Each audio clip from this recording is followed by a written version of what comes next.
He had an ADF, what an ADV, whatever.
That's crazy. He really said go. Okay.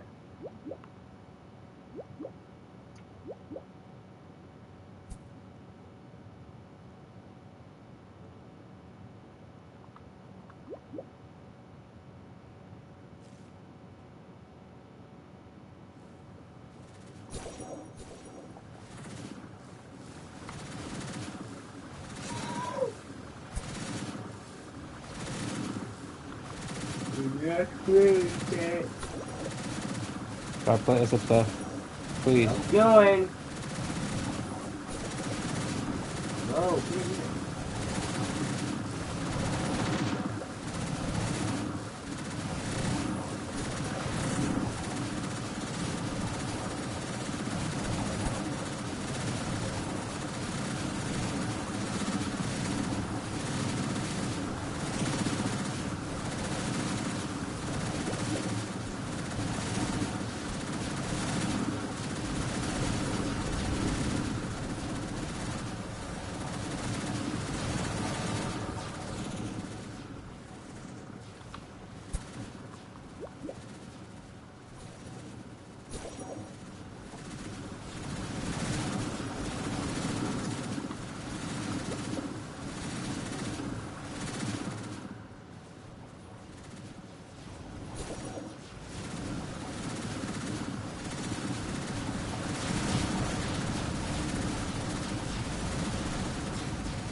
Fucking cheating or some shit. I don't know. She was running. We got it going.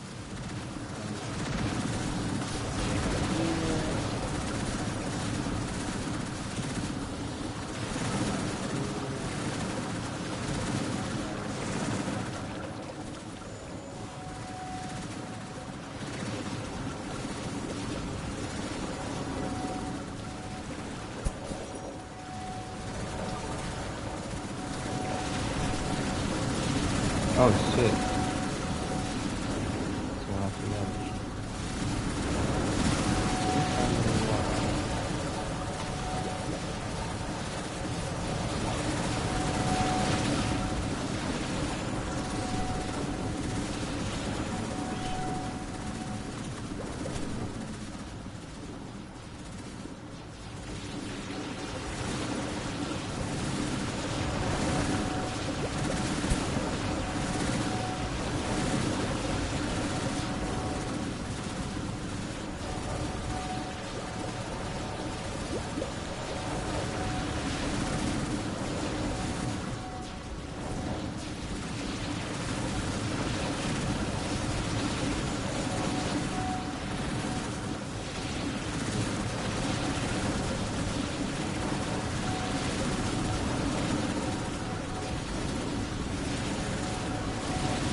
$75 health. Get in!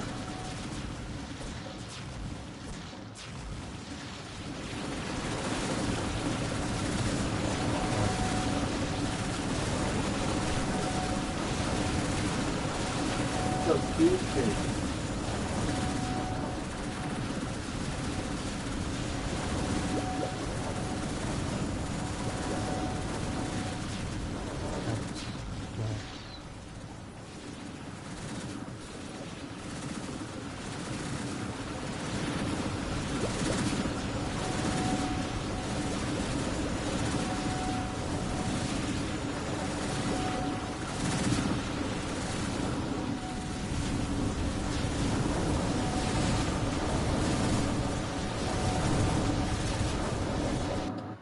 What'd I tell you? Okay. Socca. Trying to waste time. It's more time. No. I already know. You go first. Fuck. Fuck them. What you doing, man? Stop fucking, man. Oh. No. Hmm.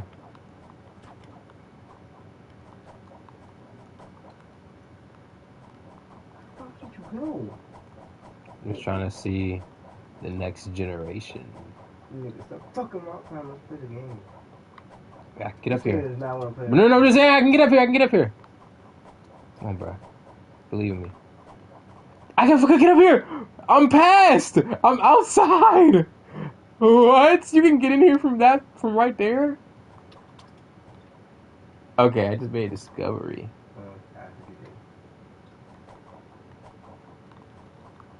Well, I can get up here now. You're not able to get up here normally. Because it's like an invisible wall. You look like this. Yeah, now go up there and then get out, and then now you can go anywhere in the outside boundary. Come on! Damn, boy. That's what I was trying this whole time. Ooh, there you go. Hold on. Look down real quick. Where's that down there? I see you. Behind you.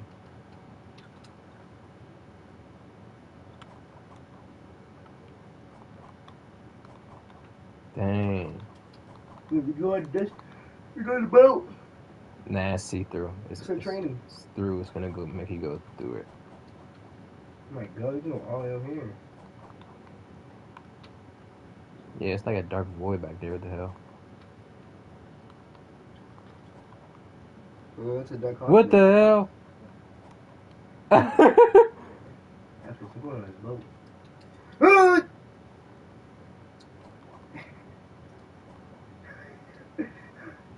Hell yeah! Okay, that's actually kind of cool. Top of the world, hey, yo, hey, on the top of the world. I realize I've just found like an out of match glitch in my glitch. I'm on the top of the world.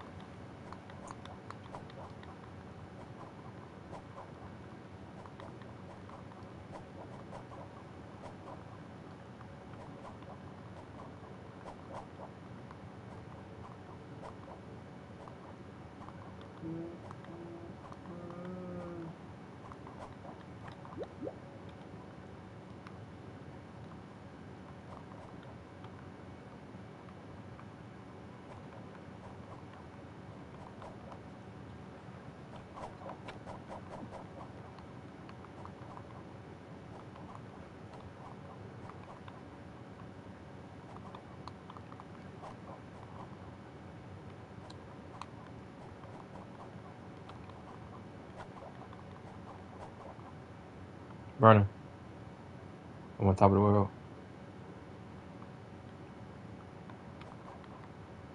I'm about to say, how far can I go? I'm up here now. Whoa! We're on the boat, bro. Oh, shit.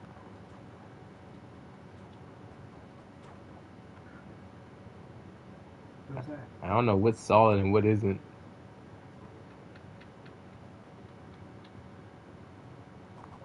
He's on. It's heaven. You gotta get to it. Ready? We're gonna go. We're gonna go! Ah! Ah! He's dying. Let me see if I can get to like the Krusty Krab. He's like,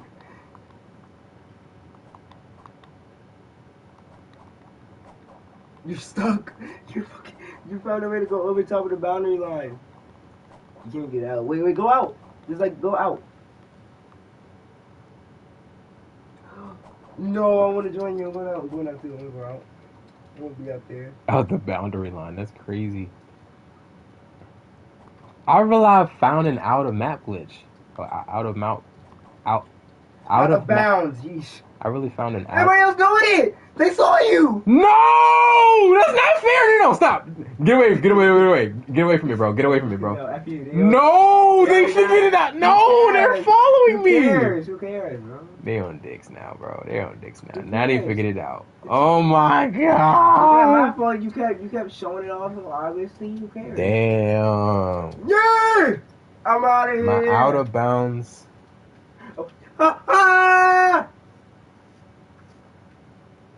My out of bounds exploit is now like being talked about everywhere now. It's literally 2 people. Okay, good. Imagine there's a video that comes out and it's just like out of map glitch found by. Can we play a thing? Alright, I'm coming back. Oh my gosh, I found a way to come scrap. I'm on top. I'm the biggest bird. I'm the biggest bird. Hurry the fuck up. I'm the biggest bird. They're like, how the fuck did he get on the Krusty Krab? Crap.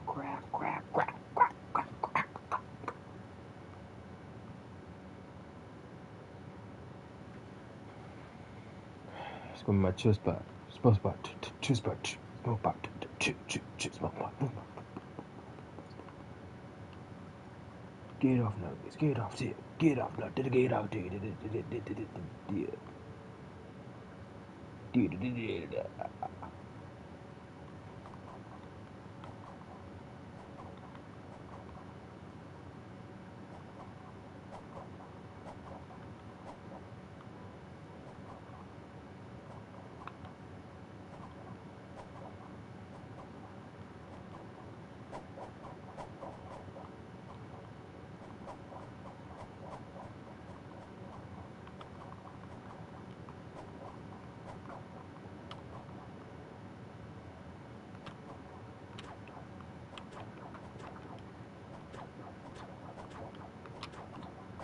See if they still on dicks. They're not. Dijon, let's Okay. do the thing. Does it have a double XP on it? Oh yeah, hold on. I'm gonna shoot myself. I need to get mine.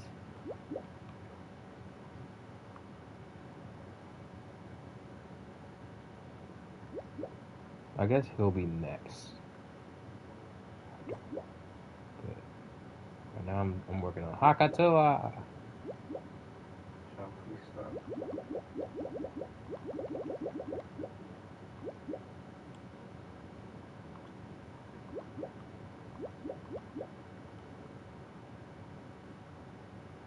Now this is kind of true.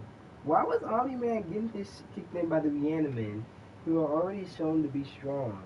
And then, but Mark versus the other ones who are modified, who's with them. Which, yes, I understand Mark. Omni-Man was too. What? It's just because they surprised him, I I'm guess. about to say, yeah. Is it because like they like surprised them? It had to be.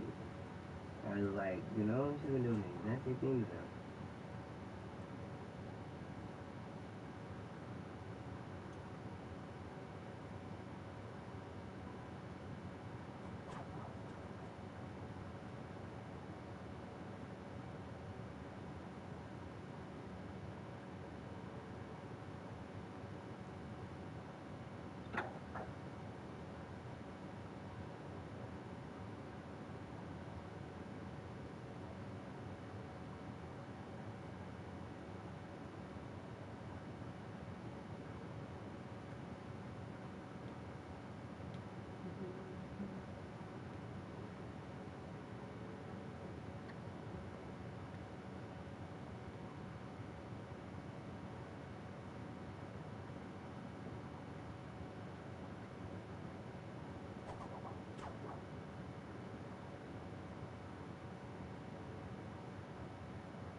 So do you think who do you think is better, Quickster or Captain Magno in this? I don't know. I haven't seen anything of Quickster. The Quickster, with the uncanny ability to run really quick. Want to see me run to that mountain and back? You want to see me do it again? Captain Magma, get him angry and he's bound to erupt. Krakatawa! The elastic waistband, able to stretch his body into fantastic shapes and forms. I can finally touch my toes. And misappear. Now you see her. Now you don't. Does this outfit make me look fat? The International Justice League of Super Acquaintances, a subsidiary of Viacom. I think I just won my taxes. Oh yeah? I just switched from TurboTax to H&R Block. It was so easy. You mean I don't have to go back through all this to switch? Nope. It's easy to switch from TurboTax to H&R Block. Super Acquaintances, attack! Oh no, please, mercy! Krakatawa!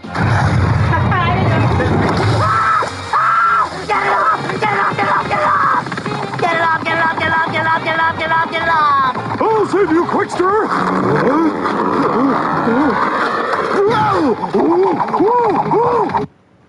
Well, I guess it's up to me. I'll just sneak over, unseen, and catch him by surprise.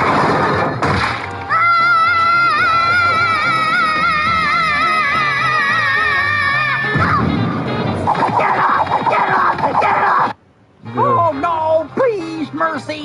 Krakatoa! Get it off! Get it off! Get it off! Get it off! Get it off! Get it off! Get it off! Get it off! Get it off! Get it off! Get it off! I'll save you, Quickster!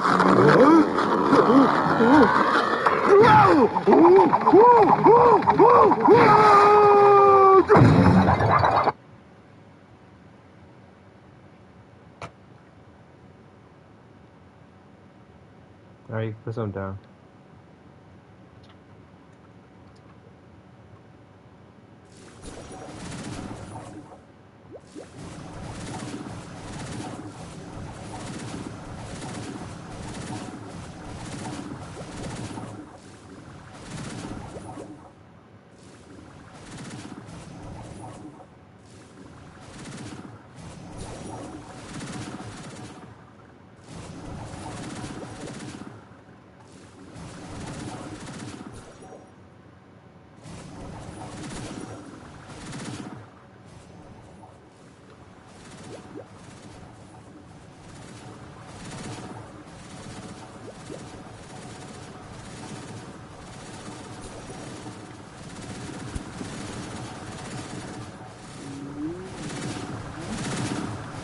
Getting ready for my arrival.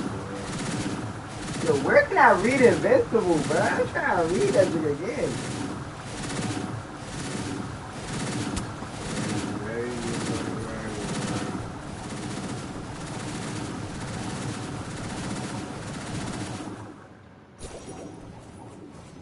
You like those shiny numbers, huh? Krakatoa! Okay, that nigga did.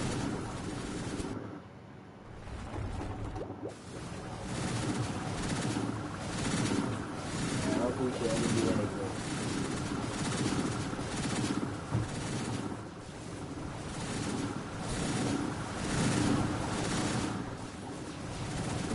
You get him mad, just down to a bro.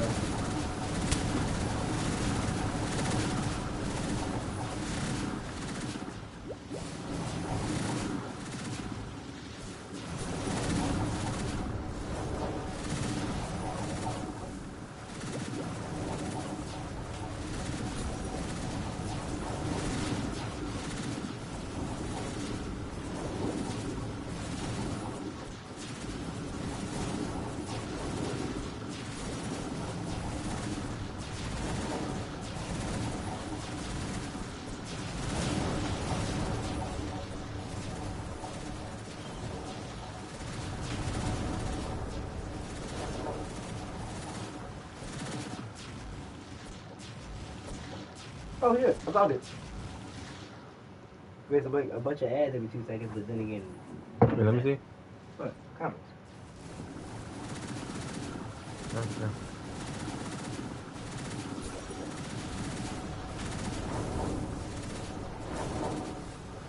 I'm at this part of the season 1.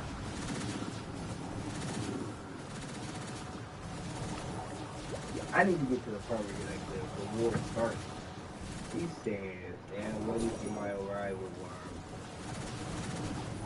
He really called that worm.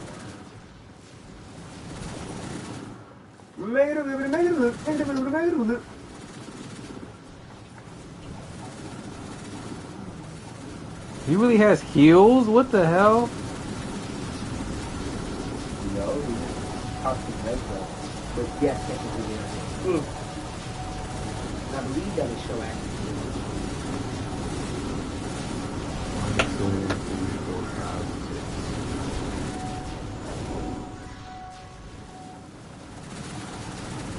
Oh dang, I'm at this part!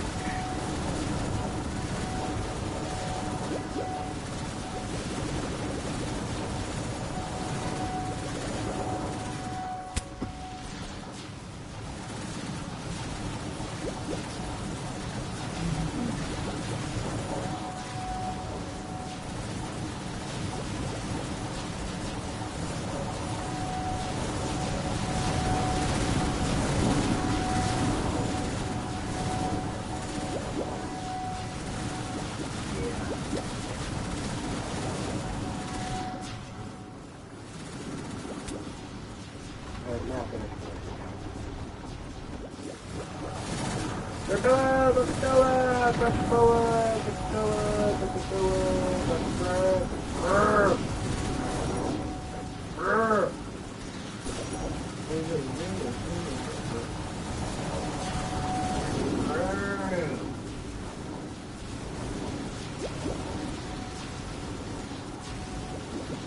There's a part where he's like,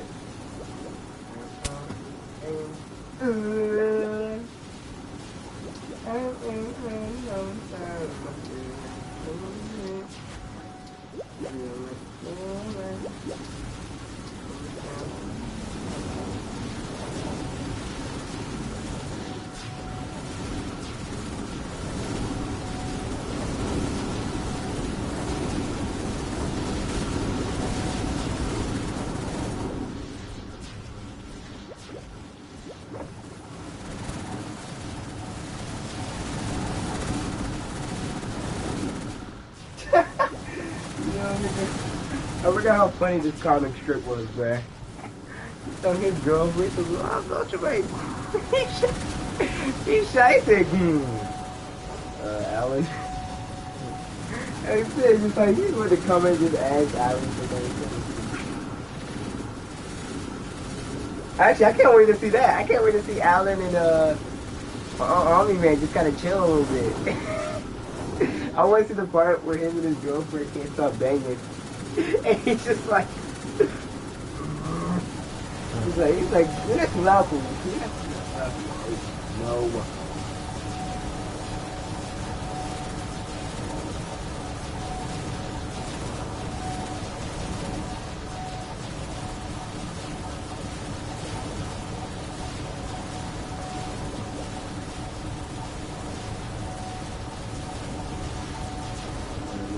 Character.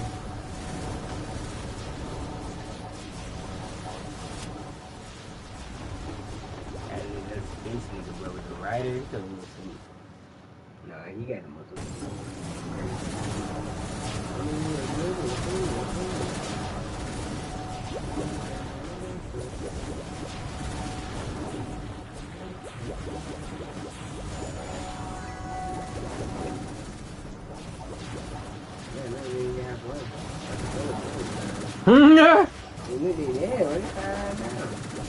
Well, they both do 85 or 8,000 damage. Wait, 8,000 plus 8,000. You know, it'd be nice if I could have Krakatoa too. 8 and 8 would be 19 or 1,800. I mean, 19 or 18,000 damage together. So they're doing like 20,000 damage in an attack for real.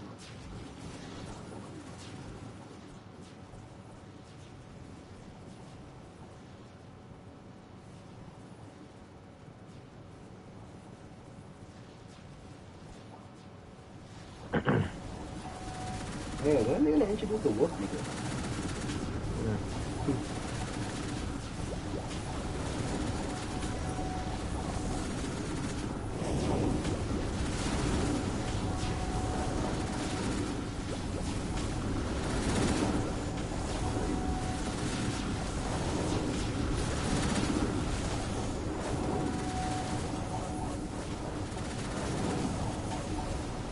Roasted anchovy.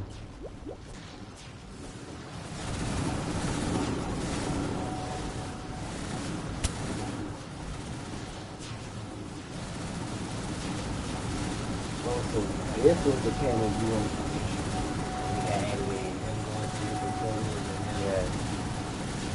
yeah. He's like, hey, crap.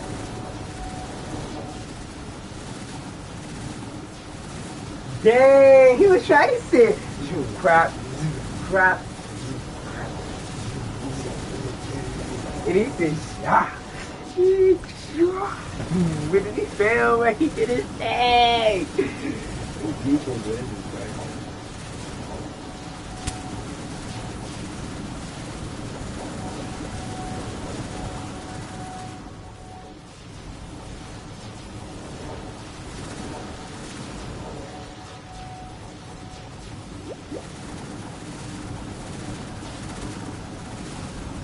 Oh, wait, this was also in the comics. I I didn't know Cecil's backstory was in the comics. I never knew that. Yeah. I thought it was an animation only thing. That's why I was commenting throughout the scene like that. Oh.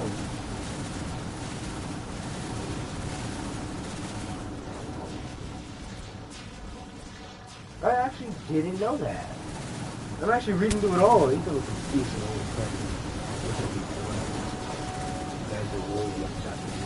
That's actually tough. I didn't know that. I don't know if it was like an animation only thing. Yeah, they barely ever do animation on this thing. They take a lot from the comics. Which is what they should do. Yeah. Which is what they should be doing. They're basing off of the comics.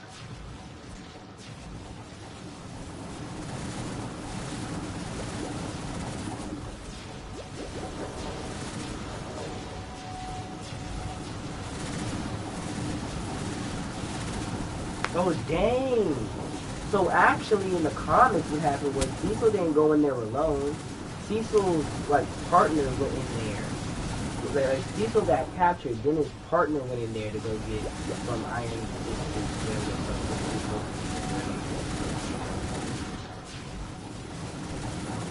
And then he got all those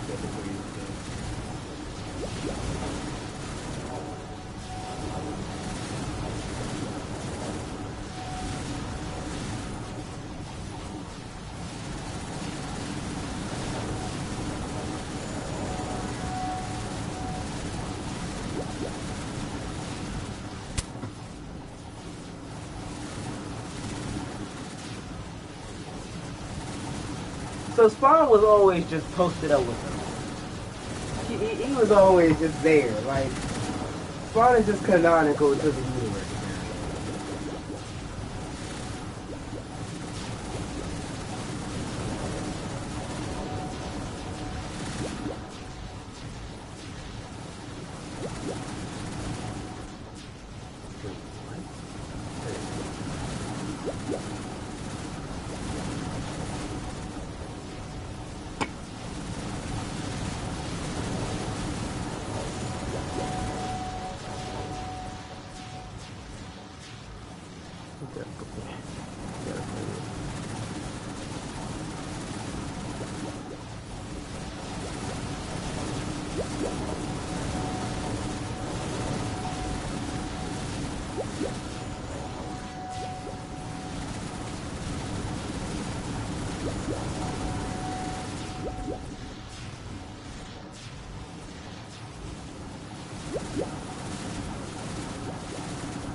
Dang, Mermaid Man normally, look.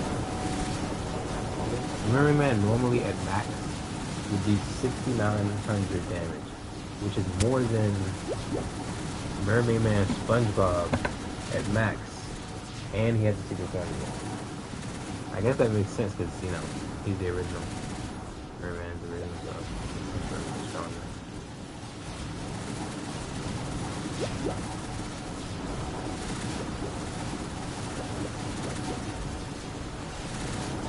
There's barely any emotion right now because he's taking them all easily.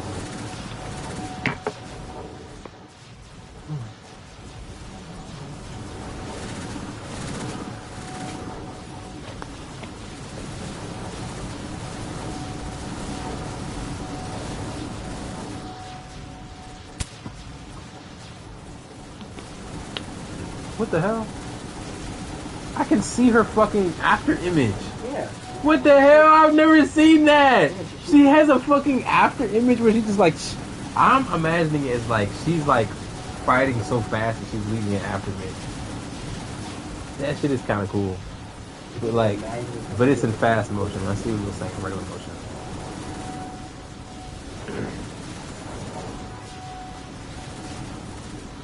Okay, that's kind of cool.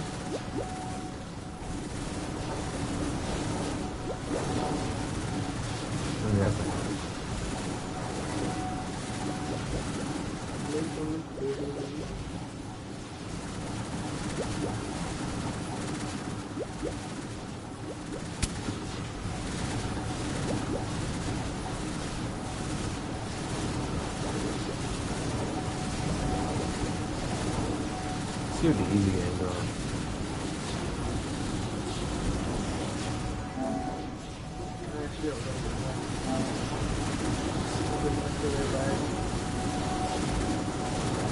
Pretty quiet, nothing's happening. Joshua Smitty and Amigo doing it.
Cell plasma. Do the amazing.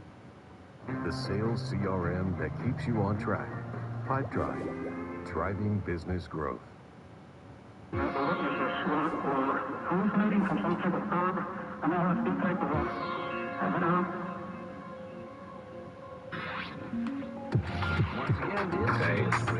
Close it up, smoking strong up in the Lazarus, and I can get it off until I die, bitch. I'm the catalyst of kerosene in my lungs. Like I'm a dragon, bitch. The fairies gon' give me buns. I don't have to ask for it, cause she think I'm cute. I play my role like I'm an actor, moving tight like I got the X gene, the X factor. The punk ain't getting no love, he X cabra, and the punk came in with sluts. It's just clapper. Get the shot off and fade away like I was Casper. Moving tactic in this bitch, they could've sworn I was a hacker. Smooth nigga, get it off like Mick Jagger. Smooth nigga, moving slicker than the baseline. The internet flinks, you wanna fuck over FaceTime. Get your own blood, nigga, you can't face mine. Niggas wanna talk but never knowing the half of it. Tryna cool off, I took a dip in the Lazarus. My blood something like a yellow flag, can't pass it. Tryna cool off, I took a dip in the Lazarus. Blood something like a yellow flag, can't pass it. Tryna cool off, I took a dip in the Lazarus. Blood something like a yellow flag, can't pass it.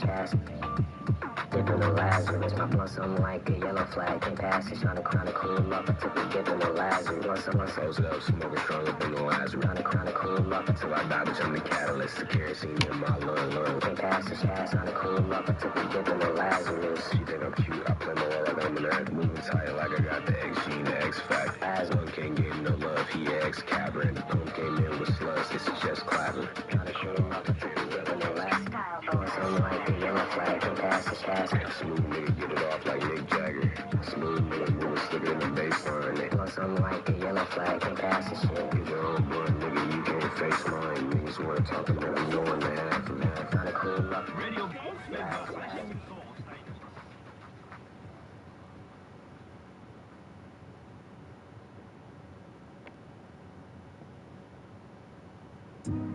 I'm trying to chase a little too. I'ma with this shit to life until Pirelli's run through. I'm a bishop in the night, that type of nigga that don't wanna be on payroll.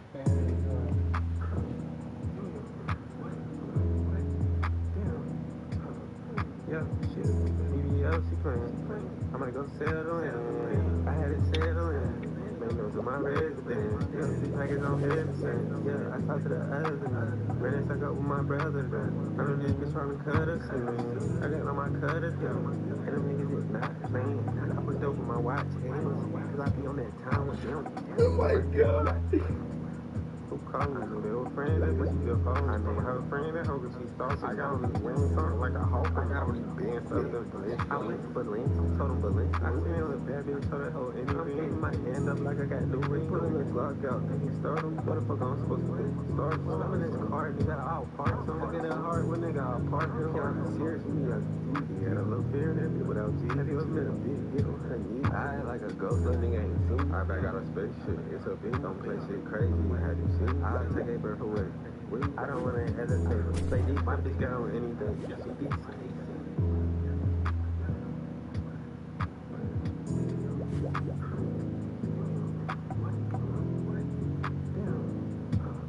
Yeah, shit. BBL, she playing. I might go settle in. I had it settled in. Mangoes in my residence. Yeah, the package on heaven. Yeah, I talked to the others. Ran and stuck up with my brothers. I know these bitch trying to cut us. I got on my cutters. And them niggas is not playing. I put dope in my watch hands. Cause I be on that time with them. What? Who calling me?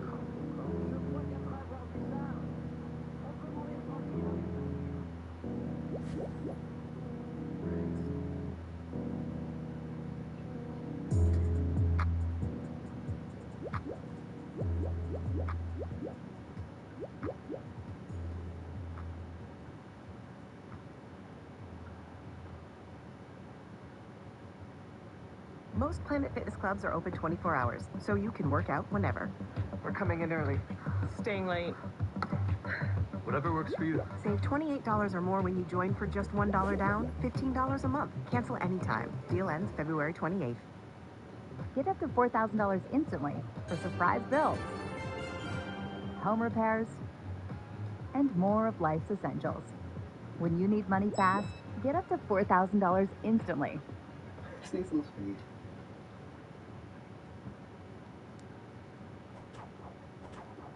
She says space got me bored. My dollar already like exceeded up, man. You really is not expecting that. Yeah, bro. She's alive. She's naked. He's almost dead. Both of them are naked, really. Yeah. Mark is all covered in red on the floor. Like, he's Really freaking it's just clapping. Get the shut off, the fade away like I was Casper. Moving tactic in this bitch, they could've sworn it was a hacker. Smooth nigga, get it off like Nick Jagger. Smooth nigga, moving slicker than the baseline. The internet flinks, you wanna fuck over FaceTime. Your own blood, nigga, you can't face mine. Niggas wanna talk, but never knowing the half of it. Trying to cool up, I took a dip in the Lazarus. My plus, I'm like a yellow flag, can't pass it. Trying to cool up, I took a dip in the Lazarus. Plus, I'm like a yellow flag, can't pass it. Trying to cool up, I took a dip in the Lazarus. Plus, I'm like a yellow flag, can't pass it. Dip in the Lazarus. You got the 0.25% chance. Trying to cool up, I took a dip in the Lazarus. Alright, he's got it. Is he good? Song Sonder? I think he's pretty good.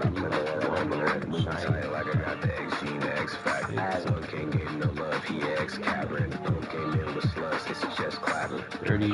Dirt. Nah, this nigga, you shiny one boy. Him, Plus, I'm like a yellow flag, can't pass the shit. You can't face mine. Niggas wanna talk and never know what they have.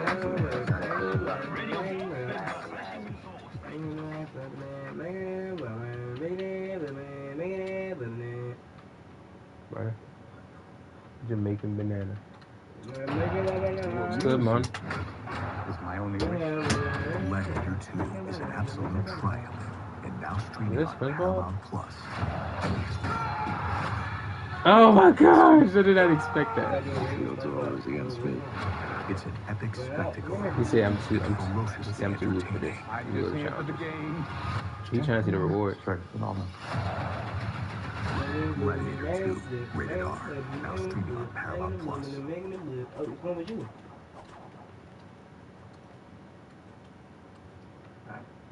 I'm a big dork and I listen to emo, and I'm dating her. Why are you doing this? Because someone I like you this much. And if you don't feel the same way about me, then someone's gonna have to give me a hand down because it's really high up here. Imagine getting a shiny Wumbo Captain Magma. More embarrassing. In game? No, just seeing like a video.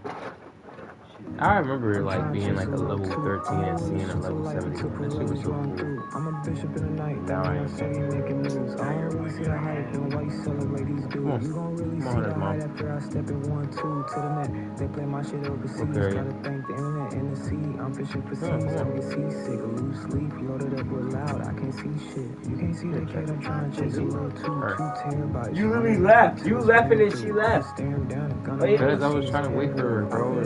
You was already in. I didn't see it.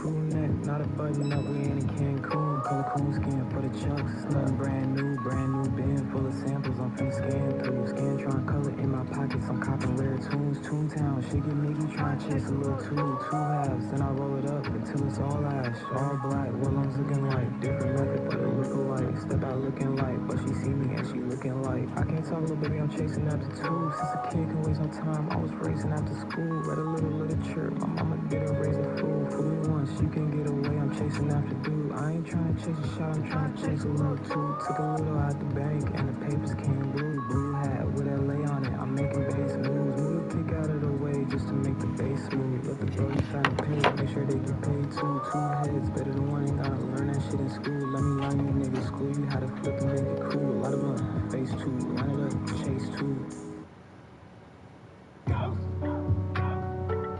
Type of nigga that don't wanna be on payroll. Niggas too complicit, niggas acting like payo. Johnny type to only make a movement when I say so. And I ain't tryna worry about the money when the bank close. You think this shit funny, not a game, my nigga. Type of money that'll make a nigga switch up. But you know that nigga Johnny say the same, my nigga. Only shooting 3-ball, long range, and nigga. Get them trigger happy niggas off the range though. You looking timid, need to pull up on the reins, bro. Limited edition, can't cop it like Spain, no. Can't be running out of stamina, you gotta train, bro. Johnny like a Hashira, working on a train, no. Niggas think it made it real dirty, damn, these niggas fake. Niggas thinking they can cook till they end up on the plate. Niggas think they big fish till I seen them in the bait shop. Niggas getting traded for the low like GameStop. This a new season, boy, I seen your whole rank drop. Niggas whole act getting old like Baywatch.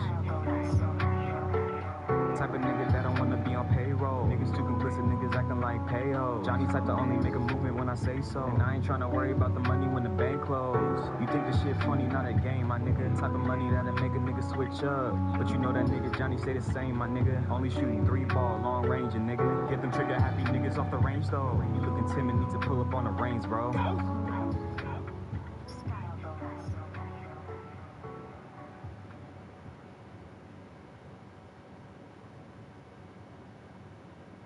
We'll always remember when they told her that they have a heart for her. Getting the transplant really quickly was pretty amazing. Children's Hospital, I feel like everyone's like more nice. They have the resources to make the child's life better.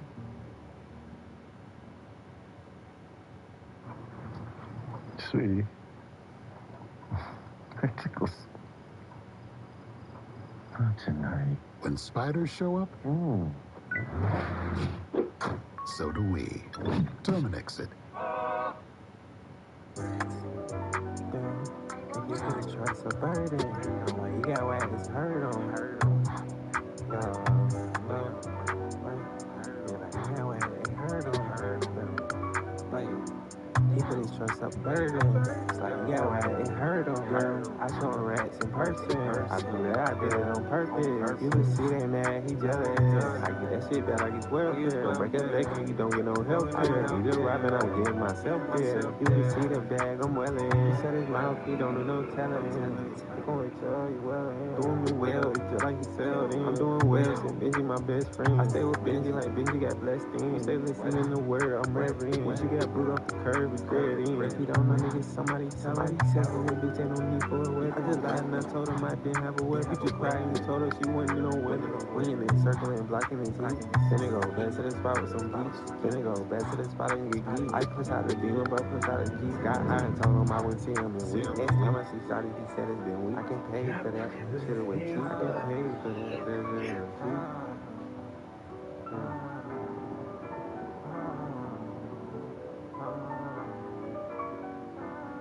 He put his trust up burden. It's like, yeah, right, it hurt him.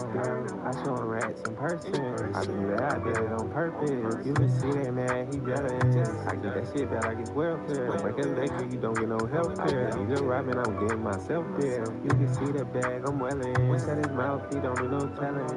Tell it to me, I can tell it. Tell it to him cause he telling. I believe it guess when I told him to smell it. Ain't no memory well. I get high as a bitch when you couldn't even tell it.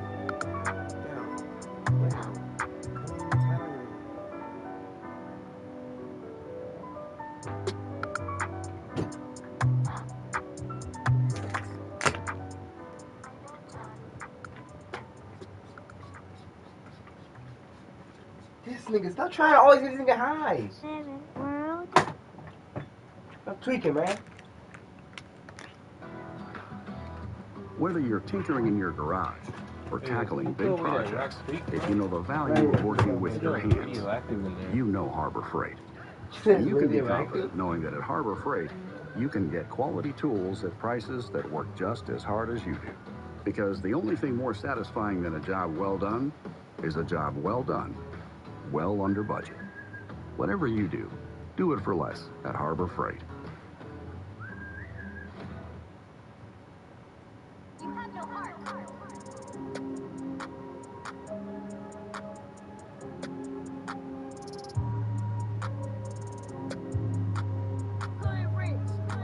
Yeah. Big wall, bank account fat, looking healthy. Making money was new, baby, tell me. Back to New York, cause it got colder, hit my nigga Danny. Moving fast, TSA can't smell me. Are we on the same page, baby, tell me what's changed? Are we on the same page, baby, tell me what's changed? Only sign that paper if it's more than a mil, cause I'm coolin'. Just because I smile at you, we not cool, man. Same niggas hating hoes, fanned out. Young DK. Oh, man, I just want to see that joint. He was going crazy. Guys, Are you good, bro? So the catnip makes him like go around, and the spray just makes him like want to smother it.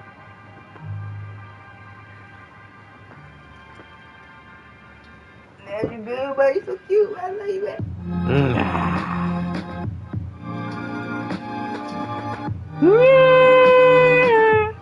Wait, you remember that meme from the thing? From the video where it's like, yeah.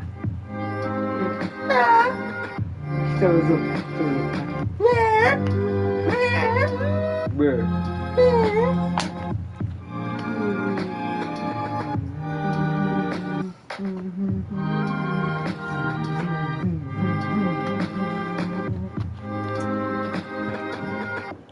Bro, I'm Prestige 35.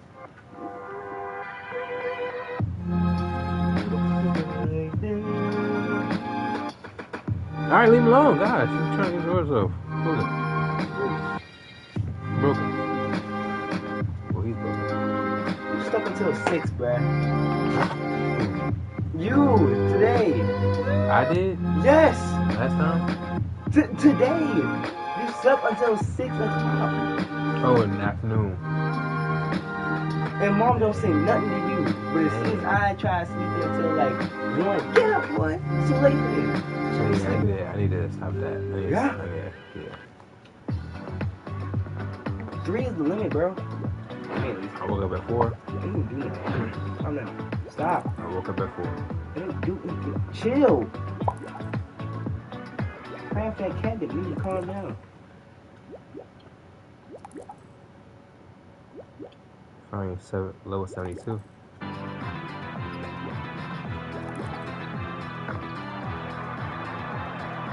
What's that, 2,000 coins?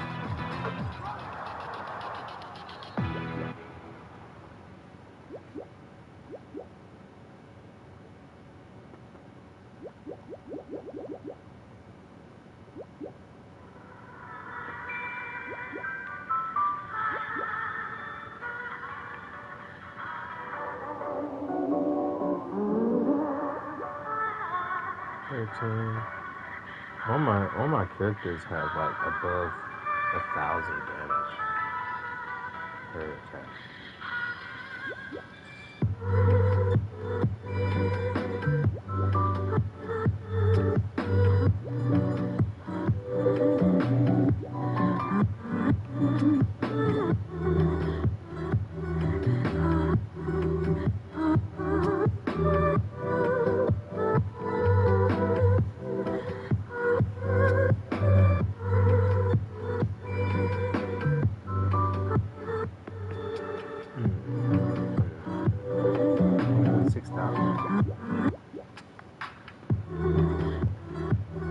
I gotta keep looking and making sure I don't have another Captain Magma on me. Because if I got one and you didn't again, that should be insane.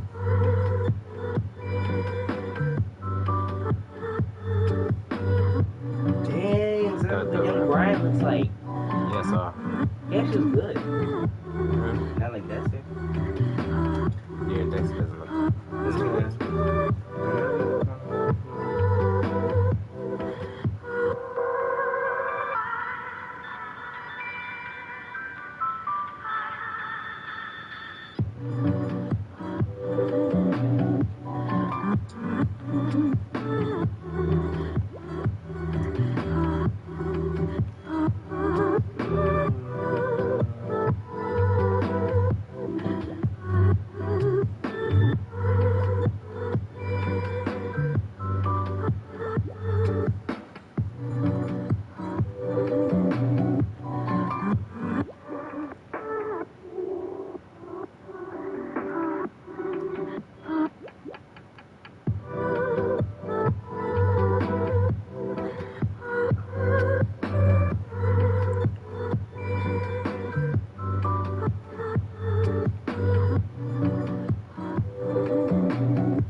Trying to tell you don't want to believe. The AI is coming for everybody, and it's gonna take over everything. Miss Erica, will you please tell this clown pretty soon we won't even have credit card machines. It'll all just be AI. Bro, you overreact. I don't know. What do you think, babe? You think AI is gonna take over? What you think? You're not even here. Tell me, you really think computer is gonna take over everything? That's gonna be touchscreen, all type of computer, all this probably not even All gonna be this? man-made. You know what, Mr. James? Today is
I'm not gonna lie to you, if I was a streamer, I would stream like high five. You know what high five is? So these features should be like like somebody and he has like a guy, I think it's like a mod or something, high five. And he can like mess with the stream. So like he be like singing and shit. So like music, he be like singing. He be like tuning off the music and like just him singing.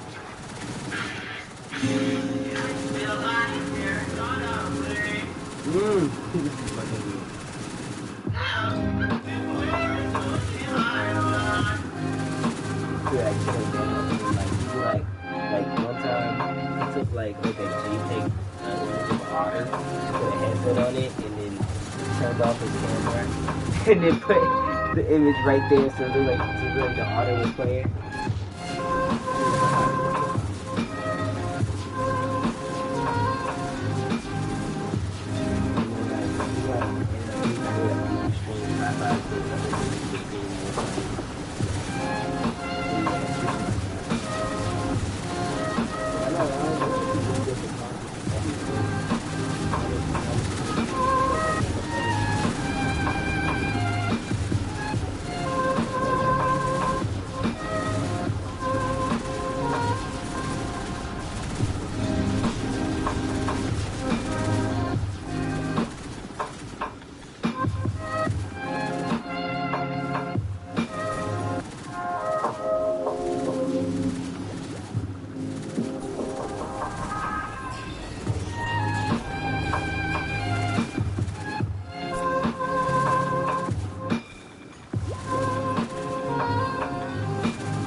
With Walmart Plus Assist, you get all the benefits of Walmart Plus for half the price, like free delivery, video streaming, plus so much more. Walmart Plus Assist saves you so much more for so much less. Get more for your business with Microsoft 365. Stay connected to customers and securely share files with anyone. Save time with your AI assistant for work. Track business proposals and gain insights faster. Get more done with Microsoft 365.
This would be worth. This would be legendary fighting gathering. Yo, bro, that would be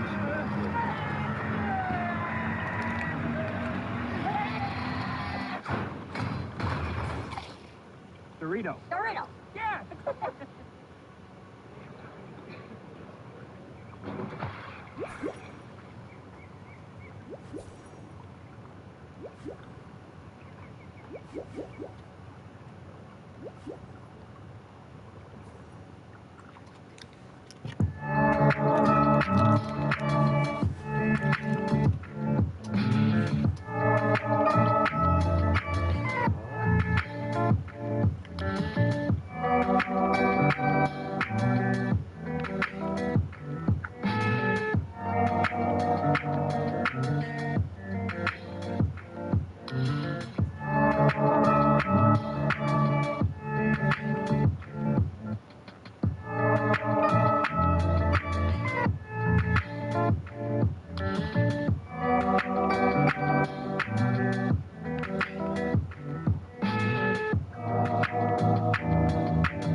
You okay, baby?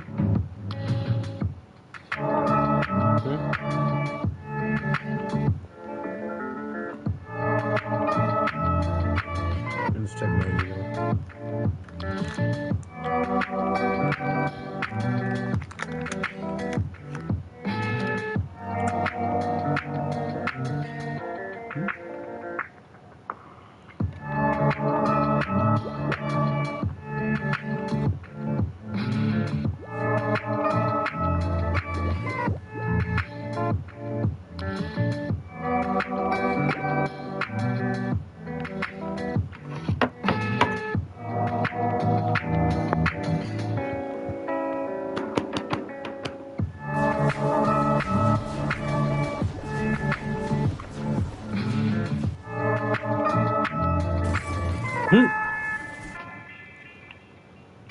Alright, let's see how much time we got.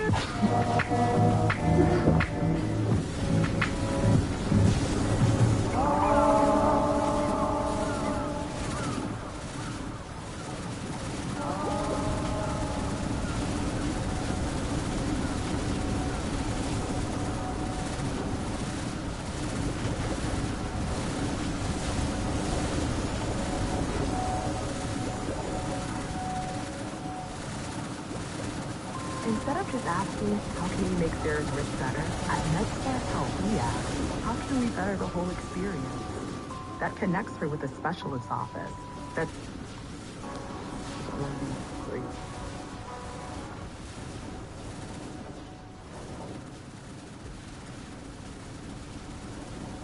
Because I want to be great. And you're not. I want to be one of the greats. And I would stop you from doing that. Yeah.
And when I did see you, you treat me like shit because I'm just some girl who doesn't know what she wants. And you have a path, and you're going to be great, and I'm going to be forgotten. And therefore, you won't be able to give me the time of day because you have bigger things to pursue. That's exactly my point. What the fuck is wrong?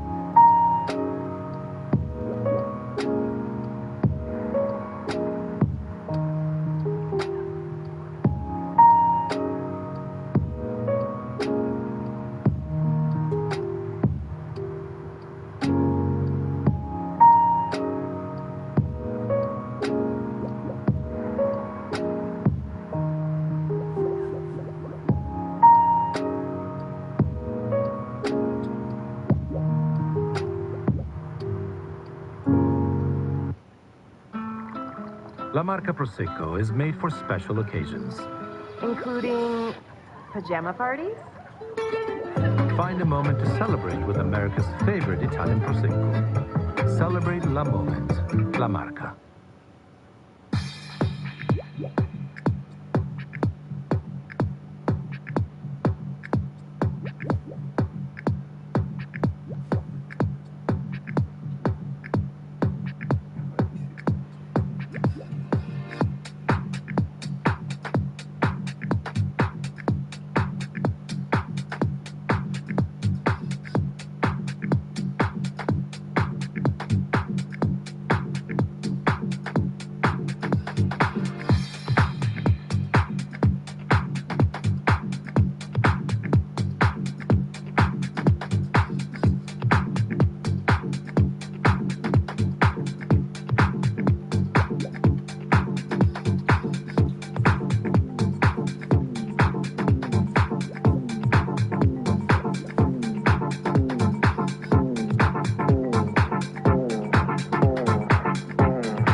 What the hell is this?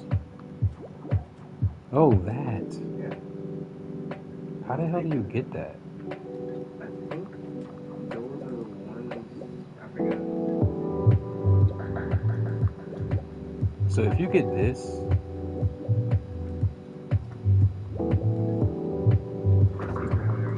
if you get Ultra Secret Hunter and Secret Hunter, Don't they not stack? it says stacks.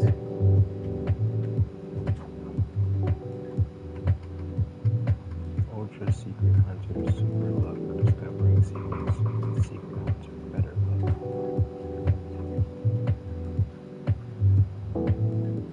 Super Luck and better luck.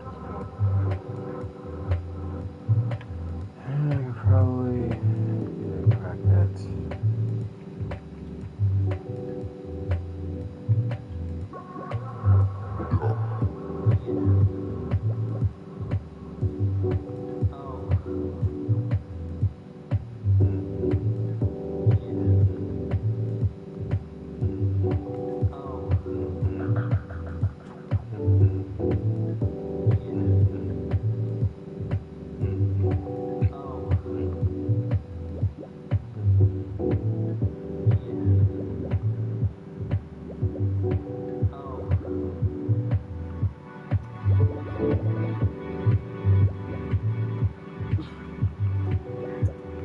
It's funny that people always get on. People are getting on them so much now, bro.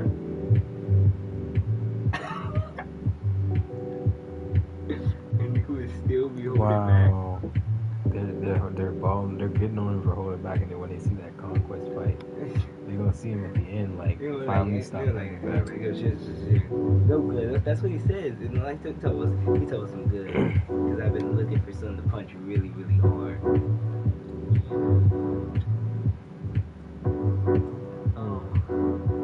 And I want to see a normal. I want to see one of the other variants who like don't hold back. Obviously, like regularly go against Conquest. Oh yeah.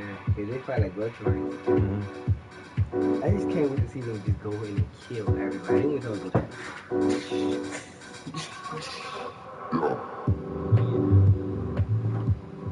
I want to see one Mark actually like use like jujutsu moves and like try to actually like fight like for real like Batman or some shit. Like that shit would be crazy, and not like just slicing in. That nigga would be the best.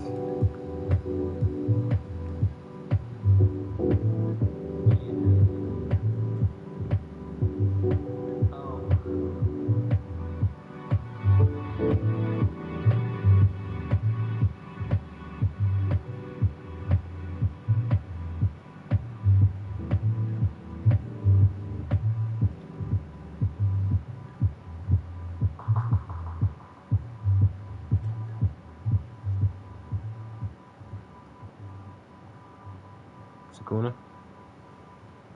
Look at Sakuna.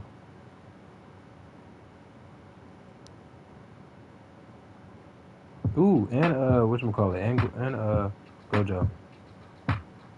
Gojo, look.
That's still there.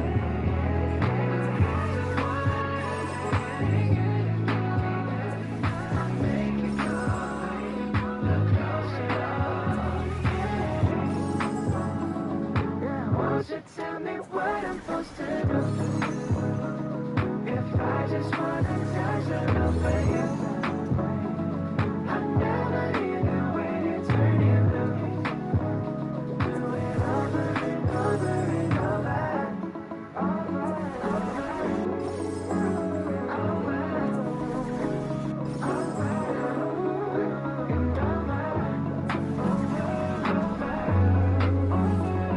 Yeah, they're dead.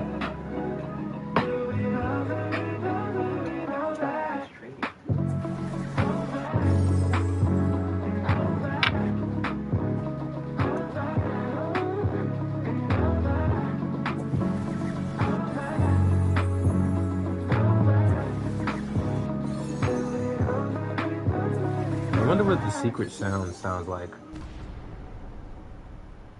Okay, that is wrong. Okay, you know, for a second there, I was like, what do those big animations mean? Because there be sometimes where, like, I'll get that, like, that big ass animation, but I won't get a wombo. And I'm like, what was the point of The that? secret sound? I wonder what that sounds like the with the summon. I don't think it sounds like it. Oh, wait. They all have special You're sounds. talking about the song. Each rarity, yeah. Yeah.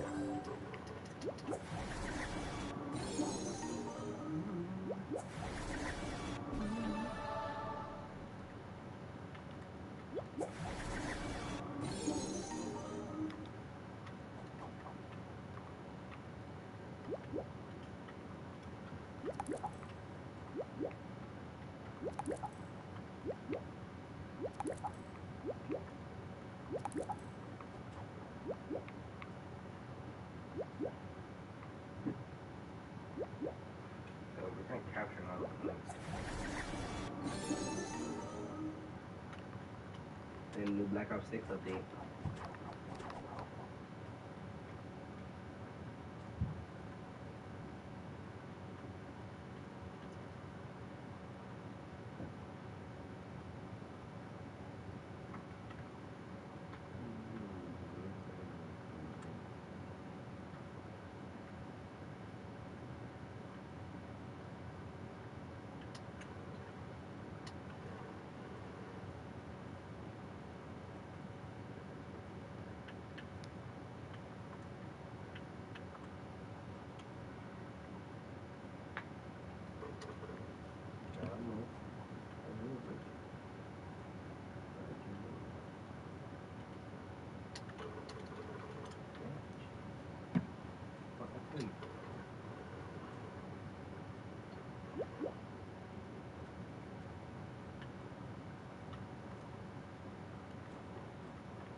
$10K, baby.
That played game is so long. Oh, that's Call of Duty money.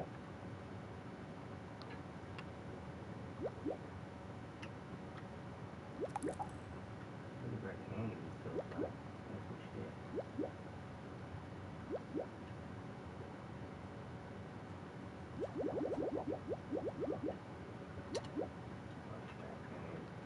Yeah, my game's kind of broken.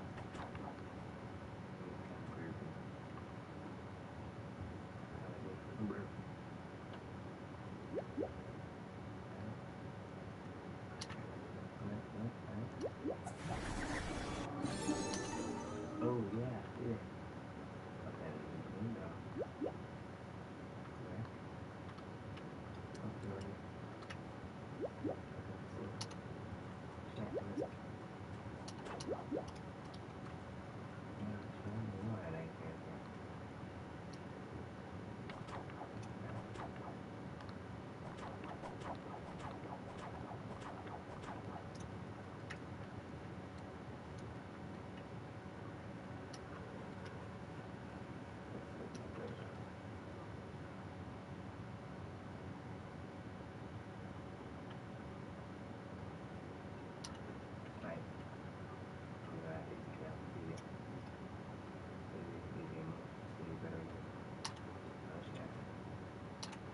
Oh my god, it's still better in here. Okay.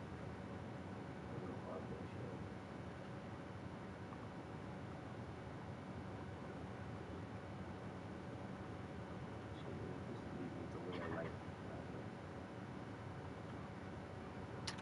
Oh my god, easy.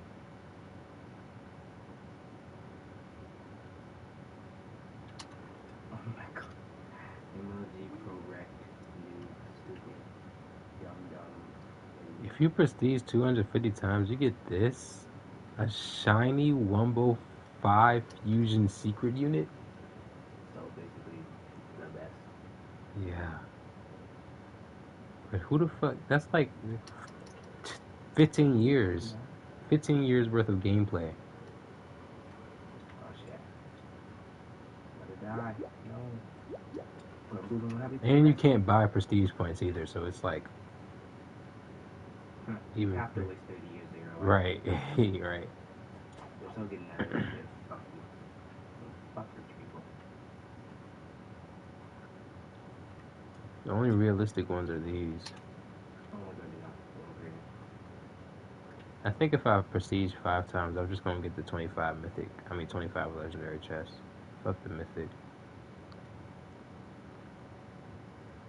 You say prestige how many times? 5 times. Okay. Are you fucking kidding me? Get 25 legendary chests. I'm over half of these jumps. Crack up. Robin Bourbon is not happy with these results. John, I have Robin Bourbon mad.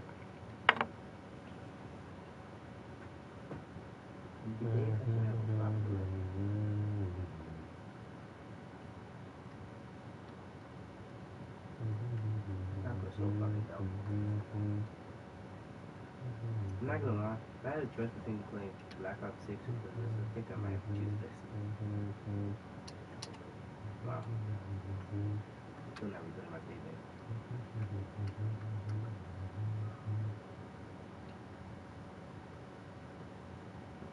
Caught him in midair.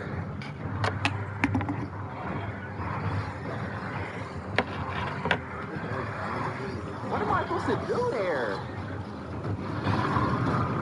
What? What? Am I really fighting as Aiden right now? Is that what... Yo, I'm losing. I'm fucking losing.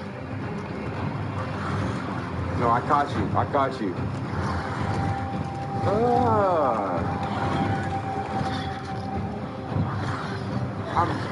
I'm trying to grab it. Do I push it together?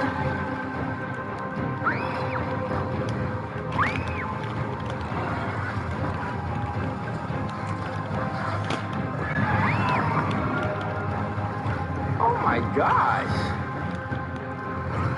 These look like little Metroid Prime monsters. These look like little alien flowers, bitch. Little nasty ass goblin vacuum cleaners. It looks like there's a demonic spider. Bro, hey, thank you, get in the mix. How many more of them are there? What is this game? I'm finna pray after this. Cole, it took you that long to get in here. You're right next door. Look at her. She done already beat them all. Get a doctor. Hurry. Cole, I caught you in her sleep, bro. It's okay. It'll be alright now. What? Hayden isn't scared of them anymore. First night.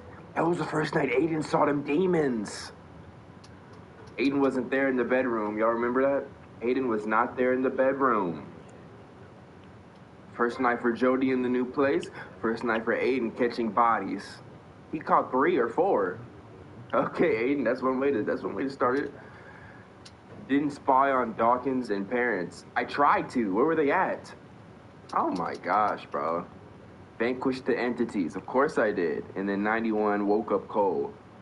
I'm finna see how all these unplayed paths are finished. We're gonna live stream it one of these days and we're just gonna watch a video together and talk about it. Yep, decided. Because I know how to work OBS now. I'm an OBS champ, so that's what I do. Like other girls. What? What's up with this? What you talking about? Like other girls, or do you like other girls? I said no. End of story. Please, Nathan, just this once. All the other girls in my class are going, and I won't be late. I promise, okay? You're wasting your breath, Jody. It's just not fair. How come everyone can go and I can't? I do everything you ask of me all week, and I never get to have any fun. For the 100th time, you're not like everyone else, and there are rules. Well, I didn't ask to be different. I just want to go out and have friends and be like other girls my age. You'll never be like them. Ooh, ooh. You need to get used to that. Ooh. That's not what you say, Doc. Good night. Oh, and then you hang up. Ah! He said, ah!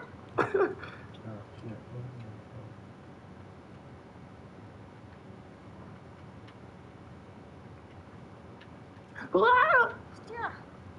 Cole, what are you doing? Cole, you suck. I'll be next door. Nothing here. Yeah, get back. We don't care about you.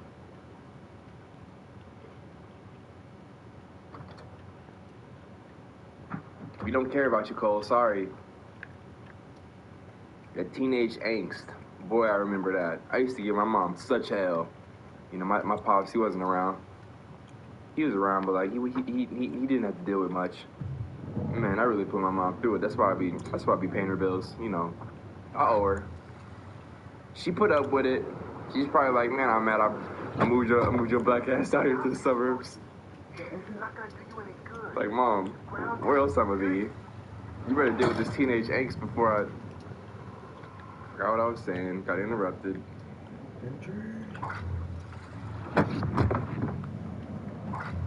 No, getting you nowhere. Aiden's pissed. You want his girl to be able to go out. What you mean it's getting me nowhere? Y'all gonna have to clean it up once I break out of here. You know I'm finna break out of here. We don't have a shit if we break everything in this goddamn room. How's it gonna work? We have to figure out what will. What? I'm trying to go back into her body. Thank you. This is still the same room that they had me in that... Yeah. Yeah, she's gone. What? What? Nigga, I'll possess you.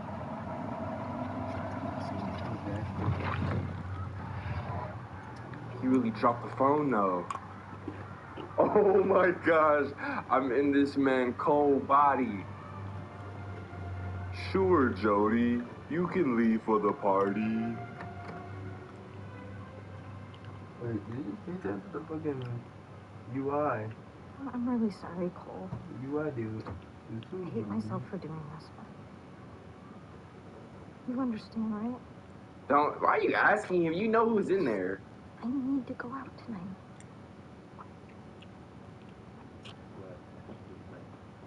Man, Jody, I want to push triangle so bad and take Aiden up out of this. You get caught and thrown back in that room. But I also want to see you turn up.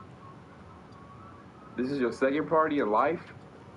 It's gonna be so trash for you. You're not gonna know what to do, how to dance, who to talk to, how to talk, how to flirt. It's too late to turn back now. I'm like, why is Cole following us? But I see that's Aiden in there. Okay, all right, let's get up out of here. Well, 108 or 107, I think the exit is to the left. Cool. Why does the sign say that? I knew damn well it was to the right. Okay, it's just straight. Never mind. Whoopsie daisy. Yo, Cole. Of course it is. Cole got a badge. Department of Paranormal Activities. Why is this a department? That's what I be saying. You can't just throw the truth in my face. What's the easiest way to hide something, y'all? In plain sight. I did not make that up. That's factual. Hiding all this truth about the world in these funky video games. Like I'm not gonna pick up on it. I'm gonna play it and not expose it. That's what I do. That's what I used to do. Department of Paranormal Activity, National Defense, something. Be cautious. Don't grab a soda. It's expensive in this building. They can't tax you in here. It's government official. So they just up the price. Well, hello, Cole, Jody. They're late for day trip, isn't it?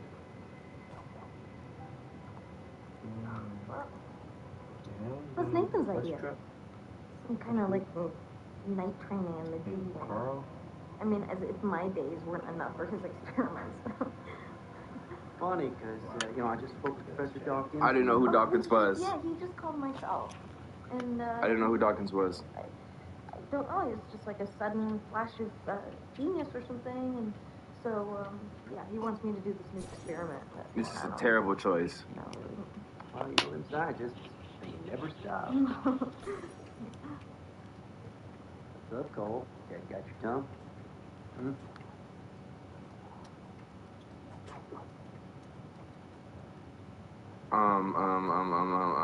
He's in a bad mood. He's in a really bad mood. He hasn't even said a word all day. Why are you so concerned? Speak, Aiden.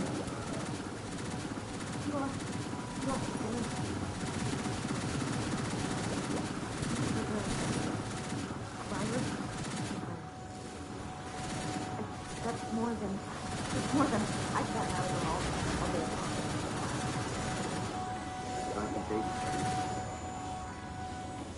Home in bed, if you ask me. Say, Akatoa! We'll get back. Josh Peck.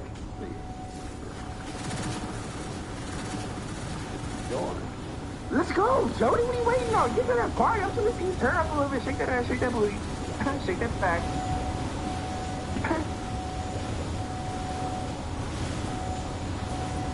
At least we don't have to look for Cole's car. Oh, nice. This is Cole's whip right here? Cameras everywhere. Better not hang around here too long. Oh, this is your idea. Don't get scared now. We're already outside. You got keys, Aiden? Aiden, you're a terrible human. Okay. Never mind. You alright? Get in the car and start it up. You want me to drive? Jojo, you serious? You gonna have this man drive?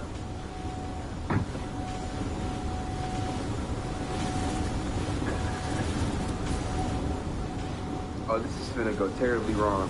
And you're gonna get in the back seat, okay, bro.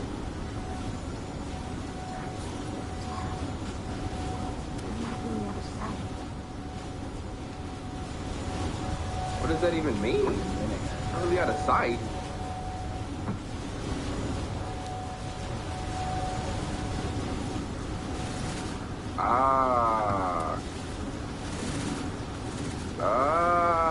Okay. You just said there was cameras around.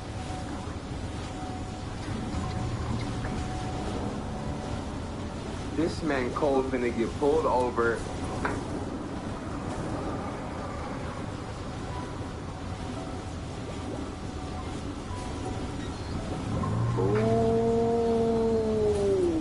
If I was in the back seat, that would have went terrible. Let's get to this party. I'm glad you said something because I didn't even know that was an option. So the options are there. They're just subtle. Subtle, bottle, wallow. Did you hear me? I said subtle, bottle. All right, let's get out the car. Wow, we all said yes.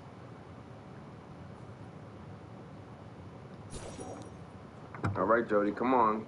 I don't know what party you going to. Is it in the woods? It's a cult? Is that why you're dressed like that? I'm not trying to judge you, but I mean, if the shoe fits, wear it. You'll forgive me, right?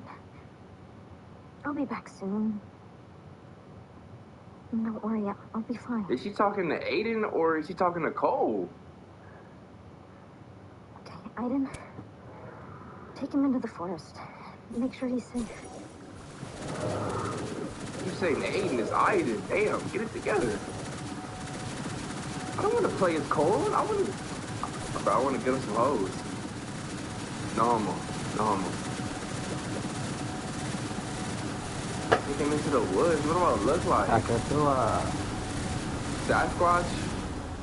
Bigfoot?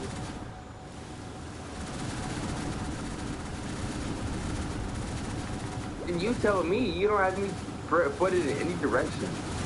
You just walk it into a sunrise. There we go. All right, Cole. Have a good time.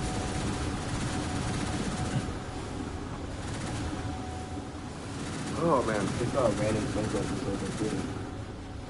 Here we go. Open bar, beer, and liquor. The Red House. This is where the party is. The girls must be outside already. Hey, here's my favorite episode of SpongeBob. Jody, there's one. Okay, so if I try and leave, you just be like, nope, I'm gonna stay and be a thought. First thing first, there's only one truck out here. Check the license plate. Nope, you know what? I'm gonna be a thought instead. You know what? Screw it then, bro. This is what you want to do. This is what you're gonna do. Oh, I still have Aiden with me though. The heck is that dude? I'm in the car? No. Let me see inside before you go. Of course it won't let me. They just want me to be fully surprised and unaware of any danger inside. Let's get in there and see what's going on. Hello? Anybody? Hello?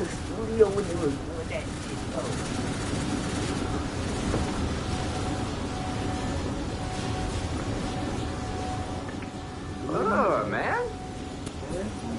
See, Jody, this is why. It's a bar.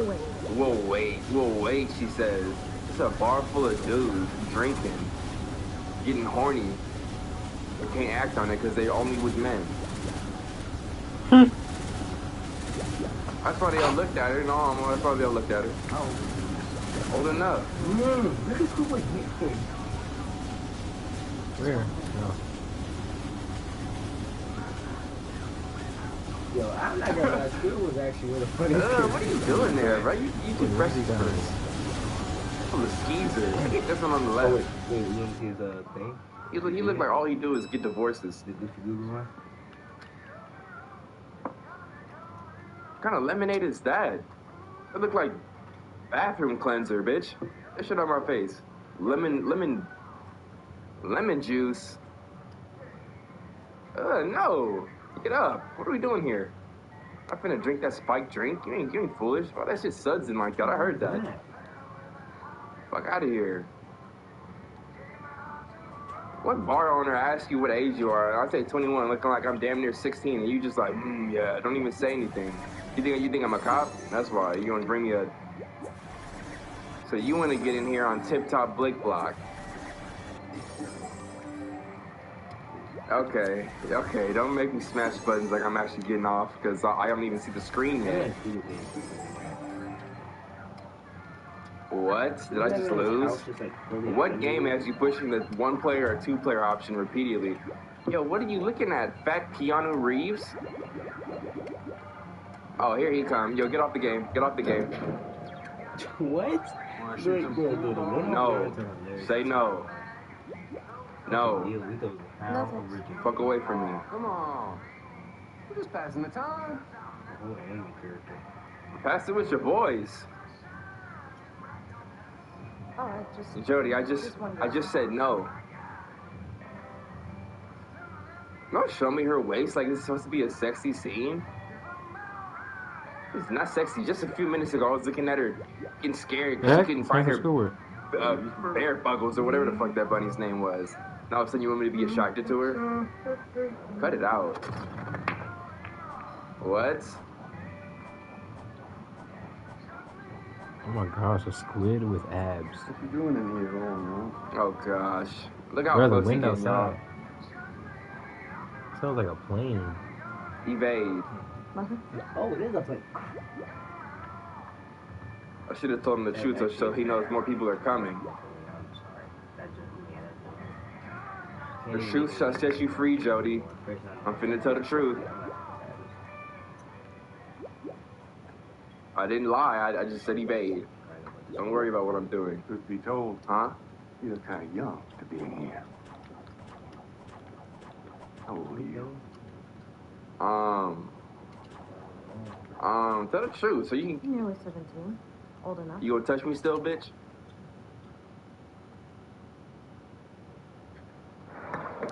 Whoa. I'm impressed. I'm sure you are. Probably too drunk to shoot anything straight. Your parents know you're in here? What did I just say? Yep, nope, they sure don't. Actually, I snuck out to meet my friend. Oh yeah, your friend. The one who ate What the the? How did they know? These options are awful. Look at him staring at my face. Okay, it's time. 1100. Slap face. And then Of course it's yeah, get the fuck back. 37 is the slap. Okay, Aiden, I'm pushing triangle so hard right now. What the fuck are you waiting on? Hey, look at his range. Oh, he has the... Oh, yeah. Oh, yeah. Yeah. He has all SpongeBob's. Who's there? Look.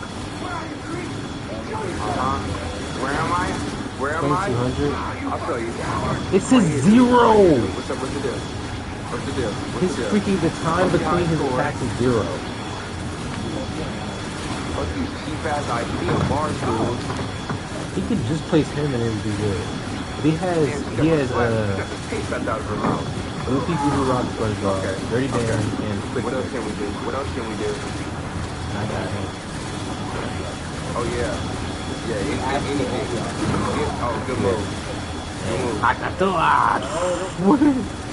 What? Can we do something with the bar? Oh, yeah. Yeah, I want all this destroyed. Oh my gosh, he has a secret. Why is it so small? Out of this world. I didn't know the secret was gonna be that small, to be honest. Out of this time. It's kind of like lackluster now. But never mind. Okay. 6800? No. 6800 with no upgrades is insane. No, you have no choice. What? Jesus, what the fuck you doing? Oh, yes. Open the goddamn door. Yes. Damn. I'm stuck. There's a way I'll ring it. What are you finna do, Aiden? Oh, is that a murder? Oh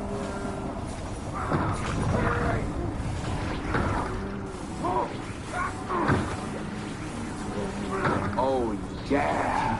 Oh yeah! Oh yeah! Oh yeah!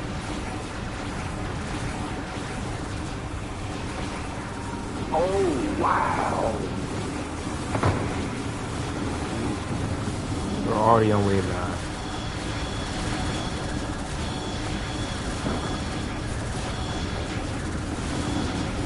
I'm gonna make them even faster. He's already on 0, but I'm making him even faster.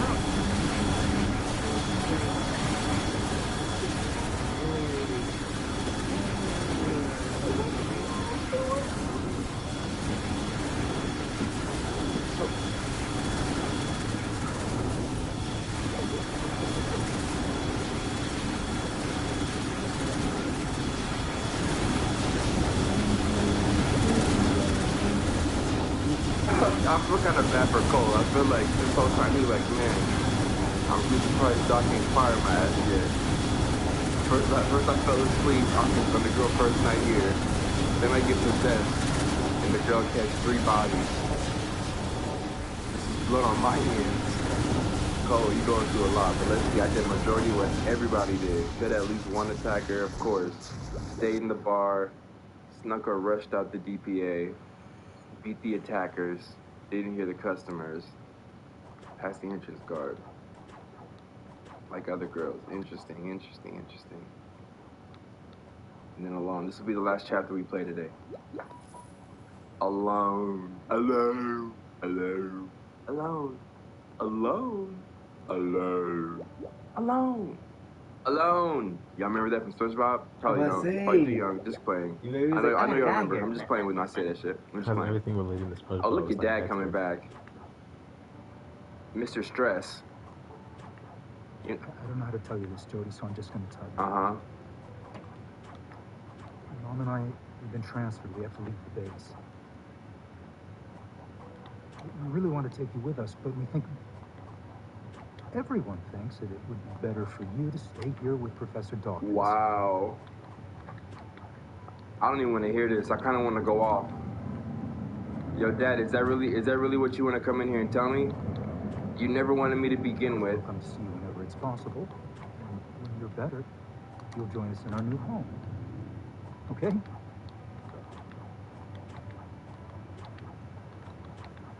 Well, I think it's for the best. Man. Goodbye, dear. I bet you think a lot is best with that big ass. Okay. Man, I don't feel right playing my hairlines. You can't help it. Oh, wow. Not Mom, too. Brave, darling. I know this is difficult. Try to overcome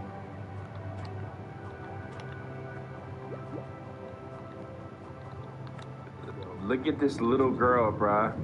Just give me a minute. Philip, get the fuck out of here.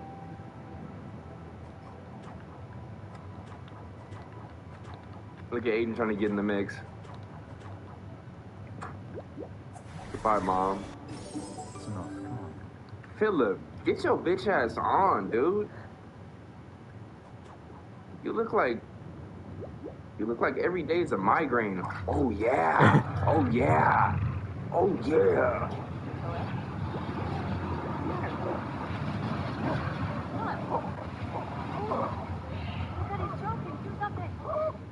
I'm not letting go, y'all. I'm sorry.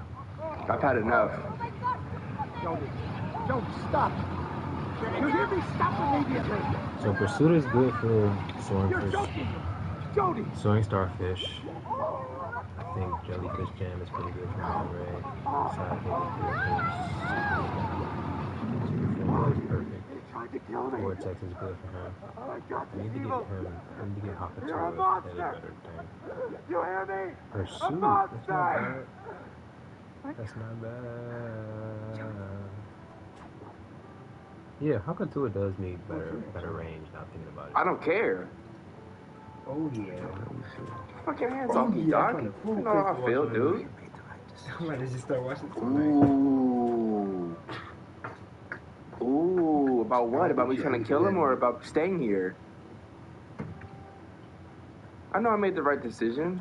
I'm a monster, but I'm the monster you created. I'm a product of you, dude. What you talking about? Ooh, not my father. Ooh, okay. I think I'm gonna stop it right there because I don't really know what's coming up next. But so far, what we have learned, adding on, so she wants to be a regular girl, right? And left her when she was a child, has no relationship with her father whatsoever. If that is her real father, she doesn't always agree with Aiden. Aiden is always there to protect her. She catches multiple bodies because of Aiden. She's so fucking naive. Like, get it together, girl. This world is not And when safe. Aiden catches the bodies, it's actually going to be blamed on her I hope you because enjoyed it. Please leave a she's thumbs up associated with her. if you enjoyed this playthrough. Or he's attached to her, so whatever kills that he does, if you are new, please subscribe for more videos. he's an entity, so Really enjoying this since game. he's attached to her, she's going to be blamed for the kills. I have not forgotten about So yeah, Dungeon his bodies are her Roll bodies. and Sims. I feel like these are my 3 games right now. When we beat Beyond And Two Court, Souls, anyways. I'll probably hop onto BioShock and start that playthrough. Let me know what y'all think. I'm gonna actually put a poll up in the corner. BioShock or you wanna play BioShock or Uncharted? What series do y'all wanna start? Let me know in the poll. That means that with each and every one of you, yeah, you, and I'll see you in the next video. Peace, y'all.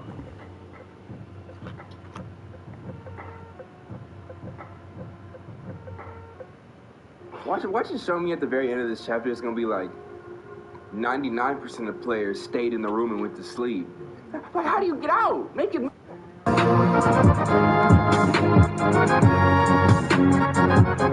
What's good, y'all? Welcome back. Hey, to another episode of that Beyond Two Souls. Now I know PG is still not back. I haven't got files to PG in time, but don't worry, he'll be here soon. Again, we're gonna play Beyond Two Souls, and we may get through this game this week, just because this is easiest for me to get to y'all. Jody's parents, gone. Jody's friends, non-existent. The doctor, doing too much. Let's get into this next chapter. Navajo. Are those Indians or is that location? Let me stop. I'm gonna Google it right now. I'm gonna do it right now. Respect to all my Navajos. When I Google Navajo, Native American people of the southwestern United States. Trail of Tears. Much love to my Native American subscribers. Okay, here we go. Let me stop before I get in trouble. So she in the desert with it. The Navajo desert, that is a desert. Nice. Aiden is still on her ass. Exhausted and thirsty, and I have no clue where we fucking are, so just play nice and give me a break, okay? What if all the crazy people you be seeing on the streets and in real life just be talking to their own Aidens? There's this clip of this black lady on the subway. It looked like she really getting into an argument with somebody on the bus. And the dude pans the camera to the right and nobody's there. I'm like, dude, that's drugs though. There's a huge difference. Dang. This is like the setting for Little Miss Sunshine. Is that Steve Carell movie? You know, the one where they go into the beauty pageant for the little girl. The cute little girl. And the dude is not talking to anybody. Hold up. Nope, don't take that ride. Don't take that ride. Don't know who that is. Don't know who that is. Aiden, go get him. Aiden, whatever your name is, go get him. What if I would have done that knowing that dude was coming? And then took out his body and soul and spirit. Still can't get over the fact that this game is about poltergeist, spiritual possessionings. Why is the game trying to make me feel bad for spirits? I don't understand that. Is that the plot? See, it won't let me go into Aiden mode. What? Did I reach the end of my road? So nope, I can still walk more. That's hilarious. Alright, next car, I'm gonna flag down. Never mind, I'm gonna take a rest. Everything's gonna be okay. middle of nowhere. I'm dying of thirst. Smell. Everything's fucked. But it's gonna be okay. Is it? Oh, here Leave we me go. alone, Aiden. What? Look at Aiden trying to look out for you. You getting mad at him. Who else do you have besides Aiden? And you sitting here yelling at him, getting mad at him. Work with Aiden. He got your best interest. It's okay, Aiden. There's no reason to be nervous. We don't know that. Okay, so you can't even go in this building, so let's get back. Y'all know damn well I should have played remix mode where it just showed me everything in chronological order. I'm just gonna assume that this is after I escaped the police. Y'all know when I jumped out of that building and CIA was here looking for me, talking about I committed an act of treason. Maybe I just walked for forever since then, right? And where did this game even take place? New Mexico, Albuquerque? You know why I say that? Because I've been watching a lot of Breaking Bad recently, trying to restart the series, and it takes place in New Mexico. So this looks a lot like Breaking Bad, right? I expect to see Heisenberg's RV out here soon. The motherfucker Heisenberg is a real one. I am the one who knocks. So am I. Hello, who's here?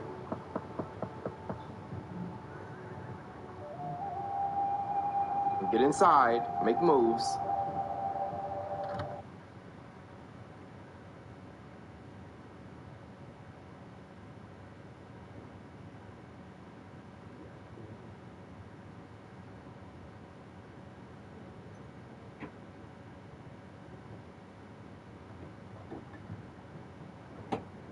That's my boy.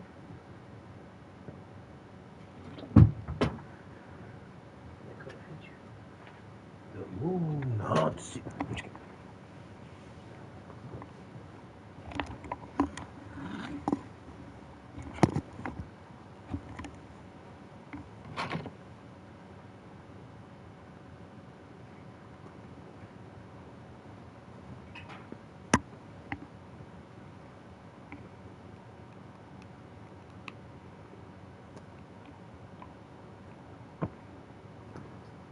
Here it comes. Start.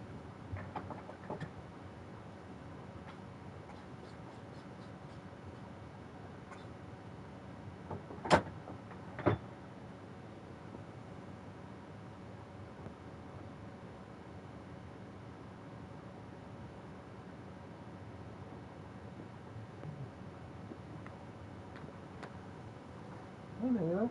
That's it. Yeah, that was fun.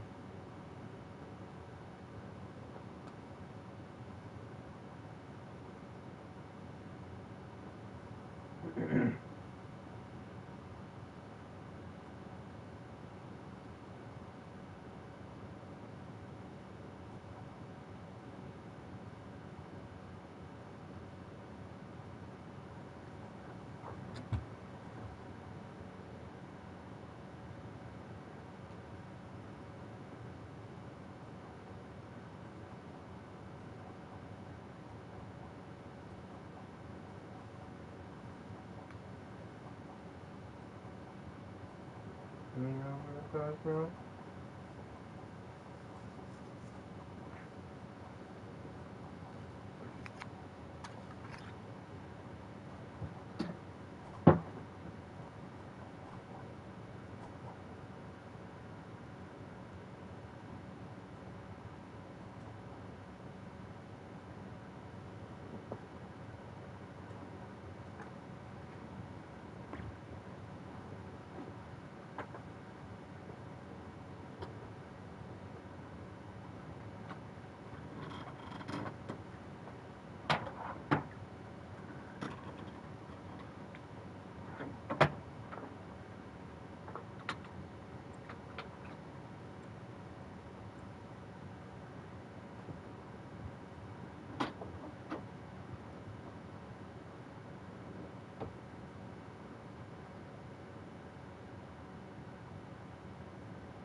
What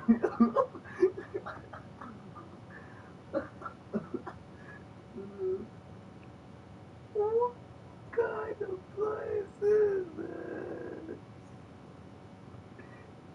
That's me when I walk into a golf girl's me when I walk into my golf girlfriend's room and I thought it'd be nice. What kind of place is this?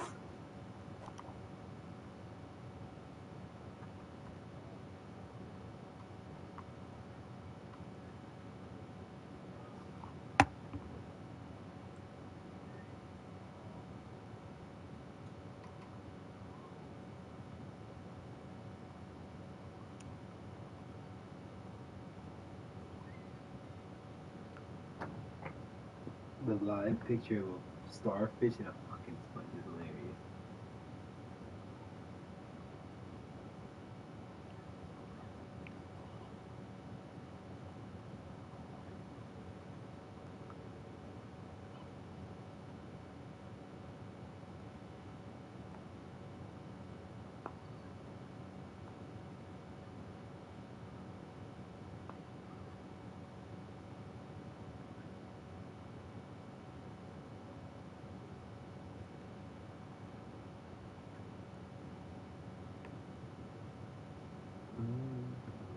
The one thing I didn't like about SpongeBob though was the outro. It fucking creeped me out.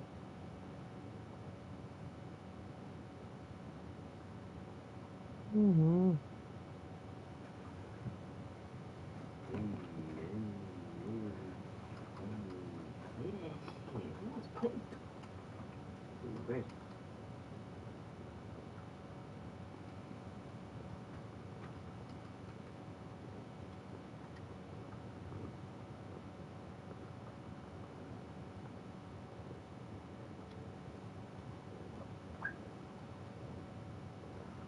So scallops are birds. Mm. What? No, that's what he said. He said, "What a beautiful day. The water is chirping. The water is beautiful. The scallops are chirping." I was like, "What the fuck?" So scallops are the birds. Scallops are delicious. The fuck you eat scallops? Mm-hmm. You be eating their birds? You like Pretty good. never eaten a scallop in my life. I know, right?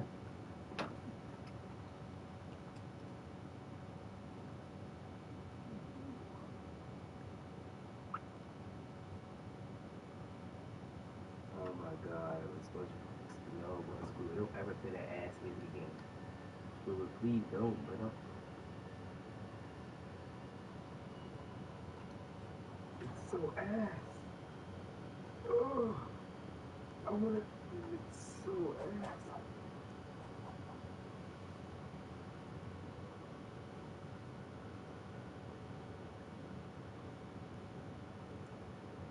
My time throwing bubbles.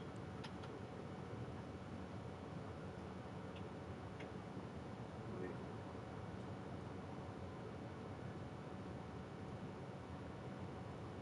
How many times are you gonna keep doing that?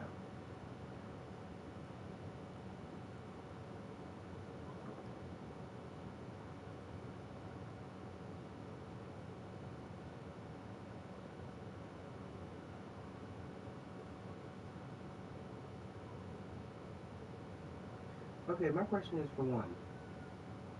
How do they have quarters? How do they have any type of money in here? It's literally. Oh wait, is this seaweed? Is the money seaweed? I think the money might be seaweed. Do fish smoke here? Like, what is the equivalent of weed to them here? Seaweed. Would it just be normal weed? Seaweed. Or would it be seaweed? Because then again, if it's seaweed, then again, how is seaweed money? You guys are just smoking your money. But if Seaweed isn't money. You've seen the money that. But no, wait a second. I'm talking. I already said it. You didn't hear me the first time. Well, you didn't hear like the first part of what I was talking about. What was I saying again? Oh yeah. So again, if seaweed is money, which I was kind of just saying that because like the money's green and it can't be actual dollars because money can't go underwater like that. No, they just use regular kelp. Or regular regular grass, but seaweed isn't all grass. Seaweed is a special type of breed of grass underwater. It's not just regular grass. So they probably just use regular grass for the money. Grass can just be underwater. Well, yeah, Mhm. yeah, you can't. That was a fucking dumbass statement. I'm right. I'm broke. So you got that. Okay, so that's cool. Now, to my second thought, what the fuck is under Patrick's rock? I know that nigga that we be watching probably already stated that. He probably already did a video about this, and I feel like he has, and we've like seen it. But just, I still wonder what is under that nigga's rock. Cause like in the first few episodes that I've seen, like the first two, it's shown that his rock is like it's like actual furniture under there. Wait, by the way, can you ask your dad sometime soon about the P5 thing? No, why? Why do you care about that? I thought you said you would. Yeah, I would later when he's out of some shit. Okay. Keep telling me that. Oh, he's still in it. Okay. Still bullshit. I don't really care too much. But yeah, I'm just trying to do that so you can do the little DC Universe Online thing, and then I can get on War Thunder and be on. What is it? Tanks? Yeah.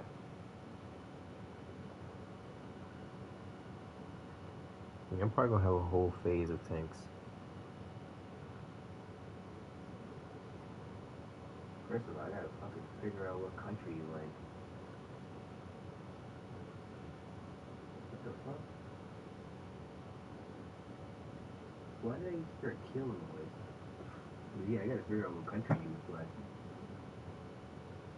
And the one thing is, usually you can like guess with your friends, like, you probably play this one.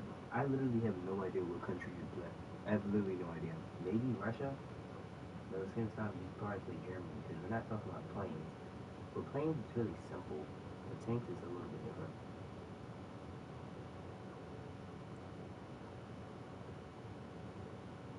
Because every tank has like, because like planes, it really depends on how you play them.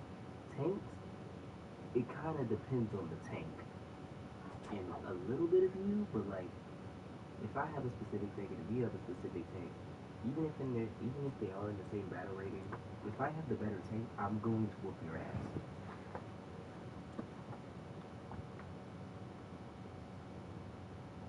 You don't.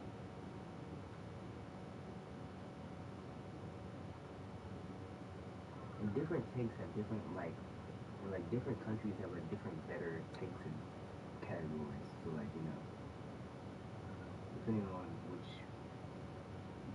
what type of tier you want to play, you can't really use modding tiers because you're gonna like pay for premiums and shit, and I know you don't want to do that.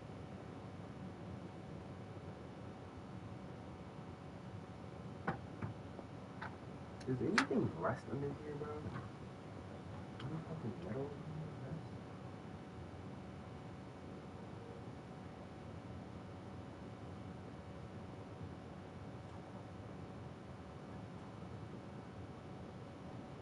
Ugh.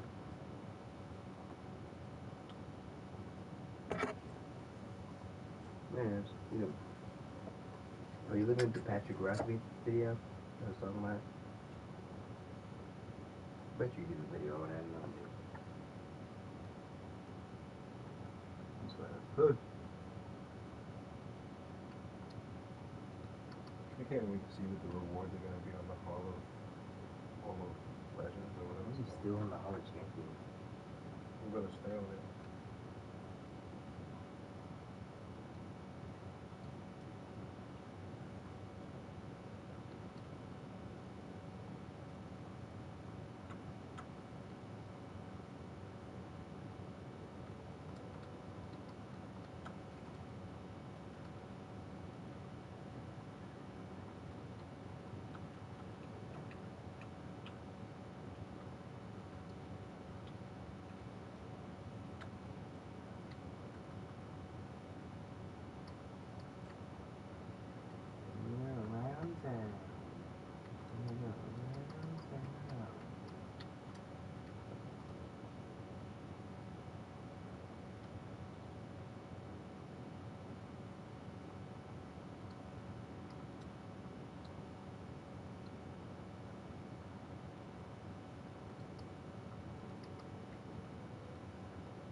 It's a giraffe.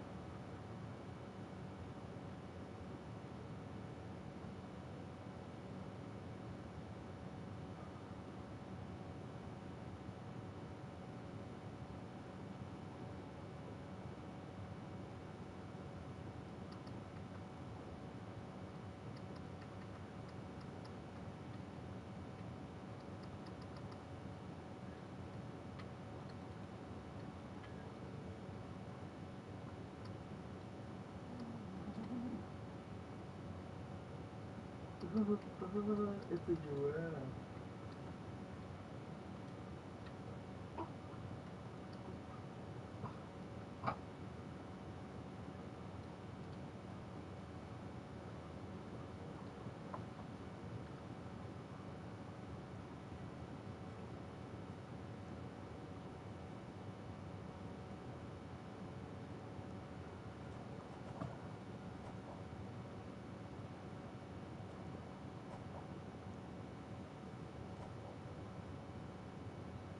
Man, Cosmo really did.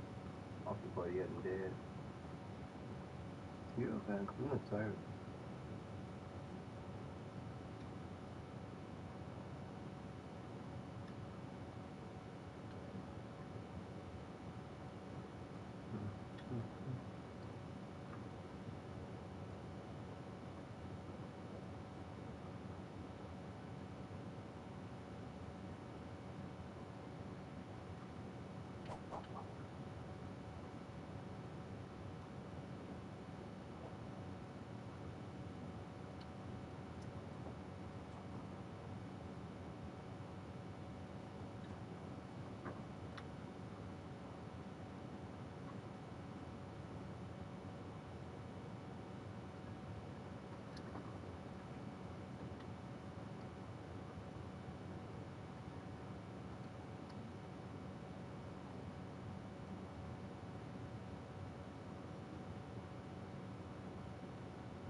Even if you aren't a big fan of the show or haven't watched it since you were a kid. But this is not the original intro for the show. Not even the 1999 version of it is the original. There is another intro that most people probably have never seen. Hey! So the first episode of the show is the pilot Help Wanted, which aired for the first time back in 1999. If you watched it back then, or in any other airing, it will be preceded by the normal show intro that we have gotten so used to. But in the original 1997 version, the intro didn't come until over a minute into the episode, after SpongeBob has walked past Patrick on his way to the Krusty Krab. And this intro looked like this. I'm ready, I'm ready. SpongeBob SquarePants.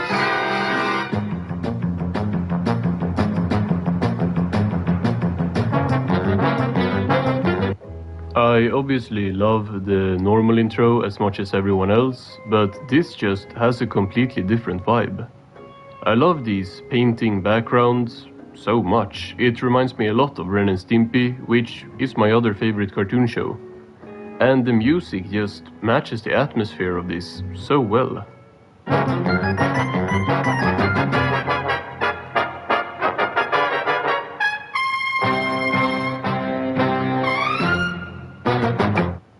Then we gotta talk about that last shot of SpongeBob looking towards the Krusty Krab. That shot is from the actual episode and is one of the best ones of the whole show, but that detailed shot version we get here is just straight beautiful. This intro shows some different art direction that it would have been really cool to see in the actual show as well. It's also very nice to see people credited in the intro, again very Ren and Stimpy-like. Now, this is of course something that happens in the usual intro as well, and it comes like after the intro and after the episode title card, we get like the credits. So I'm not saying that this is something that the show doesn't do, I'm just saying that it's a positive in both intros. Let me know in the comments if y'all would have preferred this intro, or at least an extended one, because it's kind of short compared to the normal intro.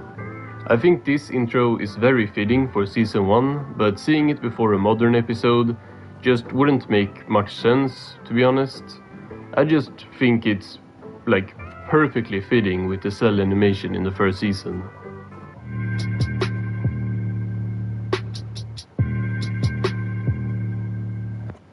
At Jiffy Lube, we care about your time. We do quality oil changes with a careful vehicle review. Great, I'll just catch up on emails. And we do it fast. All set. Can't thank you enough. Jiffy Lube. It's been almost 12 years and 5 years since Ernest Borgnine and Tim Conway respectively passed away. Both known for many roles, but what I mainly knew them from was for playing Mermaid Man and Barnacle Boy in SpongeBob. These characters really need no introduction. They have some of the best episodes of the whole show focused around them, and their legacy will forever live on with these amazing episodes. But since the actors' unfortunate passings, the show has obviously not had the opportunity to use the characters in recent episodes. But in one of the latest ones, I noticed that it functioned almost as a backdoor pilot to an attempt at replacing the two legendary superheroes. Hey! The last time Mermaid Man and Barnacle Boy appeared in speaking roles was back in season 9's Patrick Man, which was the last episode produced before Ernest passed away. I will commend them for not just using Barnacle Boy in episodes moving on, and it just makes me sad that Tim Conway also passed away just a few years later. Instead, for the coming 2 seasons, we just had small cameos of the two in magazines and toys, which I think is fine, and one background appearance. But then in season 11 they decided to do something kind of weird with the two characters, which is to make a questionable canon explanation to where the two are. Mermaid Man! It's Man Ray! He's right inside Squidward's place. So in universe, the two are frozen down. I have a lot of problems with this already, mainly that it's such a cop-out that they were better off not explaining where they were at all. Mermaid Man and Barnacle Boy are just taking their cryonic nap. But when they wake up in a week, they'll be weak for a week. I thought there were pretty much 2 ways they could handle this, with the first option being to give them a proper send-off. These are 2 of the most beloved and iconic characters of the whole show, and the 2 amazing actors who portrayed them passed away in real life. I'm not saying they have to die in the show, but I would greatly prefer some kind of conclusion to them not just being frozen down. Because that just feels like the show buying time to decide if they want to replace the actors in the future or not. Which should not happen, for the record. These 2, no matter how legendary they are, have not had an episode centered around them in over 10 years. And the last episode of the original saga was 10 seasons ago. I just don't believe that they need new episodes so much that there should be even like contemplation to replace the actors. Just having them in the background and referenced, but never having them talk is kind of convoluted, but that's still a better option than just them being frozen down, in my opinion. And if they are supposed to only be frozen down for a week, it's kind of dumb as well, because that doesn't even buy you any time. They should be up and going by now. But this is not the main focus of the video.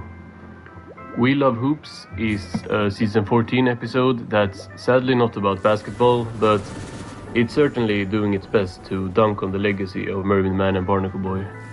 And now, back to the Kelp Bed Kids. The Kelp Bed Kids are hilarious! What for? So, do we recognize this? This is a very familiar setup to the show, with SpongeBob and Patrick watching a certain TV show and being very big fans of certain characters on the show. Wonder why it's in black and white.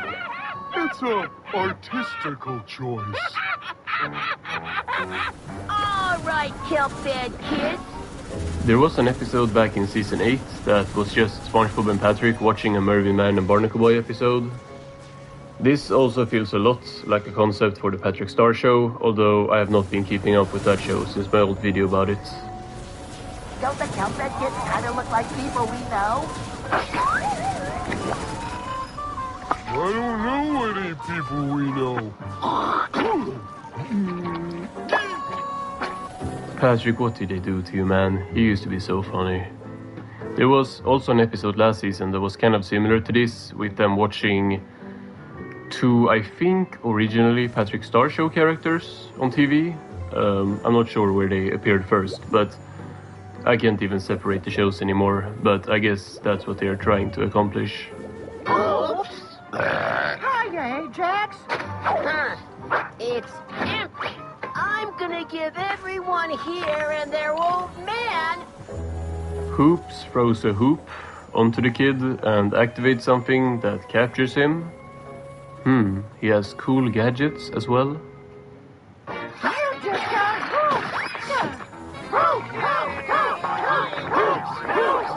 Hoops! That settles it. Hoops is our favorite Kelp Bed Kid.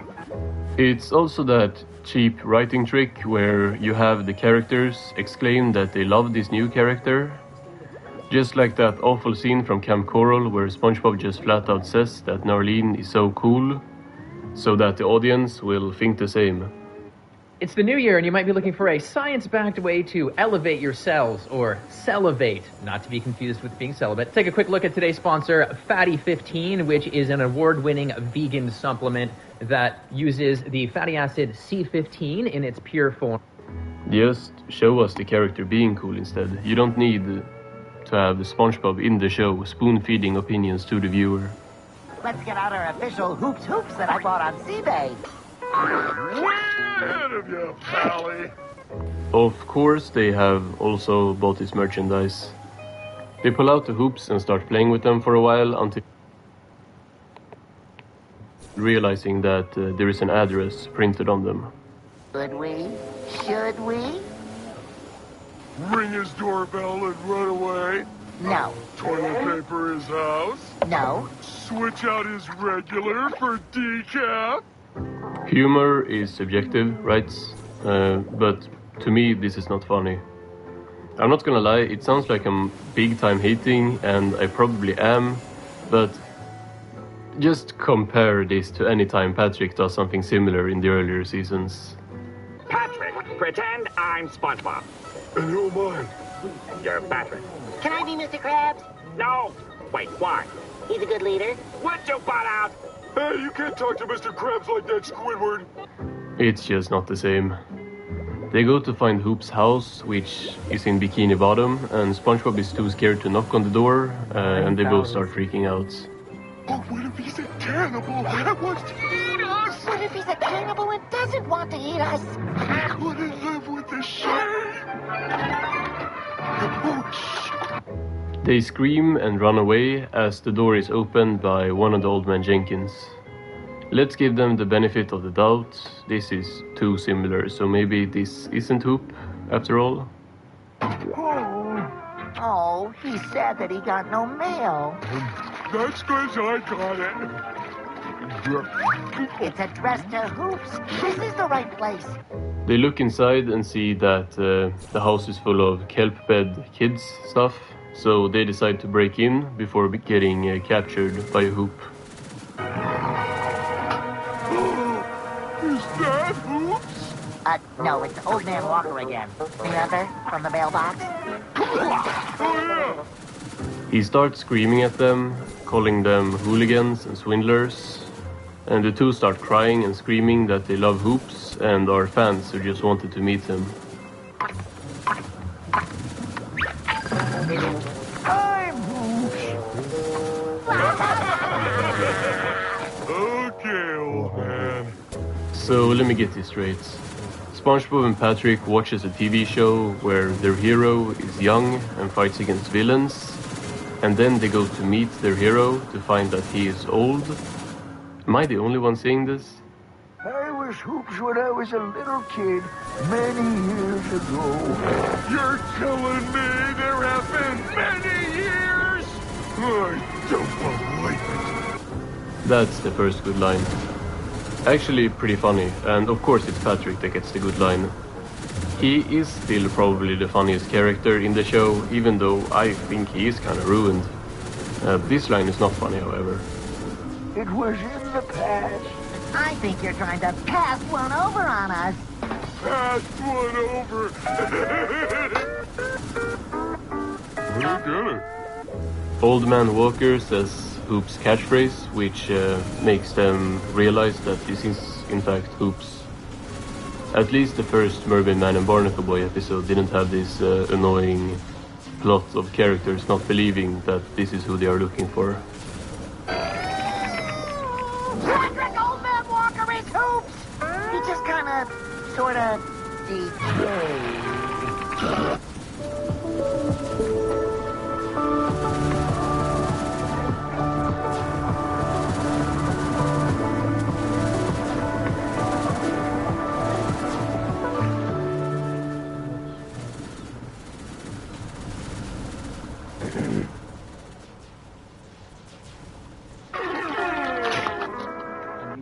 Patrick hugs Hoops and breaks his bones, and then they hear noises outside as the episode has realized it got more inspiration to take from Mermaid Man and Barnacle Boy.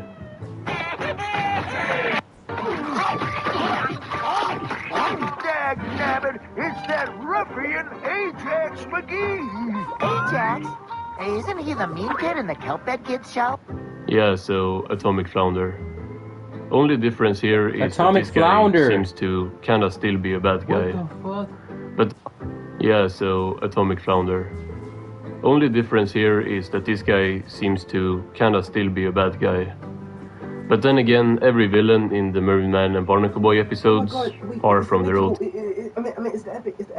So it's the epic, the mythical, and yeah, and he's yet to be added. He's coming soon. The next update. He's secret or something. Look at him. He's so insane, and he's a lobster. Yeah. What if that was literally lobster's father?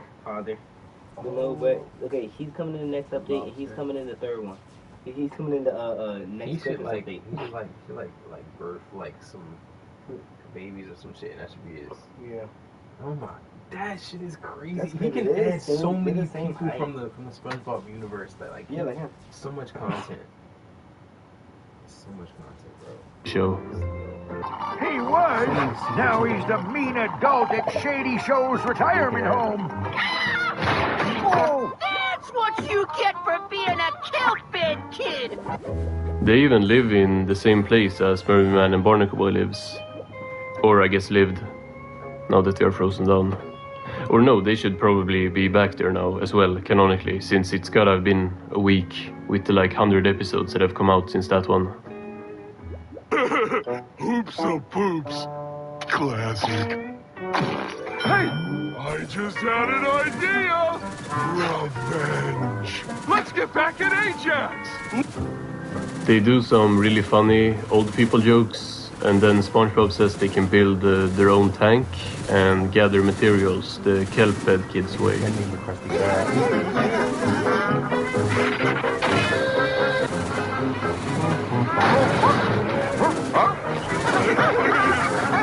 Even Season 5 did this better, with stealing materials from a building to add on to another one. And that was also not them just like messing up stuff for random people.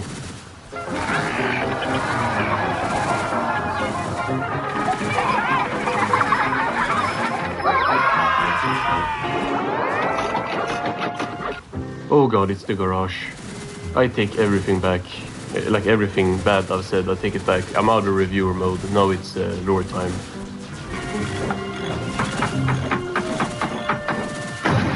We're coming for you, Ajax McGee! Say hello to my meaning mangler! And there we got the door inside the garage. And the tool bench looks the same as well. That's cool. They just heard that I randomly. guess back to the episode.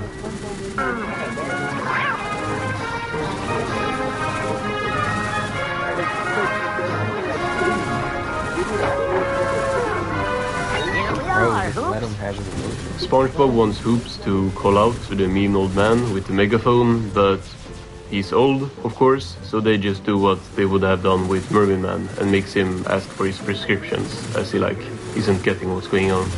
Is my prescription ready yet? Hey, where'd you get that pile of junk? Never mind, I don't care. So is this guy gonna be as iconic as really any Mervyn Man and Barnacle Boy villain? I mean, I wouldn't doubt that they're gonna shove him and Hoops into lots of episodes in the coming seasons, but I doubt that it will stick as good. He is strong for no reason. Well, look. What if they make A newsflash, the plane's gone down. My time is on that plane! I'm sorry, they lost the battery. That was 165 seat empty. That doesn't strike you as odd. Threat warnings were practically withheld. We have a right to know. Why is there so much secrecy around us? Your government knew. They all knew. The truth must be known.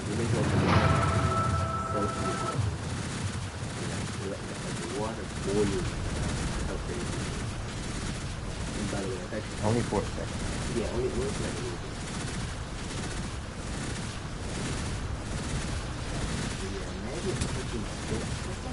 That's like only level of like clicking so fast that like the air catches fire, you know?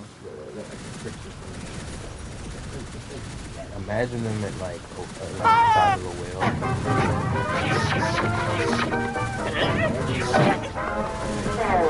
You loaded the cannon with toast? SpongeBob deploys salt, which just seems to annoy the guy more than anything. But then again, it wasn't like the eggs was hurting them when he attacked. This is still on the same level.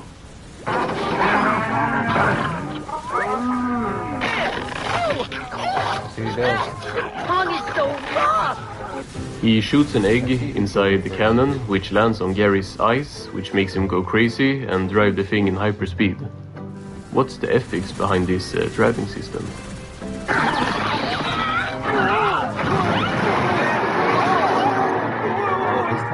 Everything smells like toast! They start destroying the town, and when I mention stuff like this and SpongeBob like killing random Bikini Bottom people, it's not because I'm like infuriated by destruction in a goofy cartoon. I'm just mentioning it because it's something that happens in the episode. I mean, people were blowing up like all the way back in season 2 as well.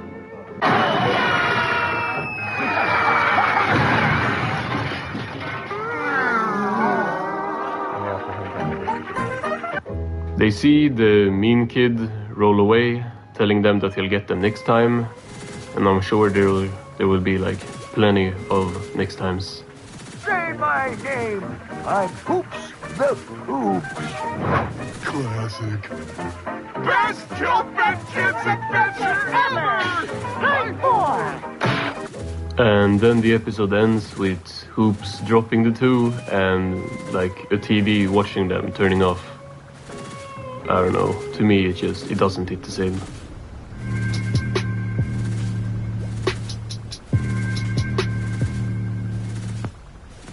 So, since y'all have been liking the Bikini Bottom lore videos recently, I thought we would continue that by taking a look at the most iconic cartoon restaurant, the Krusty Krab. Hey!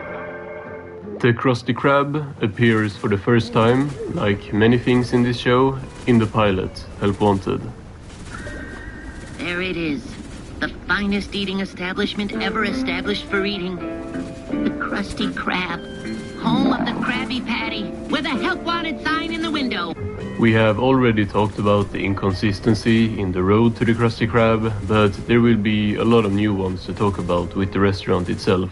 I've been training my whole life for the day I can join the Krusty crew, and now I'm ready.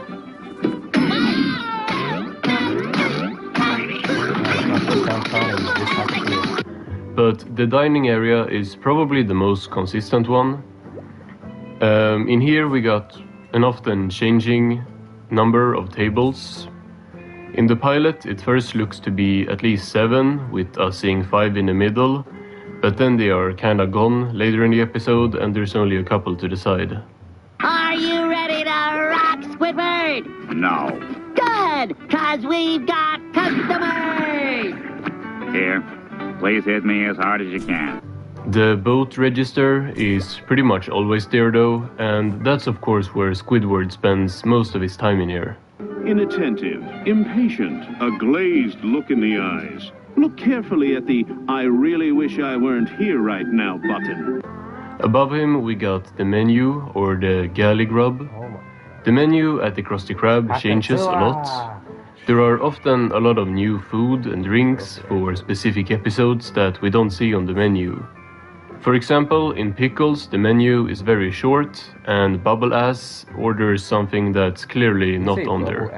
Double triple bossy deluxe on a raft, 4x4 animal style, extra shingles with a shimmy and a squeeze, light axle grease, make it cry, burn it and let it swim. The prices though are pretty much always way too reasonable for Mr. Krabs to run the restaurant. Like, even when he increases the prices, it's like more affordable than many places I know. Maybe he's not so bad after all. $101 for a Krabby Patty? With cheese, Mr. Squidward, with cheese. Now for some obscure things. Does the Krusty Krab have a soda machine? In Season 2's Born Again Krabs, after Mr. Krabs has his switch up and goes from generous back to being greedy, he takes this guy's drink to put it back into the soda machine. No more refills! By how he ran away here, it looks like this soda machine should be next to the cashier boat, or at least somewhere on that side. Maybe in the corner after Mr. Krabs' office door. In the Season 1 episode Fools in April, when Tom asks SpongeBob to get him some ice cubes for his drink, we see SpongeBob run straight backwards. By where they are standing, it's possible that it's still located in the same place, but to my knowledge, we legit never see it again in the whole 14 seasons. The Krusty Krab has a salad bar. This one gotta be one of the most rare things in the restaurant, cause it showed up back in Season 1's Culture Shock and then never appeared again. I just don't get it. If a free salad bar doesn't bring in customers, what will? While we never see it again in the show, we do get the confirmation that it still exists 4 seasons later in New Digs, when Mr. Krabs says this. No! You have to punish me! What? Okay, then wipe down the salad bar. Aye, aye, sir. SpongeBob's dumbass don't even know what salad is in Bossy Boots, so it's safe to say it's probably not out a lot in the restaurant.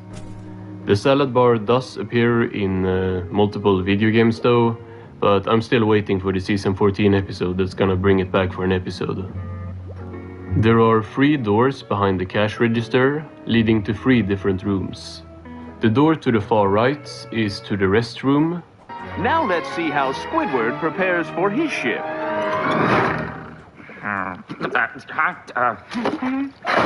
The Krusty Krab toilets are actually not too bad. It's only like 3 of them and there's no gender separations, but like, come on, this is not a big restaurant.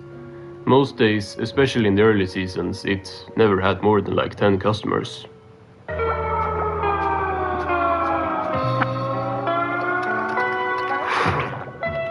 In Krusty Krab training video, we see it's bilingual though, with a wash your fin sign in both English and Spanish.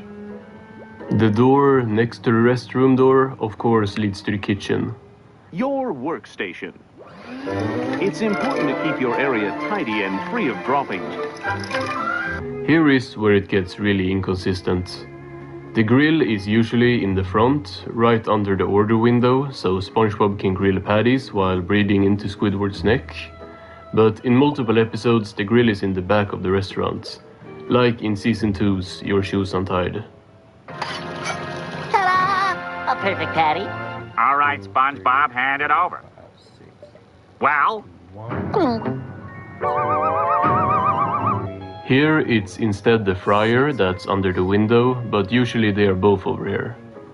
Obviously the joke wouldn't work if the grill was in front, since then he could just hand the patty over to Squidward, but in other episodes there really seems to be no reason for it moving to the back.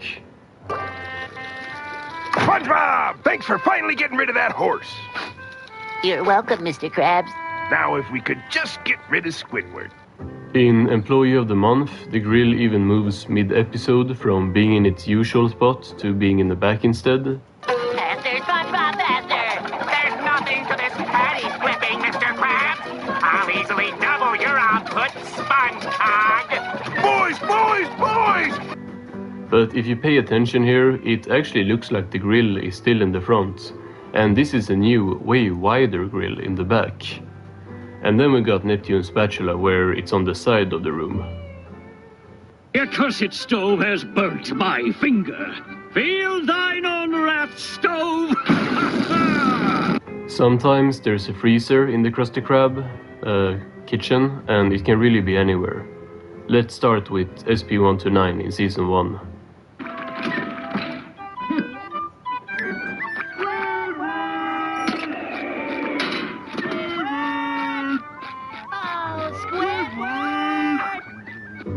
Here it's placed to the side when you walk in, but then if we move on to the original fry cook in Season 5, it's placed more on the side of the actual room. And then in Quarantined Crab in Season 12, it's in the back.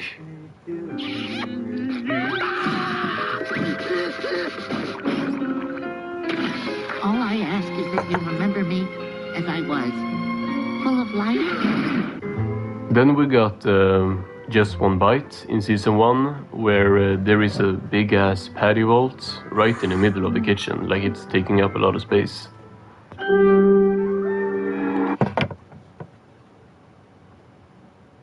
It's not easy being the one everyone counts on to keep your operation running. That's why at Grainger, we're here for you, with professional-grade industrial supplies and fast delivery. Call, click Grainger.com, or just stop by. Grainger, for the ones who get it done.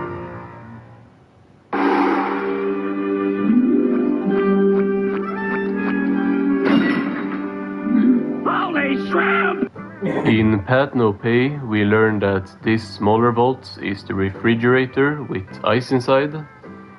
Shouldn't ice be in the freezer as well?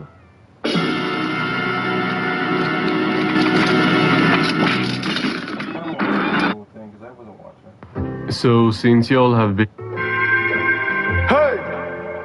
The Krusty Krab appears for the first time, like many things in this show, in the pilot, Help Wanted.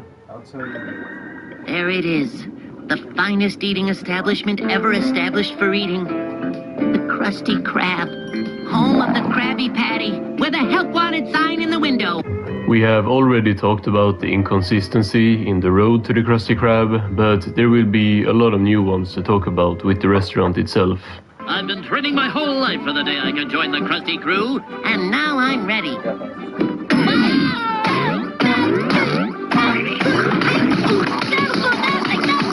But the dining area is probably the most consistent one. In here we got an often changing number of tables. In the pilot, it first looks to be at least 7, with us seeing 5 in the middle, but then they are kinda gone later in the episode, and there's only a couple to the side. Are you ready to rock, Squidward? No. Good, 'cause we've got customers! Here, please hit me as hard as you can. The boat register is pretty much always there though, and that's of course where Squidward spends most of his time in here. Inattentive, impatient, a glazed look in the eyes. Look carefully at the "I really wish I weren't here right now" button. Above him we got the menu, or the galley grub. The menu at the Krusty Krab changes a lot. There are often a lot of new food and drinks for specific episodes that we don't see on the menu. For example, in Pickles the menu is very short, and Bubble Ass orders something that's clearly not on there. Double triple bossy deluxe on a raft, 4x4 animal style, extra shingles with a shimmy and a squeeze, light axle grease make it cry, burn it and let it swim. The prices though are pretty much always way my too gosh, reasonable for that Mr. guy. Krabs to run the restaurant. from, Like, Big even when he Burger. increases the prices, it's like more affordable than many places I know. Maybe he's not so bad after all. $101 for a Krabby Patty? With cheese, Mr. Squidward, with cheese. Now for some obscure things. Does the Krusty Krab have a soda machine? In Season 2's Born Again Krabs, after Mr. Krabs has his switch up and goes from generous back to being greedy, he takes this guy's drink to put it back into the soda machine. No more refills!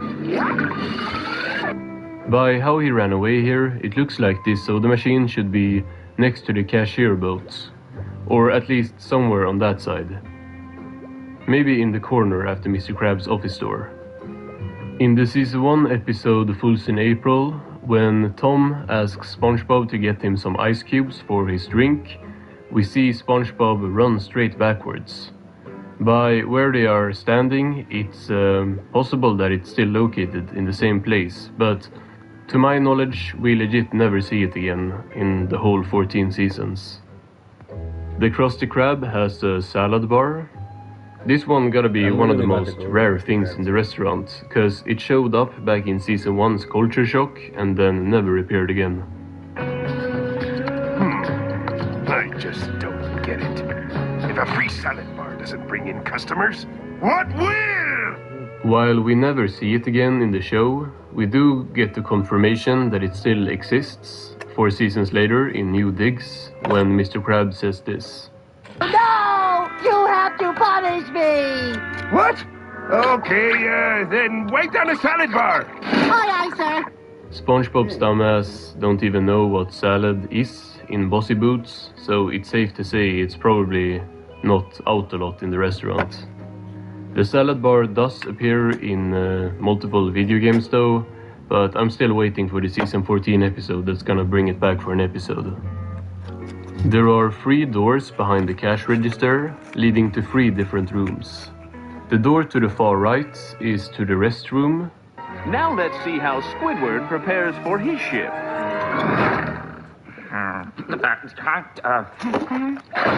The Krusty Krab toilets are actually not too bad. It's only like 3 of them and there's no gender separations, but like, come on, this is not a big restaurant. Most days, especially in the early seasons, it never had more than like 10 customers.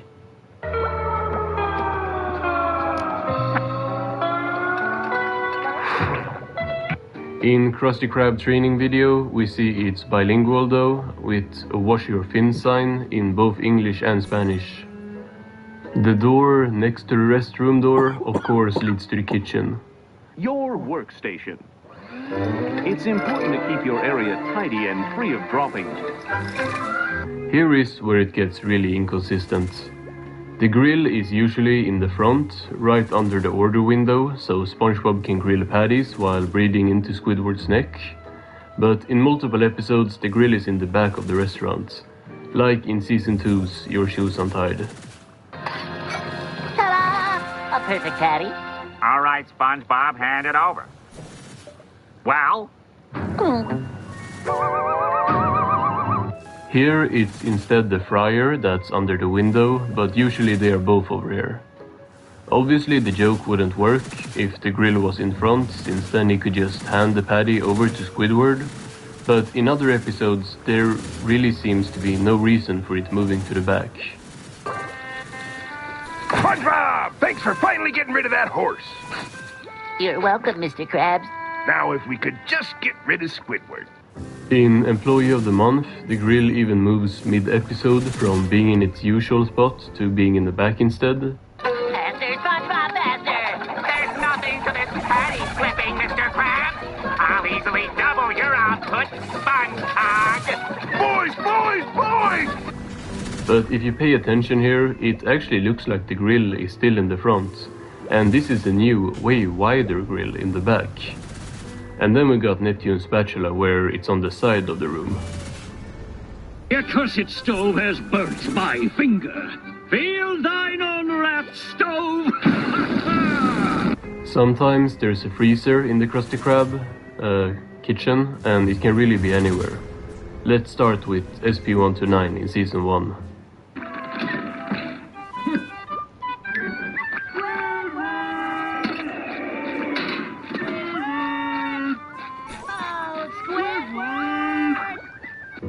Here it's placed to the side when you walk in, but then if we move on to the original fry cook in Season 5, it's placed more on the side of the actual room. And then in Quarantine Crab in Season 12, it's in the back.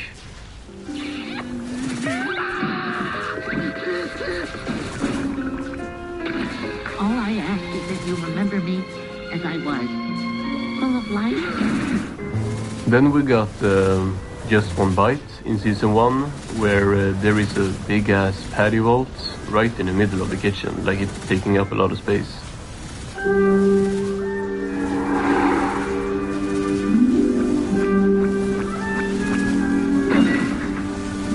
Holy crap!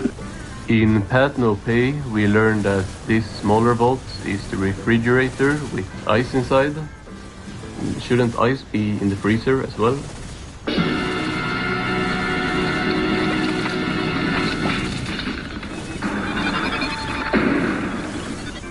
Then we got the door on the left when you walk into the kitchen, and this door leads into Mr. Krabs' office.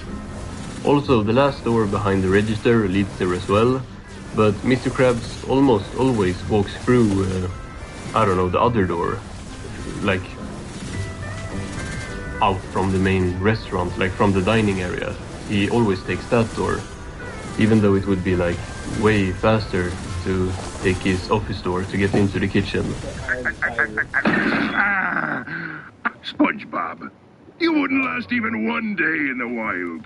This is your natural habitat. But often when he walks into the kitchen, it's to check on SpongeBob, because the customers outside are mad or something. Because half of the Krusty Krab episodes are just about how SpongeBob can't make Krabby Patties anymore. That's what I thought you said. Now let me offer this as a rebuttal. Stay back! I'm warning you! All right, now you're just acting silly. Mr. Krabs' office is kinda small, but it's really comfy. We see it in a lot of episodes, and there's not any big inconsistencies. I mean, in some episodes, he has a money shower in here, and this chest can contain some different things, but it's mostly the same. In the Season 10 episode Mermaid Pants, we get some new stuff though.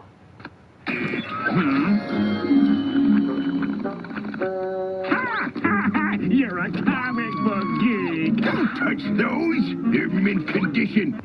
So not only do we learn that Mr. Krabs is a comic collector, but also that there is a whole secret room in here that technically would not fit in here. That goes for a lot of SpongeBob buildings.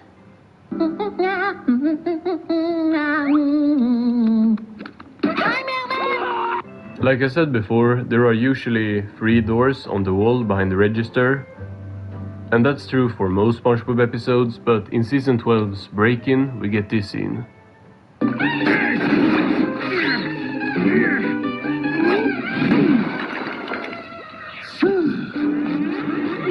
Employee break room? So, to the collection of rooms we already have in the Krusty Krab, we can now add a break room.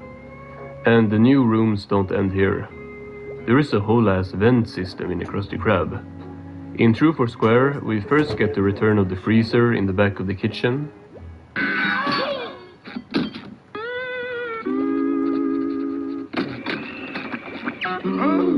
My ode to the Krabby Patty, made entirely out of ice. Then they climb up at the top of the freezer to get into the very large ventilation system. These could lead to like multiple rooms that can be above or below the main restaurant, and we actually see one of them in the episode. I think I see the exit. Ah, barnacles, it's just the surveillance room. Oh, my house is on TV. So Mr. Krab's got a whole surveillance room in the Krusty Krab. The Freaky Krab. Then in Chum Bucket Supreme, also in Season 6, we see even more stuff like this.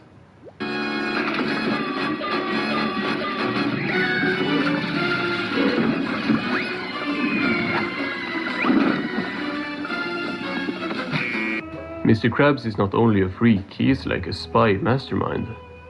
And this is not the only time we see them underground in here. Moving forward to Season 12, we got Krabby Patty Creature Feature. Come with me, Boyle.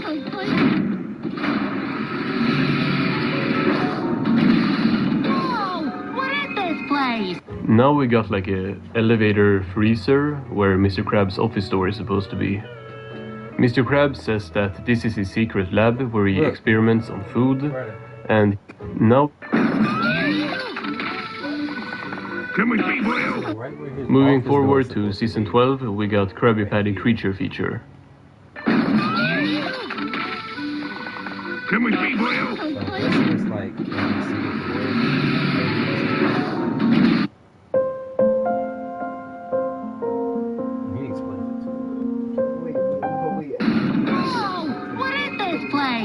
Now we got like a elevator freezer where Mr. Krabs' office door is supposed to be. Mr. Krabs says that this is his secret lab where he experiments on food, and he is paying Sandy to science up his menu.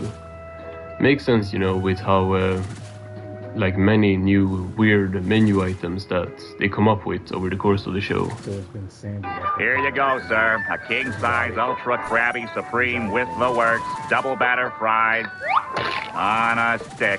Thanks. Barnacle head.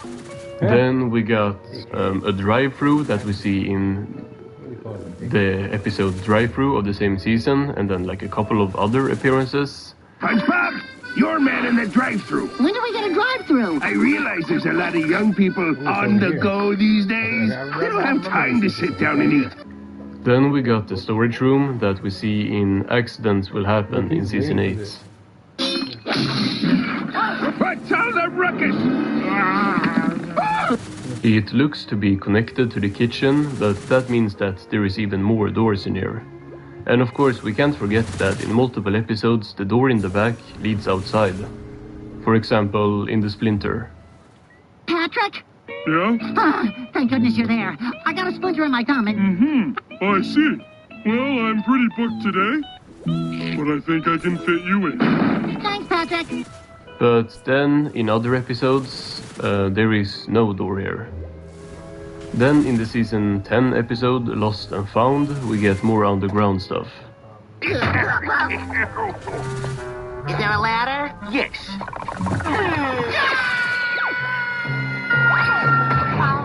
Here's the ladder, Boyle. Down here is a gigantic Lost and Found area with everything that has gotten lost in the Krusty Krab, including old referenced items and living people.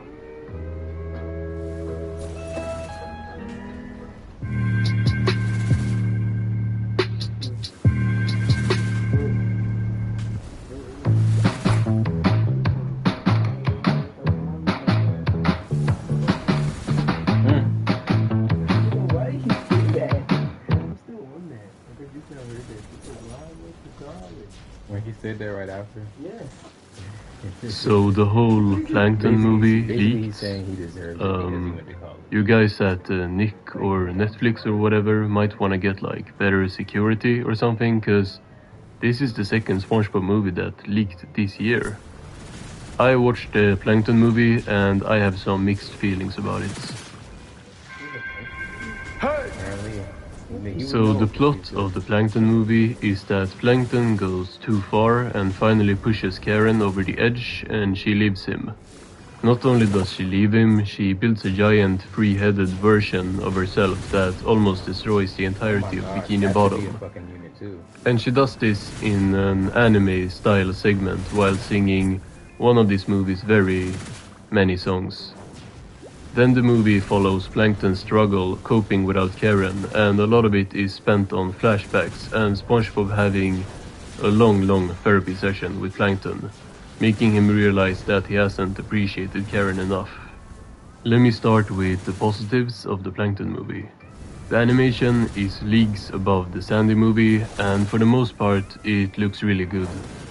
Hard to show any of it since, you know, leaks are illegal, but for example there is a section that's an old-timey cartoon with Plankton's childhood, which is amazing. I loved seeing that they kept the family from, like Plankton's family from other episodes, and even having potatoes play a big role, which was kind of crazy seeing, because that was like a really recent episode where we saw that. Another section that looks very good is Plankton going on a Tunnel of Love ride, which shows the downfall of his and Karen's relationship. I thought this portrayed their story pretty nicely and the visuals are very good. It has a different animation style, which is a positive for the whole movie since they switch it out a lot. But it's also just a good looking scene. The tunnel is made out of chum and there is ice everywhere, which makes for a perfect horror sequence as Plankton is watching his marriage fall apart.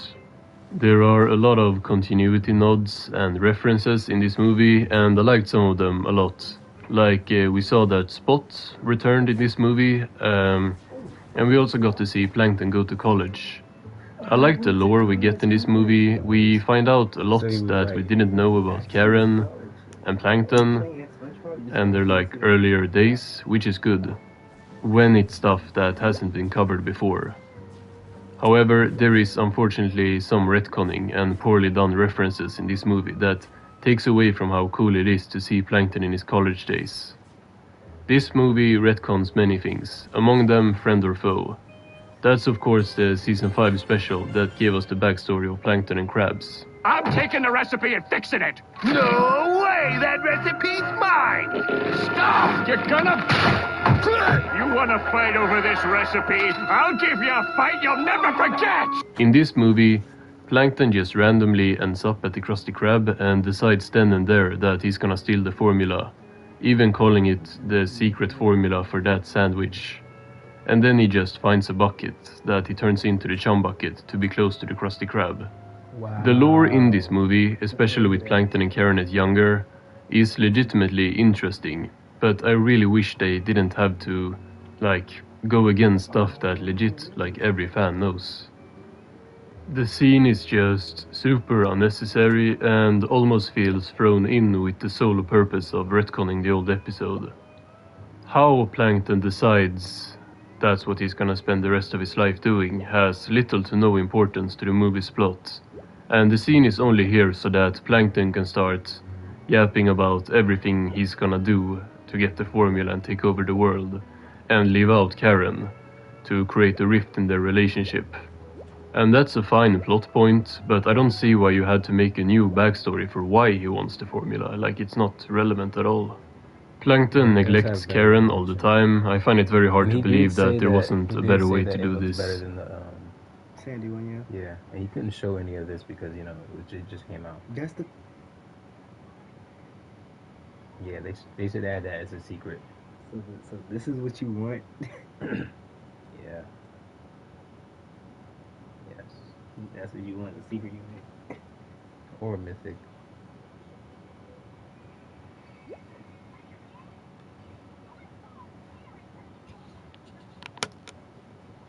Friend or Foe and other episodes gave the rivalry some real motivation behind it, and having Plankton just walk in and notice that the restaurant is, you know, popular, and that being his motivation is kind of stupid to me.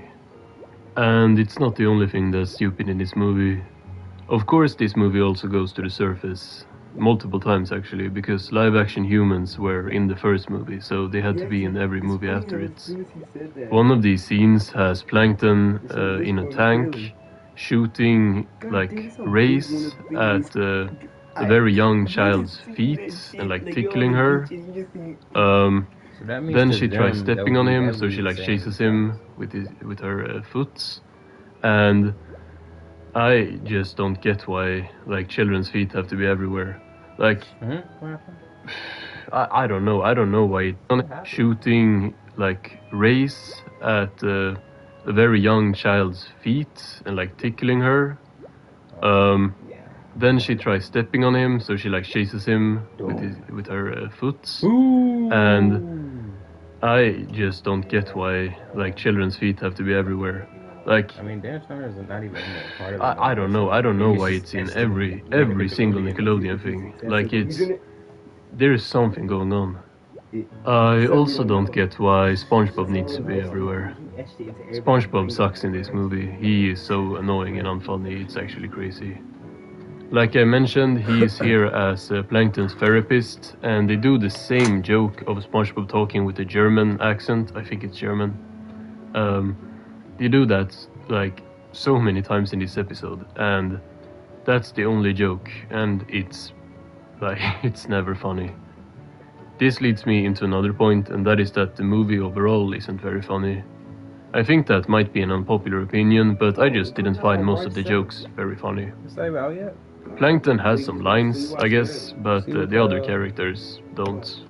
We'll always remember when they told her that they have a heart for her. Getting the transplant really quickly was pretty amazing. Oh, right, I almost forgot about this.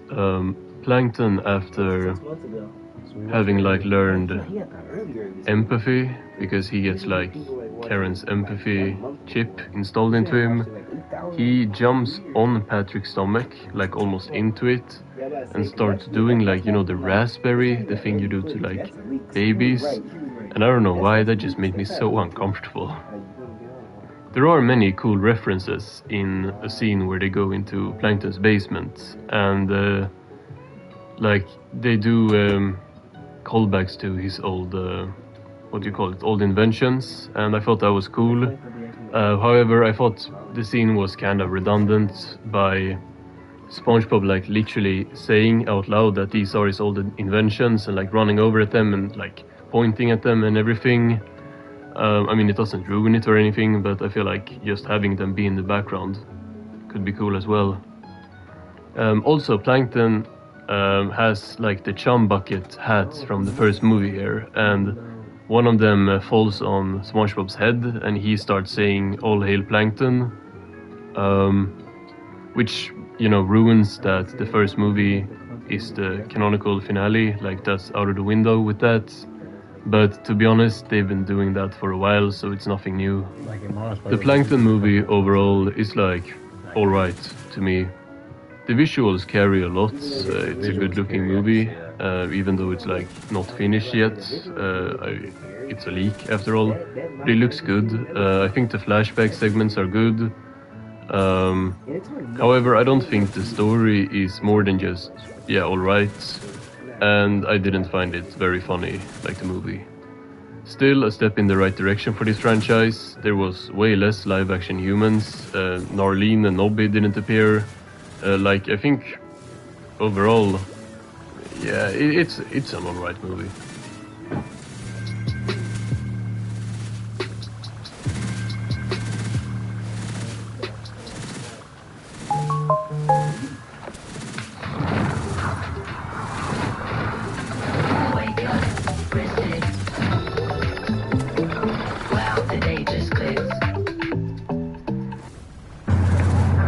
It's the biggest piece of dog shit. So I really didn't want to review this movie.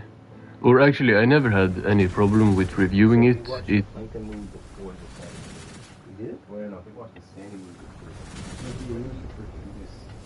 I made this playlist to where Andrew comes out first.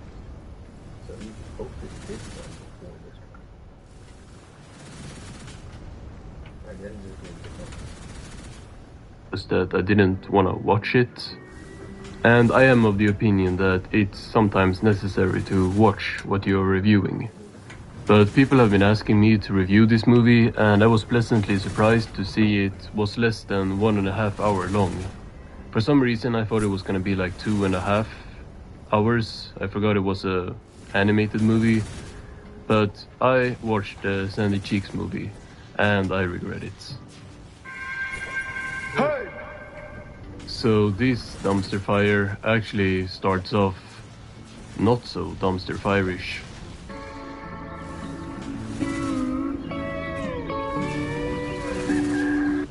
The opening is absolutely beautiful.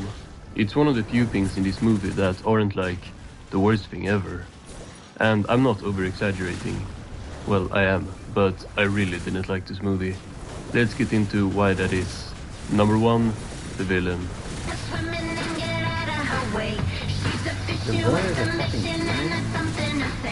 The villain in the new SpongeBob movie is a marine biologist named Tsunami. Having the villain of the new SpongeBob movie be marine biologists might be the craziest thing I've ever seen. SpongeBob, the character created by the late Steven Hillenburg, a marine biologist. What is going on? Can't wait for Vincent Waller to tweet out that not only did Hillenburg know of this movie before his passing, but he actually loved it and loved the idea of making the marine biologists the villains. And yeah, I said villains, like plural, because it's not just this woman, it's 2 sidekicks as well, who I think might be like Nick interns who got a chance to act for the first time in a movie or something. Deep vending machine. Are you thinking what I'm thinking? No hate to the actors, that was a joke earlier. I'm sure they are like competent actors with a real script and like real jokes. She bought us a vending machine. With money from our paycheck. We get paychecks? But is it supposed to come off like that? These guys act like it's supposed to be ironically bad, but I don't think it's ironic, which means that it's just bad. The live action parts of this movie are absolutely terrible.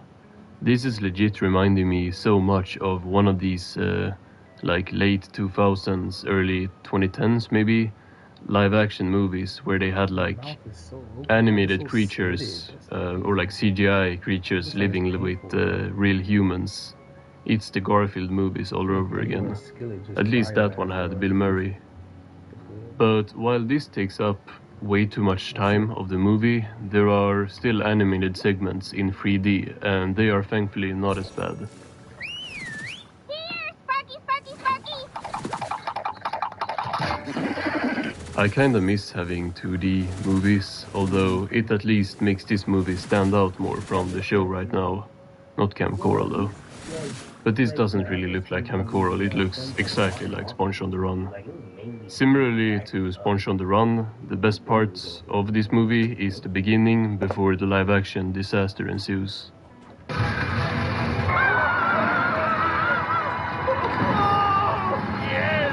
This scene is kinda cool.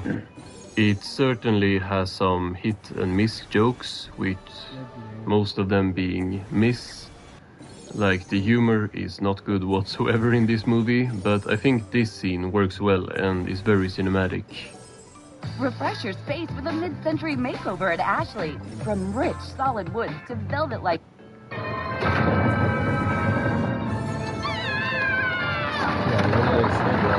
And a bit later, when Krabs goes out to look around, you would think that also would have been a good scene.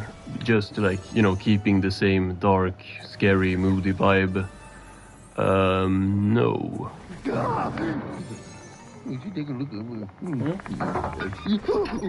They keep having him make noises and constantly getting like scared and screaming at everything.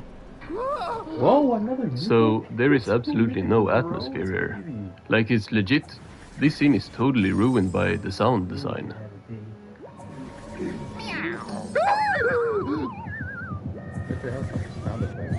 And that goes for so much of the movie because it's so much noise at all times. There is not a quiet moment in this movie.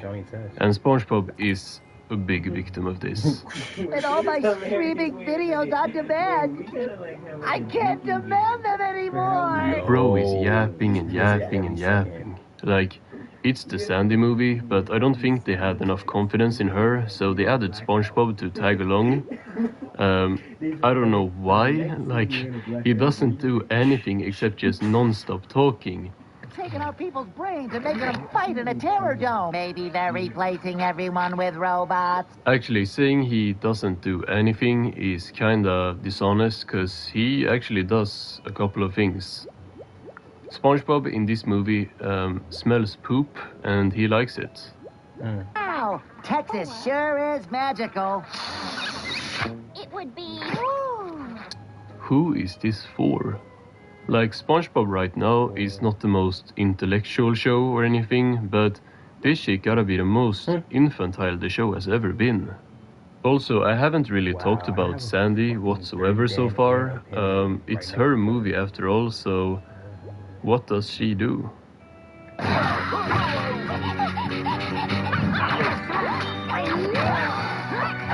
SpongeBob movie tried to take place in the ocean challenge. Sandy goes to land with Yap-Bob and reunites with her family. Well, look at who's back from briny blue. Craig Robinson, how did they sign you up for this? Bro is such a funny actor, and he usually acts in good stuff. This is not one of them. The rest of Sandy's family is played by people. I think actors, at least. That's a step above the live action guys. This guy, I think his name is Randy, is played by Johnny Knoxville, which is cool since we have seen him in SpongeBob already, like back in season 9. Not to brag, but I got voted most irresistible wink in Texas. The family, who I, to no one's surprise, don't really care about as characters, aren't bad though. I have had major griefs with the family characters in recent seasons of multiple of the SpongeBob shows, but these guys are one of the less bad things here. I'm not learning their names, I just want to see water. Instead of water, this movie gives us sandy, furry inflation.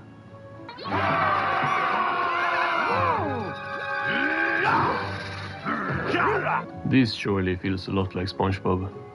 Not gonna lie, just take this scene without cutting back to SpongeBob and Sandy, and I would bet people would think it was from like some new Alvin and the Chipmunks movie. Like there is... I really don't think I will be able to tell. I'm more of a lover than a fighter, and I love the way you kick their booties. Didn't you love karate though? Well, you also loved putting love into making Krabby Patties, and look how that went. My mom doesn't understand fast food, not the way I do. Her cooking takes forever because she adds love. Look how they mess with my boy. My baby. Pyrocynical fans stopped watching right here. I also almost stopped watching after finding out what the villain's plan is in this episode. Movie. I'm so used to reviewing episodes. This is my first ever movie review. Special genetic modification. Their DNA is altered by our patented gene machine. Well, they put more effort into the video than the land stuff at least. This gotta be like the most mind-boggling plot I've seen a villain in a kids movie have. Cloning! Soon they'll be on their way to a retailer near you. I doubt that the movie's target audience of people who find SpongeBob smelling poop funny will follow along this. Like I said, the water scenes are a lot better, and there are some cool scenes like the apocalypse one before Krabs started moaning and stuff. But there's also some like plankton clones that we see on screen that are pretty funny. And then there's jokes like this. What do you call those scary movies you have when you sleep? Nightmares? No! Scary sleep movies! Bro, less time spent on live action humans and more time spent on the quality control for the jokes. Please. So after the evil marine biologist has captured Bikini Bottom, We first get some more inflation, yeah, let's go. And then it's just Finding Nemo.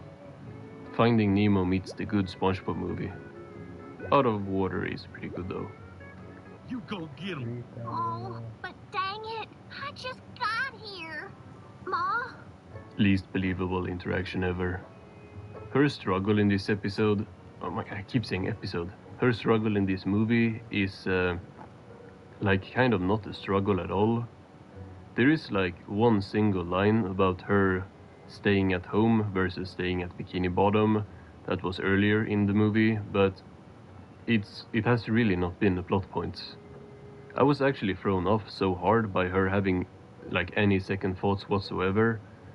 And then, yeah, it just came out of nowhere. And then I remembered that that one line from earlier, but that also came out of nowhere.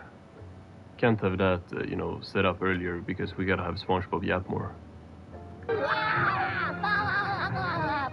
that, gravity! Hate to be that guy, but since when is she a flying squirrel? Since never.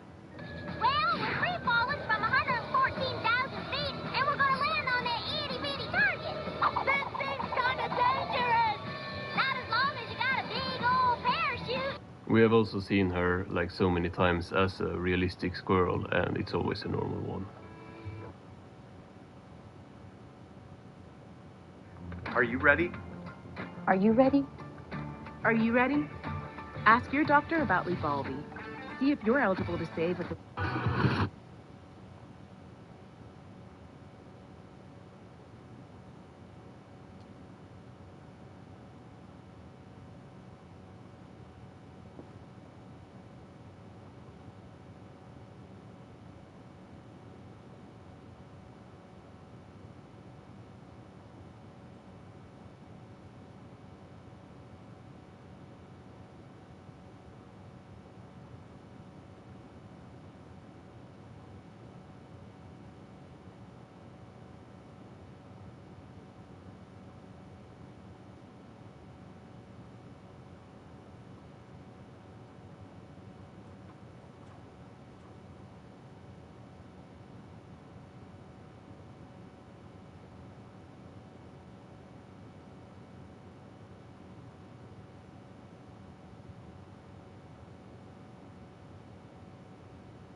I've seen more humans than fish in this dumbass movie.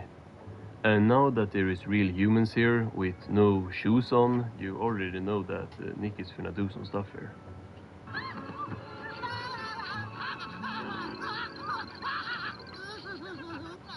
Has Nickelodeon secretly rehired Dan Schneider and had him work on modern SpongeBob? Because I refuse to believe that kids really find feet this funny. This gotta be for someone else. Prize trophy, Sponge Boy to us. His name is SpongeBob. Nah, the villain even called SpongeBob Sponge Boy. Be happy I'm not a SpongeBob conspiracy theory channel, it's all I can say. Like, put some respect on my man SpongeBob's name. She wishes she could take them out of the water so she could cuddle and sleep with them. Huh? I need to bleach my eyes. That gotta be the worst, like, special effects, or whatever you call it, that I've ever seen, because what was the intention behind creating this abomination? I don't think that's how you pronounce that word. Abomination. This makes her even creepier. She was already creepy because I don't know what's going on, but she wants to like sleep with fish or something.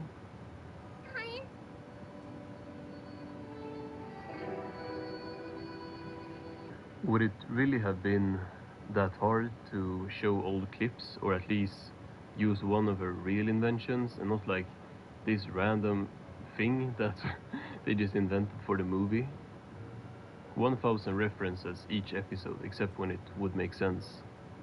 I feel like this is a good time to bring up how this is supposed to be part of SpongeBob's 25th anniversary, and to celebrate that, they retcon Sandy's real, like, species, they retcon Chimps Ahoy, and they have the villain say stuff like this. Oh, I like this.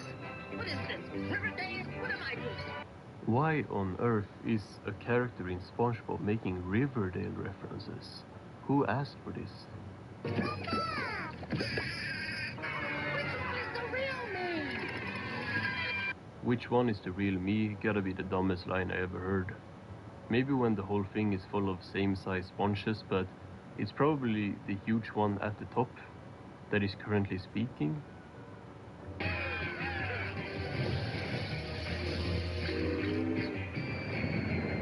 The end of this movie shows that Sandy's family can breathe underwater. Apparently, feels like that sums up the movie pretty well. How did you make a SpongeBob movie that's worse than Sponge on the Run?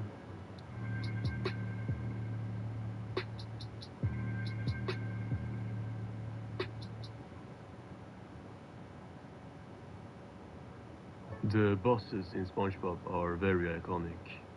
I feel like I start every lore video by using that word, but this is a very iconic show.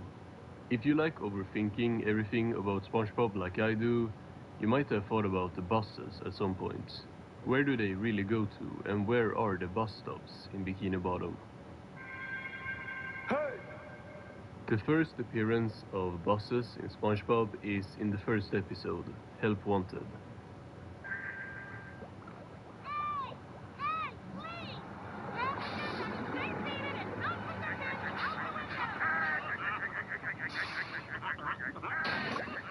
But what we see here is that there is no bus stop at the Krusty Krab. Well, clearly the buses stop here, but there is no like bus stop sign in sight. And this continue with the next time we see buses, which is in I Was a Teenage Gary, where one stops at SpongeBob's house on Conch Street.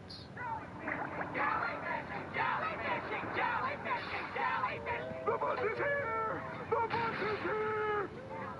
Come on, SpongeBob! Jellyfishing! Jellyfishing! The bus stops at Conch Street in other episodes as well, and in Dumped we see a bus sign on the other side of SpongeBob's house on the Conch Street Road.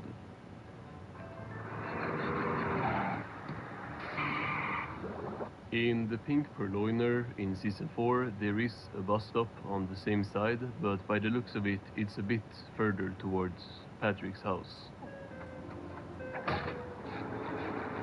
So, this is it? Barring the unforeseen hand of fate? I'm afraid it is. Patrick, don't go! I'm sorry I accused you. However, earlier in the episode, we see the bus stop more in the middle, leaning towards SpongeBob's house. Good night, Patrick. Good, SpongeBob. We do see a bus stop at Patrick's house in Hooky as well, where a bus drops off Patrick after he has gotten caught by the hooks. Oh, does somebody have a can opener? I will count this all as the same bus stop though. It's at most like 20 feet away from SpongeBob's house.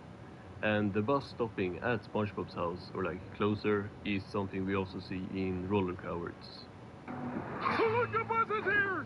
Wait for me, Patrick! Woo! Fire resist the pain! Here we come! In Gary's new toy, we get another view of the Conch Street bus stop, looking to be now to our right of SpongeBob's house. Do you smell something burning?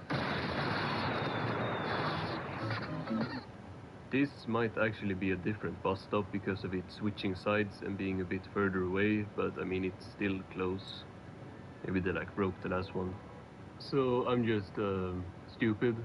First of all, this is not the first time we see it on the Conch Street side of the road, on the house's side, but also obviously there has to be two different bus stations on the Conch Street because you take one for each direction.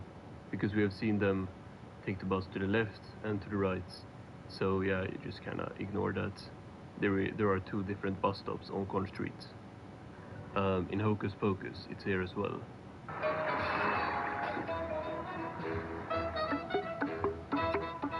don't care where you're going, just take me away from here. Then take one card and shove it in your ear.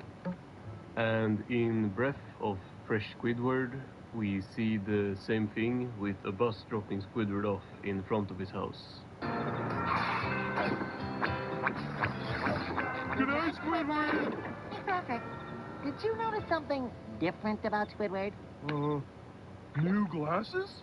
Obviously, when I'm talking about the buses, we can't not mention the most memorable appearance of them. Well, the scene in Help Wanted is memorable too, but Rock Bottom is all about buses.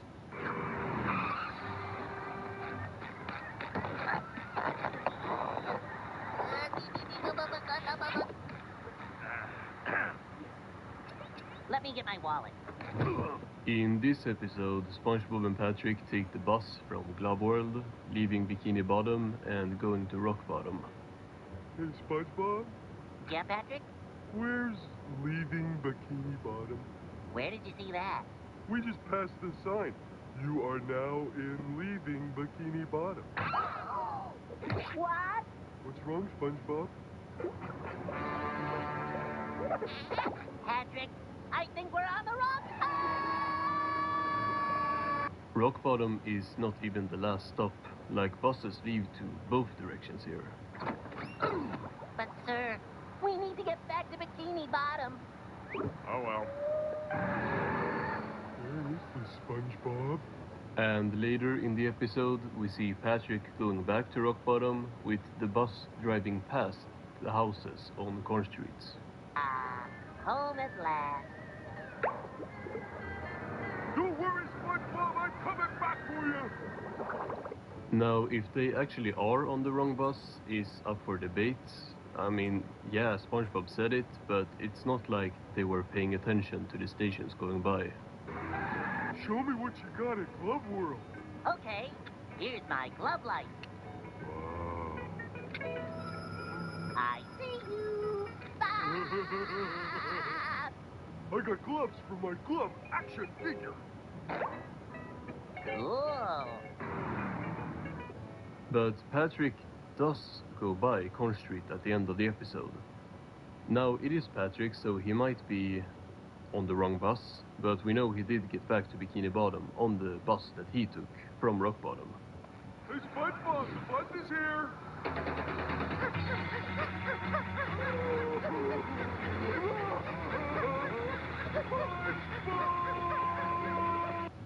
But the bus also stops at the Krusty Krab, so let's go back there.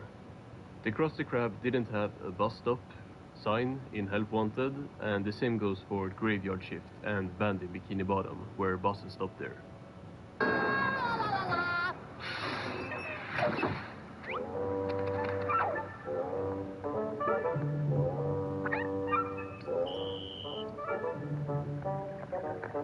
Hello?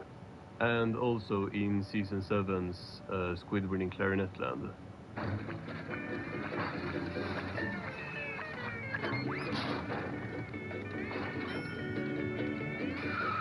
In all of these episodes, the buses just stop in front of the Krusty Krab with no bus sign.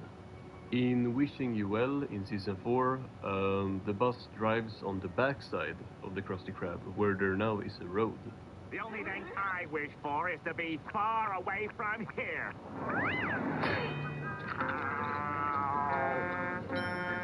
Bye, Squidward. Enjoy your trip. In this episode, it's different though.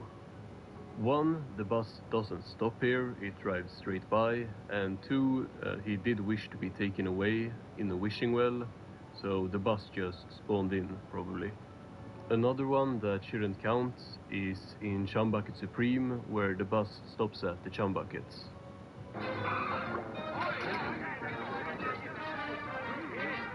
You fellas look hungry. As we can see, this is a bus dedicated to the Bikini Bottom hockey team, so it don't go by the usual bus routes, and the same goes for Grandmom's the Word. Hi, Grandma! That's a Shady Shoals bus, which is the retirement home in Bikini Bottom where Plankton's grandma lives, so that bus has an agenda as well.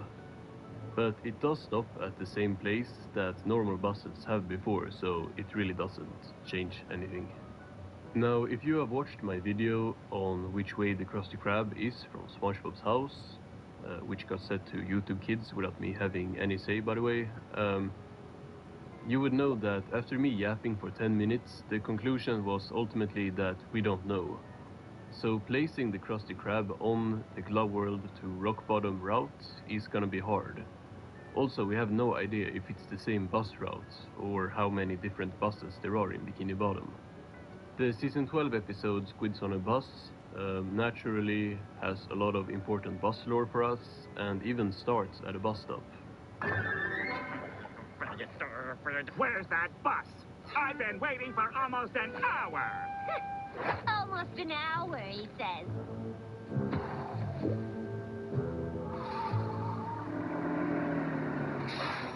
So now we got a bus stop on the houses side of Conch Street again. And this is the bus that Squidward takes to work. Oh, it smells like a narwhal's armpit in here. All right, that's it! Krusty Krab!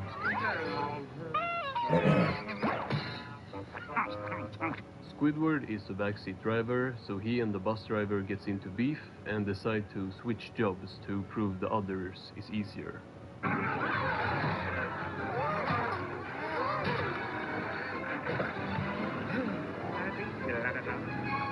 I like this.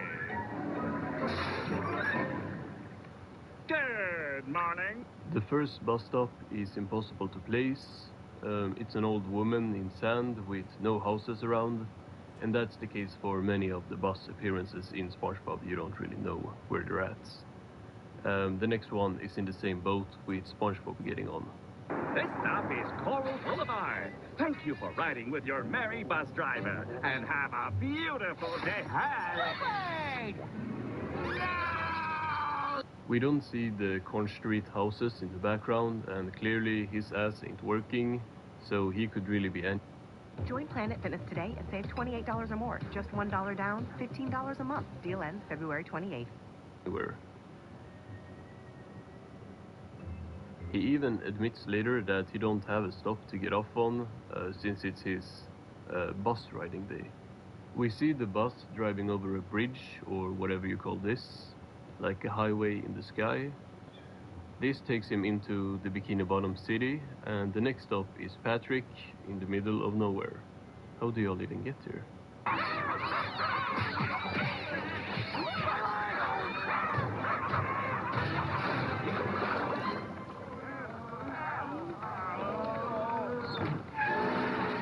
I have no idea where this place is, where everyone is getting off, but Squidward keeps driving, or actually he forgets to drive. Who's driving? Well, I am, of course. Wow!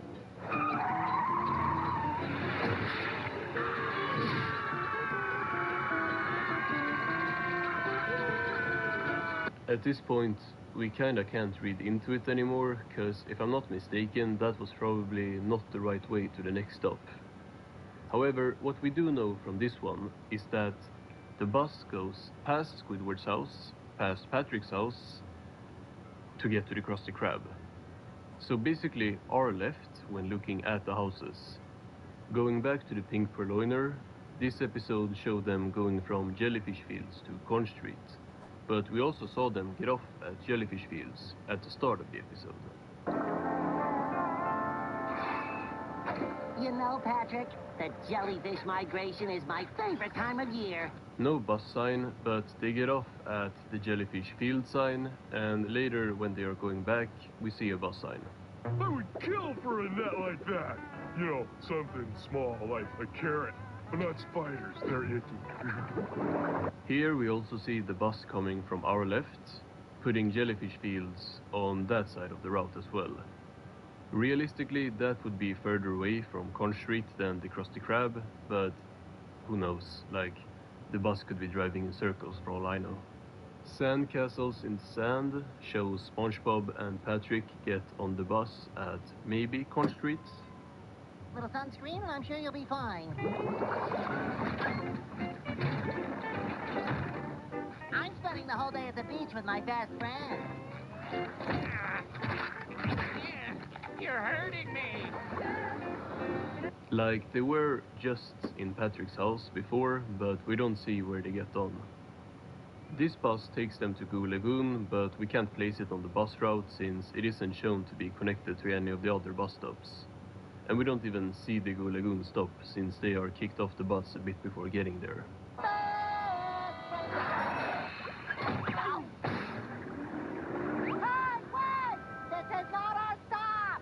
In Texas, we see that there is a bus stop near Sandy's Tree Dome. It'd be too sad. No, wait! Sandy! We also see in this scene that the Krusty Krab is very close to Sandy's Tree Dome, but we never see a bus between the two locations. And in Chimps Ahoy, we see probably the same bus stop again. So long, Bikini Bottom. I can't leave without a goodbye. But please don't think bad of me if I start to cry. Then, in A Flea in Her Dome, the bus stops very close to Sandy's house, and the same thing happens in House Sitting for Sandy, where the bus is set for Texas. Matter of fact, in all of these bus appearances, it's Sandy going to or returning from Texas. So, I mean, it could be fair to assume that this could be a different bus than the Bikini Bottom bus, one that like only lives in that direction, to Texas or whatever, land. I would say the same about the bus that flies to the island in the sky in Clash of Triton.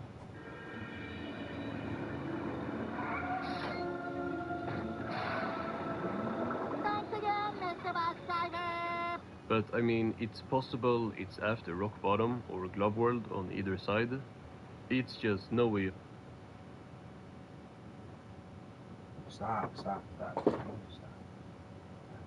Knowing with these one-off stops that we only see them get off at. The last episode I would like to look at, I think it would be fitting to do the like sequel to Help Wanted, I guess, Sponge Chovy.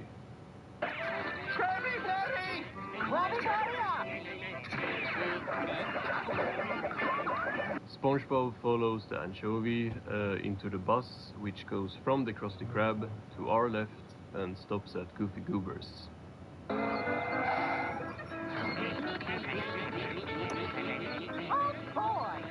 After that, it goes to a sunglasses store and then a mattress store, and after this it ends up at Corn Street.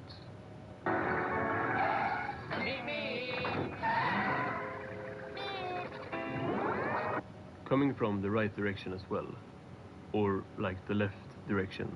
But yeah, unless more episodes with detailed bus routes come out, or we get a map or something, it's gonna be very hard to place most of these stops. But we actually got an official map. Don't get mad at me for saving it to the end. I needed some kind of twist, and the twist is actually real for me as well, because the video was almost done before I remembered someone had sent this to me on Twitter. Shout out to Glislow, you made my video almost have a point. So we have 5 different lines or times that the buses go by. This is way too complicated for me, to be honest. I only know how to keep track of if they're going to left or right. But the red is every 3 minutes, which is crazy, because that means there is a bus going by Conch Street 20 times an hour. Probably not the same bus, but yeah. But this also says that every 20th minute a bus drives between SpongeBob and Squidward's house on the scenic routes. I don't think Squiddy would like that very much. This is already hurting my head, but by the looks of it, they are saying you take the bus to the right to get to the Krusty Krab, which don't seem correct from what we have seen. That's the only way you can get from Conch Street to the Krusty Krab without switching buses halfway. This also means you can't take a bus from Conch Street to Rock Bottom. Technically, that could be true, since we never saw Patrick go there or the bus driving by. Here you take the green line, which apparently is only 3 times a week, to get from Glove World to Rock Bottom. But not down to Rock Bottom actually, as the last stop there is before you hit Rock Bottom. The scenic route goes to Rock Bottom though, although it doesn't connect to Glove World. So what are we even doing?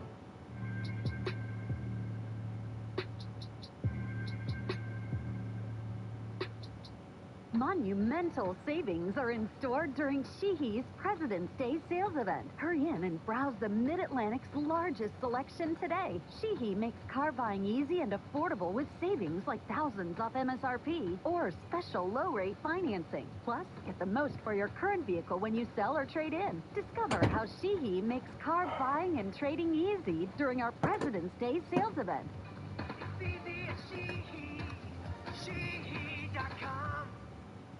Instead of just asking, how can we make Sarah's wrist better? At MedStar Health, we ask, how can we better the whole experience?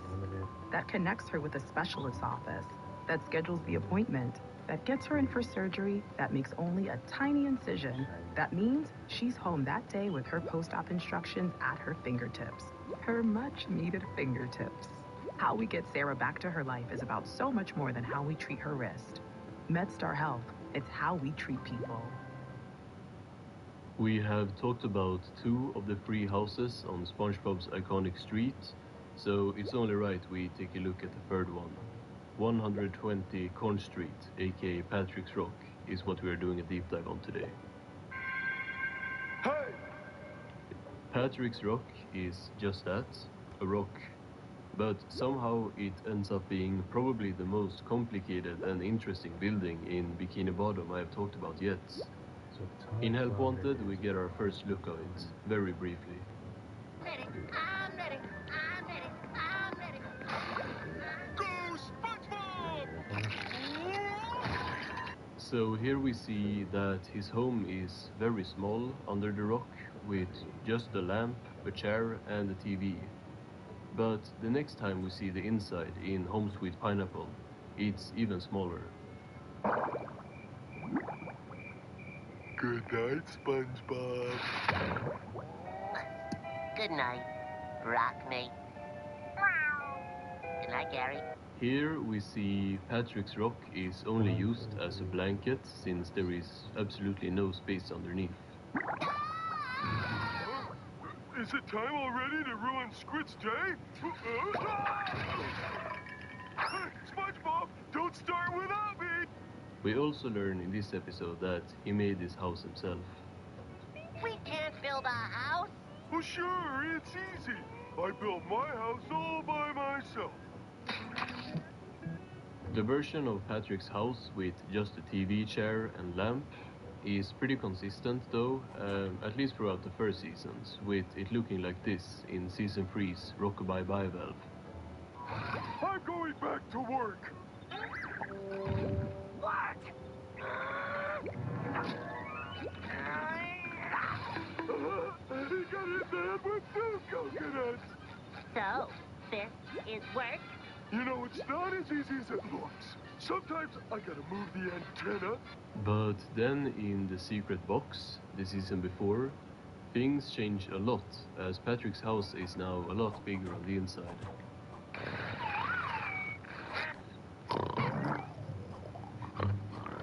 Crystal Prezi!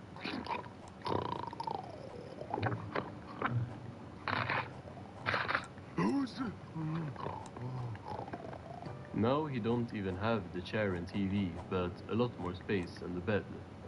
This is obviously contradicting how we slept in both Homes with Pineapple and how we often slept just stuck to the rock, like the sea star is.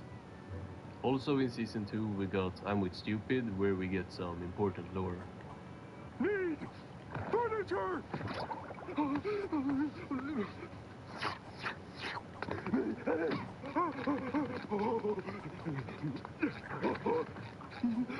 Patrick, what are the home improvements? Patrick makes his own furniture out of sand. This is, I'm pretty sure, the first instance of this happening, but it will pretty much be canon moving on. Oh, I know where... Oh, let me lead the way so we don't get lost, huh? Hold hands now. Okay, we're almost there. Let go on 3. 1, 2, 3. Good job! In this episode, Patrick has created like a real house interior. He has a sand TV instead of the real TV we see in other episodes, and he has a sand couch and even other rooms. So, what's on your mind? No, wait! I already know the answer. Nothing! See, that's funny, because you're dumb! I don't know why, but the doorway being made out of sand makes this house so crazily comfy. Like, I almost take back what I said in the video about Squidward's house, because I want to live here as well. Don't worry, I'll keep this warm for you. I have a confession to make.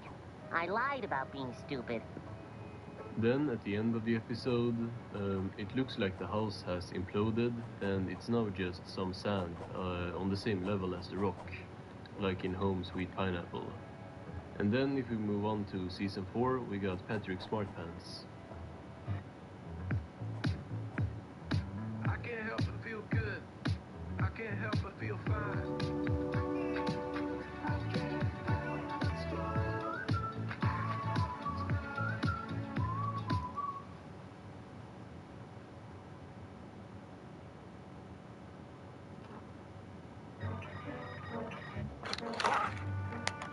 Are you better, Pat? What you doing? Just studying this amazing subspecies. I'll show you, subspecies! Wanna visit Squidward? Well, since I am finished with my work, I'll humor you in your trivial pursuits. Here the interior looks pretty much similar to I'm with Stupid, with the same holes in the sand as doors. Why have we grown apart? I must apply all that I know to solve this problem.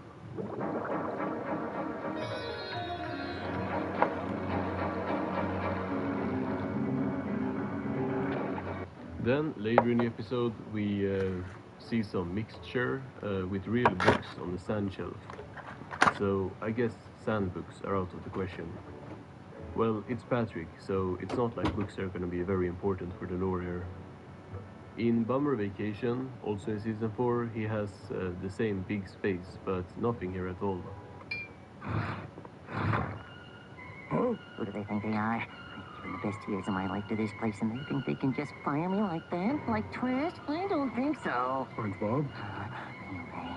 Is that you? I've been waiting for you, Patrick! Moving on to season 5, we got 2 shorter episodes that both take place primarily in here, so we gotta take a look at them. And first we got Rise and Shine.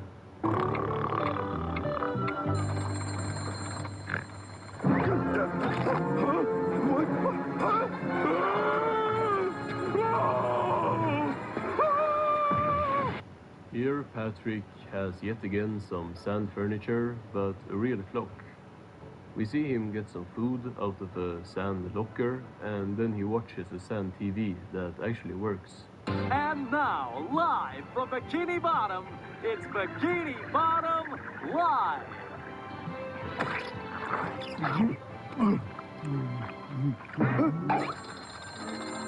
Next we see that he even has stairs, not just holes in walls. This episode so far shows the most intricate design of Patrick's house, and that continues with his next scene.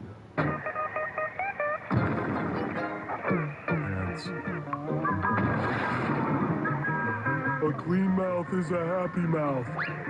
Done. Patrick even has a bathroom? That can't be used a lot. Even a sand bathtub, bro really went all out for this episode. And the other season 5 short that showcases his house is The Donut of Shame. A beautiful specimen of donuthood. A donut this nice deserves to be served on fine china. Now that's actually crazy. If you pause, we can see Patrick's basic interior design with the chair, lamp and TV, but as soon as he jumps down, it's back to the big sand home.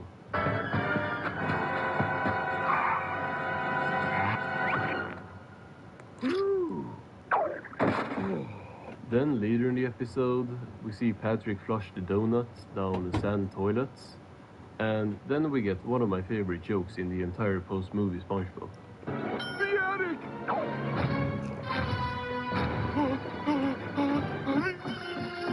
Wait, I don't have an attic. Oh, I know, the attic. That attic joke is just so funny to me. Going back to season 4, in the pink purloiner, we see Patrick's house might be even bigger than we saw before. Or, I guess, after. Patrick, where are you? Why are the lights off? I'm in here. Down a second. Oh, reliable. Hello. What's in your hand, Patrick? Here, it looks like Patrick's house can have more than one floor. I mean, it's possible with how shapeable the sand is. In season 7's Grove Spout, when Mr. Krabs break into Patrick's house, we see he has a fridge with food in it. After all, it's for a worthy cause. We love it, Pearl. Don't worry, Pearl. Daddy found you some vittles. Bottom feeders. So Patrick's sand might not be as compact as we have seen before. This could explain why Patrick's house changes so much, because it falls apart and stuff all the time. Patrick bounces around the house a lot, so that's not unbelievable that he would have to rebuild.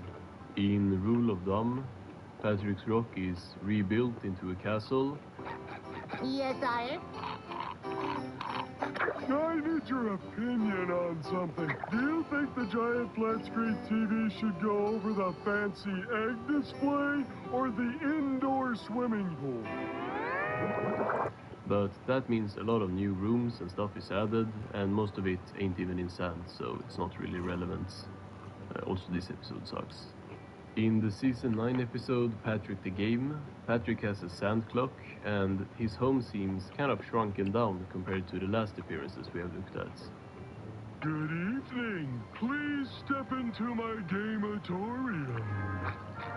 More like a lamatorium.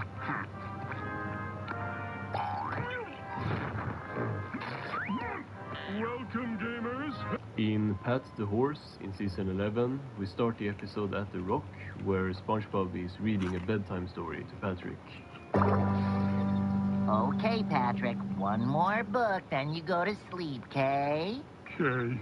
This one is called You Can Be Anything. I can be anything! This, if anything, confirms that Patrick can build new furniture really fast, because I have never even seen a chair this close to a bed before. At least put it into the corner of the room. Like, you want someone to sit there and stare at you while you sleep? What? Then in the season 12 episode Shell Games, we get kind of a crazy twist with Patrick's rock actually being a turtle's shell. Oh boy, how long was I out? Ugh, long enough for all this crud to get stuck on my shell. Oh, nasty! This is not canon, like, get this stuff out of here, it's a rock. Also in season 12 we have a Pat Hart Squid, where Squidward moves in with Patrick after the 8th trillion Squidward house destruction. You can take my bed, Squiddy old buddy. Well, maybe it won't be so bad staying here after all. Sleep tight. Don't let the sand mites bite. But if they do, just let me know and I'll smash them.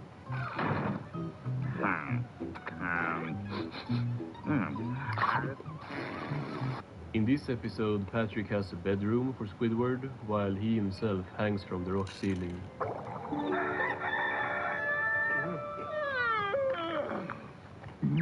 What is this place?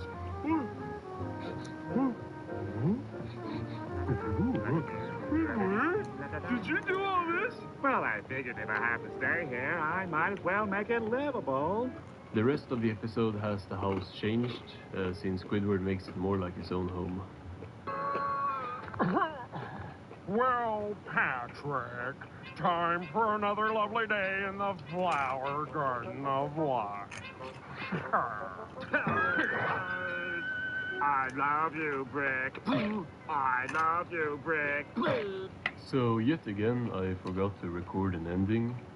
I was editing and realized that I was at the end of the video with no type of conclusion, so I'm back now sometime later. So if there is anything to take away from this video, it's that Patrick's house is the most inconsistent house on Conch Street, for good reason, since it's basically all made out of sand. Whether you wanna view the rock being Tony's shell as something that is canon or not, it's up to you. But with how Patrick's rock has gotten destroyed multiple times over the course of the show, it don't really make sense with how he supposedly had been sleeping in there for 30 years. I overslept a little. A little? Your appointment was for 30 years ago. 30 years? Oh! Hey, I never was a morning person. To me, Patrick is living under a rock with some sand furniture and sometimes real furniture, and that's good enough for me. I want to talk about some other houses, like, Sandy's Tree Dome, Mr. Krabs' house, but I would also like to do more obscure topics with these lore videos, like the ones I did on SpongeBob's house, which I find more interesting, so we'll see what's next.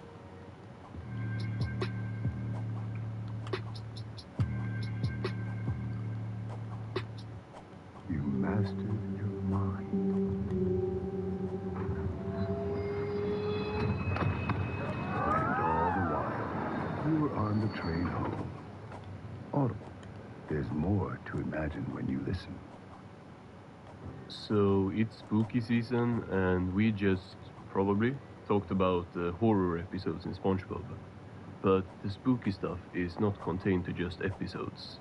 We got a couple of spooky locations in SpongeBob as well. And the most iconic one is definitely Rock Bottom, which is what we are exploring today. Hey! Rock Bottom and most of its lore obviously comes from the iconic Season 1 episode with the same name.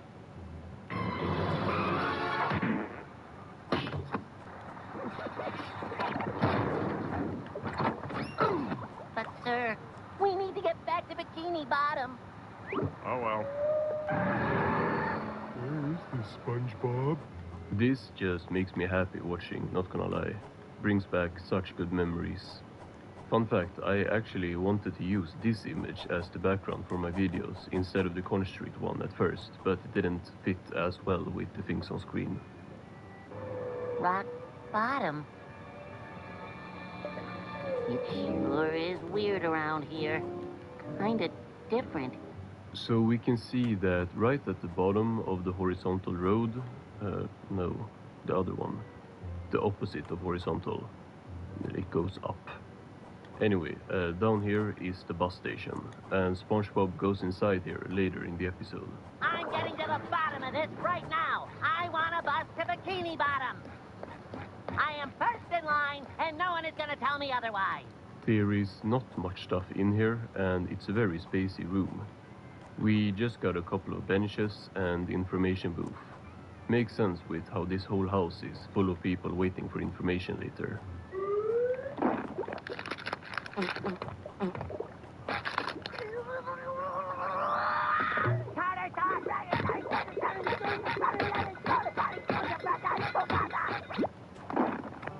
Next. Next. But we see some more stuff on the inside of the bus station in the video game SpongeBob the Yellow Avenger.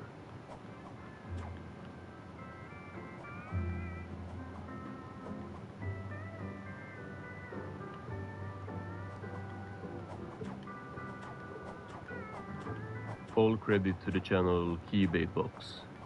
I have sadly not played any of the SpongeBob video games, none of them. I played some browser games when I was a kid, but when it comes to console games, I gotta show someone else's gameplay.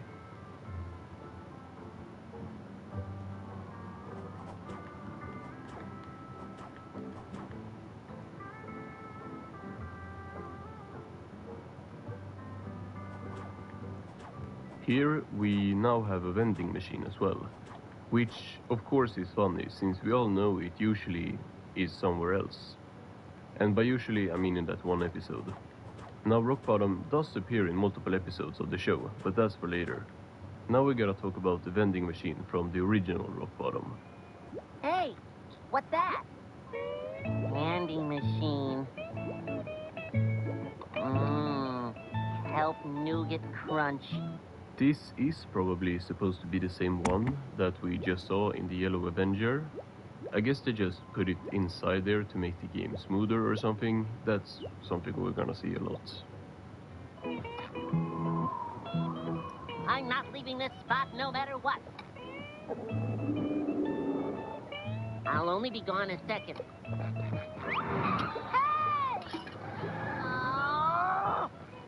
But Yellow Avenger is not the only video game where the bus station appears. In Employee of the Month, the second chapter takes place in Rock Bottom.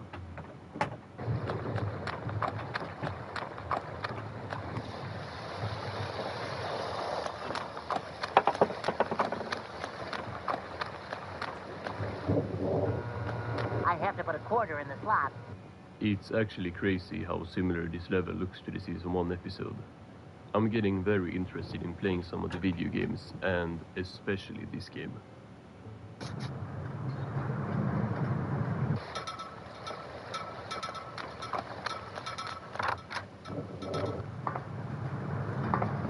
Hi, Marty. Rock Bottom also appears in the video game Battle for Bikini Bottom. Welcome to the dark depths of Rock Bottom, home of strange creatures and souvenir t-shirts.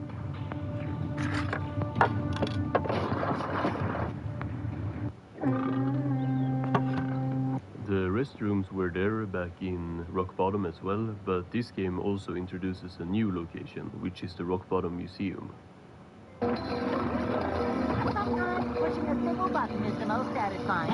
Push, push, push, push.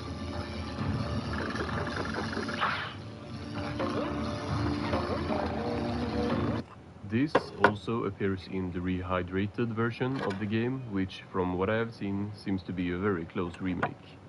But then again, that's from me watching YouTube videos about the games and not playing them myself.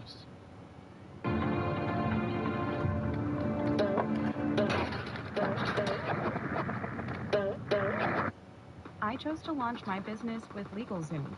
They keep the process simple and efficient. You can launch your business in just 3 easy steps. Plus, LegalZoom has what you need to manage and grow your business. LegalZoom, your business journey starts here.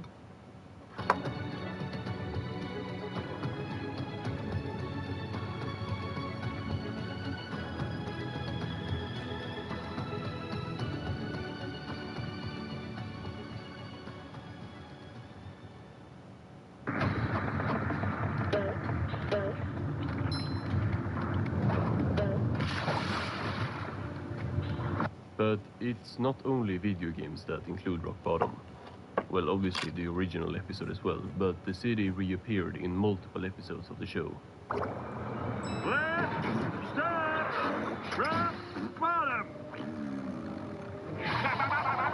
In the season 10 episode Out of the Picture, Squidward and SpongeBob go to rock bottom to make a delivery. Krusty Krab! What are we screaming about? Monsters! This episode gives us the return of many of the fishes from the first rock bottom. The rock bottomites have some of the coolest designs in the whole show. Okay, 329. I am 329th in line, and nobody forget it.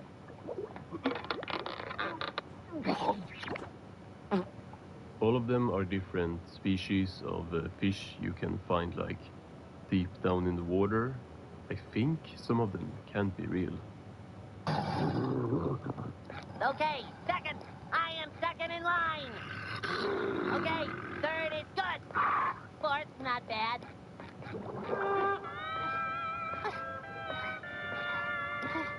Like, I know fish down there look crazy in real life, but some of these just seem a bit too crazy. The rock bottomites also have another accent than fish from Bikini Bottom. Next bus leaves in 5 seconds. Ooh, tough luck, kid. That's the last one till morning. Oh, no, you don't. They are still pretty easy to understand, and SpongeBob can obviously understand them, except that they're doing like those sounds between each word. But they really can't understand what SpongeBob is saying, like speaking English without him adding the sounds. When is the next bus to Bikini Bottom? What? The bus schedule, the next bus. I can't understand your accent. However, at the end of Rock Bottom, we see that this fish, who is probably the most recognizable Rock Bottom citizen, talks like this. Enough air. Thanks. Hey, I get it. Balloon travel. Thank you. You're welcome. This guy also appeared in Out of the Picture and also in the third Rock Bottom episode, Food Truck, in season 13. Oh, this place is deserted. This episode gives us the return of the classic bus station and a look at some more buildings in Rock Bottom, including the Rock Bottom Mall.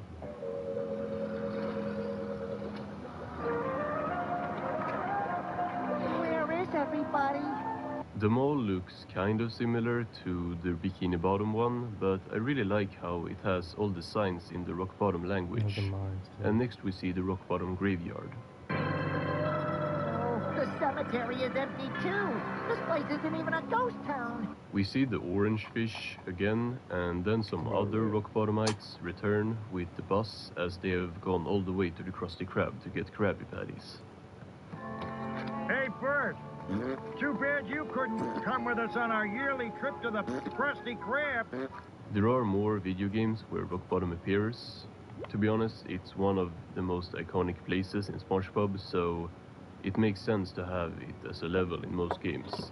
However, most of these are a bit too big games to just have the bus station and the restrooms, like bus stop, I guess.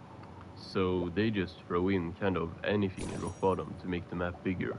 In the Employee of the Month game, there is a TV station in Rock Bottom called WCTV.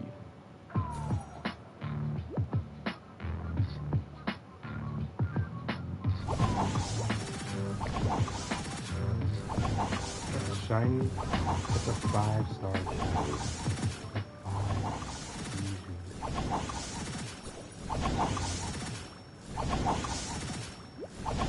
I'm a soldier. About survival! There's no room streets and heroes! Your order. Your death will clear my path to the throne. I was willing to give my life thrown, but I will not give my son. Acclaim this city for the glory of Rome.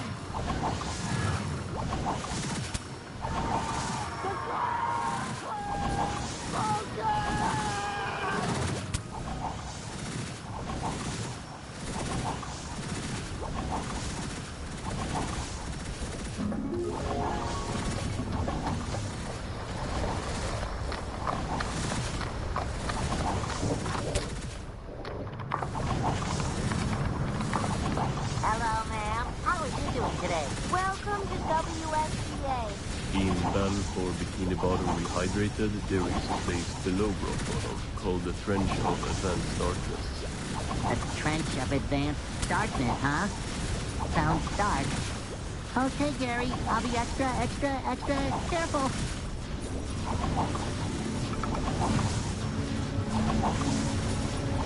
This place is even darker than rock bottom, and the name is a reference to the original rock bottom episode, which is cool. Ah, that's better. This isn't your average everyday darkness. This is advanced darkness.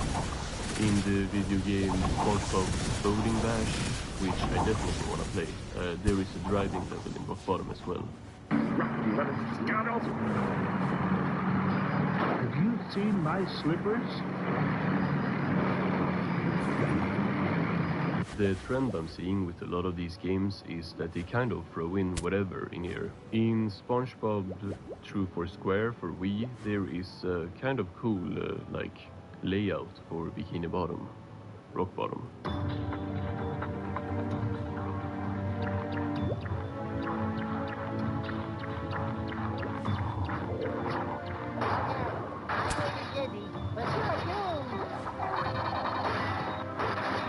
Almost the whole level takes place inside this giant fish, which, while I'm not entirely sure, I don't think was in the Season 1 episode. So either rock bottom is really big or really small, depending on what you consider canon. Now, I kind of tend to count the show as canon and the video games not as much. I know other fans like viewing the video game maps as the canonical maps, but after seeing SpongeBob's library in Battle for Bikini Bottom, I was like, nah. This is what I will view rock bottom as for future reference, unless one of video game buildings make an appearance in the show. It's just too inconsistent.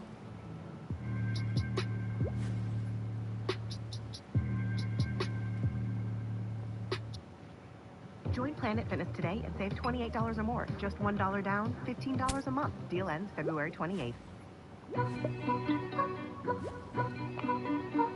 Finding where you fit. LinkedIn knows how. So the chum bucket has been open throughout pretty much the entire run of SpongeBob. How? Hey! It took Plankton 6 seasons to get a single customer. I haven't had a customer in years. Whoa. Away with you! Can't you see that I'm self-loathing here? Sorry, I just wanted a chumstick. What? And even then, the guy was being paid by Karen to go eat there, so he made no money off of that. In many of Plankton's appearances in SpongeBob, he makes negative money. He's so locked in on stealing the formula instead of making his business work, so he's just spending like so much moolah on inventions and stuff. You never know what trick he'll use to steal me secret Krabby Patty formula. What a quaint restaurant. I think I will sample their wares. It's kind of unclear when Plankton opened the chum bucket. It's been hinted that it was at the same time as Krabs in the mobile game SpongeBob Moves In, but in the new Plankton movie, he just walked into the Krusty Krab years after and then got the idea to steal Krab's secret formula and found the bucket just laying around. But if we go by friend or foe, we of course know that the rivalry between the two goes way back, and him wanting the formula being something that he has wanted long before the Krusty Krab was opened. He was going it alone. Oh, no you don't. This is my turf. I think not, rag boy. I can't decide what's canon and what's not. All we know is that the chum bucket has at least existed since early season 1, with its first appearance in one of the first episodes, Plankton. Going to hand deliver it to me personally. No! There's no one here. Don't remind me. The chum bucket is way too big not to cost money. Like, this place is actually huge, which makes sense since both Plankton and Karen also live here.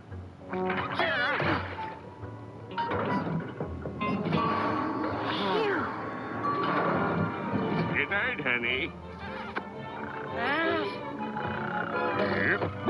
I'm I'm not going to bring up how much actual money everything would like realistically cost, because how would I know? But let's go through what's in here. There is a big dining area, which sometimes is clean in episodes like Enemy-in-Law, where he kidnaps customers to eat here. Oh,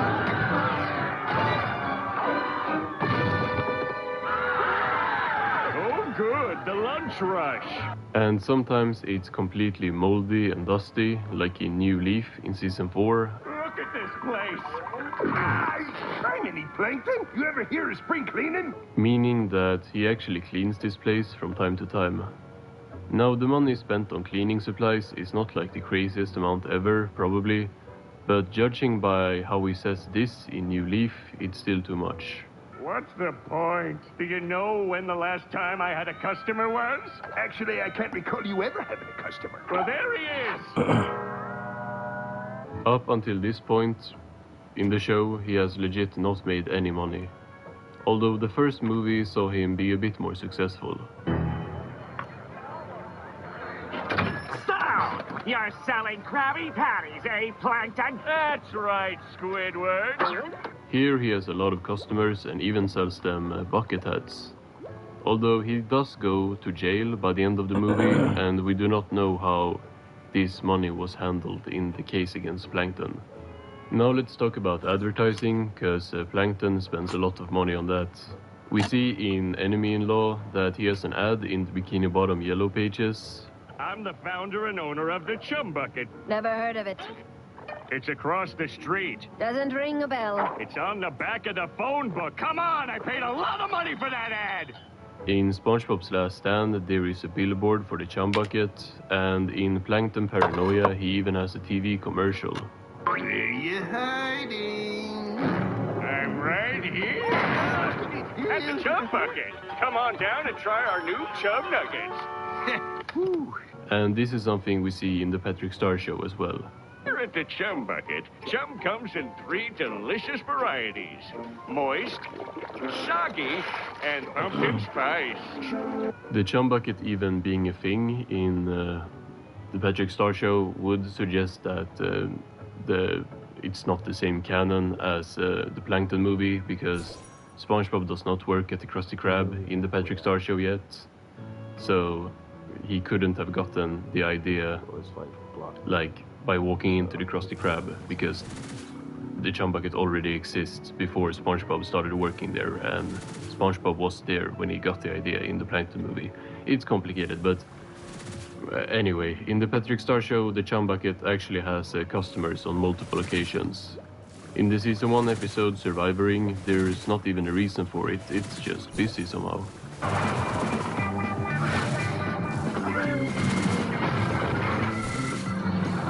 Also in the Patrick Star Show, after Plankton advertises on the Patrick Star Show, it results in customers there in the Patrick Star Show sells out. Since everyone is younger here, it would contradict Plankton never having had the customer before Nat. But yeah, like I said before, the Patrick Star Show is basically not canon, but also it is canon, but still kind of not. It's weird, there's like interdimensional travel and stuff. In Gary's new toy, back in the main show by the way, there's an ad for the Chum Bucket on a bench, and he has so many signs up during the course of the show promoting the Chum Bucket, for example being open for 24 hours in Fear of a Krabby Patty. What the? The Chum Bucket opened 23 hours?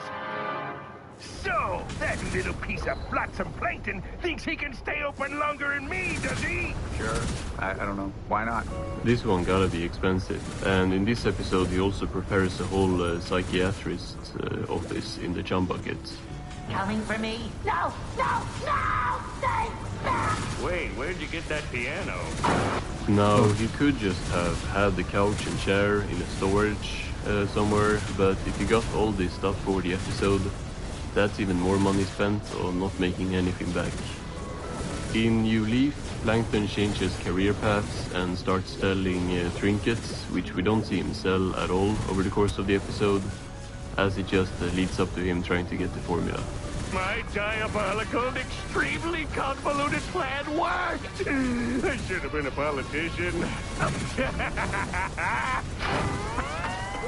I never give you the formula! Plankton has also on several occasions hired employees to work at the Chum Bucket. In Welcome to the Chum Bucket, we find out that every Thursday night for years, Krabs has beaten Plankton playing cards, which was part of Plankton's plan to eventually win SpongeBob. Please tell me you didn't lose the Krabby Patty secret formula. I lost you. What? I bet your contract, and I lost.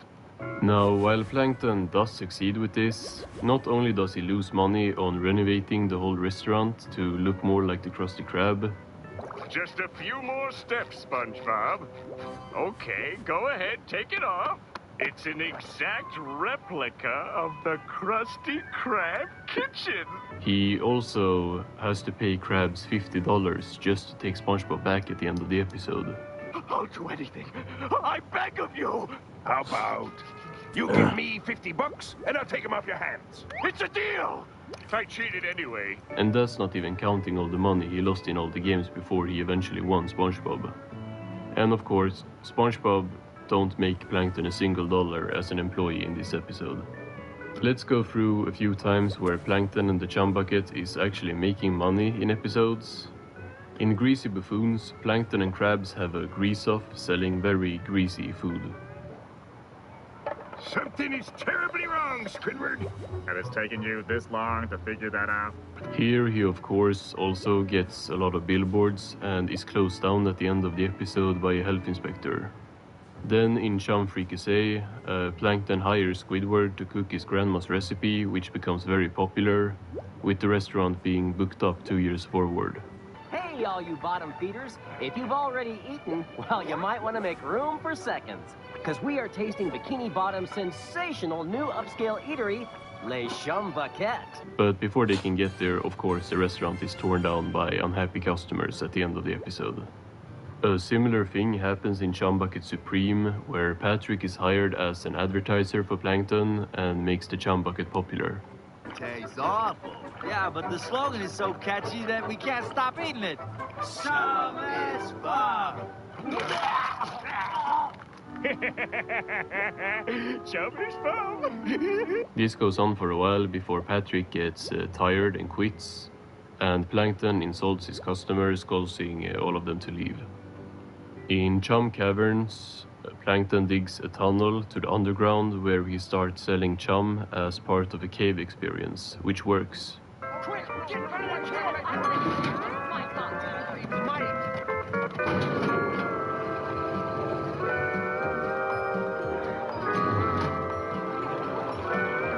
Here we see him actually making lots of money and even having a gift shop.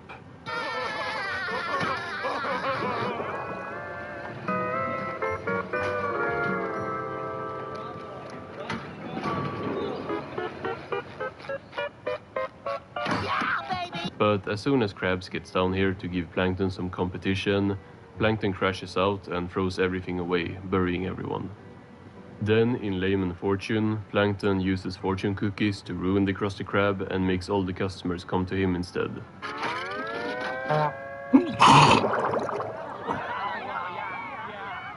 What did we ever do to those fortune cookies to make them lie about us like that?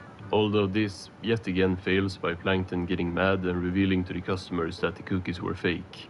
I wrote those fortunes. They were fakes. Don't you get it? Now all of you out! Let's go back to the Krusty Krab. Yeah!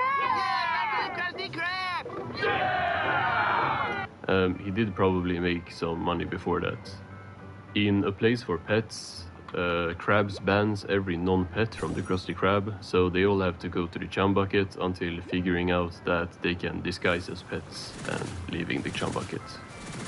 The Chum Bucket gets destroyed in a lot of episodes, probably more than Squidward's house, which is an achievement. Mm-hmm. And we are not just talking about the walls breaking or something, this place explodes on so many occasions.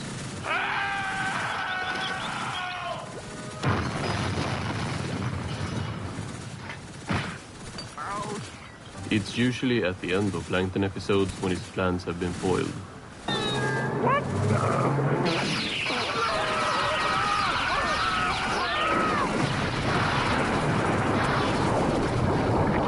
If Plankton has to rebuild this place every time it goes boom, which is a reasonable assumption since it always comes back, that would cost money. He has some pretty complicated machine stuff in here with Karen and everything, especially in the early seasons before she stopped being stationary on the wall. Brace yourself, SpongeBob. This is my lab. And this is my laboratory. Just the amount of electricity that you would have to run all of this stuff is gonna be crazy. I don't even think the customers Plankton gets over the course of the show would cover his electricity bill. Plankton also builds robots and inventions and stuff in every other appearance of his, and they also often get destroyed or like even kept by crabs in the Krusty Krab. And we have actually seen him sell his inventions to get money before, so that could be like a reasonable explanation, to be honest, to how he's not completely ruined and homeless by now. I don't know how much chum would cost to produce, but even if Plankton almost never can sell it, he sure produces a lot.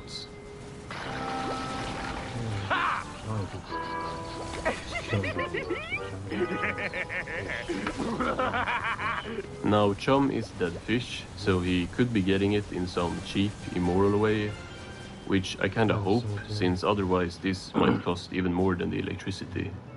Plankton gives out free chum samples in a pretty smart plan, pretending it's Krabby Patties to ruin its name in free samples.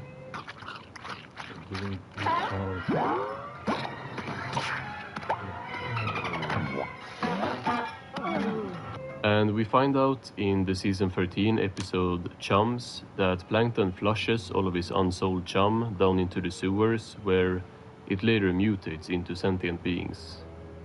You creators, when you flush chum into sewer from your upside domain. You mean the chum bucket? Yes. This means that pretty much all of the chum we see in the show is at least somewhat freshly produced, and it's not just him having a stash.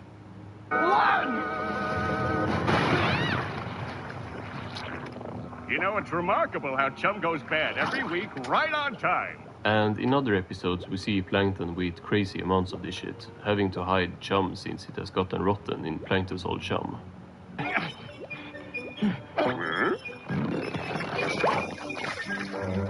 Guess I've gone to this well once too often. Going into this video, I thought there was absolutely no way that Plankton would be able to afford any of the stuff in the chum bucket, but I was kinda surprised by how many episodes he's actually making his restaurant successful in, if only for a short time. I would still say we have seen him spend way more on failed plans than one rush of customers every other season could finance, but he at least has had some income in the show.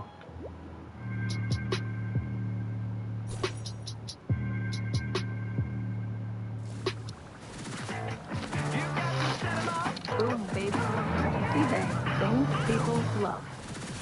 Constant reminders of your moderate to severe Crohn's disease or ulcerative colitis can make it hard to be there when it matters most. If your symptoms aren't under control, it may be time to talk to your doctor about #1 prescribed Entyvio. Entyvio has helped many people achieve long-term relief and remission. Doctors have been prescribing Entyvio for more than 10 years. Entyvio offers 2 maintenance options, including the Entyvio pen.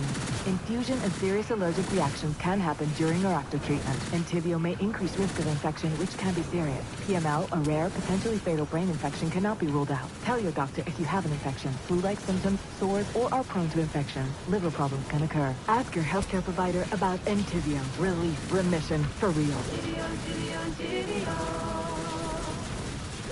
So a while back I made a video about the buses in Bikini Bottom.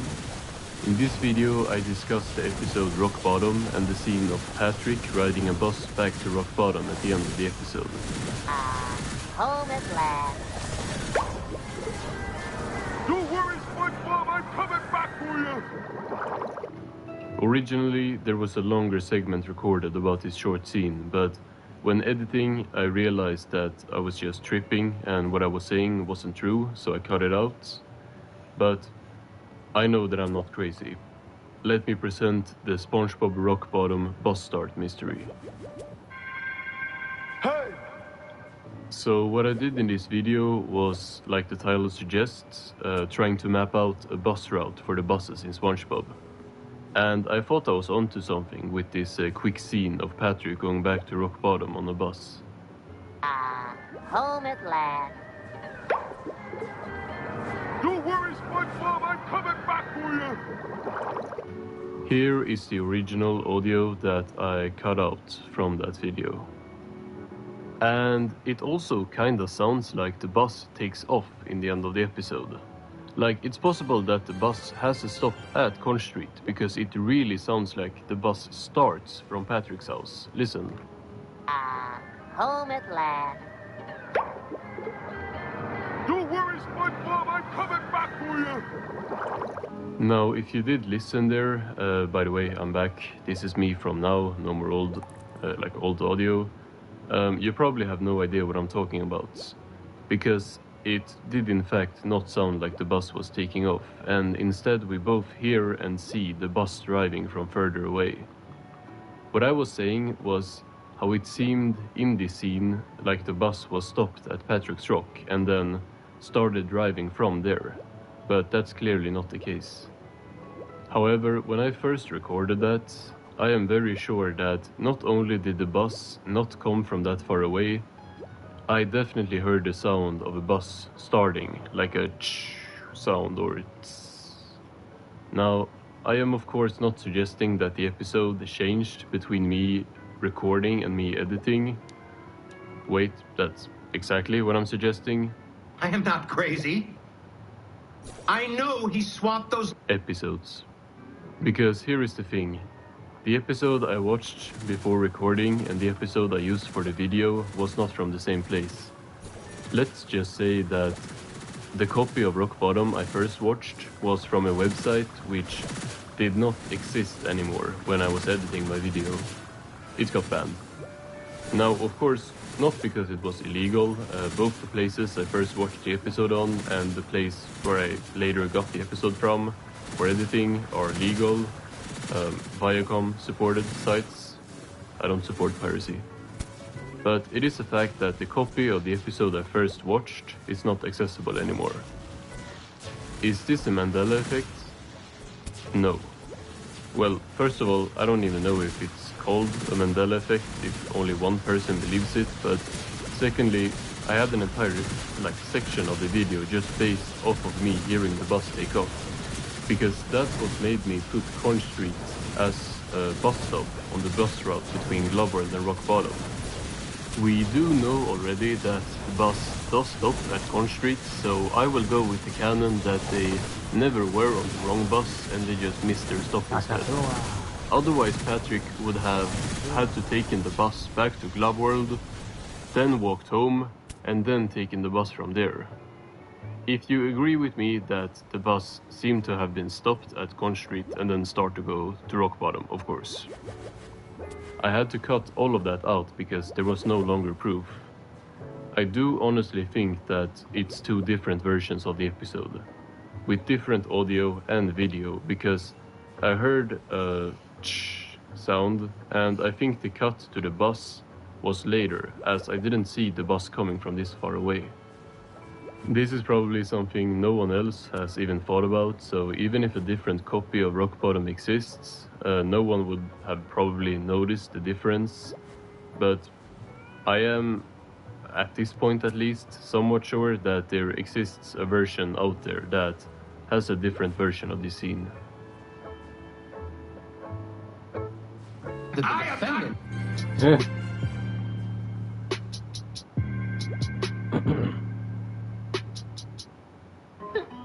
Get 2 classic chicken sandwiches starting at $4. We got you. Churches. Tax Act is designed to help you get your taxes done. Let's get them over with.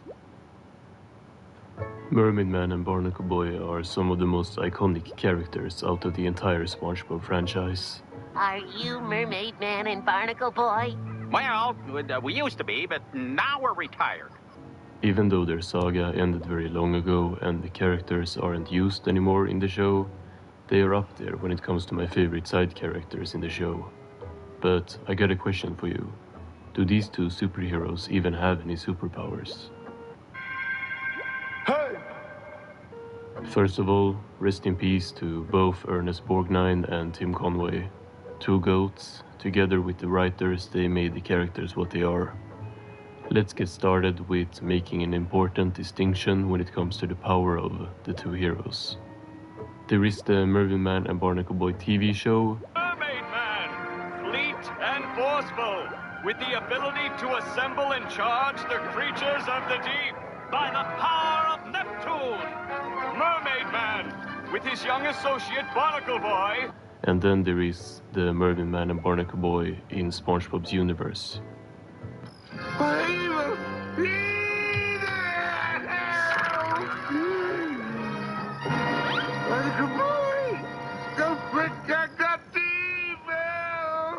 All I said was there's evil afoot. Mermaid Man in his TV show is pretty powerful, being able to summon whirlwinds, control sea creatures, and swim really fast, as well as breathe underwater. Against the forces of evil. Oh no, the raging whirlpool! And while this stuff can be true for Mermaid Man in present-day Bikini Bottom as well, he's not exactly in top form. Ever alert, Mermaid Man has trained himself to sleep with his eyes open. Now, how much has he really fallen off? In Mermaid Man and Barnacle Boy 5, Mermaid Man throws a water ball and he actually succeeds, just with shit aim. I'll cool you off, Trickster, with one of my water balls. Aha! Huh? No, I'm not the Quickster. I'm Captain Rex. This also makes Bro pass out, so it's safe to assume that's probably the best he could do. Let's watch Barnacle Boy have a try in their first episode. Throw a water ball at him! Water balls! Water balls! Mumbling worries. It's not working, Mermaid Man. Throwing water at people underwater will never not be funny to me. This episode is actually great because we see the two try all of their stuff. It's the raging whirlpool!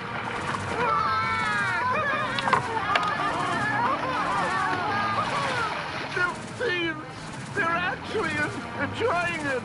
So the whirlwind is somewhat effective at least. Sea creatures unite!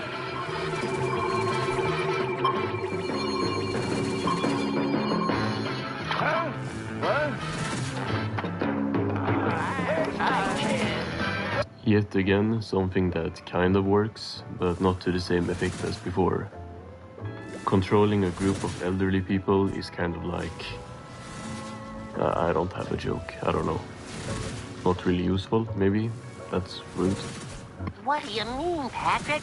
Old people are the greatest. They're full of wisdom and experience. But basically the two have the exact same powers, with the two of them doing all of this stuff together in present day. But Barnacle Boy actually has another ability. I'm gonna destroy this thing with my supervision.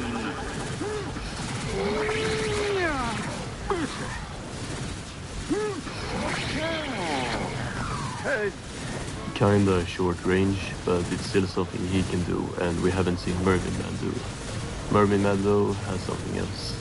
Mermaid Man, secret utility belt. The emblem of submersible justice. For 65 years, this belt has helped prevent the fall of nations. And Mermaid Man's belt can do a lot of stuff, as SpongeBob shows off in Mermaid Man and Barnacle Boy 4 on Squidward. I can do it!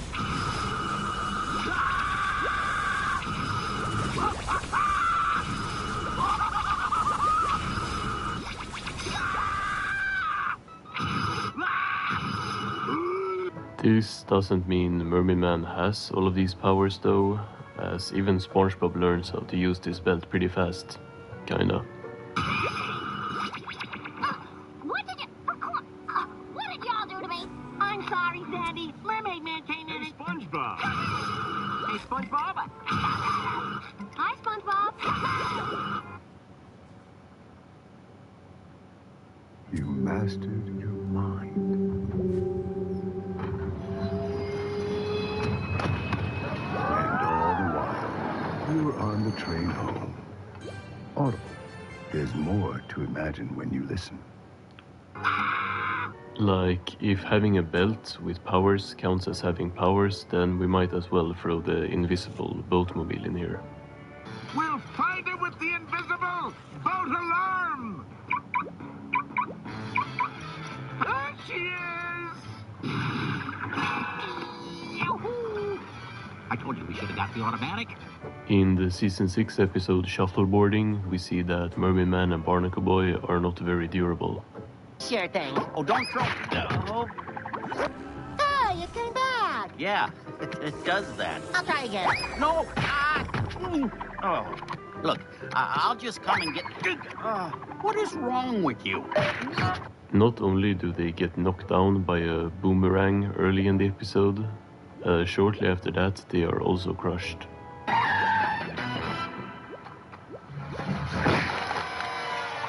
Ow!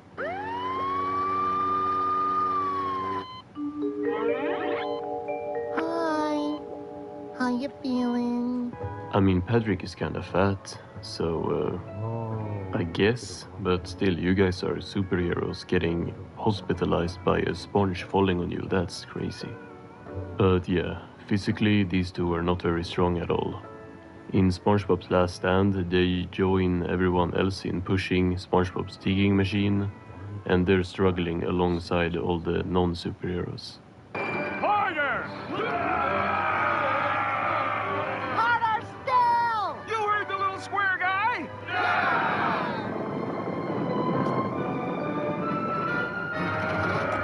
Matter of fact, we have almost never seen these guys win a fight or arrest anyone that isn't like already taken out by somebody else. No more. Can't eat another. There he is! All right, Man Ray. Lunchtime's over! In Back to the Past, we get an epic fight scene between Mermaid Man and Mermaid Man. I'm gonna make me eat those words. Bring it. Oh! Take this. Oh! I'll never let you win. Oh, yes, I will. This is still the closest he has come to winning a fight in present day. So basically, they are about as physically strong as you would expect people without powers at their age to be, and the powers that they do have are very watered down. After spending decades underwater, at least they're funny.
Hamburger, chum fries, chum steak. Chum burger, chum fries, chum steak, chum steak, jambalaya, chum chili.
So now I have a 2% chance right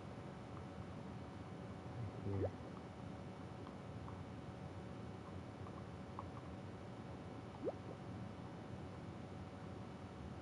And in the Krusty Krab Awards, you don't get any chance to get any characters.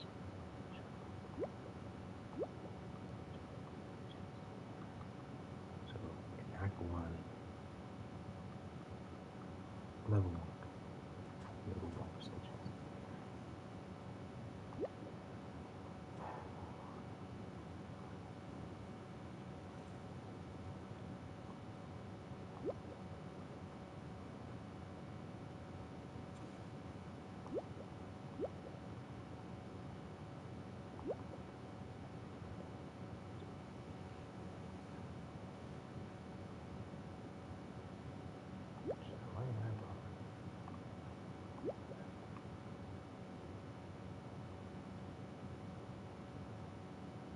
I already have. Is it the same one?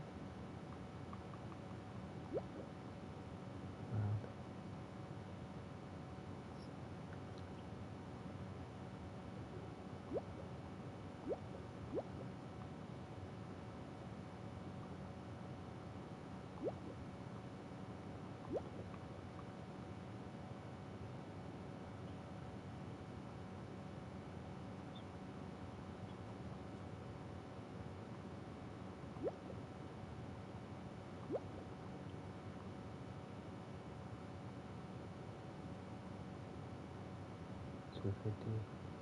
Select that here too.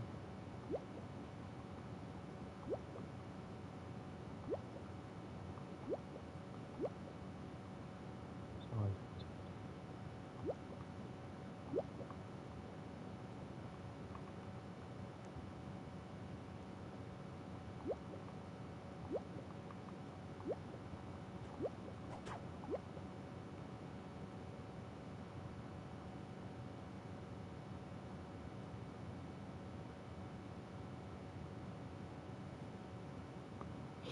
Oh, that's my brother, man. I was just level 6. I was just level 6.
I got you stuck off the realness.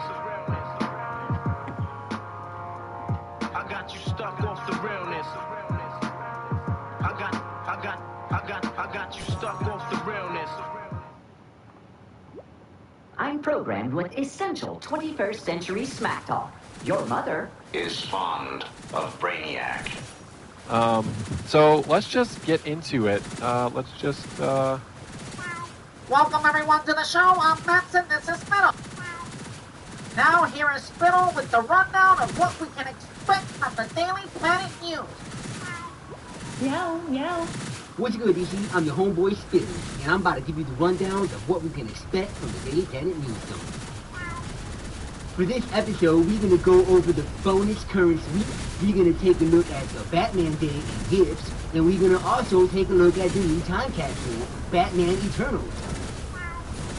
And now I'm going to pass it over to Max for our first news story. Okay, so from Thursday, September 14th, 2023, till Wednesday, September 20th, 2023, you can enjoy bonus rewards and bonus currency for episode 45, Shock of the System. As you can see from our lovely artwork our developers have produced here, we have a new shadow bender material, we have a new hairstyle, you can now wear a fro and rock out with your knockout.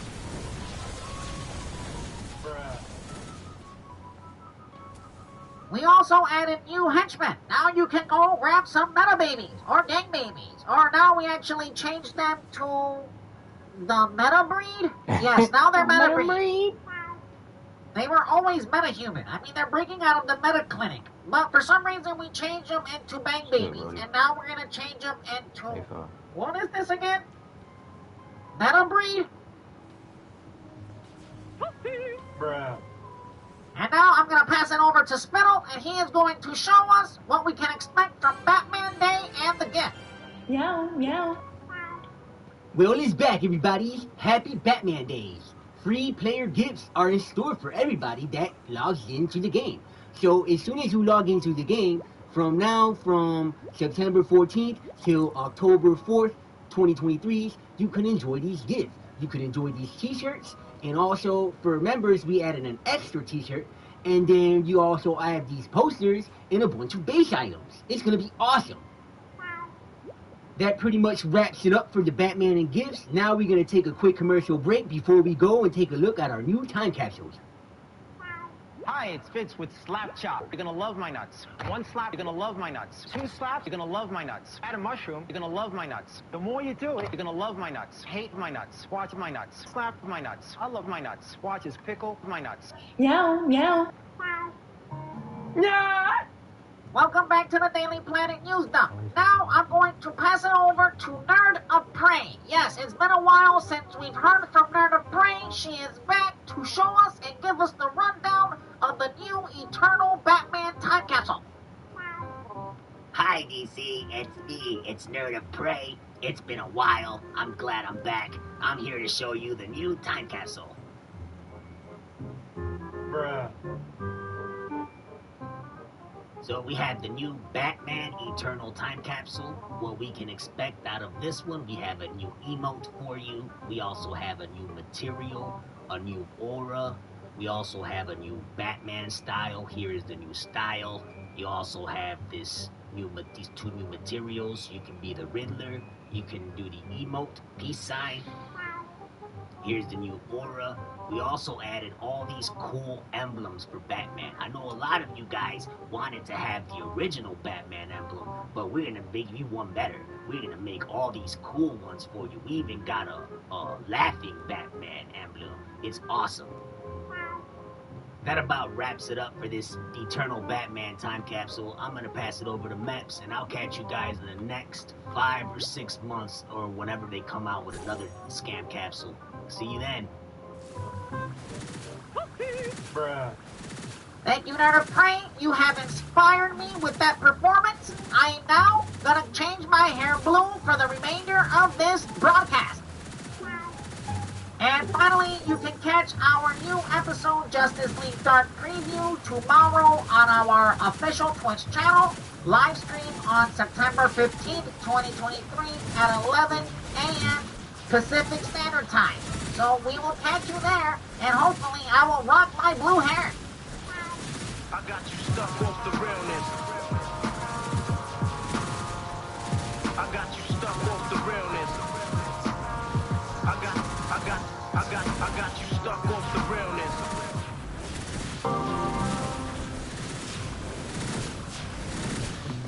You spend $15 on this. For $15, you could get Boost Mobile's wireless plan. That's 4 gigabytes of high-speed data, unlimited talk and text, plus loyalty points, all with no contract, no drama. Nationwide coverage, hotspot included, all for just $15 a month. Why spend $15 on something fleeting when you can spend it on something that actually works for you? Switch today.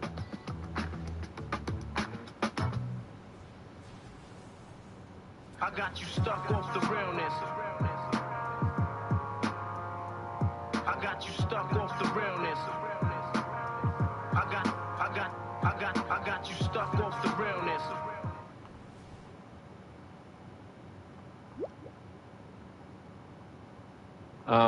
So let's just get into it. Let's just,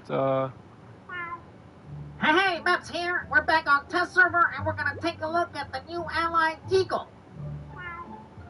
For this kitty cat's combat ability, he pounces on enemies, knocking them down before repeatedly swinging at them for 430% damage. For this pussycat's passive ability, heals over time when performing a lunge attack, current rank bonus, 15% health, 20-second cooldown. Okay, now I'm gonna call him in. Let's listen to him. Oh, he's purring. Oh, he's meowing. He's meowing. Oh my God, that's exciting. Oh my God. Oh my God. He's hitting him. Oh my God. And now, 499,000 damage. Oh wow. Oh, meow. Now I'm gonna do a test on multiple targets. Let's see. He's meowing again. Oh my goodness. He's pouncing again. Oh my goodness. Oh, clearly he's just single target. But let's see the damage. Okay. Oh my goodness. Oh, a little bit more. Well, that concludes our video. I hope you like, share, and subscribe, and I'll catch you on the next one. Oh, meow. I got you stuck off the realness. I got you stuck off the realness. I got you stuck off the realness. I have a W-2 and a 1099, and I spoke with a TurboTax expert who helped me file with confidence. Doing these grinds is hard, but filing with TurboTax is easy. File your taxes with I got you stuck off the. let's just get into it. Let's just, Hey, Maps here, and we're back on test server, and I'm gonna bust out my blue hair because this year for Halloween, I'm gonna dress up like a Smurf. Here is our Halloween decorations for 2023. It's the same old garbage that you've seen every single year. bruh. Okay, now let's take a look at the vendor and all the rewards. You can get Ally Deagle from in here for 50 marks. You also have this new zombie emote. You can now look and walk like a zombie. It's like The Walking Dead all over again. We also have this new displaced torso style. You can see right through yourself. You now have a gigantic hole through your body. It kind of looks like we kind of messed up the coding. We also have the devil horns, or the little horns from the main character from the event. We've also added the Twisted Surgeon mask, so now you can look like Mr. and Mrs. Piggy all over DC Universe online. And of course, what's a seasonal without base items? This year we have a bunch of upside down base items. They just all look upside down. You can put them on the ceiling of your base. We've also added a bunch of rain clouds that just rains blood all over the place. So in your base, you can just suck up all the blood like a vampire this Halloween season and just make your base a bloody mess. We also have these bloody walls and some more. We also have this television with little paw prints, or little people prints. I guess it's Bang Baby prints. That concludes our presentation. Look at my buddy Rusty right here. I will now let him lick the peanut butter off my... You're gonna love my nuts. I got you stuck off the realness. I got you stuck off the realness. I got I got you stuck off the realness. Instead of just asking, how can we make Sarah's wrist better? At MedStar Health, we ask, how can we better the whole experience? That connects her with a specialist's office, that schedules the appointment, that gets her in for surgery, that makes only a tiny incision. That means she's home that day with her post-op instructions at her fingertips. Her much-needed fingertips. How we get Sarah back to her life is about so much more than how we treat her wrist. MedStar Health, it's how we treat people.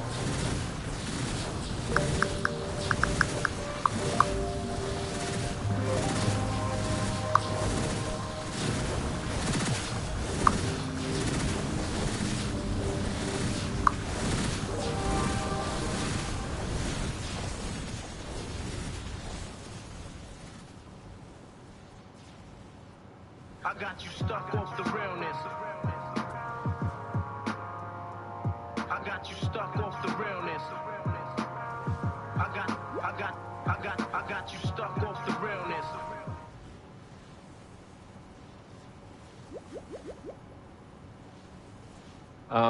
So let's just get into it. Let's just, Hey,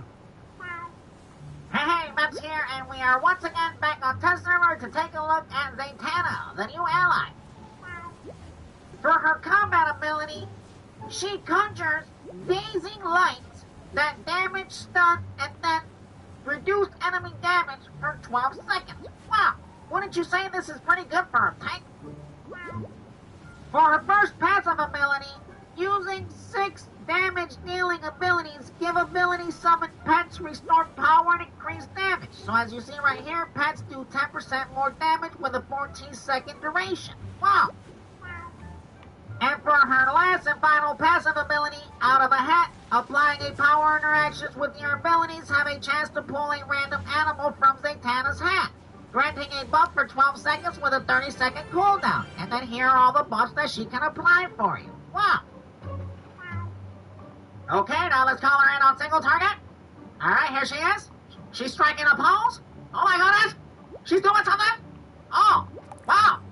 Now she's doing something. Oh, she released birds! And then she bends over for us. Oh, wow, giggity. Okay, now finally we're gonna test her out on multiple targets. Once again, she's striking a pose. She's gonna shoot her beams. See, it's AoE. Cool, that's AoE. How much damage does she do? She's gonna bend over for us again. Okay, 519,000 damage. I hope you like, share, subscribe, and I'm out.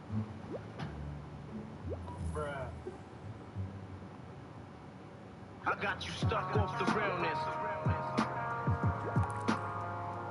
I got you stuck off the realness.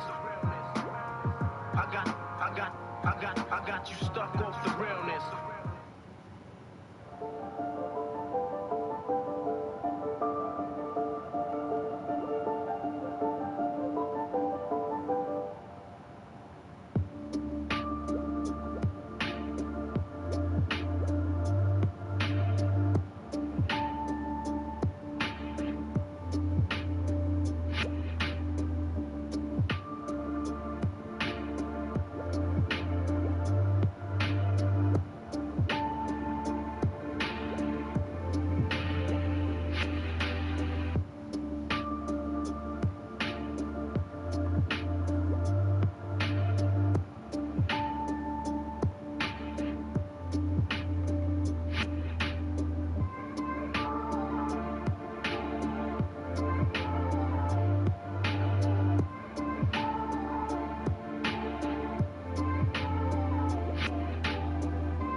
I got you stuck off the realness. I got you stuck off the realness. I got you stuck off the realness.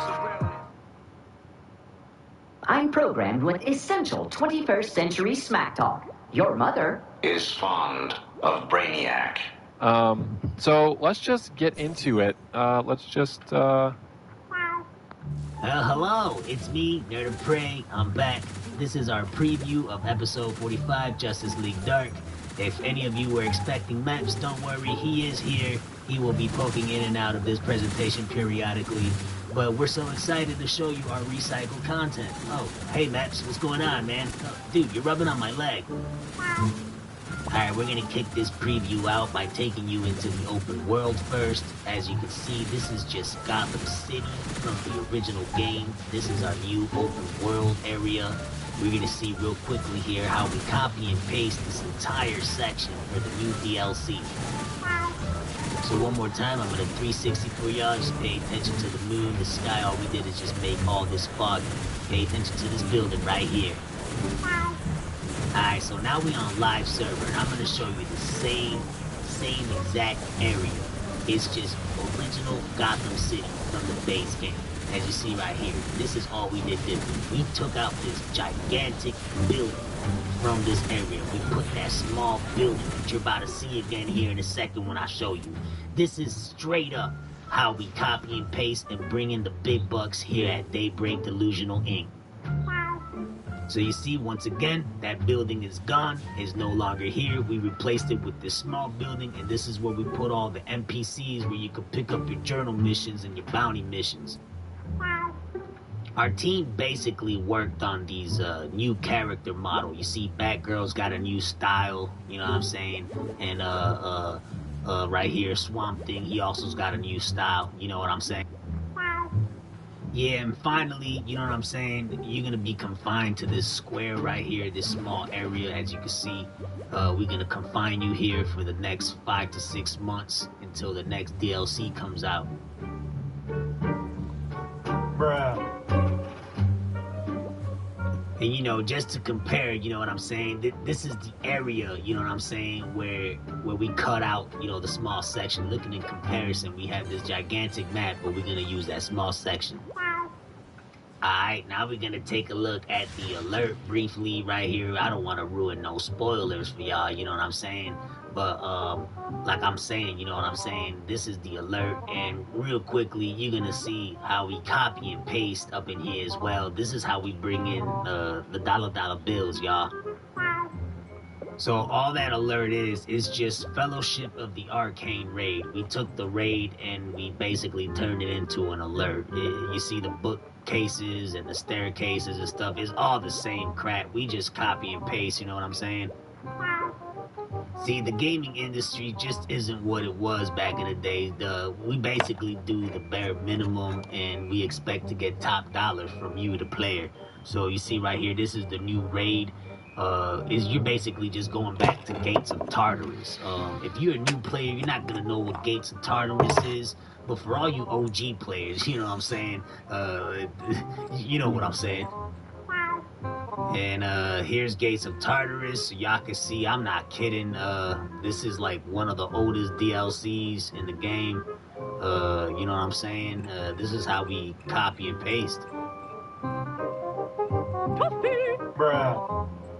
And finally, you got right here is Last Boss, you know what I'm saying? Our team did the bare minimum effort for this DLC. We kind of got like a skeleton crew over here, you know what I'm saying? You know, we need to bring in money to this game. We need to keep this game going, and the only way is, you know, copy and paste, you know what I'm saying? And yeah, bro, right here, this is Gates of Tartarus, first boss, and you're gonna see real quickly, it's the same area. We just like made it lighter in the new DLC. Like this one, it was nighttime in Gates of Tartarus, and the new DLC is daytime. Like I said, you know what I'm saying? This is how we bring in the money, you know what I'm saying? Hundreds of fitties, big ass titties, count the green and get in between them titties, you know what I'm saying? And that concludes our preview of episode 45, Justice League Dark Curse. You know what I'm saying? Yes, Nerd of Prey, we know what you're saying. Nah, for real though, you know what I'm saying? Yes, Nerd of Prey, we know what you're saying. Nah, but for real though, you know what I'm saying? Bruh. I got you stuck off the realness. I got you stuck off the realness.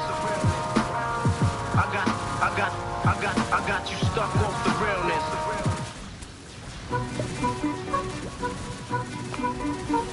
Finding where you fit. LinkedIn knows how. Constant reminders of your moderate to severe Crohn's disease or ulcerative colitis can make it hard to be there when it matters most. If your symptoms aren't under control, it may be time to talk to your doctor about #1 prescribed Entyvio. Entyvio has helped many people achieve long-term relief and remission. Doctors have been prescribing Entyvio for more than 10 years. Entyvio offers 2 maintenance options, including the Entyvio pen. Infusion and serious allergic reactions can happen during or after treatment. Entyvio may increase risk of infection, which can be serious. PML, a rare, potentially fatal brain infection, cannot be ruled out. Tell your doctor if you have an infection, flu-like symptoms, sores, or are prone to infections. Liver problems can occur. Ask your healthcare provider about Entyvio. Relief, remission, for real. Entyvio. I got you stuck off the realness. I got you stuck off the realness. I got you stuck off the realness. Hey, I'm just trying to connect with you.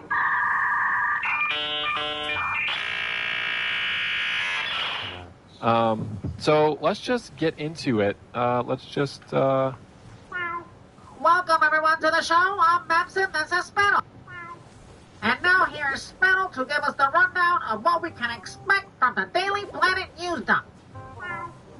What's good, DC? This week in the Daily Planet News, we have the release date for episode 46, Justice League's Dark Curse. And we also have a bunch of test server updates and fixes. And of course, your bonus week. Bonus Augment Fortification. So, from Thursday, September 21st, 2023, through Wednesday, September 27th, 2023, all players will receive double Augment XP when fortifying augments. That about wraps it up for my report. Now I'm going to pass it over to Matt so he can give you the next news story. Thank you, Spittle. Now right here we have our release date for the new episode 46, Justice League Dark Curse. As you can see, it will be releasing on October 5th. Now that the DLC is out of the way, we can focus on our PlayStation 5 and Xbox Series XS on our new upgrade. So right here you can see back in August, Dimensional Ink, or as I like to say, Delusional Ink, Games revealed the DC Universe Online will be coming to PlayStation 5 and the new Xbox. And now, a quick word from our NPC sponsors. Oh. Pump. Oh. Hop, hop, hop, hop, hop, hop, pump. Hop, hop, hop. Hop, hop, pump, pump. Wonder who are you? Hop, hop, hop, hop, hop, hop, hop, hop, hop, hop, hop, hop. Yeah! The DC Universe Online will be... Oh. Pump. Oh. Hop, hop, hop, hop, hop, hop, pump. Hop, hop, hop. Hop, hop, pump, pump. Wonder who are you? Hop, hop, hop, hop, hop, hop, hop, hop, hop, hop, hop, hop. Yeah! Welcome back to the Daily Planet News. Now I will use my cat meowing powers to spawn our UI engineer so that he can give us the rundown on all the latest test server updates and hotfixes.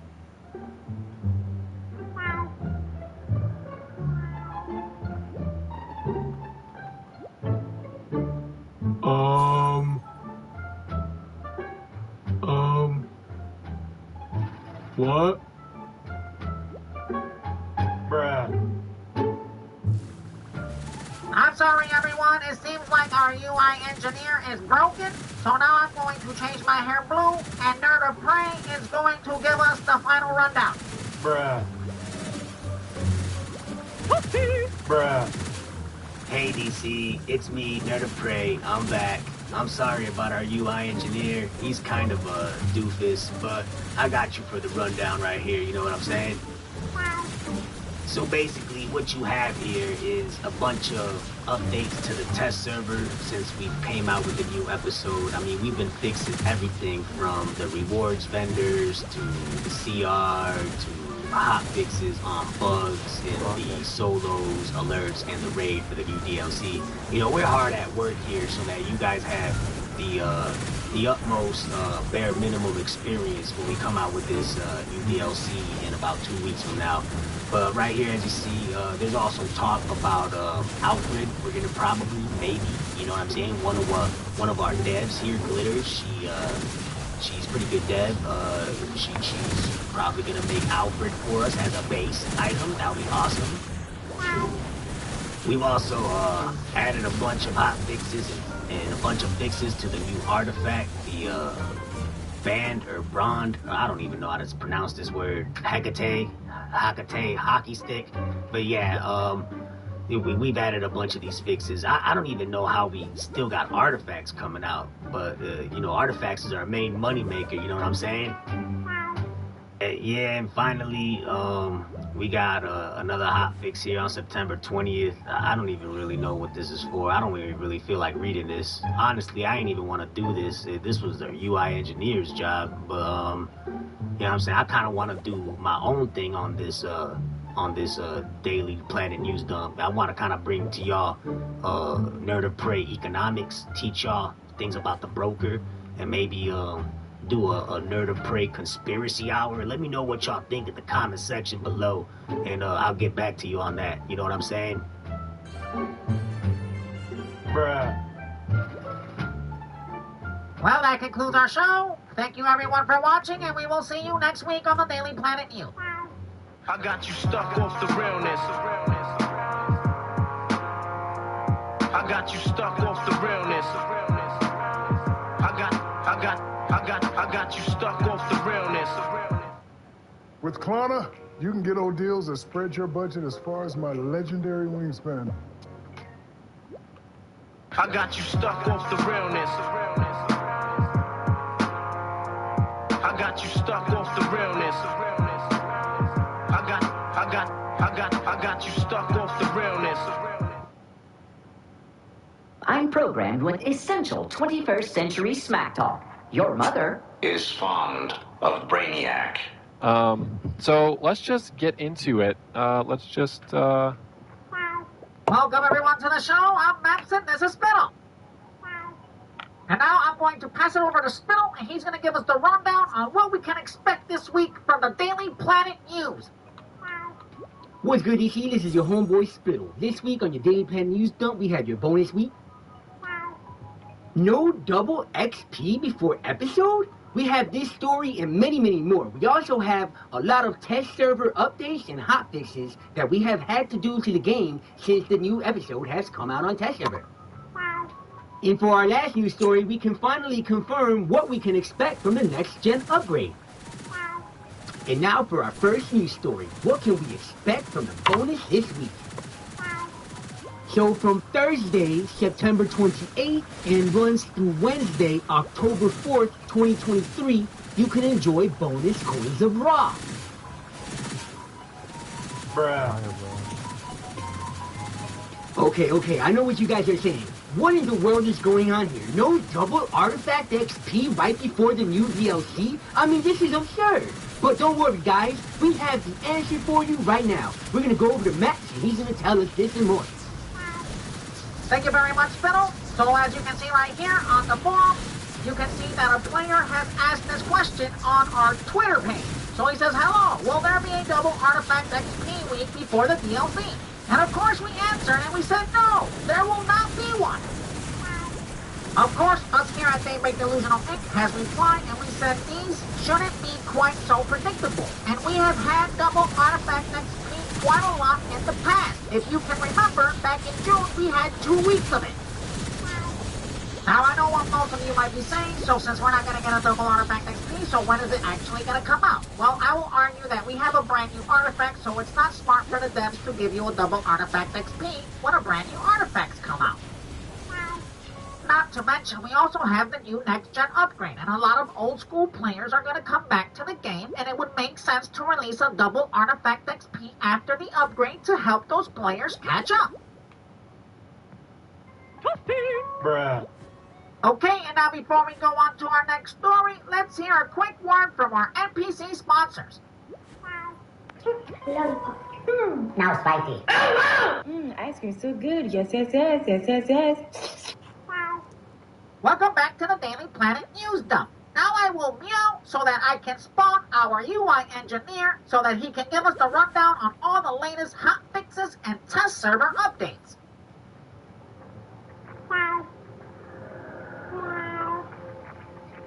Hi everybody, it is I, your UI engineer. So, as you can see, right here, so we've been hard at work this entire last 2 weeks on the test server. We've been doing updates of the yin-yang. Also, you see right here, players have been reporting outages on the voice chat. There's been also a lot of reports that players on the live server has been experiencing lag. We here at Daybreak Delusional Inc. don't really know what's causing this, so please, we need your help to do our job for us and report what's happening. I don't even know why I'm laughing, but we have a lot of updates and test server fixes. We also had to fix the new artifact. It's stacking a lot. But that's about it with my report. Be expecting more of these test server updates leading to the release of episode 46, Justice League Dark, on October 5th. Now you know what time it is. When I bust out my blue hair, we can expect Nerd of Prey to come and take over our Daily Planet News Dump. So without further ado, here's Nerd of Prey with our latest next-gen upgrade details. Hello, DC. I'm back. I'm so excited to bring you all the latest details from our new next-gen upgrade on Xbox Series XS and PlayStation 5. And as you know, Meps is right here on my left. He will be popping in periodically. He is my homeboy. Dude, you're rubbing on my leg again. What's going on? Bruh. So a bunch of questions was asked in this interview, you know what I'm saying? And I'm gonna go through the most important ones, you know what I'm saying? So this one right here, what can players expect from the current gen console upgrade? And our CEO has replied, we currently do not want to encourage a pay-to-win experience. Now, this is hilarious, you know what I'm saying? Because if you go into the Marketplace store, you can buy Artifact XP, Artifact Catalyst. You can buy the new Ally XP and Catalyst from the Marketplace with real money. You can also buy CR skips. So, this is laughable. We don't want you to have a pay-to-win experience. And then, you know what I'm saying? You got players that actually are brats and are filthy rich because mommy and daddy buys them everything. And then they go on the LFG and says, you trash because you ain't pay to win. So that just encourages more behavior to pay and win, you know what I'm saying? Bruh. There will be a lot of quality of life improvements over the coming months with the next gen, and we also gonna have a new character creation for the next gen to basically incentivize new players to come and play our game. It's updated, you know what I'm saying?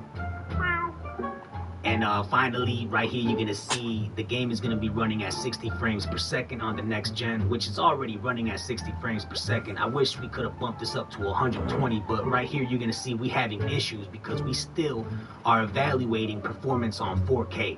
We can't even get ray tracing or HDR in this game. We're just gonna have it at 4K, and we still having issues with it. So personally, I wish our skeleton crew here at Daybreak Delusional Inc. can bump up the frames to 120, but apparently we can't do that.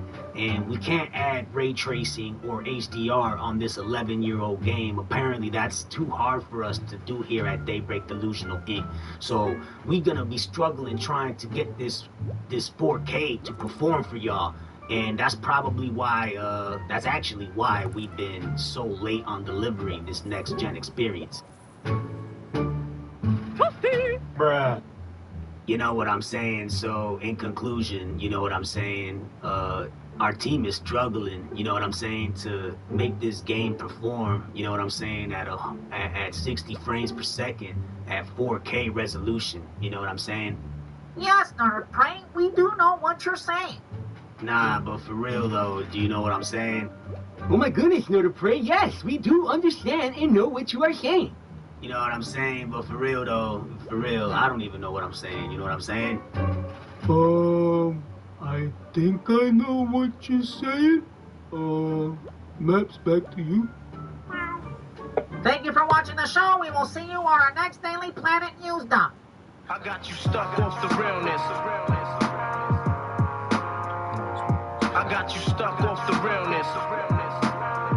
I got you stuck off the realness. Zyrtec Algae Relief works fast and lasts a full 24 hours, so you can seize the day. I got you stuck off the realness. I got you stuck off the realness. I got you stuck off the realness. I'm programmed with essential 21st century smack talk. Your mother is fond of Brainiac. Hey Jack, players are ready. Are we ready to post community messages?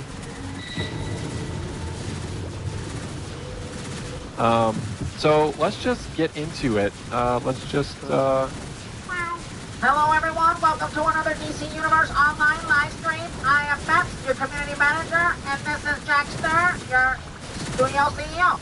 Hey, everybody.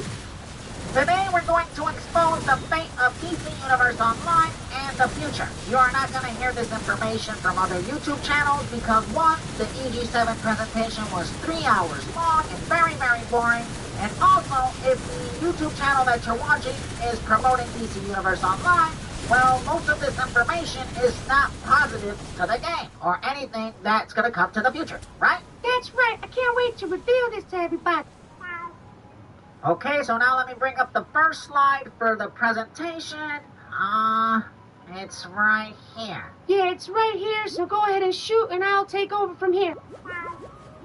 So, okay, everybody, so before we can show you our business models, which actually is used to benefit the investors of the company, we're going to have to show you the history of DC Universe Online and how Daybreak Company was a fail from the start.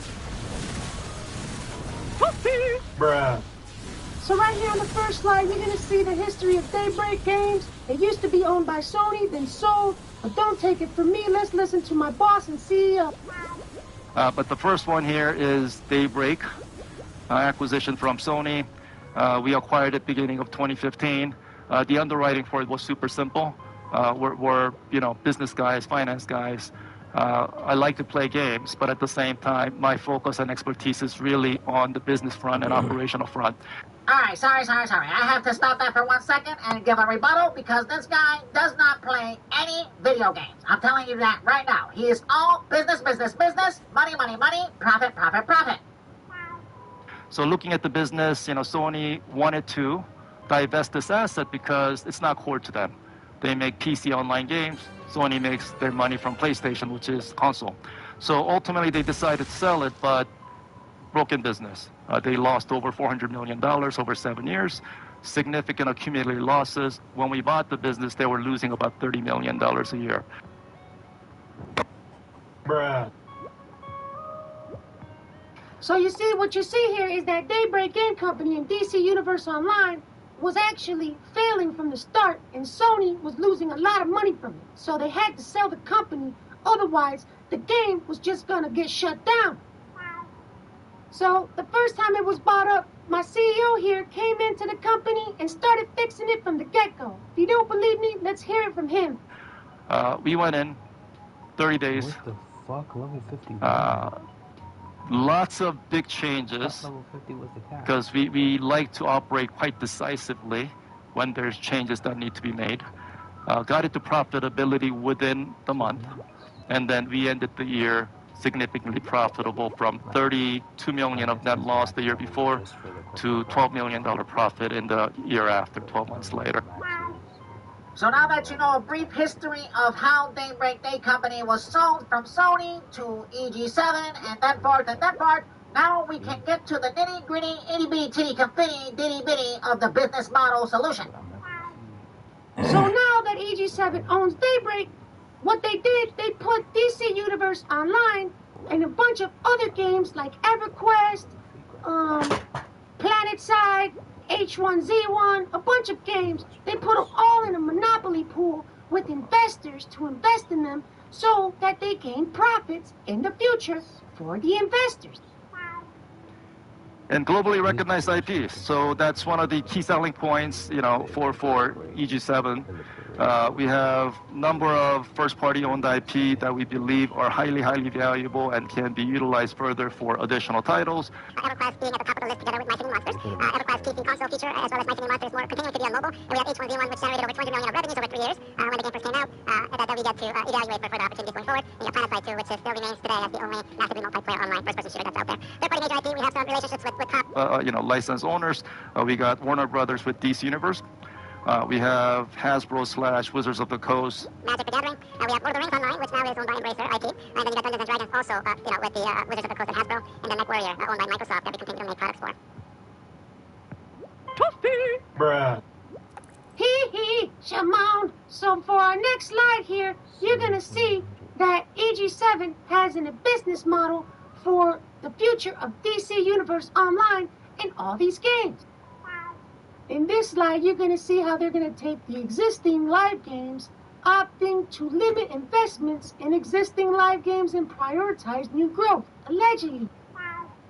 Upgrade to one of the smartest water heaters on the market. A.O. Smith's smart heat pumps include Leak Watch and Leak Shield that can detect, alert, and protect your home against leaks. Get your A.O. Smith signature smart heat pump water heater installed same day by Lowe's.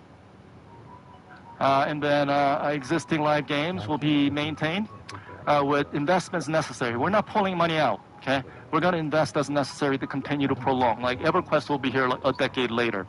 And I would not be surprised if it's still where it is today. And we want to make sure that that continues to be. But when I say no major investment, what I talked about earlier, like we're not going to remaster like DC Universe Online. We stepped away from that idea. Bruh. So we're not making this up. You just heard the CEO of EG7 and Daybreak tell you that they are not going to put any money into DC Universe Online to remaster it. Yes, we're going to get an upgrade for PS5 and Xbox, but it's just going to be a bare minimum upgrade. It's just going to be bumped up to 4K. There's no really enhancements to the graphics or any of that stuff. In this chart, you will see collectively that DC Universe Online and all of those other games like EverQuest and Lord of the Rings and all this other stuff, all together it brings in roughly about $8,000 a month collectively. Top line chart right there with a high volatility, that's DC Universe Online. So DC Universe Online is the biggest game that Daybreak currently operates because it's on multiple platforms, but it's also the most volatile. And of all the games that we have, that is the most casual among the bunch. So more casual games tend to be more volatile. You see a lot more inflow of new players coming in, but they're not as sticky either. So you see, they're just going to use all of those games together to make profits to pay off the investors. They're going to take those profits and also fund other projects like brand new video games.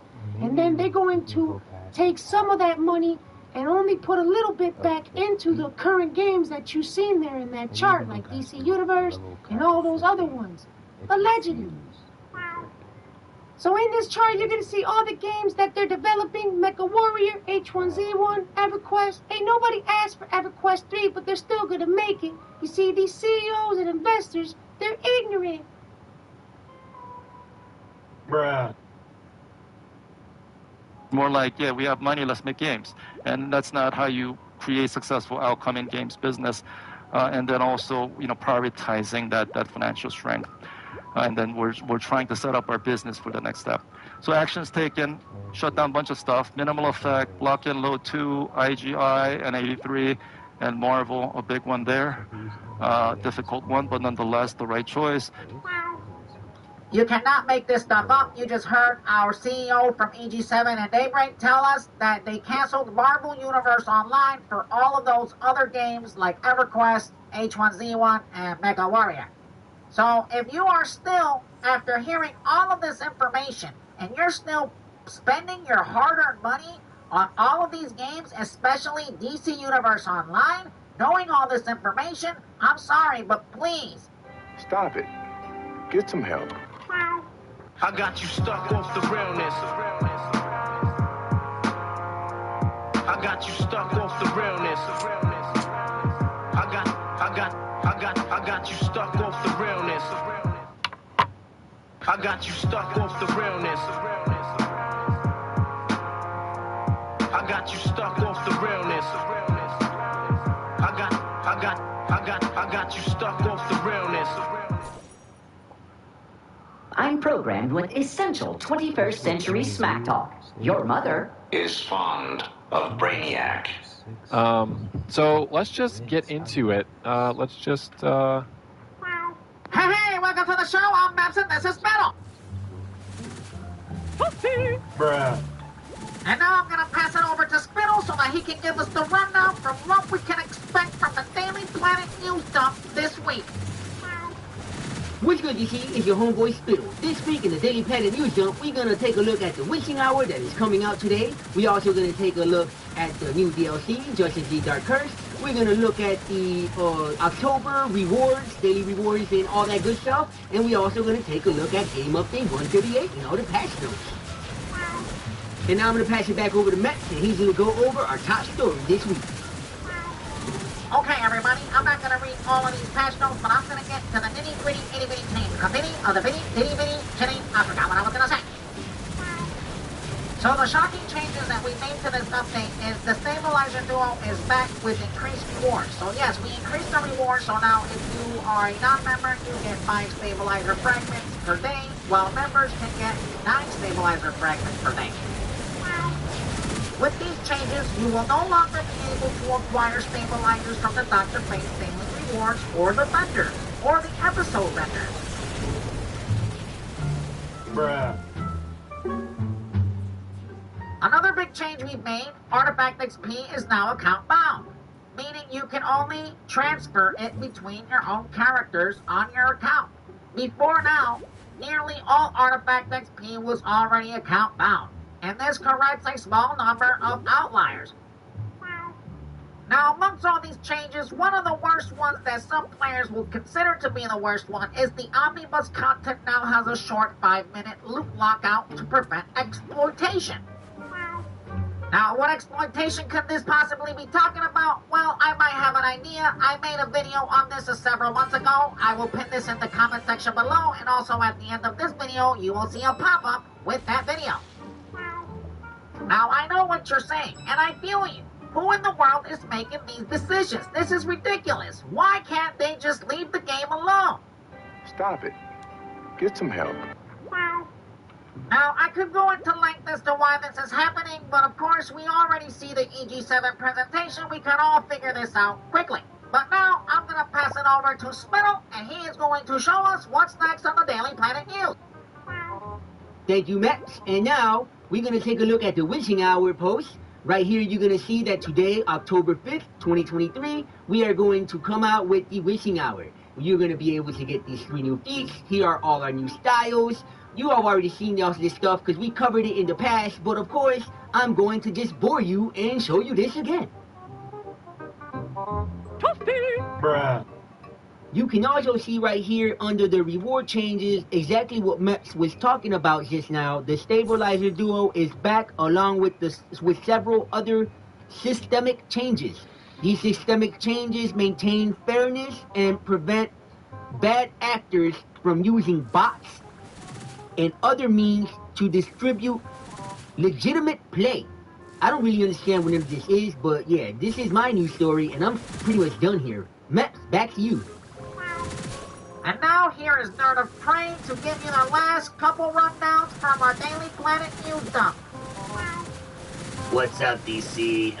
Barely got any sleep. I've been hard at work doing this update with the skeleton crew we have here at Daybreak Delusional Inc. You see right here, we got all this new fancy artwork. This stuff is coming out today. We do have a 10-hour maintenance shutdown or whatever this crap is that we doing, but this is basically the patch notes.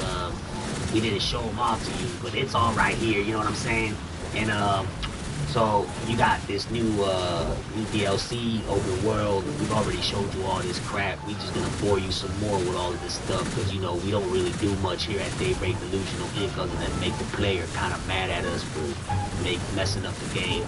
And also expect the game to probably be broken when the servers go live, because you know we can't get nothing right here at Daybreak. Bruh. That basically wraps it up. We about to end this stream with the UI engineer. Maps, can you please spawn him for us?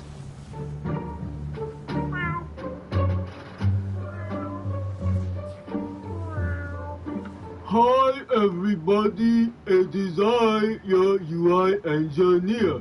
So of course, if you are up to date with the game, this is already old news, but I thought I'd just come on here and bore you some more and show you stuff and repetitive crap that you've already seen. So right here we have the Dr. Fate's daily rewards. And yeah, remember, we're gonna take out the stabilizers because we just ruined the game with every update here at Daybreak. So thank you everybody, and we will catch you next week. Thank you for watching, and if the game is broken when the servers go live, we'll blame our funding. I got you stuck off the realness. I got you stuck off the realness. I got you stuck off the realness. I got you stuck off the realness. I got you stuck off the realness. I got you stuck off the realness.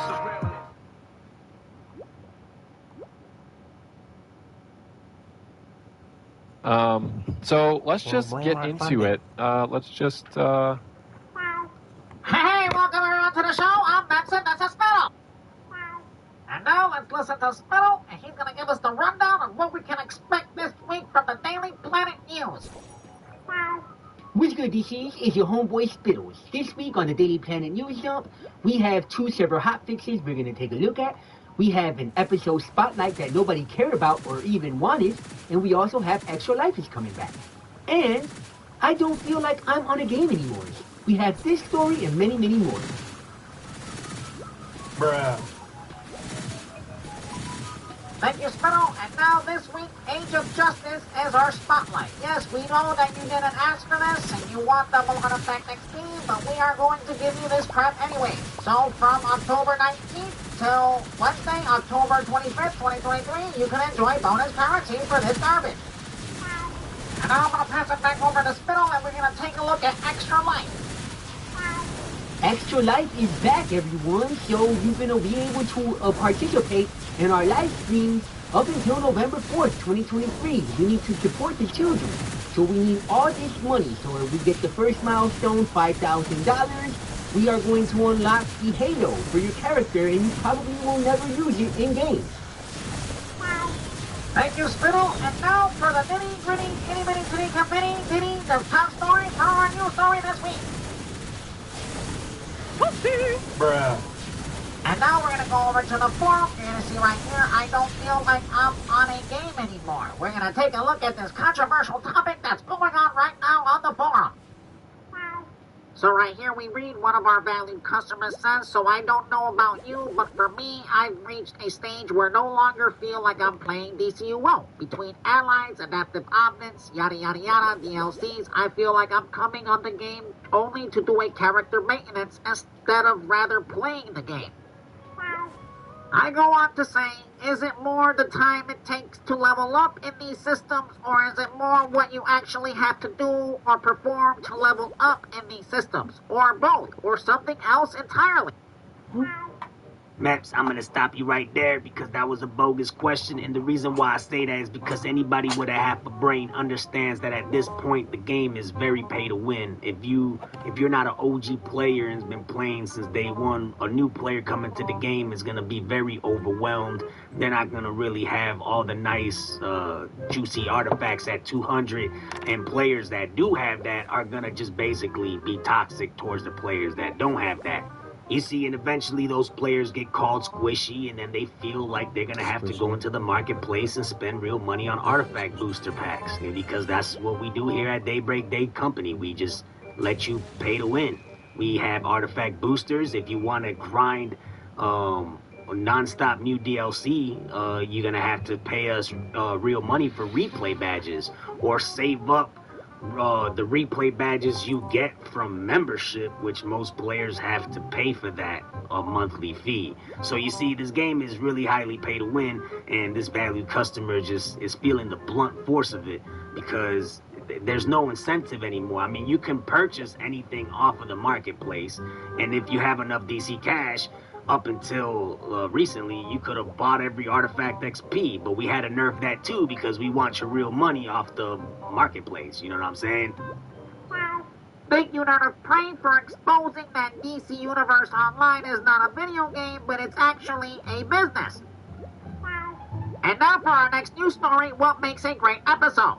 And of course, we're going to have all these players trying to add their feelings and what they feel like makes a great episode. And all these words and stuff that I don't feel like reading. But of course, I'm going to ask Nerd of Prey, since she likes to interrupt me, what do you think a great episode is, Nerd of Prey? Well, Maps, I'm going to answer that for you. You know what I'm saying? It's very simple. Everybody loves and remembers the original formula. You get the open world missions. You get maybe one bounty, maybe two bounties with an additional update with some new styles. You get your solo or your duo, depending on what we decide here at Daybreak Delusional Inc. You get your alert. Of course, you need your alert. And then you get 2 raids, not one, but 2 raids. That's what everybody loves. You know what I'm saying? I don't know why we keep on going back to 1 raid. And then we not only do we go back to 1 raid, but we make a raid with the most dumb mechanic and it just kills the raid. I mean, we went back to Themyscira Divide, or whatever you want to call it, from the old DLC. We gave you 2 decent bosses, and then we killed the pace of the raid with the last boss being this retarded mechanic turning you into a beastie morph. And you know, people that like DPSing and DPS comping ain't really gonna like a raid like that, so you basically killed the game for them. Toasty! Bruh. And now I'm going to pass it over to Nerd of Prey for our next news story. Thank you, Matt. So right here you see devs, please bring back Hall of Hades in Coast City. We removed this alert in this raid a while ago due to speed hackers exploiting source marks. You see right here, they've already installed a fix where you have a 5-minute timer on loop. And you see right here, Map says that fix should address all one of issues, but we're confirming a few things first. I hope these return soon. That about wraps it up for most of the news story. Now, Maps is about to use his cat meowing powers to spawn our UI engineer. He's going to go over the server hot fixes. Hi DC, it is I, your UI engineer. And as you see right here, we have server hotfix on October 12th, 2023. We did a hotfix on the episode 46 Justice League Dark Cursed raid, and we also did adjustments to the stabilizer fragmentation and feats. And finally, server hotfix October 19th, 2023. JLDC, Curse them Skull, fix bugs up the yin yang. You see right here, we fixed all these bugs. That's about wrap it up. Thank you for watching, and Maps, back to you. That concludes our show. Thank you everyone for watching the Daily Planet News, where you can get all the latest news for DC Universe Online. We will see you next week. Bruh. I got you stuck off the realness. I got you stuck off the realness. I got you stuck off the realness.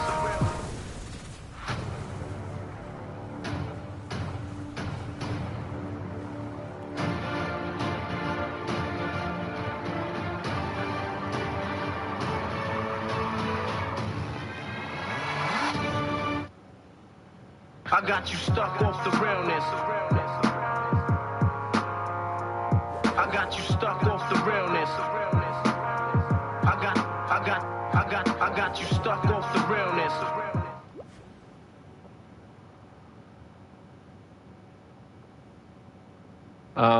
So let's just get into it. Let's just, Hey, welcome everyone to the show. I'm Maps and this is Spittle.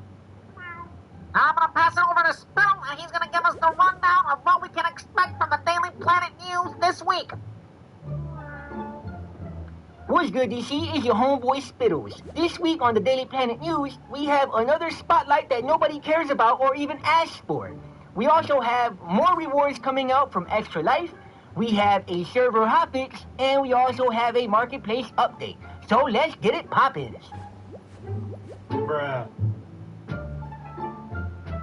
Thank you, Spittle. And now, for our first news, we have episode Spotlight, Earth 3, and bonus Tingle Buckets. So, from October 26th, 2023 through Wednesday, November 1st, 2023, all players will enjoy double source marks when completing instances from missions and content in Earth 3. You will also get bonus Tingle Buckets. Happy trick-or-treating during the witching hour. Now we're going to go back over to Spittle, and he's going to give us the rundown on what we can expect from the Extra Life event. So in case you didn't know, we are doing Extra Life 2023 this year on our Twitch streams. So we passed our second milestone, so the new Star Crown will be available soon. Up next, the Falling Feathers aura. Bruh. Well, that's it for my news stories. I'm going to pass it back over to Matt so he can wrap it up for this News Planet Daily Planet News Dump this week. New in the marketplace, additional inventory and more. So we increase your inventory slots that you can purchase, your character bank slots, your share bank slots, your broker slots, and your character slots in the marketplace. So please give us money because we desperately need it. And now I will spawn our UI engineer so he can give us our last and final news update, the server hotfix. Hi everybody, it is I, your UI engineer. So for the server hotfix on October 25th, 2023, we had it artifact purchase with quarks to John Constantine vendor and resorted the artifacts alphabetically. And also, we had the Ally Zatanna out of the hat ability, Impaling Ice Amplifier, Heat Vision, this crap was fixed. And Oolong Island, we can now have the Apocalyptine Glove drop more. And of course, the Marketplace update. That's it for my update. Thank you for watching the Daily Planet News Dump, where we give you all the latest news for DC Universe Online. We will catch you next week. And remember, if you're waiting for double artifact XP to come out next week, or the following week, or the following week after that, If you're doing it, stop it. Get some help. I got you stuck off the realness. I got you stuck off the realness. I got you stuck off the realness. Frustrated with the way you currently file your taxes? Switch to TurboTax Full Service. You'll be matched with a TurboTax expert who will do your taxes from start to finish as soon as today. And they'll only sign when they know it's 100% correct to ensure you get your best outcome guaranteed. Plus, with Refund Advance, get up to $4,000 instantly in as little as 60 seconds from IRS acceptance. Switch to TurboTax Full Service. Brand power, helping you buy better.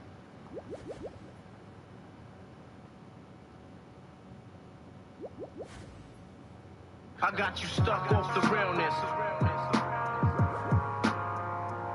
I got you stuck off the realness. I got you stuck off the realness.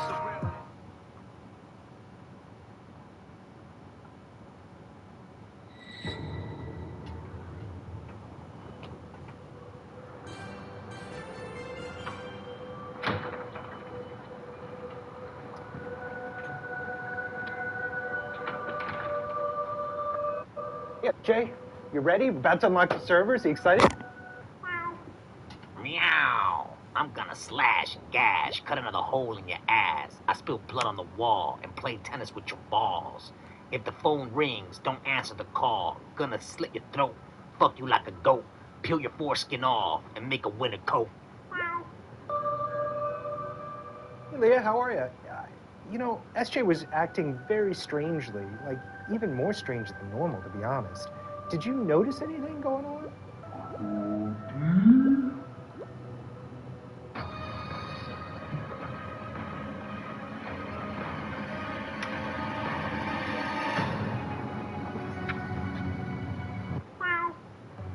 Hey Jack, players are ready. Are we ready to post community messaging? Yes.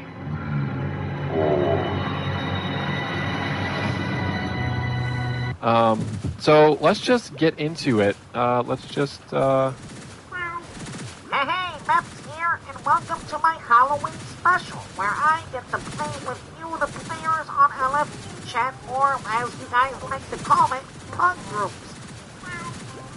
Okay, so now I'm going to boot this sucker up, and we're just going to randomly queue. I am going to go on my Dr. Fate tool. Alright, I've been waiting for about 2 hours now. Finally, the queue went through. Let's get this sucker started. And now we got this stupid loading screen. Great. Okay, we're in the rain. This is gonna be amazing. I'm going to burn all these ads down because I'm an amazing DPS. Here we go. Oh man, this is awesome. Look at my amazing numbers. Okay, now this tank is feeling kind of brolic here. He's gonna pull in all these ads. Oh my goodness, I don't even think we can handle all these ads, but I'm gonna try to burn them.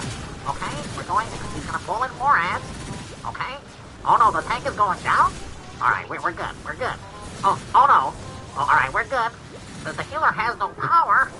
Oh no, the tank is down. The tank is down. Squishy tank down on aisle 5. I repeat, squishy tank down on aisle 5. Bruh. Okay, don't panic. We can still survive this if only the troll will pick up the tank. Oh, dang it. The healer is down now. The healer is down. Squishy healer down on aisle 5. I repeat, squishy healer down on aisle 5. Bruh. Oh, man, I don't know how much of this we can take. I think we're gonna have to retreat. Yes, retreat, retreat. Abort, abort. Bruh. Oh, man, now we're all getting slaughtered. Oh, dang, the healer just quit on us. What a rage quitter. And now the tank just did it. What the heck, guys? Alright, I'm a warp rally. The struggle is real. Hopefully somebody will switch to a tank. Let's try to kill this ad right here. Alright. Let's go. Yeah, I'm getting him. There we go. Oh no, more ads are coming. Oh boy, I don't think we're gonna be able to do this, guys. Oh my goodness. Okay, we got this. We got this. No healer, no tank, no glory. We're gonna take these guys out. Oh dang it, squishies are going down. Okay, let's try this again, as if we're gonna be able to succeed. Alright, I'm gonna pop an orbital strike and block. Alright, here we go. Oh dang it, it didn't work, guys. Oh boy, these ads are giving us the clap. We're getting slaughtered left and right. Let's try again. Oh no, retreat guys, retreat. Stop it. Get some help. Okay, now we have a healer. Let me respawn. We got this, now we got some heals. Let me kick some butt. Yeah, take that. Okay, we just broke this ad right here. Alright? This is insane. Oh my goodness. Oh, finally. We got him, guys. We freaking did it. Man, man, this run is insane. We finally made it to the first boss, and we're just stuck here, and I don't know. Yeah, it's disbanding. We're just gonna disband. Well, that concludes our Halloween special. Thank you for watching, and I will catch you on the next video. I got you stuck off the realness. I got you stuck off the realness. I got you stuck off the realness.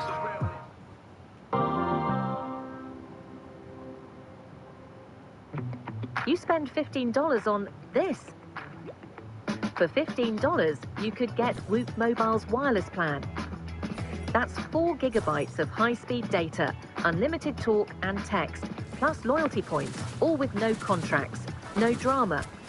Nationwide coverage, hotspot included, all for just $15 a month.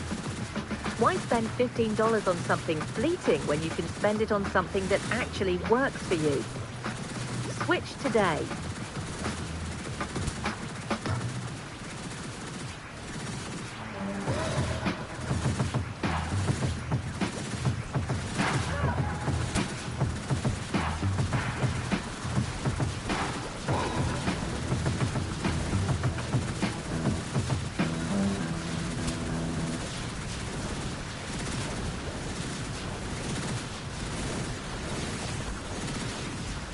I got you stuck off the realness. I got you stuck off the realness. I got you stuck off the realness.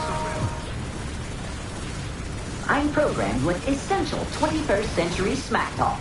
Your mother is fond of Brainiac. So let's just get into it. Hey, welcome everyone to the show. I'm Maps and this is Spittle. And now Spittle is going to give us the rundown.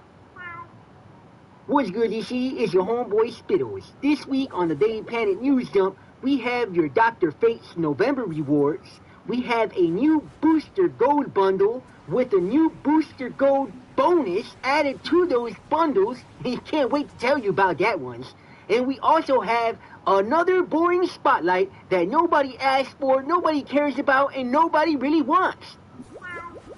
We also have another server hotfix that we're going to be looking at. But first, I'm going to pass it back over to Max, and he's going to tell us our first news story from the Daily Planet News Dump. Thank you, Spittle. And for our first news, it's another week and another boring spotlight that nobody cares about and nobody asked for. But of course, I'm going to still give you the scoop. So from November 2nd, 2023 through Wednesday, November 8th, 2023, all players can enjoy double source marks when completing instances or missions content in the Amazon Fury Part 3. Bruh. We are not going to get a double artifact XP week till after the PS5 upgrade comes out. So if you're still waiting for one... Stop it. Get some help. And now I'm going to pass it back over to Spittle so he can give us the nitty, itty, bitty, titty, confetti, gritty, ditty, bitty, bitty. I forgot what I was going to say. Oh, yes, he's going to tell us what we can expect from the November rewards. What's good, DC? So from November 2023, these featured items from the Dr. Fate's Daily Rewards, you have your enhanced Godling Wonder Punch style. We also added a Bioelectric Slimline pack. So this entire month, make sure to collect your daily rewards every time you log in. That's about it for my news story. Max, back to you. Thank you, Spittle. And now I'm busting out my blue hair because our next news story, we're going to pass it over to Nerd of Prey, and she's going to let us know what we can expect from the new booster bundle. What's going on, DC? I'm back to show y'all the new booster bundle. We got a new material and a new aura pack. So with this booster bundle, you get 150 replay badges, you get 15,000 artifact XP, 5,000 allied favor, 1 amp metal detector, 1 radar enhancer, you got a proto bank bot, a broker bot, and of course you get 1 bonus reward box.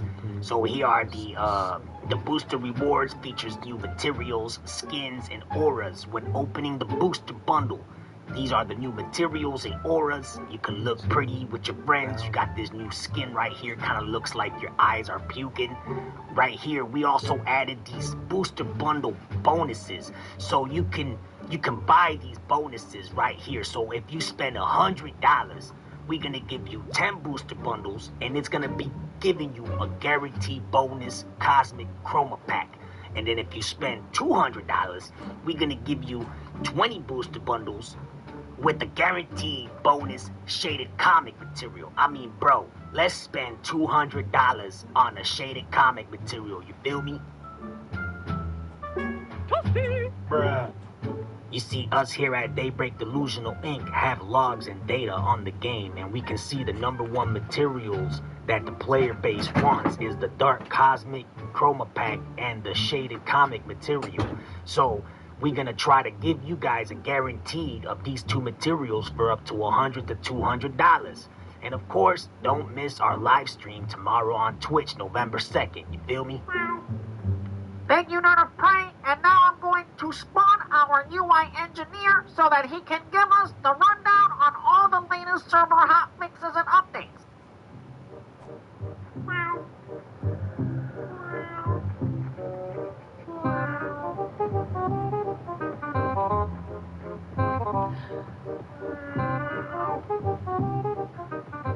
Hi everybody, it is I, your UI engineer. So for the server hotfix on October 31st, 2023, we fixed some bugs in the one player from the episode 46. We also fixed a CR bug, which was bumping up the CR from the Etrigan fight on the 4 player on the new episode 46. We also added a bunch of feats to the new episode. And for the extra life, the angelic drone will now be in the House of Legends. And for the stabilizer duo, you can now get base drops. Thank you for watching, and make sure to tune in next week on the Daily Planet News Dump for everything DC Universe online. I will catch you then. Good afternoon, good evening, good night.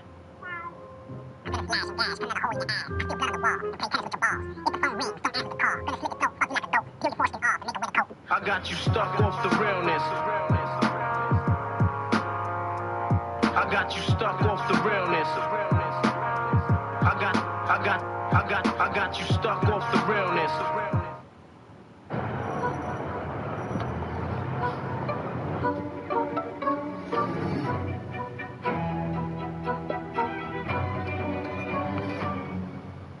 Finding where you fit.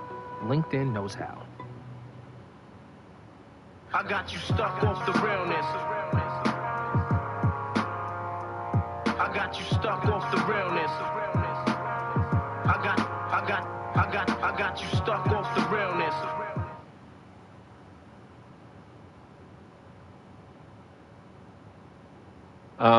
So let's just get into it. Let's just, Hey, Peps here. In this video, we're gonna take a look at the season's greetings event. So without further ado, let's get to the nitty gritty, itty bitty titty capetty, ditty bitty. R. Kelly had a doodle butter jelly. Bruh. Here are the decorations in the House of Legends. Nothing has changed. Sinestro is still standing by the tree playing with his toys, and across from him we have Hal Jordan picking his nose and eating his boogers. Stop it. Get some help. This year, for the season's greeting event, we have 3 feats. Of course, you have to collect 14 base items, you gotta collect 4 styles, and of course, a new emote. And now let's take a look at the vendor. Here is the freeze gun snowman emote. You basically take out a gun, and you shoot 3 snowballs, and you make a snowman. And now you can name them anything you want, and show them up to the Holodoom and all your friends in the Watchtower. We also added this Winter Warlord horns. This thing looks pretty cool. All your cosplayers are gonna go crazy for this stuff. Here is the shoulders. It kind of looks like a Doomsday style. Here is the waist. Kind of looks like a wrestling belt. Here is the hands. Again, kind of looks like a Doomsday style. Maybe you can make a Hellboy with this. And we also added an Orange Lantern Corp supply drop. And now, all the boring base items. They're basically candy canes. All of this stuff is just candy canes and gingerbread house themes. That's all it is. I hope you guys enjoyed this video. I hope you like, share, and subscribe, and I will catch you on the next one.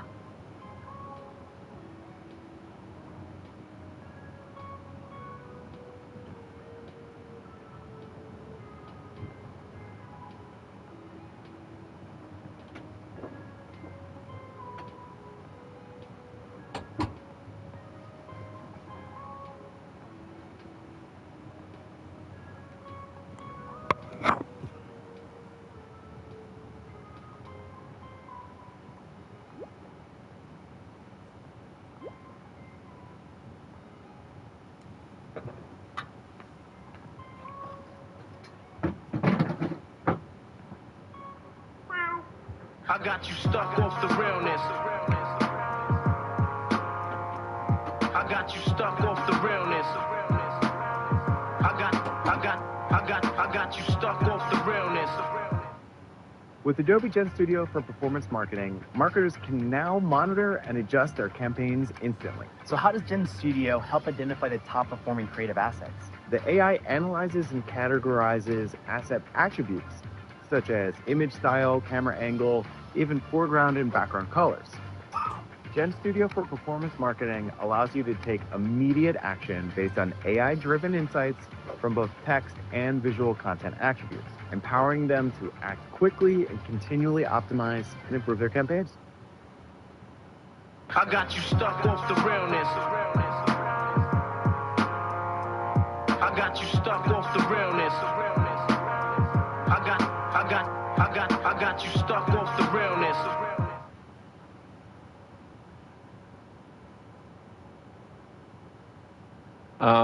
So let's just get into it. Let's just, Hey, Maps here, and welcome back to another Daily Planet News Dump, where we discuss all the latest news on DC Universe Online. Now I'm gonna pass it over to Spittle, and he's gonna give us the rundown of what we can expect this week from the Daily Planet News Dump.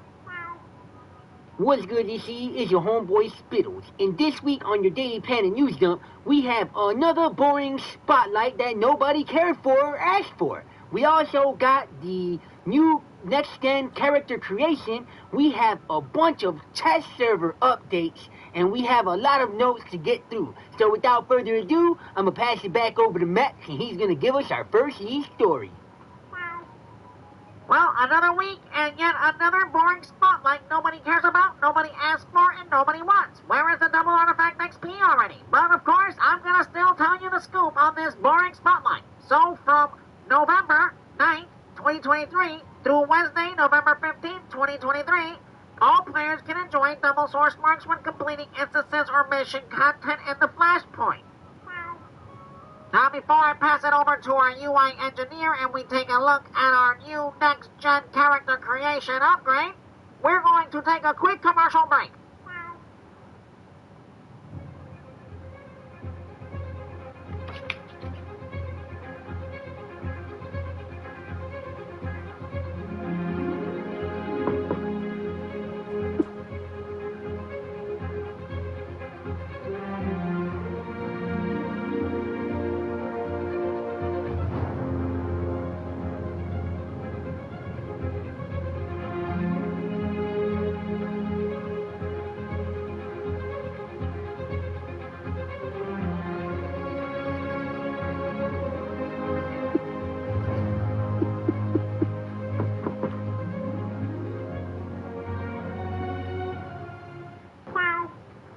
Welcome back to the Daily Planet News Dump. Now I'm going to spawn our UI engineer with my meowing powers so he can go over the test server updates.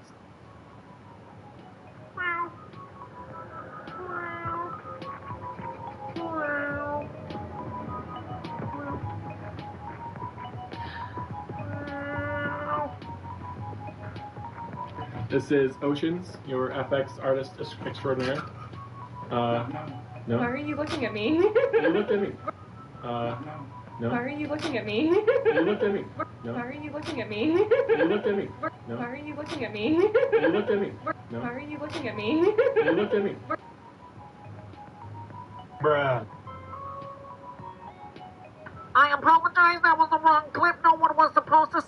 UI engineer, are you there?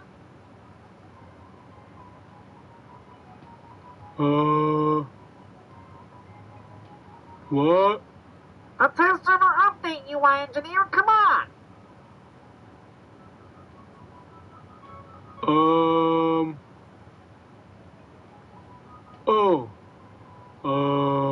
Right. Hi, everybody. It is I, your UI engineer. So, on November 3rd, 2023, on the test server update for game update 139, we added new character creation, a new tutorial. We removed repair, so gear can no longer be damaged, broken, or repaired. So that's gonna be good.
we're gonna go to the prey to hear more. What's up, DC? Another Prey here, so let me holla at you. Let me holla at you. Let me holla, holla. Let me holla, holla, holla, holla, holla, holla, holla, holla. Bruh. So with this gentleman Ghost Bounty, we kind of ran into already. The drop rate is fixed, but for the first week, if you bought a haunted accessory from the broker for 1 billion DC cash, that's the equivalent of like $80 nowadays. Yeah, you just spent $80 on a 1-star feat, and you about to see this item go down in the prices like crazy. So GG, no Riri. Let me holla at you. Let me holla, holla, holla. Stop it. Get some help. Thank you, Nana Prey, for hollering at us. Well, now we're gonna pass it over to Spittle, and he's gonna give us our last news story. For our last news story, we have Legends PvE Week. So from Thursday, November 23, 2023, running through Wednesday, November 29th, 2023, you can enjoy Legends PvE Week. That means all the characters will be unlocked with all the maps, and you'll get 10 times the contribution points toward the feats. All the hackers are gonna go crazy for this. Hackers Gone Wild. DCUO Hackers Universe Online. You get what I'm saying.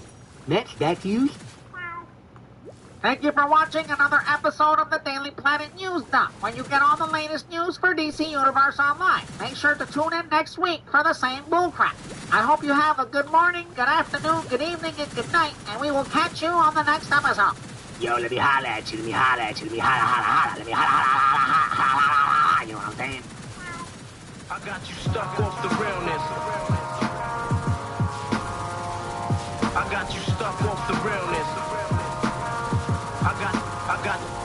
I got you stuck off the realness.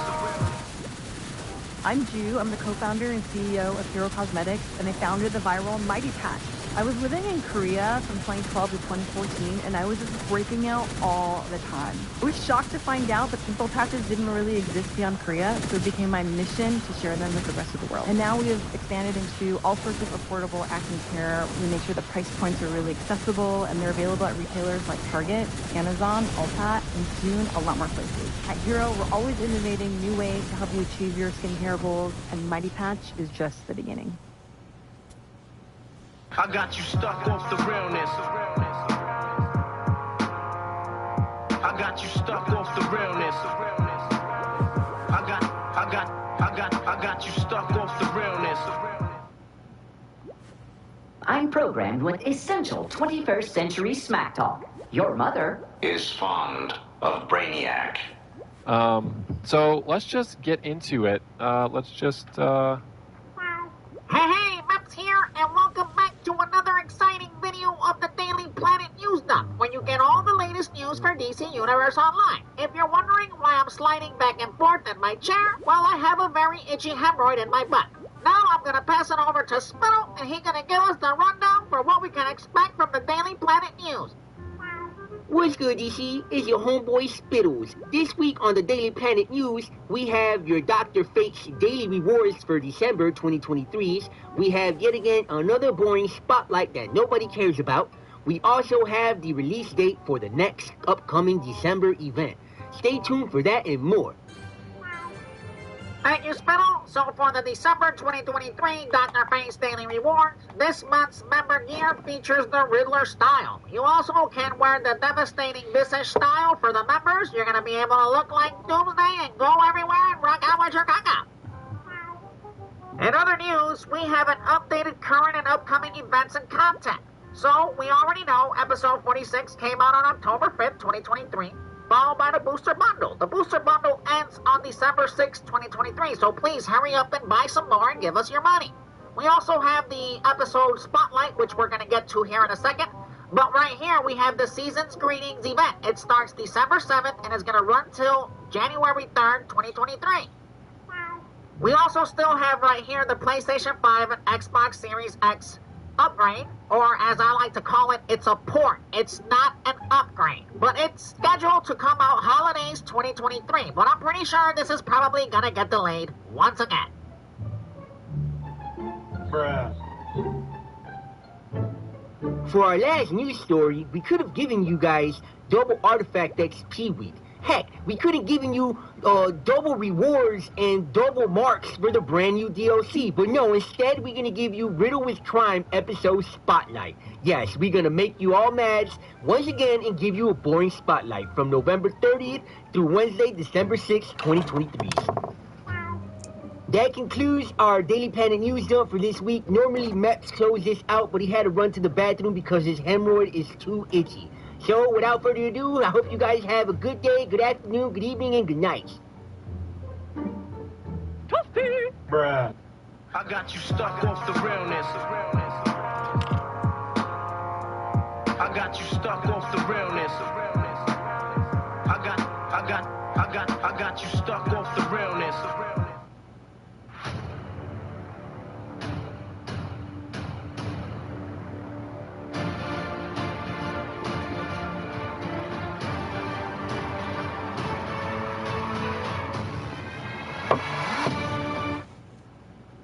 I got you stuck off the realness.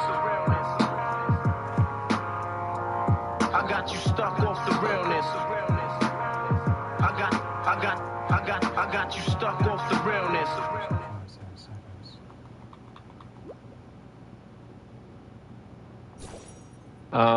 So let's just get into it.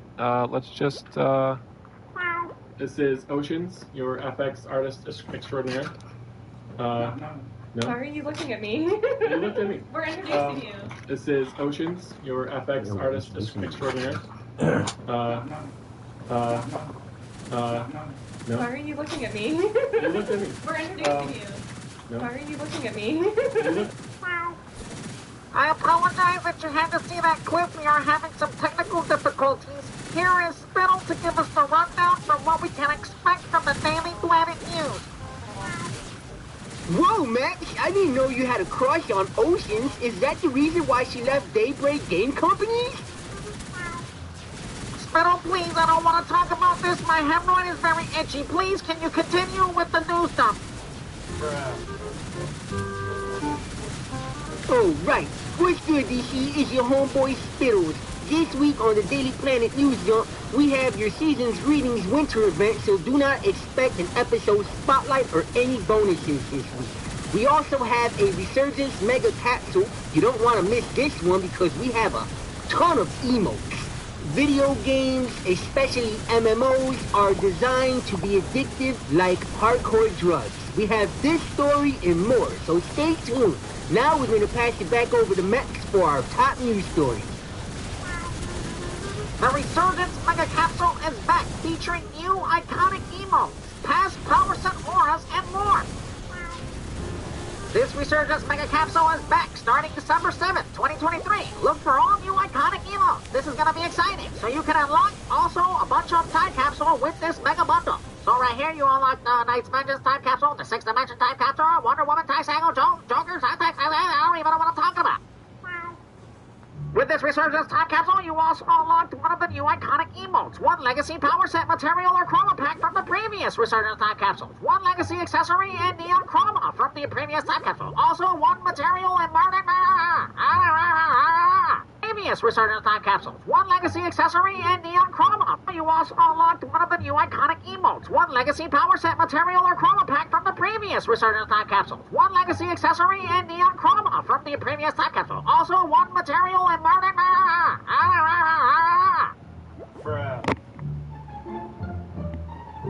you can choose from all of these 8 iconic emotes: the Signal Guardian emote, the Rogue Boomerang emote, the Therapy Hammer emote, the Kanjan Ritual emote, the Jump Rope and Truth emote, the Kryptonian Surprise emote. That's going to be really good for all the iconic Supermans. Here are all the materials and glowing goodness that you can get from these new Resurgence time capsules. You can get all of this stuff and rock out what you rock out in the Holodoom and Watchtower. We also added this Unlock 15 Resurgence Mega Capsule and bonus. So if you spend even more money with us, we will give you an account-bound Diamond Chroma Pack for this bundle. You see, video games are literally designed to have the same effect as drugs. If you do not believe me, let's take a quick look at this. You see, if you do a quick Google search or go on the internet, you will find out that moreover, video games affect the brain in the same way as addictive drugs. They trigger the release of dopamine and chemical, which reinforces behavior. For this reason, playing video games can be addictive stimulus, just like drugs. Bruh.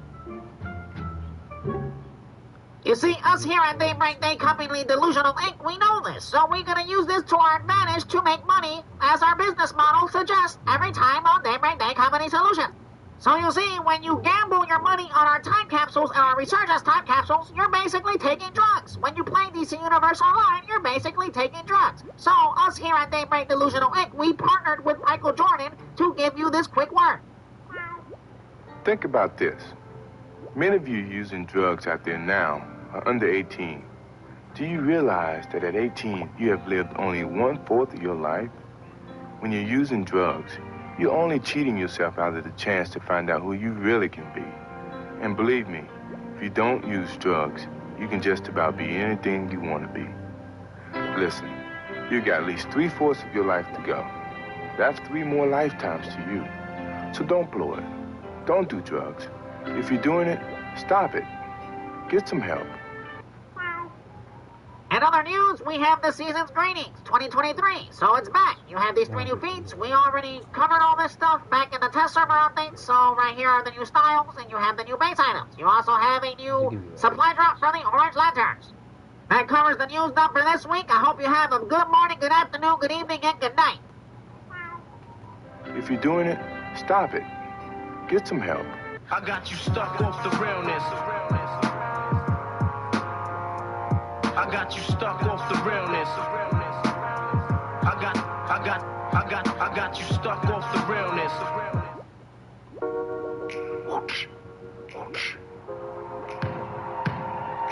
Here comes Shaquille O'Neal.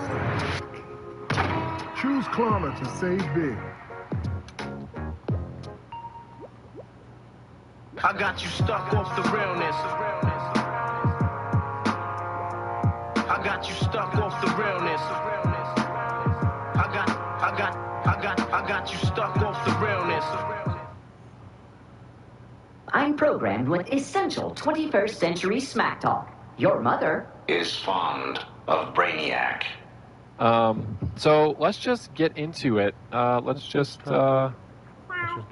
Hey, Mups here, and we're back with another exciting Daily Planet News, where you get all your latest news for DC Universe Online. Now we're gonna go over to Spittle, and he's gonna give us the rundown of what we can expect from the Daily Planet News dump.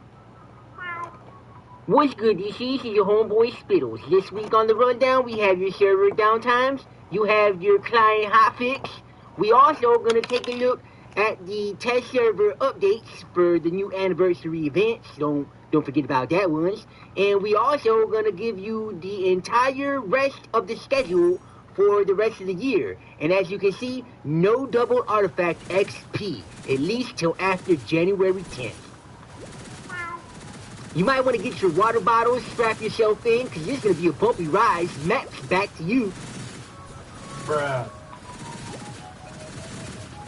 As you all are aware by now, we had a server downtime on December 13th, 2023. All the walls were down for about 5 or 8 hours. This is the final hotfix of the year. It prepares the game for the next year's anniversary event and addresses a few bugs. Here is Spittle with more on these live update notes for the server downtime and the final hotfix.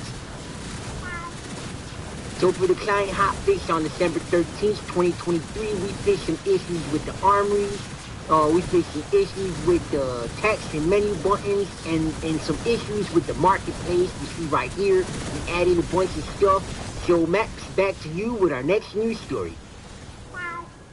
In other news, we have current and upcoming events and content. This is all updated. So right here, you will see Bonus Currency Week Justice League Dark Curse is coming on December 14th through December 20th, 2023, followed by a bunch of spotlights that nobody cares about.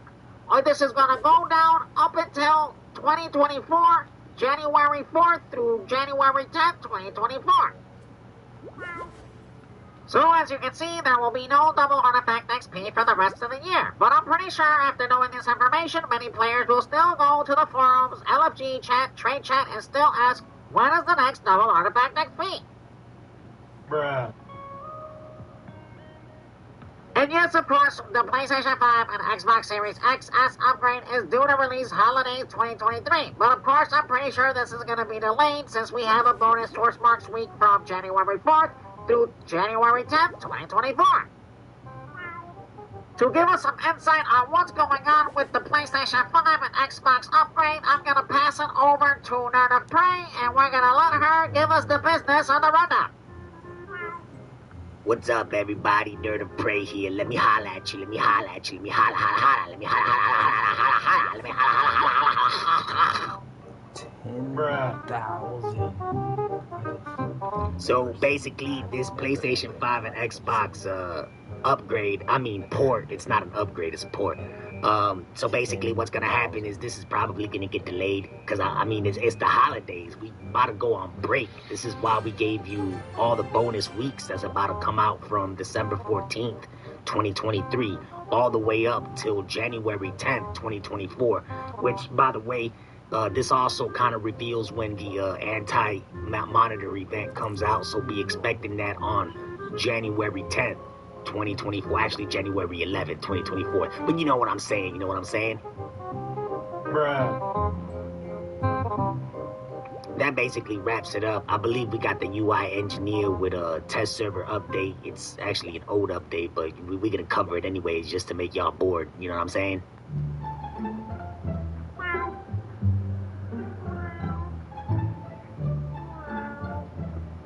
Hi everybody, it is I, the UI engineer, and basically the test server update on December 8th, 2023 is just basically adding the anniversary anti-monitor event to the test server. And you got these new styles and feats and more. You got the armory fixes that we actually implemented on the hotfix, and this is basically it. I can't wait for the holidays so I can eat cookies and go down chimneys and bring everybody's presents to them. Maps, back to you. And that concludes our news dump for this week. We will catch you on the next news dump. I'm now painting my hair blue so I can go and sing Christmas carols to everybody in the studios. I hope you guys have a good afternoon, good evening, and good night.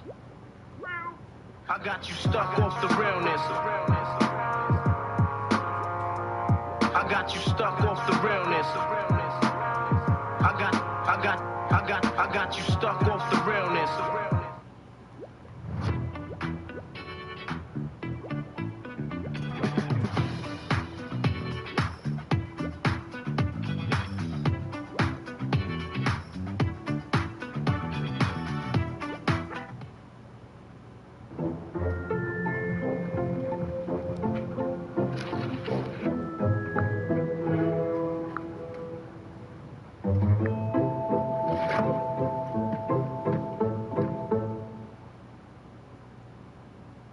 I got you stuck off the realness.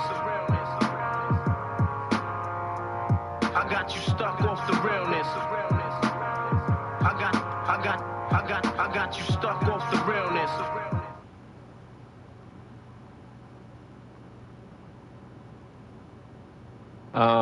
So let's just get into it.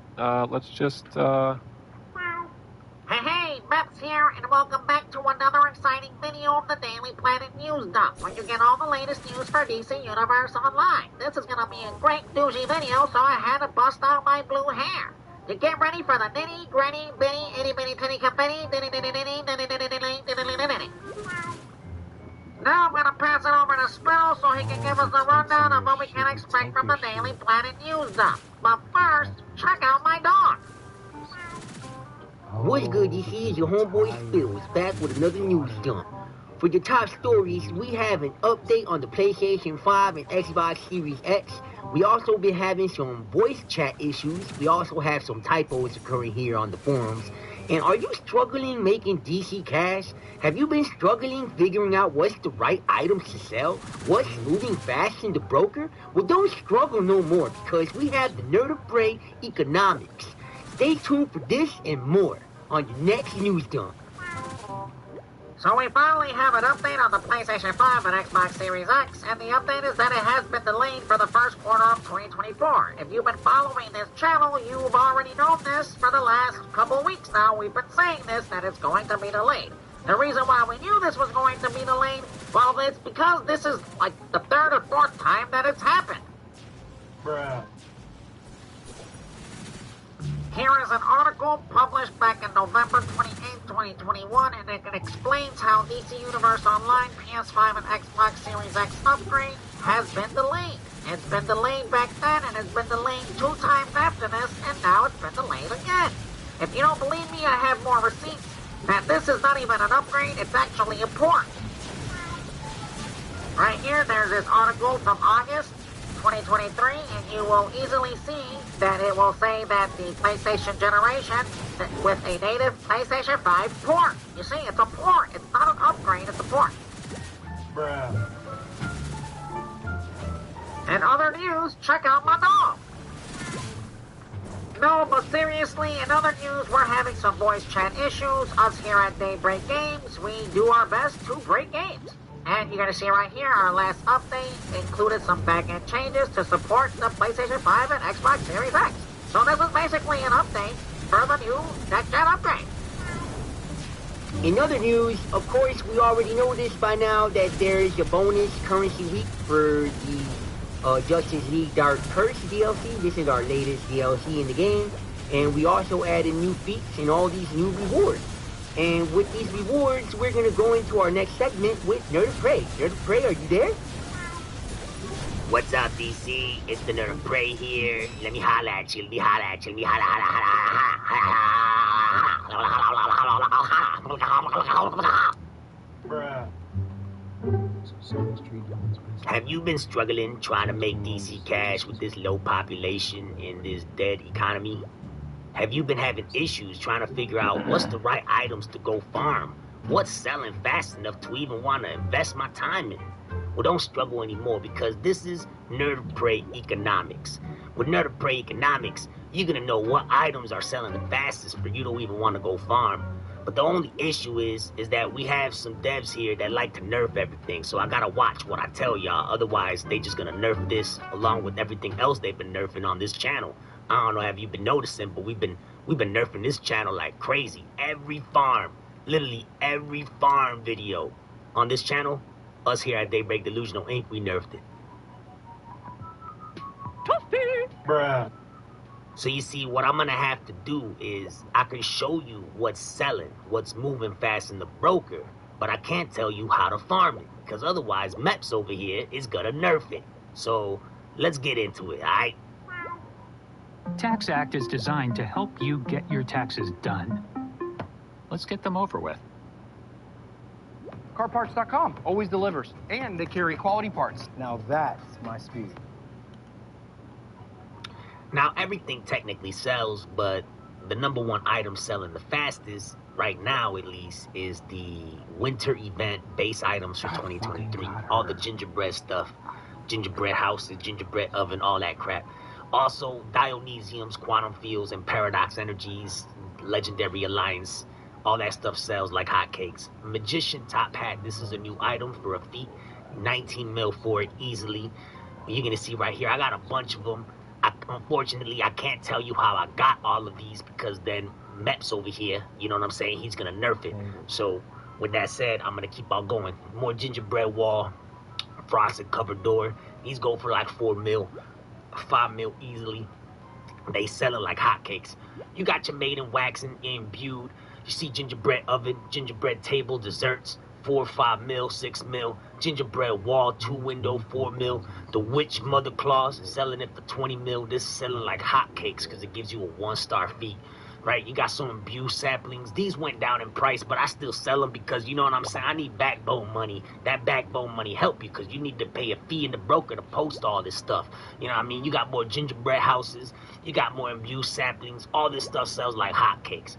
Now, unfortunately, again, Meps is watching, so I can't tell y'all how to farm this stuff. I could only tell you what's moving fast enough for the broker worth the damn to want to go and farm. So right here, you got Quantum Fields moving. You got Paradoxes moving again. anything that levels up your augments, your artifacts, your allies, all that stuff sells like hotcake water. You also got your paradox again. You got some more imbued. I mean, this stuff keeps on selling. More maiden waxing. I can maybe tell you where the maiden waxing drops here in a second, but you see, decorative post, witch mother claw, 19 mil, magician top hat, 19 mil. Again, I got so many of them, but unfortunately, I can't tell you how I got them because the Meps over here is gonna nerf the dang thing. Like, he been nerfing this channel left and right. It's crazy. They attacking it. But again, gingerbread wall, 2 windows. You got 4 mil. You know, this keeps on selling like hot water. Maiden waxing, imbue sapling. This is what works. You need to farm this stuff. If you want to make the billions, if you want to make the hot cakes, you know, the bread, you got to get this stuff on a massive scale. Like, a lot of y'all worry about gear and CR, but man, I'm telling you right now, and feats and all that, if you have billions and billions, bro, you can pay people to basically get you all that stuff. But anyways, see, you can sell some 6-dimensional time cap fusion battery. I mean, bro, all this stuff sells. Just pay attention. Gingerbread wall, 6-dimensional time capsule, gingerbread wall, you know, 6-dimensional time capsule. I keep on going. North Pole. This is an old base item, but it's still sold for $1 million. Shit, that's some money. You know what I'm saying? You gotta take what you can get. We need to eat out here. Us heroes and villains, we struggling. This market is dead, and it's the devs' fault. It's our fault. We nerfed everything. You know what I'm saying? But right here, more imbue saplings. You know, this stuff's selling. I don't know what else to tell y'all. Just go out there and get it. Wall Mint Swirl. This is another winter event 2023 base item. Look at that, 5 mil, 5 mil. 2 window, 4 mil. Gumdrop cluster, 5 mil. The peppermint stick, 5 mil. Candy cane window, 4 mil. I can't even read this stuff. I'm going blind. You know what I'm saying? So yeah, like, don't be lazy. Just go get it. But I can't show you how to get it because, you know, Mep's out here. He's going to nerf this crap. But yeah, so it's not that hard. You just gotta be dedicated. You know, I haven't touched grass in like 15 years. I need to probably go outside. But you see, gingerbread chair, that's nonetheless, you know, legendary alliance, gingerbread chair.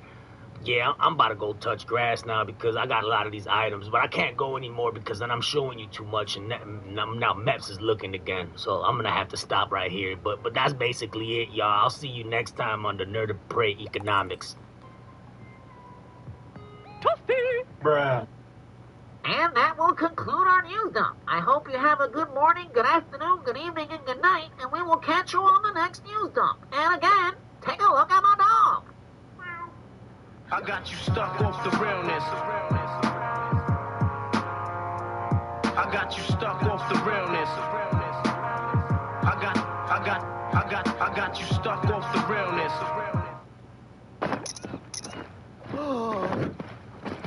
Red Bull gives you wings. The Silverado Trail Boss. And best-in-class highway fuel economy that's down for wherever. And a family that's down for mostly whatever. And Chevrolet. Together, let's drive. I got you stuck off the realness. I got you stuck off the realness. I got you stuck off the realness.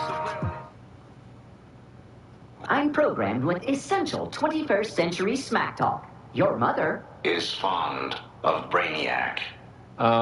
So let's just get into it. Hey, Meps here, and welcome back to another news dump from the Daily Planet News, where you get all the latest news for DC Universe Online. Now we're gonna pass it over to Spittle so he can give us the rundown of what we can expect from this week's Daily Planet News. What's good, this is your homeboy Spittles. I'm back with another exciting news dump for this week on your favorite dead game, DC Universe Online. Now that the bonus rewards is over for the latest DLC, we are back to boring spotlights. We also have exclusive footage of Lobo taunting and making fun of players in the House of Legends. Is it the devs? Is it an upgraded version of AI ChatGPT? You be the judge. We also have a bunch of issues. Learn how we here at Daybreak Games, we break games. We have these stories and many more on your next news dump. So I'm going to pass it back over to Max, and hopefully his hemorrhoid is not too itchy so he can continue with his broadcast. Bruh. You can now celebrate the winter sale up to 50% off marketplace items. Right here, we have Antimetal Artifact Ally XP. We also have 20% off on these, and 40 pack of stabilizers are back. We also added Wolfpack Artifact tokens. So let me go over this because this is a very important part of our business model here at Daybreak Delusional Inc. This is how we make money off you, the players. You see, us here at Daybreak Delusional Inc. like to give you, the players, the illusion that the game is not pay to win. If that was true, we would just simply give you double artifact XP weeks all the time for your own, so that you can level their artifacts quickly. But no, instead, we want to charge you 10,000 Daybreak cash just to get one artifact on your own from 0 to 200. That is insane, but I know. Just hear me out. Let's go over this. Bruh. Now let's listen to this warning so that you can understand it's just for one artifact. Rank up and fortify and an artifact to rank 200. Purchase a Wolfpack token from the marketplace. Purchase a 0 rank Wolfpack version of your artifact from an artifact vendor, Constantine in the House of Legends. All the XP is transferred and this fortification cannot fail. This results in a rank 200 Wolfpack version of your artifact that is account bound. Wolfpack artifacts cannot be fortified into other artifacts. Now we are in the marketplace. Let's take a look at these bad boys right here, you see. Follow these steps to convert a rank 200 artifact. Fortify and integrate artifact to rank 200. It's just one. It's just one for 9,000. This is robbery. But this is how we bring in the dollar bills, y'all. So now let's do some quick maths. You're going to have to do 3 times $85 on the marketplace, and that is the equivalent of $255. So in order for you to get 3 artifacts on one alt, on just one alt, with these new Wolfpack tokens, you have to spend $255. Just imagine players with like 17 alts or 20 alts. Oh boy, this is a lot of money. This is how we bring in the hundreds of fitties, big ass titties. Count the green, get in between the titties. Savon, essay, let's party. Chico, get the F over here. Bang, bang, skeet, skeet, I'm out.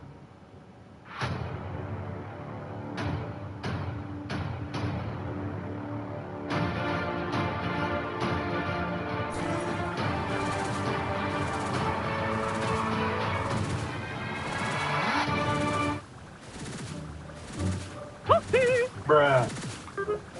So for the last week or so, we've been experiencing a bunch of problems with the game. So audio issues where game plays global through wrong device. We also have EU lagged really badly for me, so I closed the game, blah, blah, blah. So we have EU server lag. We have been investigating this, and we have confirmed, and we have identified the issue. So with more on this story, we are going to go to our UI engineer so that we can understand how we here at Daybreak Games break games.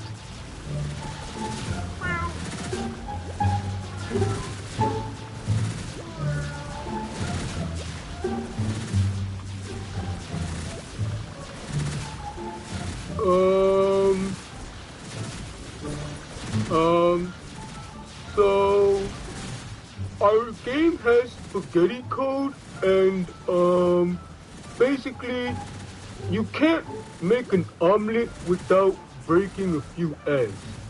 So with more on this, I'm gonna pass it over to Red 5. Hey, I'm Red 5. I'm on the grind. 69 prime time, 69 all the time, Red 5. I got this pencil sharpener, and I'm Red 5 on the grind, 69 all the time. Prime time on the grind on the 69. I got my cat, and I'm Red 5, and we here, we're on the 69 on the time on the grind on the Red 5. Bruh. So you see, these are the devs that love to break the game. That's why we are called Daybreak Games. We are doing our best to break the game. This is the type of incompetence that goes on here at Daybreak Games. In other news, check out my dog. This week we have exclusive footage of Lobo trolling players in the House of Legends. With more on this story, we're gonna go to Nerd of Prey. What's up, DC? It's the Nerd of Prey here. Let me holla at you. Let me holla at you. Let me holla, holla, holla, holla, holla, holla, holla, holla. Let me holla, holla, holla, bruh. I don't know what this is. All I know is that the first time I seen it, I pooped a lot of bricks. Like, a lot of bricks. I don't even understand what this is. Like, this scared the crap out of me. Meps is right here. He's my witness. Like, I'm not kidding you. Like, this is creepy. I don't even know what to think of this stuff, but I'm gonna let y'all be the judge. All right, Meps, get off my leg. So, without further ado, let's get into it. Bruh. Alright, so what you're about to witness is some off-the-chain stuff, y'all, like, for real. So, look, right here, what you see is Lobo's chilling next to Sinestro by the Christmas tree and all the presents and stuff, and, like, they plotted something. So the player grabbed the mission, right, and he notices Lobo's not supposed to be here, right? So Lobo turns around, points at him, laughs at him, and then, like, taunts him. Like, what? What is this, bruh? Like, is this a dev trolling? Is this like some chat GPT AI? The player tries to taunt back, and all of a sudden the snowman comes in and starts antagonizing and instigating. Like, what's going on here? Like, what in the world? Anyways, this evolves into a crazy situation. Like, this scared the crap out of me. Like, I farted and a little doo-doo came out. Straight up. I straight up farted and a little doo-doo came out. Because right there, he disappeared, bruh. Like, what is going on here? Like, can somebody explain this to me? So, y'all be the judge. Is this a dev trolling? Is this, like, are the AIs coming, are the NPCs coming alive? Like, what's going on here, y'all? Get back to me on that on the comment section. And other news, Ferris Airport and Coastal City Alert is back on the on-duty menu. It is confirmed these should all be enabled again as of today. So, if you don't understand why this was disabled from the on-duty, this was due to exploits AFK farming. We covered this a long time ago on this channel. If you don't know this by now, you're probably living under a rock. And of course, for our last news story, we have the boring Spotlight Deluge. This is going to be available from December 21st, 2023 through Wednesday, December 27th, 2023. All players can enjoy double currency and mission content in the Deluge. And finally, the event and content in DC Universe Online has been updated. Of course, we got the Spotlight Deluge, followed by the Spotlight Atlantis, followed by bonus Source Marks Week, followed by the anniversary event, and we of course have the PlayStation 5 and Xbox Series XS due the quarter number 1 of 2024. But I'm pretty sure this is probably gonna get delayed again. Bruh. That concludes our news dump for this episode. I hope you have a good morning, good afternoon, good evening, and good night, and we will catch you on the next news dump. I got you stuck off the realness. I got you stuck off the realness. I got you stuck off the realness.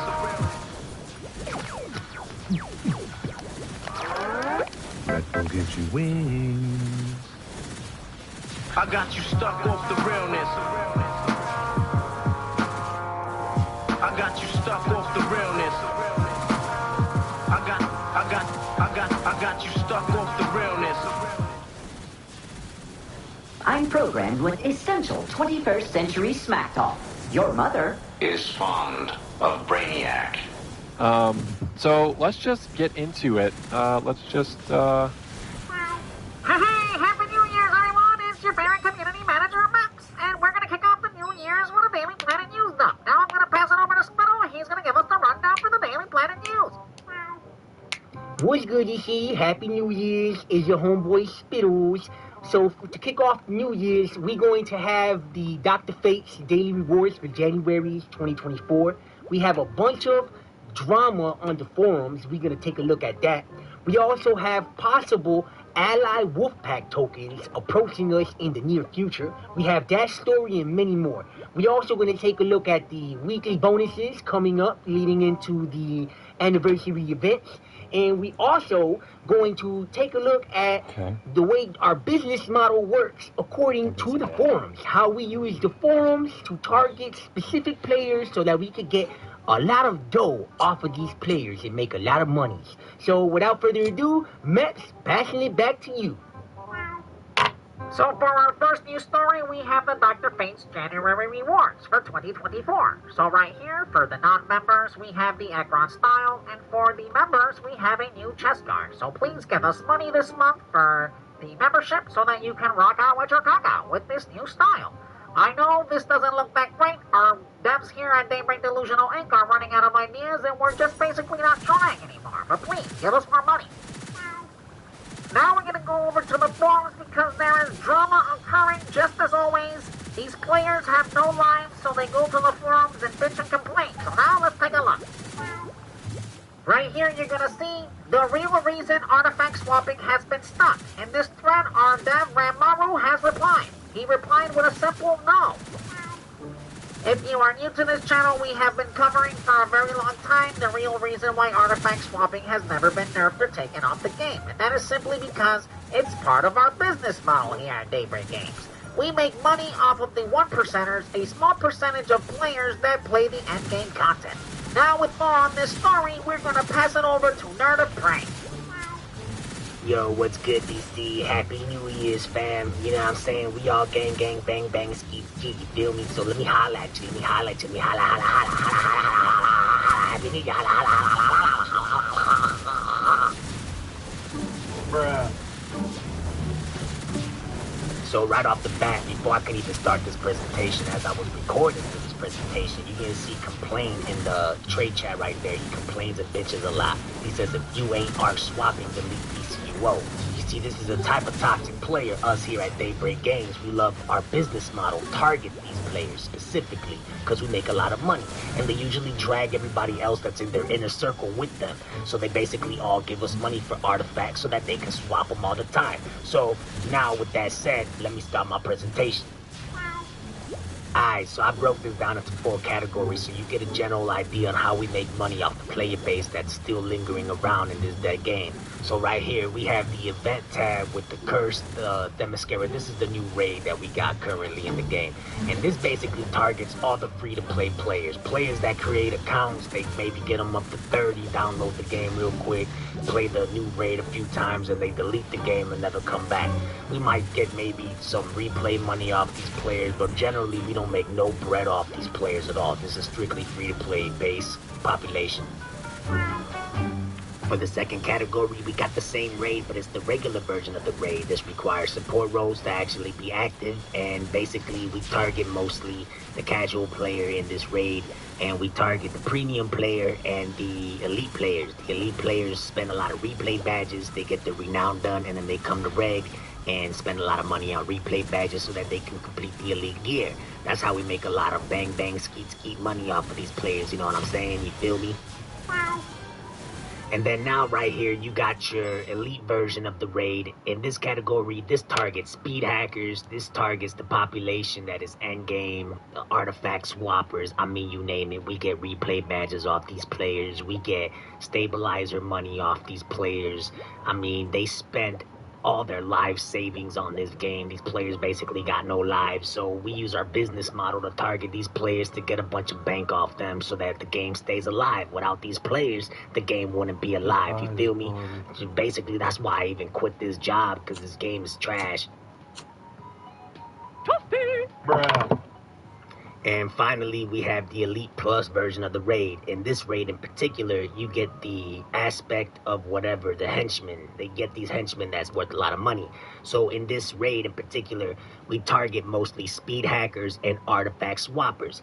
As a matter of fact, the speed hackers are also the artifact swappers. You see, they all do the same crap. They all in the same inner circles. They all play the game and they all want DC cash. So that's what they do. It's a matter of fact. Prove me freaking wrong. I've been there, done that. Anyways, bang bang skeet skeet, let's move on. So you see, our business model is very strategic. We target cheaters, we target speed hackers, we target the endgame community, we target the casual player. We make money off of all y'all one way or another. If you want to cheat the game or sell DC cash to other players, eventually all that money comes right back around to us. At least we try to get it. But that's the way the game, the cookie crumbles. If you don't believe me, whatever, play the game long enough and have some experience with leagues and endgame content, and maybe you're gonna find out how the real dark side of DC Universe really is, because this community is toxic, period. Deal with it. Bruh. So you see, in conclusion, we do not take artifact swapping out of the game because we make money off of these players and their little inner circle groups. Everybody that they bring into their little clique and their gang, bang, bang, skeet. Meps here is my witness. He knows how the business model works, and with more on this story, he's going to go into our next story here on Daybreak Games, Delusional Inc., Day Planet News Dump. Bruh. Now we're back in the forums for some more drama. We're gonna see right here. Greetings, dear Ranmaru. Are you guys planning on releasing a Wolfpack token for allies? Would love to know, thanks. Our dev Ranmaru then replied, I don't make those kinds of decisions, although I can understand the desire to have your max ranked allies on your character on your account, and we should labor to assist in that measure. So you see, what we do here at Daybreak Games as part of our business model is that we monitor the forums and we see what the player base wants, and then we sell it to them. The reason why the game is highly pay to win is because a bunch of morons on the forums love to pay to win. Bruh. So you see, players like Proxy Stars always kissing our asses here on the forums, and they're always paying to win. And we target players like this because they make a lot of money for us. This is part of our business model. Without players like Proxy Star, DCUO will die. To break it down on how we use the forums to sell the items to you, the players that want to pay to win, we're going to pass it back over to Nerd of Prey, and she's going to break this all down for us. So look, DC, this is not rocket science. It's just basic logic. We monitor the forums. Right here you see dating back from 2021, around April 2nd, players been asking for a faction change token. I didn't find it in here because it just takes too long, but us here at Daybreak Games, we gave everybody some bullcrap excuse as to why we can't give them a faction change token. But recently, we gave y'all a Wolfpack token, which basically targets players that want to switch factions. Just give us a CR skip on an alt, or if you have an existing alt, and then give us $255. This makes us more money than just a basic faction change token, you see? So we use our Daybreak business model to target these players. This is happening now. It happened back then, and it's happening again. Bruh. So you see, basically, in conclusion, we monitor the forums for several years, and we see what the player base wants to pay for, and we basically give them that, and we do it in a fashion that requires them to pay to win. So with that, I'm gonna pass it back over to Maps, because he's over here bugging me, you know what I mean? He's already drooling on my leg. Come on, Maps, get off me. EU server has some downtime on December 31st, 2023. With more on this story, I'm gonna spawn our UI engineer.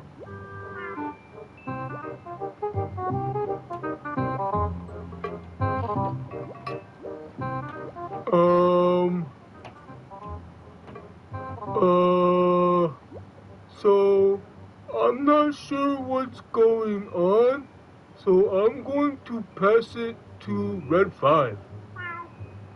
Happy New Year's, I'm Red 5, prime time 69 all the time, Red 5. This is how I put on my makeup, and I got my tan on Red 5, prime time 69 all the time, Red 5, I'm prime time, Red 5! Bruh. I apologize for the incompetence here at Daybreak, but on other news, we have the Atlantis episode Spotlight. We have this going on from now through Wednesday, January 3rd, 2024. That will be followed by the Source Marks Week, which will start on January 4th, 2024, and will last through Wednesday, January 10th, 2024. That will conclude our news dump, and from all of us here at Daybreak Games, Happy New Year's! I got you stuck off the realness. I got you stuck off the realness. stuck off the realness.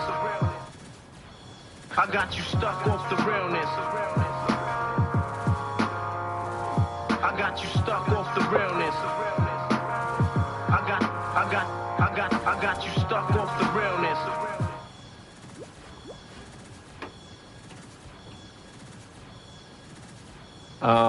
So let's just get into it. Let's just, Hello, everyone. Welcome to another DCers online live stream. My name is Maps, and happy anniversary! Hopefully that was way too loud. This is Oceans, your FX artist extraordinaire. No. Why are you looking at me? No. Sorry. No. No. Why are you looking at me?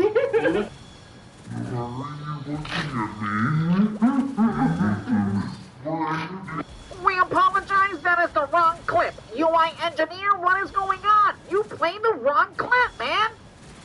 Bruh.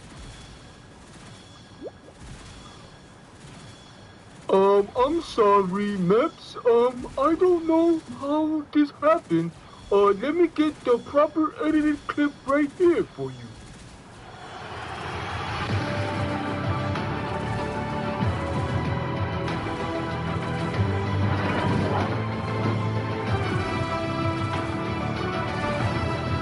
No. Why are you looking at me?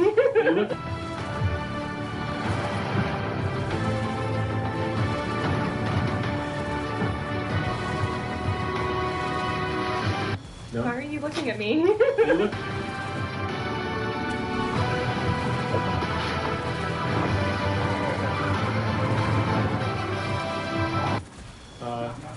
Sorry.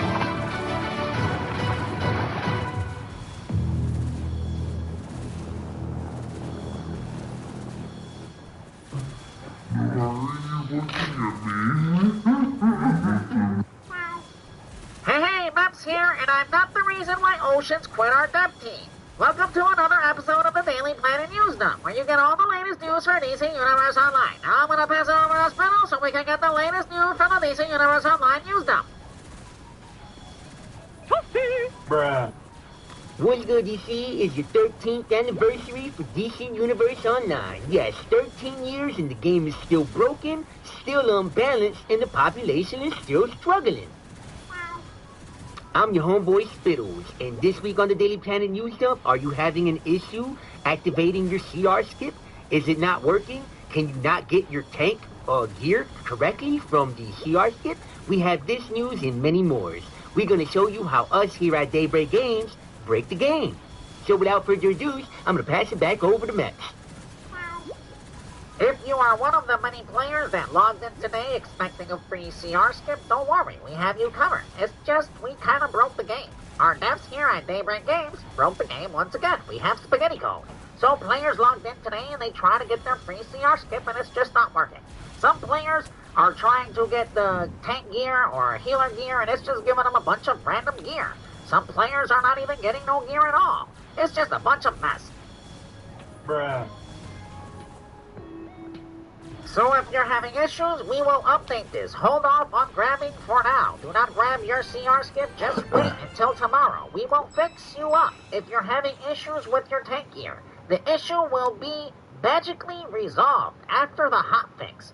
Yes, it will come soon. That is my magic word. Soon is the word of the day. Everything will come soon. As you see right here, the CR skip is disabled today while we fix an issue with it. We expect to hit restarts tomorrow morning. So tomorrow morning there will be a hotfix. So just wait. We will hook you up.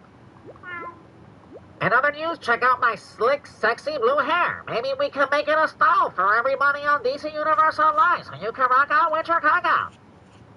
Bruh. Now we are going to take an inside look at why we break the games here at Daybreak Games. We are going to pass it over to our UI engineer so we can see the server hotfix. UI engineer, are you there? Wait a minute, I'm going to have to meow to spot him. Meow. Meow. Meow. Hi, everybody. It is I, your UI engineer. So, the server hotfix on January 11, 2024 was basically adding the anti-monitor event and the feats you see right here. And of course, using the 360 ACR skip is broken. So to understand why this is broken, I am going to pass it over to Red 5. Hey, it's me. I'm Red 5. Prime time 69 all the time. On the grind, prime time 69 all the time. I'm Red 5 and I got my eyeliner and I'm Red 5 prime time 69. You know what I'm saying? Red 5, we know that you're on the grind all the time. We know that you're prime time. We know that you like 269, all the time on the grind. We need to know why the game is broken, Red 5. Bruh. Well, you see, a co-worker of mine once told me you can't make an omelet without breaking a few legs. On the grind, prime time, 69, I'm Red 5. Hey, I say that. I always say that. I also say that DC Universe has spaghetti code. Bruh. Well, I hope you understand now why we break games here at Daybreak Games. Well, now I'm gonna pass it over to Spittle because I just can't take any more of this. For our last news story, we basically have the anti-monitor events. Let's go over this right here. So we added 3 new feats, you know what I'm saying? And we unlocked the styles from the Wonder Twin set. So Wonder Twin powers activate, form of a bunch of new hairstyles, you know what I'm saying? Represent. We got a bunch of hairstyles in this anti-monitor events. We also have a new fist bump emote. You can self-fist bump. And we also added a bunch of new base items. And for the members, we gonna have the this new chroma pack right here is for members. So you can look swagalicious in the House of Legends and rock out with your cock out like Matt likes to say all the time. But basically this is it. Also, if you're a member, you get the Artifact Giveaway Pack, which includes Artifact Cache, 11 Dionysiums, 6 Quantum Fields, 3 Paradoxes, Self-Preservation, Perfect Nth Metal, and a bunch of other good stuff. We added all these new Shadowbender Black Chroma Packs, Green Chroma Pack, Orange, you name it. We got all these colors. So yeah, enjoy these rewards, you know what I'm saying? And also, we're doing a t-shirt giveaways. I'm not sure who would want to wear this t-shirt, but if this is your fashion, you could always have a happy 13th anniversary t-shirt.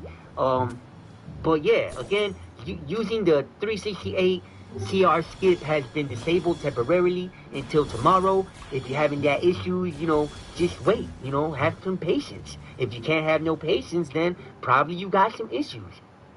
Stop it. Get some help. I got you stuck off the realness. I got you stuck off the realness. I got you stuck off the realness. I got you stuck off the realness. I got you stuck off the realness. I got you stuck off the realness. I'm programmed with essential 21st century smack talk. Your mother is fond of Brainiac. So let's just get into it. Let's just, Hey, Maps here, and welcome to another video of the Daily Planet News, where you get all the latest news for DC Universe Online. This week on the Daily Planet News, though, the news is a bit dead, just like the villain sign's population. But now I'm gonna pass it over to Spell so we can get the rundown for the Daily Planet News, though. What's good, DC? It's your homeboy Spittles. And this week on the Daily Planet News Jump, we have an updated, current, and upcoming events. We also going to take a look at the bonus week for this week. We also going to look at the possible dates for the Love and Conquer's War event in February, which is your Valentine's Day event. So anybody that has them Valentine's Days out there, get ready for this event because woo-hoo-hoo, you're going to probably get some cushion for the pushing. Bruh. For our first news story, we are going to pass it over to our UI engineer because there was a server hotfix on January 18th, 2024. Now I will meow to spawn him.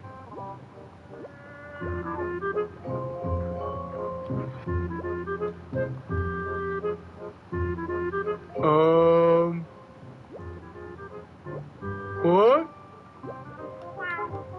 I'm sorry, everybody. I believe the UI engineer is broken. Hang on.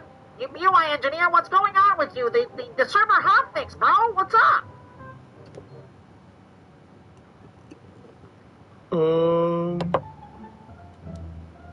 Oh, right. Hi, everybody. It is I, your UI engineer. So, on January 18, 2024, our server hotfix, some players were able to select the Lazarus Pit artifact, which was basically bugged. We kind of broke the game again. And, we basically fixed this. And also, we put the Crack Source Chroma Pack, in the marketplace, because, you know, we need money here at Daybreak Games, because we break the games. And, with more on this, I believe I'm going to pass it over to the Autobots. My name is Optimus Prime. We are autonomous robotic organisms from the planet Cybertron. But you can call us Autobots for short. Who's cracking, little bitches? Toasty! Bruh. I apologize for our UI engineer. He's basically a wild card every time we bring him on the show. Well, now for our next news, we are going to take a look at the current and upcoming events updated. So right here we have the current and upcoming events and content. So we have a bonus this week, which Spittle is going to go over here in a minute. We also have the Love Conquers All Valentine's Day event coming in February, and the St. Patrick's Day event coming in March. But right here, January 11th through February 7th, 2024 is the anniversary event. So with this, we can predict basically when the Love Conquers All Valentine's Day event is going to come out. So by my prediction, if the Valentine's Day event does not come out February 8th, 2024, then it will definitely come out February 15th, 2024. Bruh. We also have the PlayStation 5 and Xbox Series X port from the first quarter of 2024. This can be any time from now all the way down to the beginning of spring. We have no idea. In other news, check out my dog. Can you guess where I spread the peanut butter for him to lick it off? Haha, giggity giggity. Toasty! Bruh. Us here at Daybreak Games understand that the player base all asked for double artifact weeks, but we're gonna annoy everybody and says, no, screw that. We're gonna give you bonus catalyst week instead, because we don't listen to the player base here at Daybreak Games. So for Thursday, January 18th, through Wednesday, January 24th, 2024, Artifact Catalyst will have a chance to drop into instances. Content in episode 31 through 46. And that pretty much wraps up the news for this week. I hope you have a good morning, good afternoon, good evening, and good night. And we will catch you next week on the Daily Planet News Dump. I got you stuck off the realness. I got you stuck off the realness. I got you stuck off the realness. I got you stuck off the realness. I got you stuck off the realness. I got you stuck off the realness. Hey, I'm just trying to connect with you.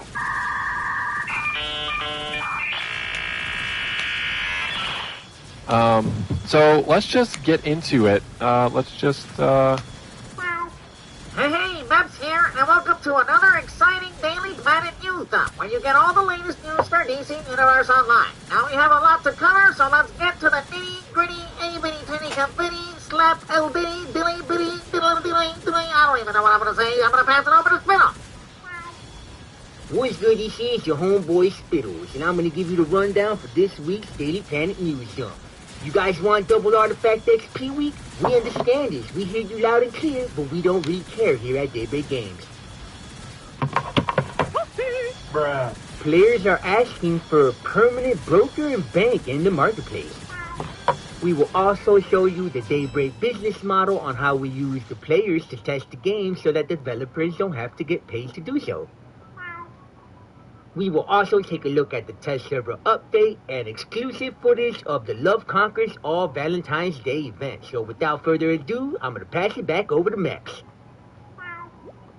For our first news story, players are asking for a permanent bank and broker to the marketplace. They are willing to pay $20 a pop for this. Well, I replied with a simple noted, and usually when I say noted, that means it's not going to happen, because I'm just the community manager, and I do not decide anything for the game. All I get paid for is to just post on the forums.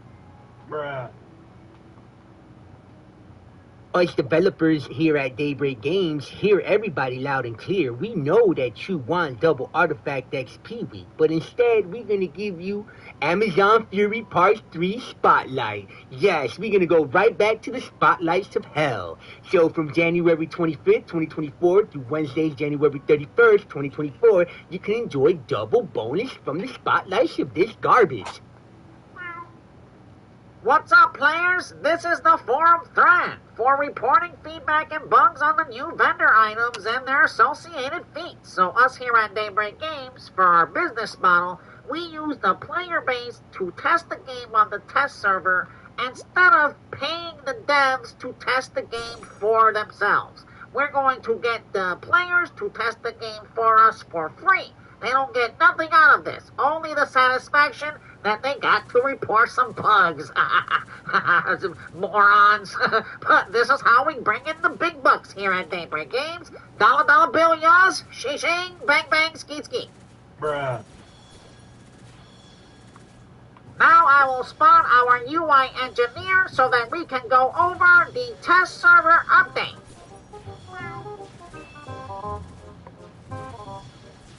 Hi everybody, it is I, your UI engineer. So for the test server update on January 24th, 2024, we added the Love Conquers All event with the Tunnel of Love and all these new feats. We also right here, we added episode 35, Forged Metal Chromas drops from bosses and monsters of Metal Raid can now be traded to other players. Wow, I didn't even know this was possible.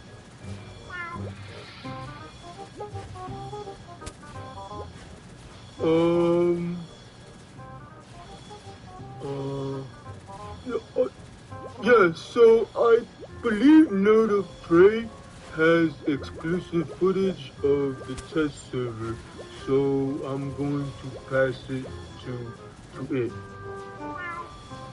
Hey yo, what's good, DC? Let me holla at you, let me holla at you, let me holla, let me holla. Bruh. So we back with the Love Conquers All. Mr. Sub-Zero Freeze guy over here, he's still trying to save his wife. What's her name? Nora, right? Right across from Mr. Freeze, we got Hale Jordan over here trying to get some booty from the Love Lanterns. Haha. Let me give this pink heart a kiss. This year for the Valentine's Day event, we added all these chroma packs for 50 marks a pop. So you got the Rosy Romance, the Riz Chocolate, the Blueberry Shortcake, the Mint Kiss, the Plum Passion, the Tangerine Dream, the Buttercream Delight.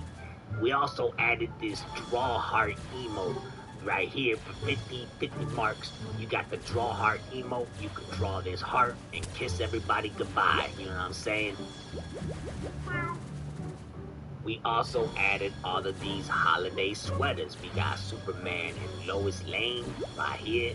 We also added Harley Quinn and Poison Ivy. You would think it would be Harley Quinn and Joker, but you know what I'm saying? It's Nerd of Prey, baby. You feel me? You get what I'm saying? You feel me? But anyways, we got these base items, right? We got more base items. It's basically the small version and the large version. We got another one, Dead Man Portrait, large version and small version. We got another one right here, another base item. These are pretty much gonna go for money, so if you're trying to make money off this event, you know, just a hint, you might want to start selling these right off the rip.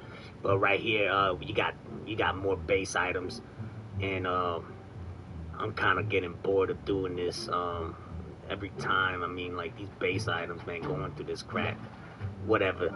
But yeah, we got a tea table and this crap, and And I believe that's it. We also got 3 feats.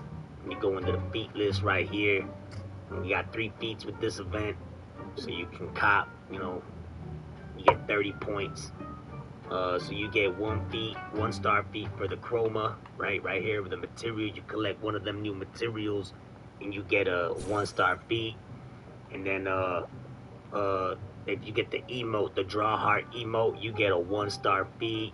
And then if you collect 10 base items, you get a 1 star feat. But that's about it with my report. I'm gonna pass it back over to Meps. That will conclude our news dump for this week. Make sure to tune in next week for everything DC Universe Online. I hope you have a good morning, good afternoon, good evening, and good night, and we will catch you soon. I got you stuck off the realness. I got you stuck off the realness. I got you stuck off the realness. I'm programmed with essential 21st century smack talk. Your mother is fond of Brainiac. I got you stuck off the realness. I got you stuck off the realness. I got you stuck off the realness. So let's just get into it. Hey, Meps here, and I'm back with another exciting Daily Planet news dump, where you get all the latest news for DC Universe Online. I'm gonna pass it over to Spittle, and we're going to get the rundown for the latest news for DC Universe Online this week. What's good, DC? It's your homeboy Spittles. This week on the Daily Planet News Dump, we got your Dr. Fate's Daily Rewards for February 2024. We also have another boring spotlight. We also going to take a look at some issues that we are having with voice chat on the PlayStation 5. We also going to take a look at the server update for January 31st, 2024. We also going to look at the test server update and a bunch of other news. So without further ado, I'm going to pass it back over to Meps. The community here at DC Universe Online is always asking on the forum for double Artifact XP week, but we are going to give you another Age of Justice episode 23 spotlight. So from Thursday, February 1st through Wednesday, February 7th, 2024, all players can enjoy double source marks from this garbage. Bruh. Now, before you think maybe we're going to get a double Artifact XP the following week, well, think again, because we are going to come out with the Love Conquers All Valentine's Day event on February 8th, 2024. And during this first week, when this Valentine's Day event comes out, there will not be any bonuses. Now we're going to take a look at the Dr. Fate's rewards for February 2024. Spittle, are you there? I'm here, Meps. What's good, y'all? I'm back. So right here, Dr. Fate's Daily Rewards for February 2024. You got these new styles, new months, and new rewards. Each day you log in this month before March 1st, 2024 unlocks new rewards. So we got this style that everybody knows about on the top, and then we got these slimline styles. So rock out with your cock out, just like Meps likes to say. Meps, back to you. There has been voice chat problems for the PlayStation 5, so now I will spawn our UI engineer with my meowing powers, and we are going to get the scoop on what's going on.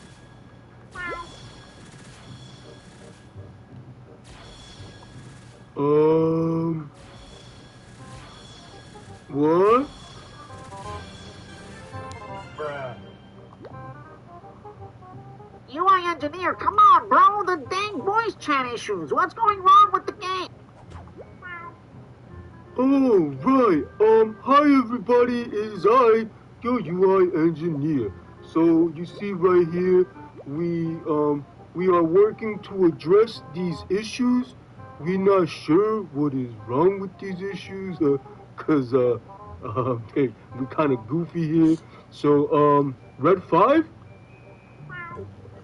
Hey, it's me. I'm Red 5. I'm on the grind. I'm prime time. I do 69 with my cat. I'm right here, and it's Red 5. Prime time 69 on the grind all the time. Prime time 69. I'm Red 5 and I'm doing 5.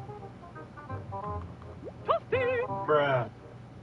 So what Red 5 is trying to say is that you can't make an omelet without breaking a few eggs. And you see right here, the voice chat is clearly broken because of the omelet and the eggs. In other news, we had a big server shutdown for about 10 hours, so we're going to gift everybody with the 2024 Black History Month celebration gifts. You have your short dreadlocks hairstyle, your dreadlock bandana bun hairstyle, your four-hawk hairstyle, and your braided buns hairstyle. Enjoy these hairstyles.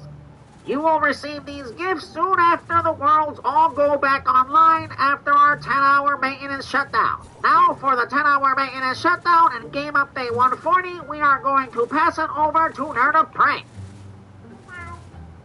Hey yo, what's good, DC? Let me holla at you, let me holla at you, let me holla, holla, holla, holla, holla. Let me holla, holla, holla, holla, holla. Let me holla, holla, holla, holla, holla. Bruh. So that 10-hour shutdown was basically for all this crap you see here on the screen. On January 31st, 2024, we added Game Update 140, which includes Episode 21. We changed the dual name back from Prison Break to the first piece. The Forged Metal Chroma drops from Monsters of the Metal Raid can now be traded with players. We fixed the bug on the on-duty. The Witch Mother Claw and the Magic Top Hat can now be bought with replay badges on alternative characters, because you know we need money here at Daybreak Games as part of our business model. The Wolfpack vouchers no longer appear stackable, and of course the big one right here, we merged the Nintendo Switch US and EU servers. Honestly, I don't even know why the game's on Nintendo Switch. Does anybody even play on there? Like, that population must be deader than dead. Like, I don't even know. That's why we had to merge the servers. So yeah, that's basically it for my report. Max, back to you. And that concludes our news dump for this week. I hope you have a good morning, good afternoon, good evening, and good night, and we will catch you on the next Daily Planet News, where you get all the latest news for DC Universe Online. I got you stuck off the realness. I got you stuck off the realness. I got you stuck off the realness. I'm programmed with essential 21st century smack talk. Your mother is fond of Brainiac. I got you stuck off the realness. I got you stuck off the realness. I got you stuck off the realness. So let's just get into it. Hey, Maps here, and we're back with another exciting video of the Daily Planet News, where you get all the latest news for DC Universe Online. I busted out my blue hair because this one's gonna be a doozy. Now I'm gonna pass it over to Spittle so we can get the rundown from the Daily Planet News. What's good, DC? It's your homeboy Spittles, back with another rundown of the Daily Planet News Show. For our first news story, we have a DC Universe Online survey. Please go on the forums and tell us what you think about the games. In this video, we will be going over a few of the surveys that we received here at Daybreak Games. Some of our devs will be reacting to it, including myself. We will also show you all of the bugs that's been occurring since the last update. I mean, Xbox is crashing, allies are not working, the character outlines are causing flickerings. I mean, you name it. Learn how we here at Daybreak Games break the games. Bruh. We currently have a DCUO survey. Everybody can go on the forums and click to take a part of the survey. We want to know your experiences playing DC Universe Online. So let's get to the nitty gritty, itty bitty titty confetti, ditty ditty ditty ditty ditty. For our first survey, how likely is that you would recommend DC Universe Online to a friend or colleague?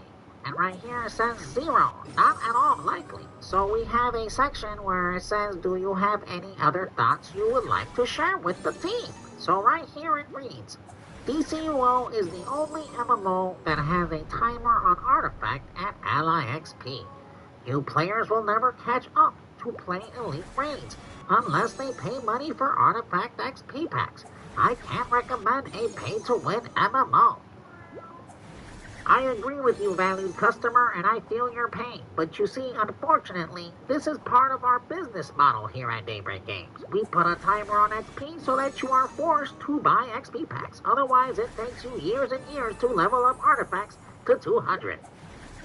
Bruh. Celebrate Black History Month with us. So when you log in throughout the month of February, you get these 4 brand new hairstyles for free.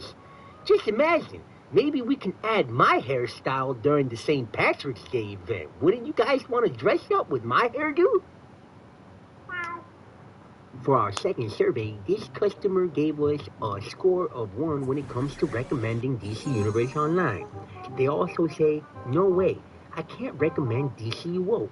Example, if I tell a friend to try out DCUO, I would want to also trade items, gear, etc., so that I can help them catch up. However, in order to trade with other players, we are forced to spend $5 in the marketplace to become premium. Same can be said for trading cash. Only MMOs to have a paywall behind trading cash. Shake my head. This is unfortunately true, and this is part of our business model. Although you can use the broker to bypass these paywalls, but most players don't know this. So of course you would need to spend $5 on the marketplace in order to become premiums and trade items. Or you can just become a member so that you can trade DC cash and items, and then when your membership runs out, you become premium and only be able to trade items instead of cash and items. You see, this is our paywalls here at Daybreak Games, and this is part of our business models. Us here at Daybreak Games, Delusional Inc. give you the illusion that the game is free to play, but in reality, it's pay to win. Bruh.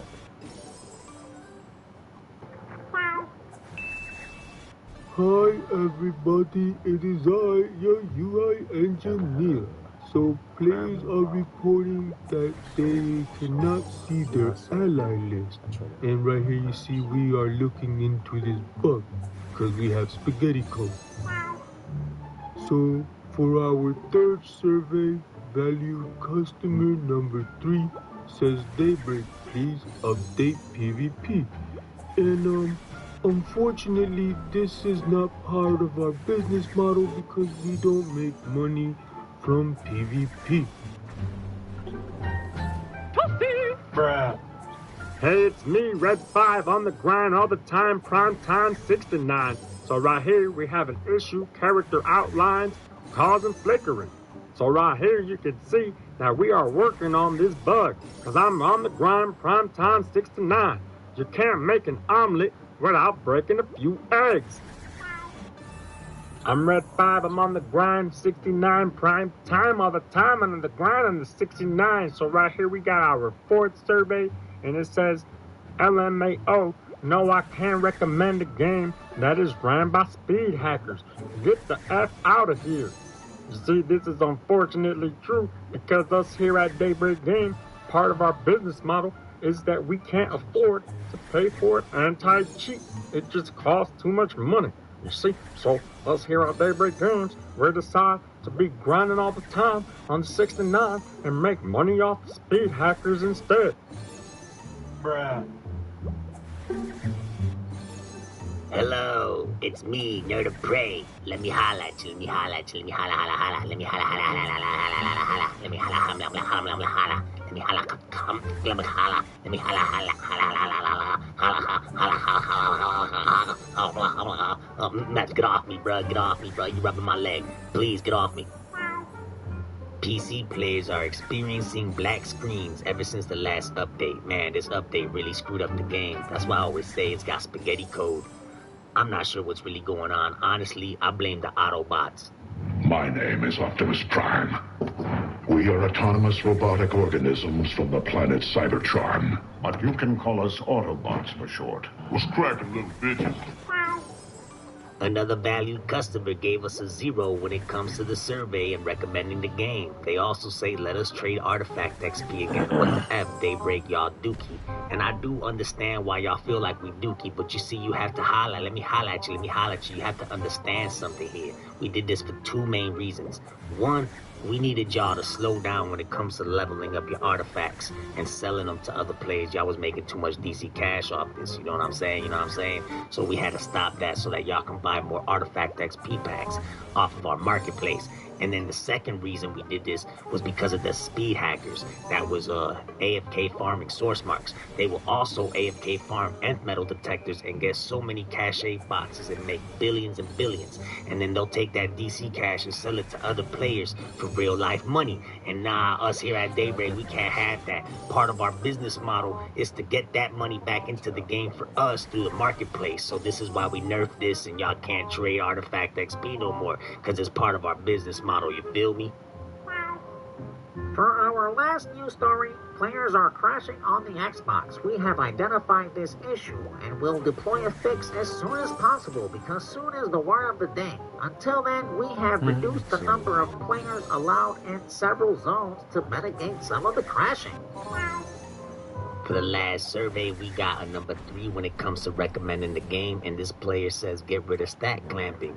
You see, unfortunately, this is also part of our business model. We needed to slow y'all down because y'all was one-shotting the bosses in raids so fast and earning source marks really fast. If you haven't figured it out by now, this is not rocket science. Source marks is the main source to earn DC cash. Us here at Daybreak Games, we don't want the community to earn DC cash fast, because if you earn a lot of DC cash, the players that do know how to earn it actually get the game for free. They don't pay for nothing. They take that DC cash, they sell it to other players for real life money, and they either keep that real life money for themselves, or most of them put it back into the game through the marketplace. That's why we got so many paywalls. Get with the program. But you didn't hear it from me, because, you know, that's against terms of service. You feel me? You feel me? And let me holler at you, let me holler at you, let me holler at you. But listen, if you made it to this video, I hope you got informed, because this is the type of corruption that goes on in these MMO games. It's no joke. That's why you got websites all over the place trying to sell DC cash. I mean, there's no rocket science here. I hope you like, share, and subscribe, and I'm going to catch you on the next one. Bruh. I got you stuck off the realness. I got you stuck off the realness. I got you stuck off the realness. I'm programmed with essential 21st century smack talk. Your mother is fond of Brainiac. I got you stuck off the realness. I got you stuck off the realness. I got you stuck off the realness. So let's just get into it. Let's just, Weak, exhausted, chained. She can't defend herself. Orphaned, lost, alone. She can't defend herself. Captured, controlled, terrified.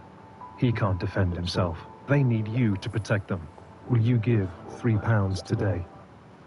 Hello, it's me, Nerd of Prey. Let me holler at you. So, the situation is serious. There's no joke. We really need your money. Meps is not doing good. So, we got this new time capsule coming out tomorrow, February 8th, 2024. And, we're gonna need to go over this here in the Daily Planet News Dump. Meps, please know it smells like hot dog water down there. So, without further ado, I'm gonna pass it over to Spittle.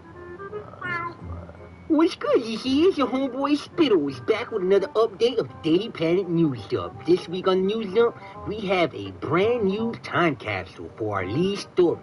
We're gonna take a look at this time capsule with Nerd of Prey, and of course, Red 5 is gonna give us the preview. The Valentine's Day event comes out tomorrow, February 8th, 2024. This means there will be no bonuses, so stop asking for double artifact XP week. Bruh. And for our last news story, we are still having issues with the Xbox crashing. I mean, Kondak has been disabled, then we had to re-enable it. It's a freaking mess. So without further ado, here is Nerd of Prey with our lead stories.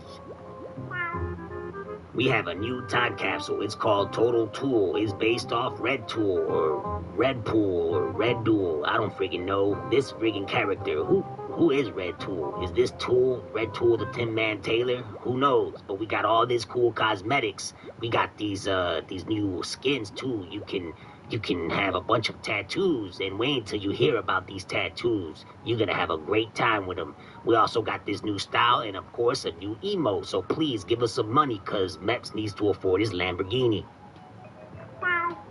Hi everyone, it's me, Red 5. Hi Mom. So right here we have our new style for this time capsule. It is based off Red Tool. I'm not sure who this is. I'm kind of jealous because I'm Robin. You know, I'm supposed to be the main event out of this dang time capsule.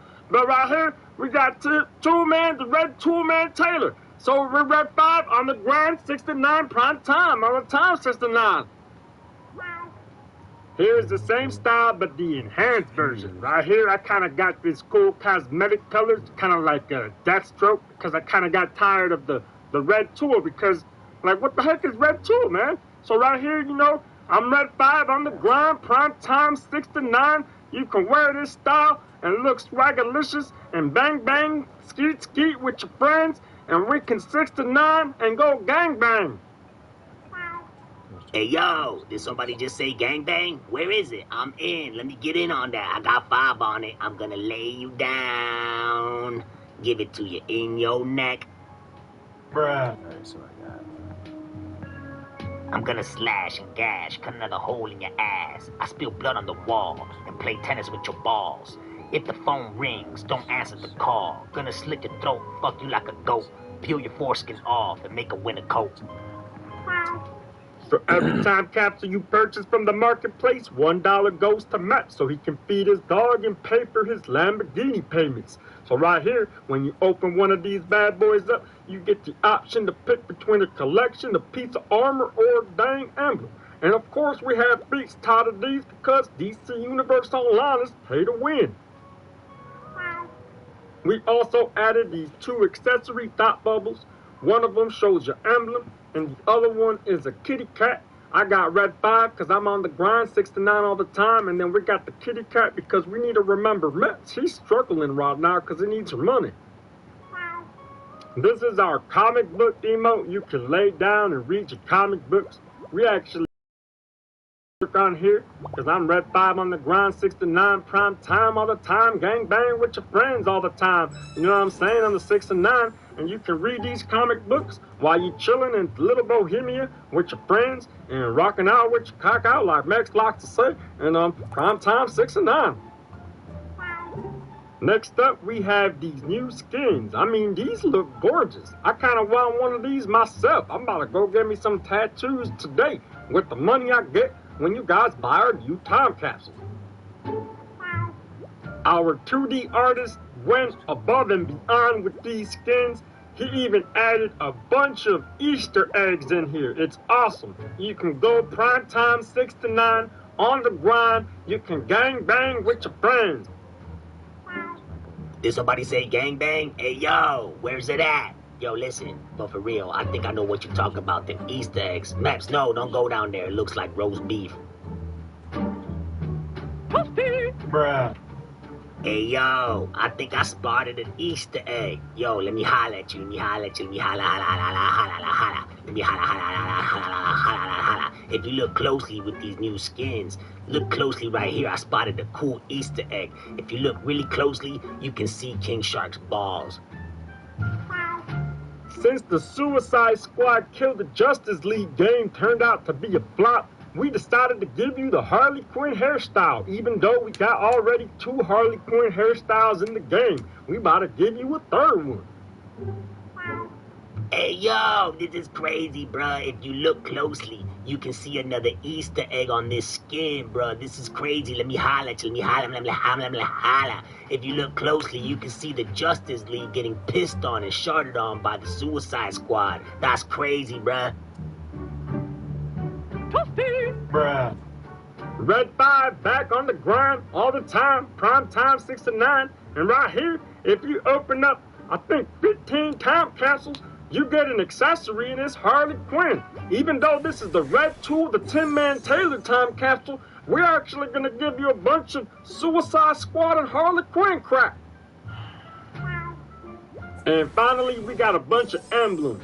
Us here at Daybreak Games, we need to make money. So this is how we bring in the big bucks. We put skill points tied to the time capsule. If you want to get like 4 or 5 extra skill points, give us some money. And remember, we need that money because Max is having some issues right now. He need to feed his dog, and he need to pay for his Lamborghini and all his books.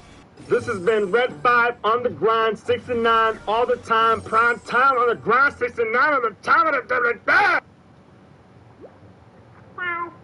This is a friendly reminder that along with the time capsule that we have coming out tomorrow, we also have the Love Conquers All Valentine's Day event.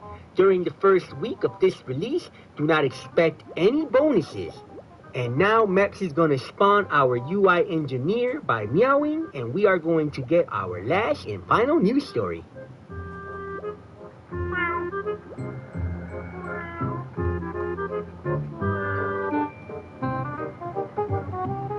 Hi everybody, it is I, your UI engineer. So for the last week or so, we've been having issues with the Xbox.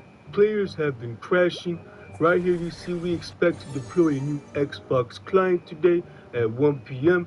This was a couple days ago, and I don't know what's going on because this spaghetti code got me kind of stressed out. Right here you see the client has been deployed and Condac has been re-enabled. We somehow had to take Condac out, and it wasn't working. And now we are continuing to work on the crash and performance issues. Please, I don't know.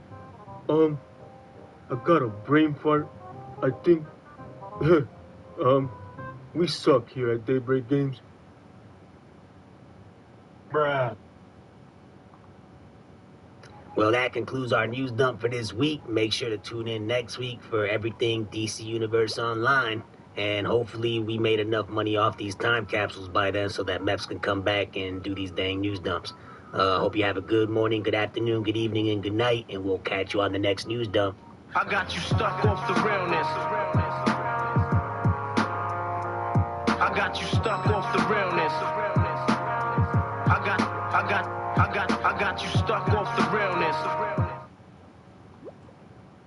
I'm programmed with essential 21st century smack talk. Your mother is fond of Brainiac. I got you stuck off the realness. I got you stuck off the realness. I got you stuck off the realness. So let's just get into it. Hey, Maps here, and welcome to another exciting video of the Daily Planet News, where you get all the latest news for DC Universe Online. Now I'm going to pass it over to Spittle because this week's news dump is going to be crazy for everybody, especially me, because my job is on the line. So now let's get to the nitty gritty, itty bitty titty confetti, ditty ditty ditty. I forgot what I was going to say. What's good to see you is your homeboy Spittles back with another rundown of the Daily Planet News Dump. This week on the News Dump, we have insane information. There's a bunch of layoffs in the gaming industry all across the boards. We're gonna analyze this and go and see what's going on. Who got laid off here at Daybreak Games? It's unknown. We're gonna cover all the employees that possibly got laid off and how this is gonna impact the game and what can this possibly mean for the futures. There is drama on the forums. Did Meps leave DCUO? Did he get fired? Is he being replaced? Who is going to run the forums now? We have the answers for all of this and more. Stay tuned because this news dump is going to be a doozy. And then we're going to take a deep dive with Nerd of Praise in exactly what is happening in the gaming industry with all of these layoffs. What is the truth? What is going on, guys? And for our last news story, learn why we had to limit the phases here at Daybreak Games, because we break the games and find out how we do this. And now, we're going to pass it back over to Meps for our lead stories.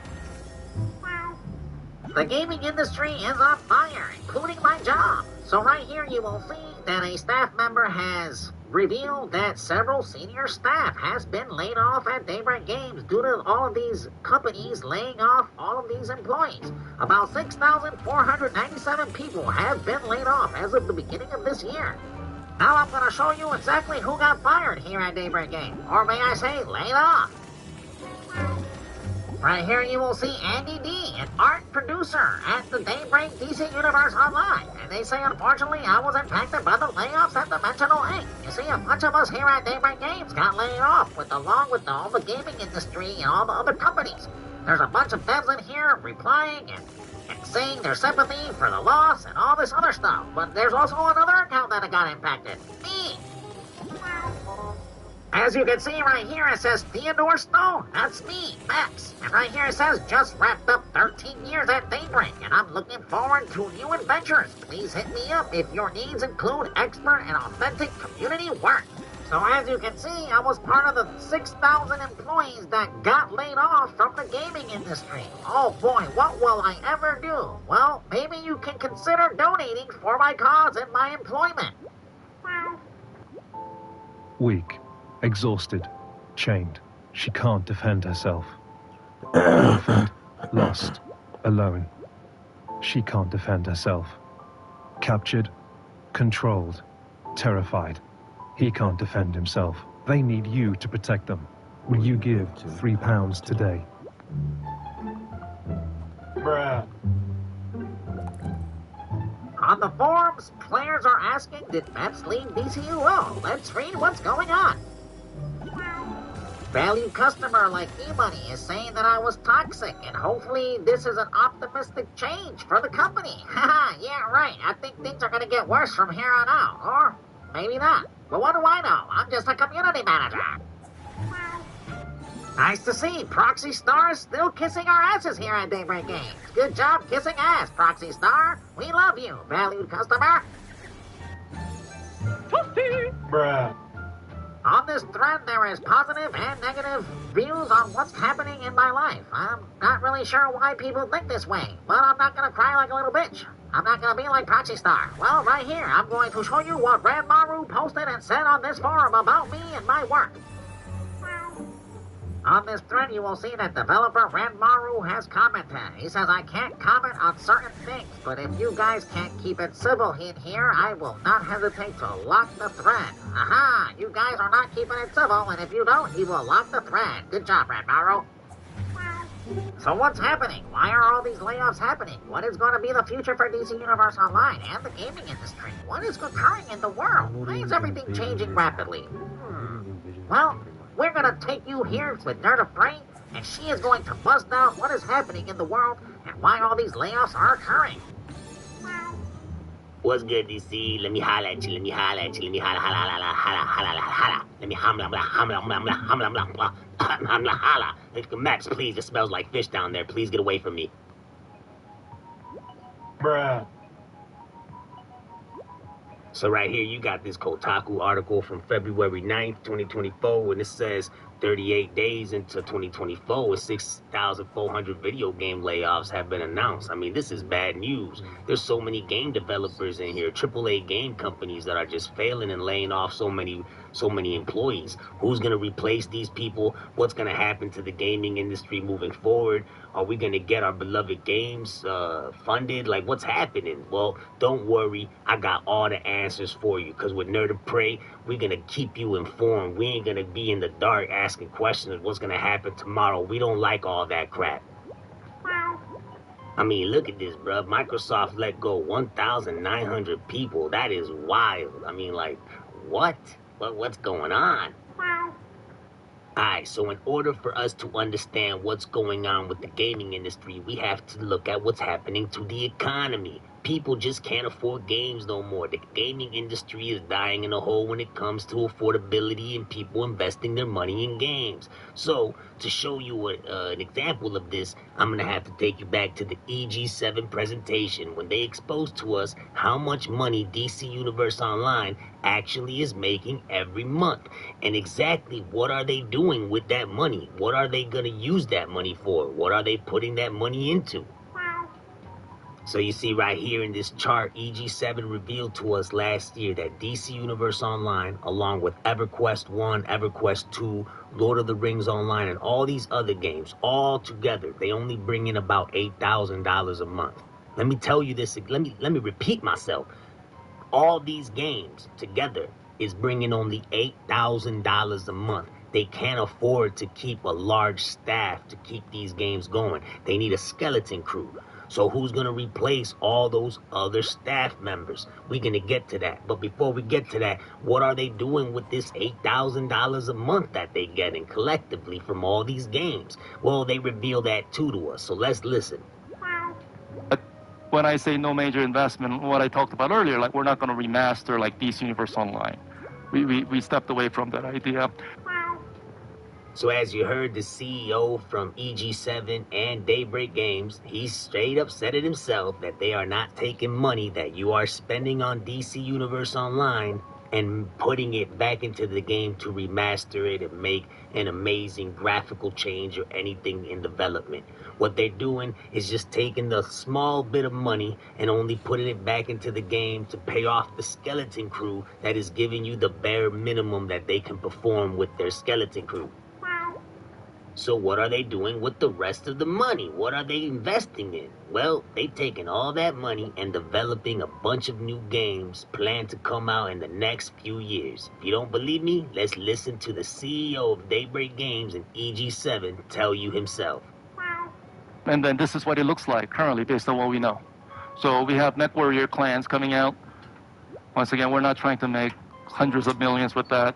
Very clear what our goals are. We want to be able to do another one 3 years later, maybe even sooner, because relatively smaller games. Cold Iron 2025, we want it in 2028 again. We want to create this framework so that we have repeatability. And in that franchise model, we're using the 80-10-10 model. H1Z126, and EverQuest, I should have made it blurry, but 2028 is sort of far out, but that's what we think we could do. And then we want to sign up third-party couple more. For 26, 27 to come out.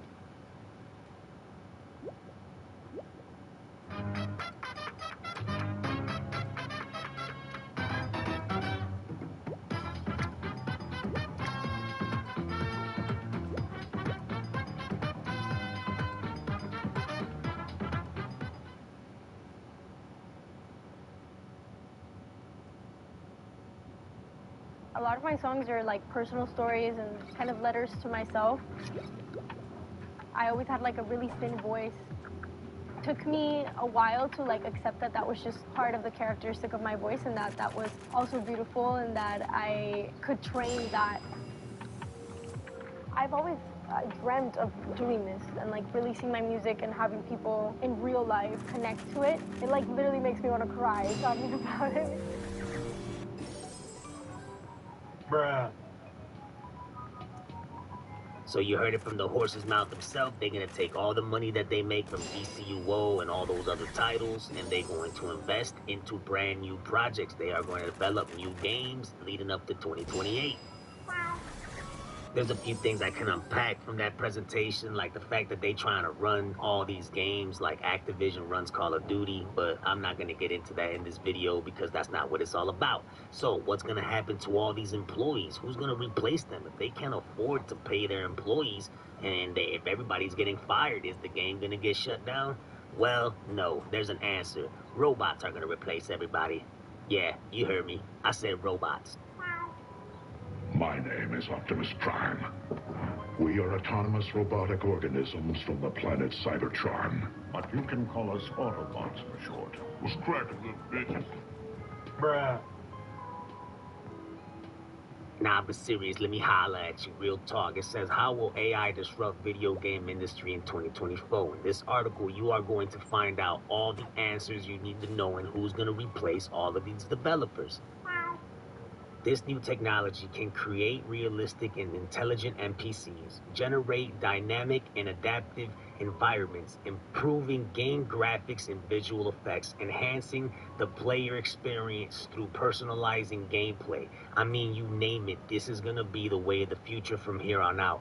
Our world is rapidly changing, and those of you who are not paying attention and are still living in Ba Sing Se are not going to get with the program and understand what is going down, and everything is going to catch you off guard. Bruh. Right here we can read, artificial intelligence in gaming allows game designers and studios to perform data mining on player behavior to help them get an understanding of how people end up playing the game. the parts that people play the most, and what causes users to stop playing the game. With this data, they can do so much you have no idea. Who's going to replace our beloved community manager Mep? So right here, you're going to see artificial intelligence, neural network that can generate human-like responses to text input. You can use this technology to automate some of the routine tasks of a community manager. They are straight up telling you, but many people want to watch bullshit channels and say we're all getting informed, and really y'all ain't getting nothing but a shill. Bruh. In conclusion, DC Universe Online is not going to get shut down, so don't get your panties in a bunch. Yeah, they laying off a lot of people, but they just going to replace them with AI bots. I mean, it's here, y'all. The future is here. Robots are taking over. If you don't believe me, why don't you just do a little bit of research yourself and see what the government is telling us themselves? I mean, they literally telling us right now what's about to occur in the next 6 years. Technology is going to boom like crazy. And those of y'all that have no idea it's happening, y'all gonna be left behind. Stop living in Ba Sing Se. Thank you, Nerd of Prey, for informing everybody. That breakdown was so great, I colored my hair blue just like yours. Now I'm going to pass it over to our UI engineer. But before I do so, I'd like to tell everybody that Maps will always be doing these news dumps. He will always be here in a loop like an NPC.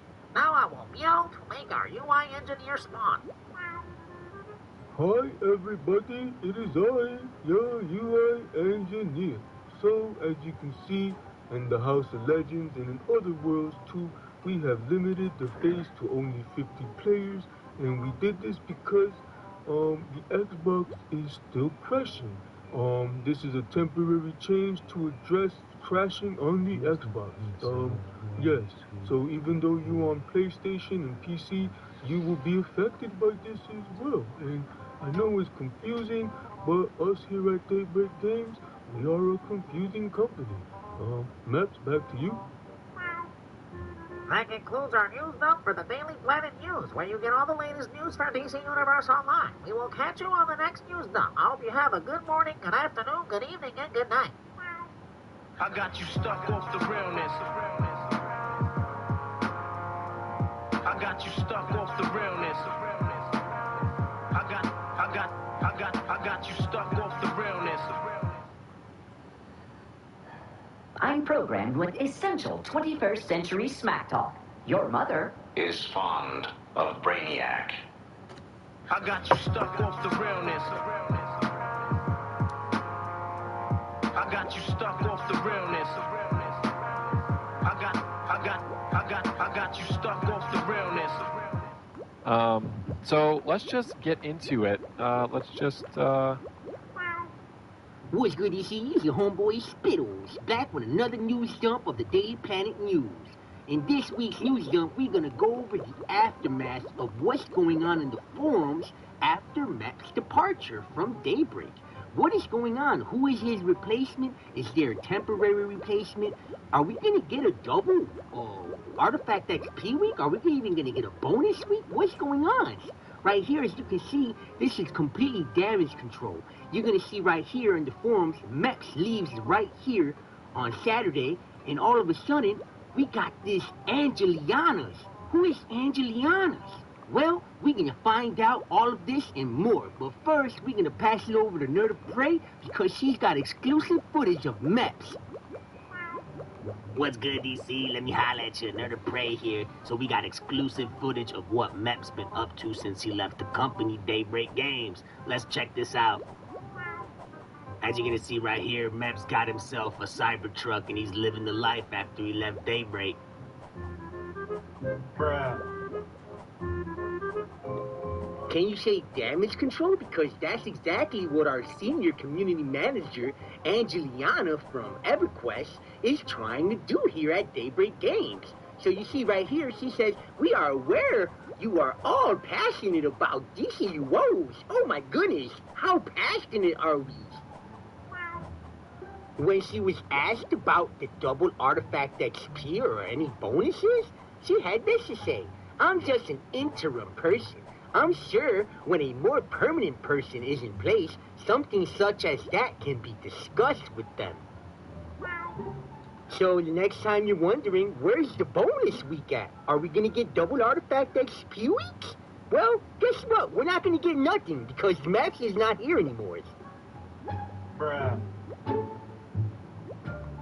As you can see right here, this is the senior community manager over at EverQuest 1 and EverQuest 2. And she actively says that she is busy with those two games. And that she likes to read, she likes pets, food, movies, and music. What is this? What's going on with Mep's forum? Oh, so she's from the EverQuest team. Ah, that's hot. So who's EverQuest? What dev team is that? Well, actually, I got exclusive footage on who the EverQuest team is. Let's check it out.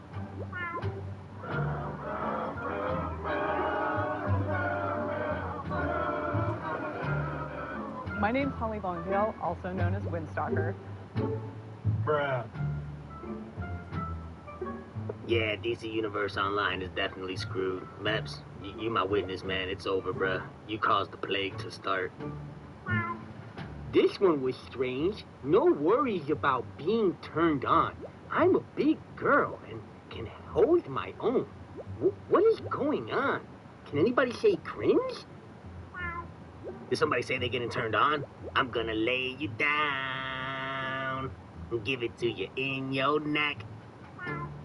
When she was asked if she's getting paid more than Max, she says, I do not know what they paid Max, nor does it matter to me. Hey, yo, let me holler at you, let me holler at you, let me holler.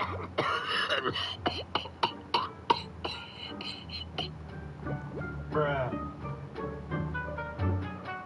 Ain't no way she getting paid more than Meps, bruh. Ain't no way. I got exclusive footage of what Meps is doing right now. He's been spotted. Check this out.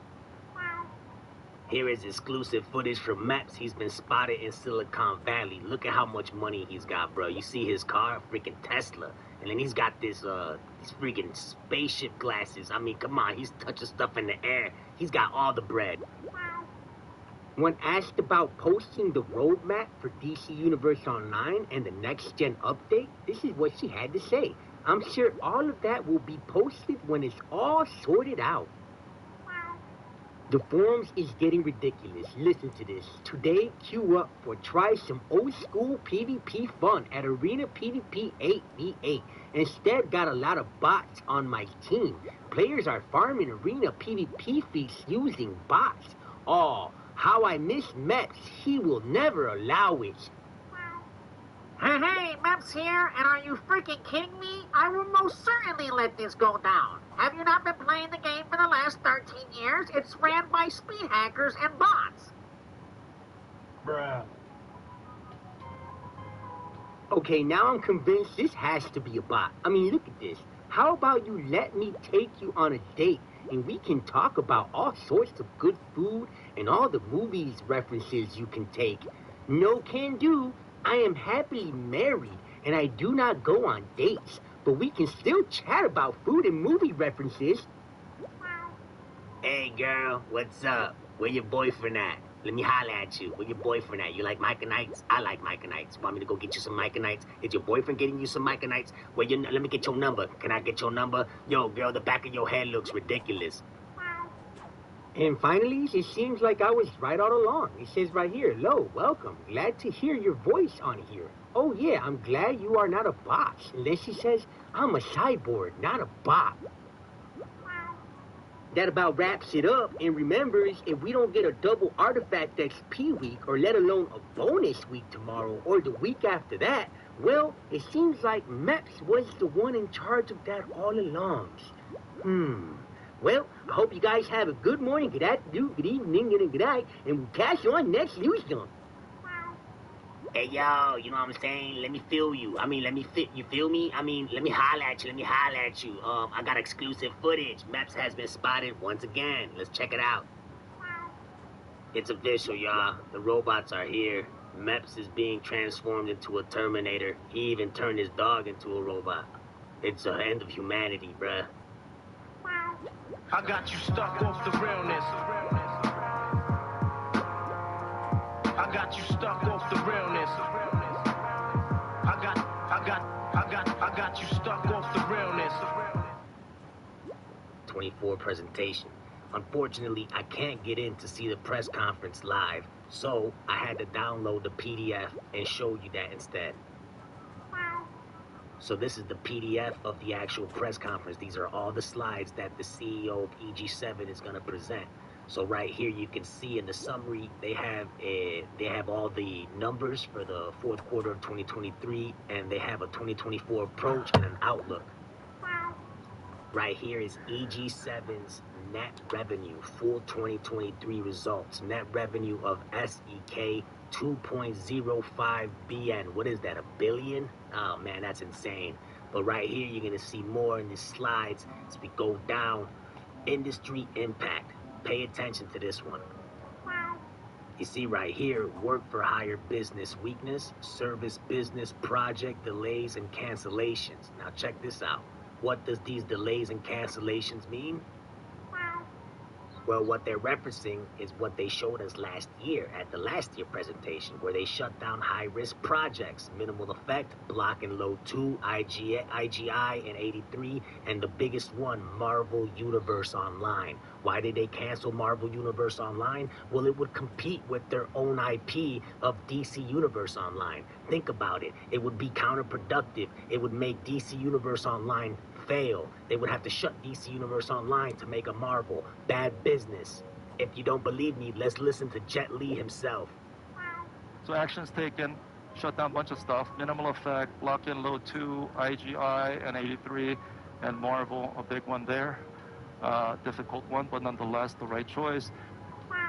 So right here, this is their approach for 2024. They got active risk management. They're going to have long-term plans and all this good stuff. But when we scroll down a little bit, we're going to see the 2024 outlook. This is where it gets important right here. Pay attention.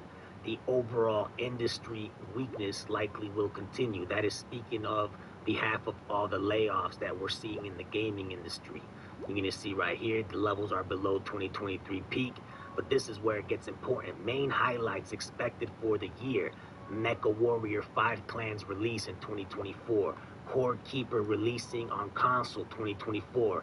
EverQuest 25th anniversary and EverQuest 2 20th anniversary. Do you see DC Universe Online in here? Yeah, we're gonna get a PlayStation 5 port, but is it gonna be delayed again? Most likely. If we do get it when they have it, when they scheduled it, I'll be surprised. But honestly, I'm expecting it to get delayed again. Right here, they're basically talking about their My Singing Monsters. This is like a mobile game. This is how they make their money. They make their money mostly through mobile games. And of course, Daybreak Games Publishing. The summary is stronger company today compared to where it was last couple years. Overall gaming industry has been under pressure and likely to remain so for 2024 and all this crap. Yada, yada, yada. I'm done with this. In conclusion, I could see maybe only 2 DLCs releasing this year for DC Universe Online, and I'd be surprised if that PlayStation 5 port and Xbox Series S port is on time. I honestly, I wouldn't be surprised if it gets delayed again. I mean, if you pay attention to everything these companies are saying, Daybreak and EG7 included, they literally have nothing planned for DC Universe Online other than that PlayStation 5 port. And to make things worse, they believe EverQuest has a stronger community than DC Universe Online. So what's going to happen to DC Universe Online in the future? Will it ever get shut down? I honestly don't believe it will get shut down for many reasons. It's the only MMO that is superhero based. I mean, we have 15 powers in the game. Most MMOs don't even have 7. Those of you who keep on saying new powers, bro, be happy with the 15 y'all got, because I'm telling you, most MMOs don't even have 7. I'm telling y'all, bro, look it up. So DC Universe Online, it's its own flavor flav, you feel me? The only game that can compete with it is if they would have made a Marvel Universe Online. And it makes sense why they canceled it, because DC Universe would have failed completely if they released that dang Marvel Universe Online, you feel me? Here's a Wikipedia page of Daybreak Game Company. Now, I know a lot of you are going to say you can't trust Wikipedia because anybody could just put information in here. And although that's true, However, if you look at the track record Daybreak has in here, and of course there is a lot of references and links in this Wikipedia. If y'all don't believe none of this information, you can click on the references and double check, fact check it, you feel me? But right here, look at their track record. This is all the games Daybreaks have published in the last however many years. Back in November 30th, 1997, this game closed. The EverQuest, 1999, right? It's still active, right? It's co-developed with 989 Studios, right? We got this other game right here, Windows, closed. Look at all these games that Daybreak was in charge of, publishing-wise, and closed down. Right here, this one's interesting. The Star Wars Galaxies, they had to shut this down because the licenses with LucasArts ceased. When it comes to licenses, right, they're usually done in a 10-year time frame. So, for example, EG7 comes in, purchased Daybreak. Daybreak has a license agreement with WB Brothers, Warner Brothers Studios. They're leaving out now. Well, call them and tell them. You better get your ass up. You better not be outside. Yeah, all right.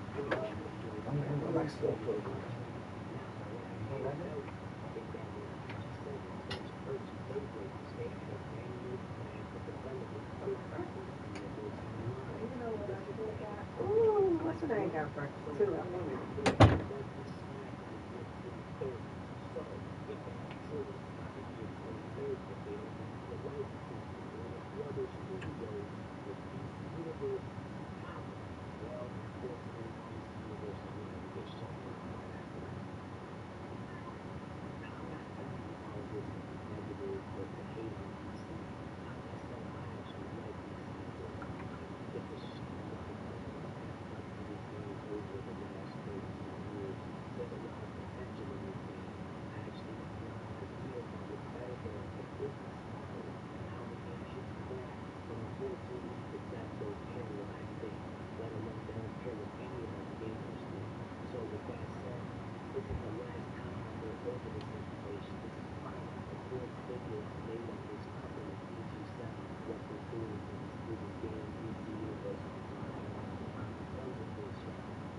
Technical kink, spittle, farted, and it smelled so bad, I puked on the floor and it was just bad. But it's all fixed. Bruh.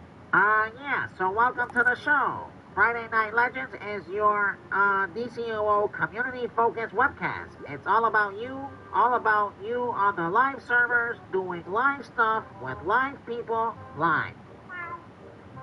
Okay, we are now being told that there is a villain invasion occurring in Little Bohemia. We are going to go there live now. So let's just get into it. What's good, DC? Is your homeboy Spittles, and there is most certainly a villain invasion. These super villains are very powerful.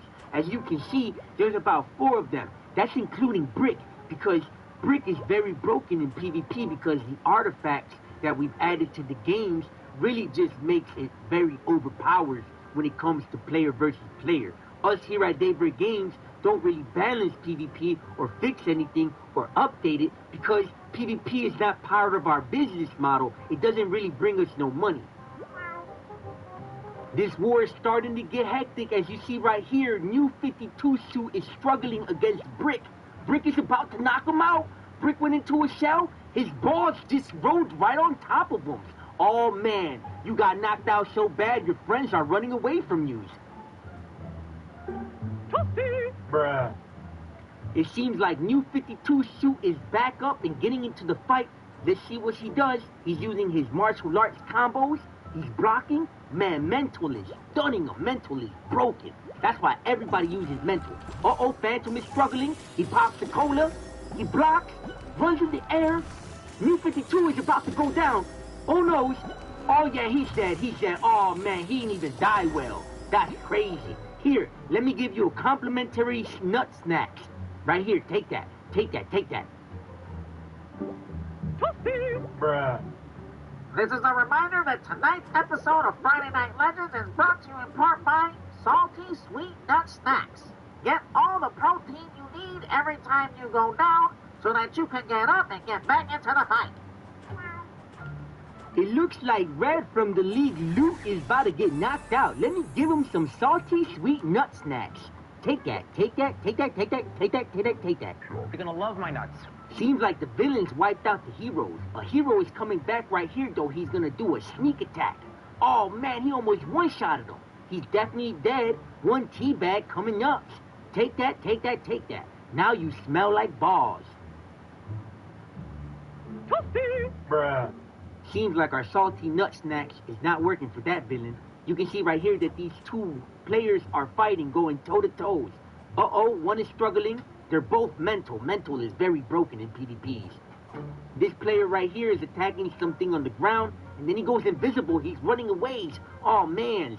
Your breath smells so bad, your teeth are running away from you. Oh my goodness, Metal, it just in, the legendary Goku-san and Gohan has entered the fight. They're trying to push back the villains. This is such a crazy turn of events, it is heating up down here, Spittle. You see right here, Goku-san is from the league. Warning! Warning, it's fighting on! Come on, Warning, you got this! Goku-san teleports out? Where is he?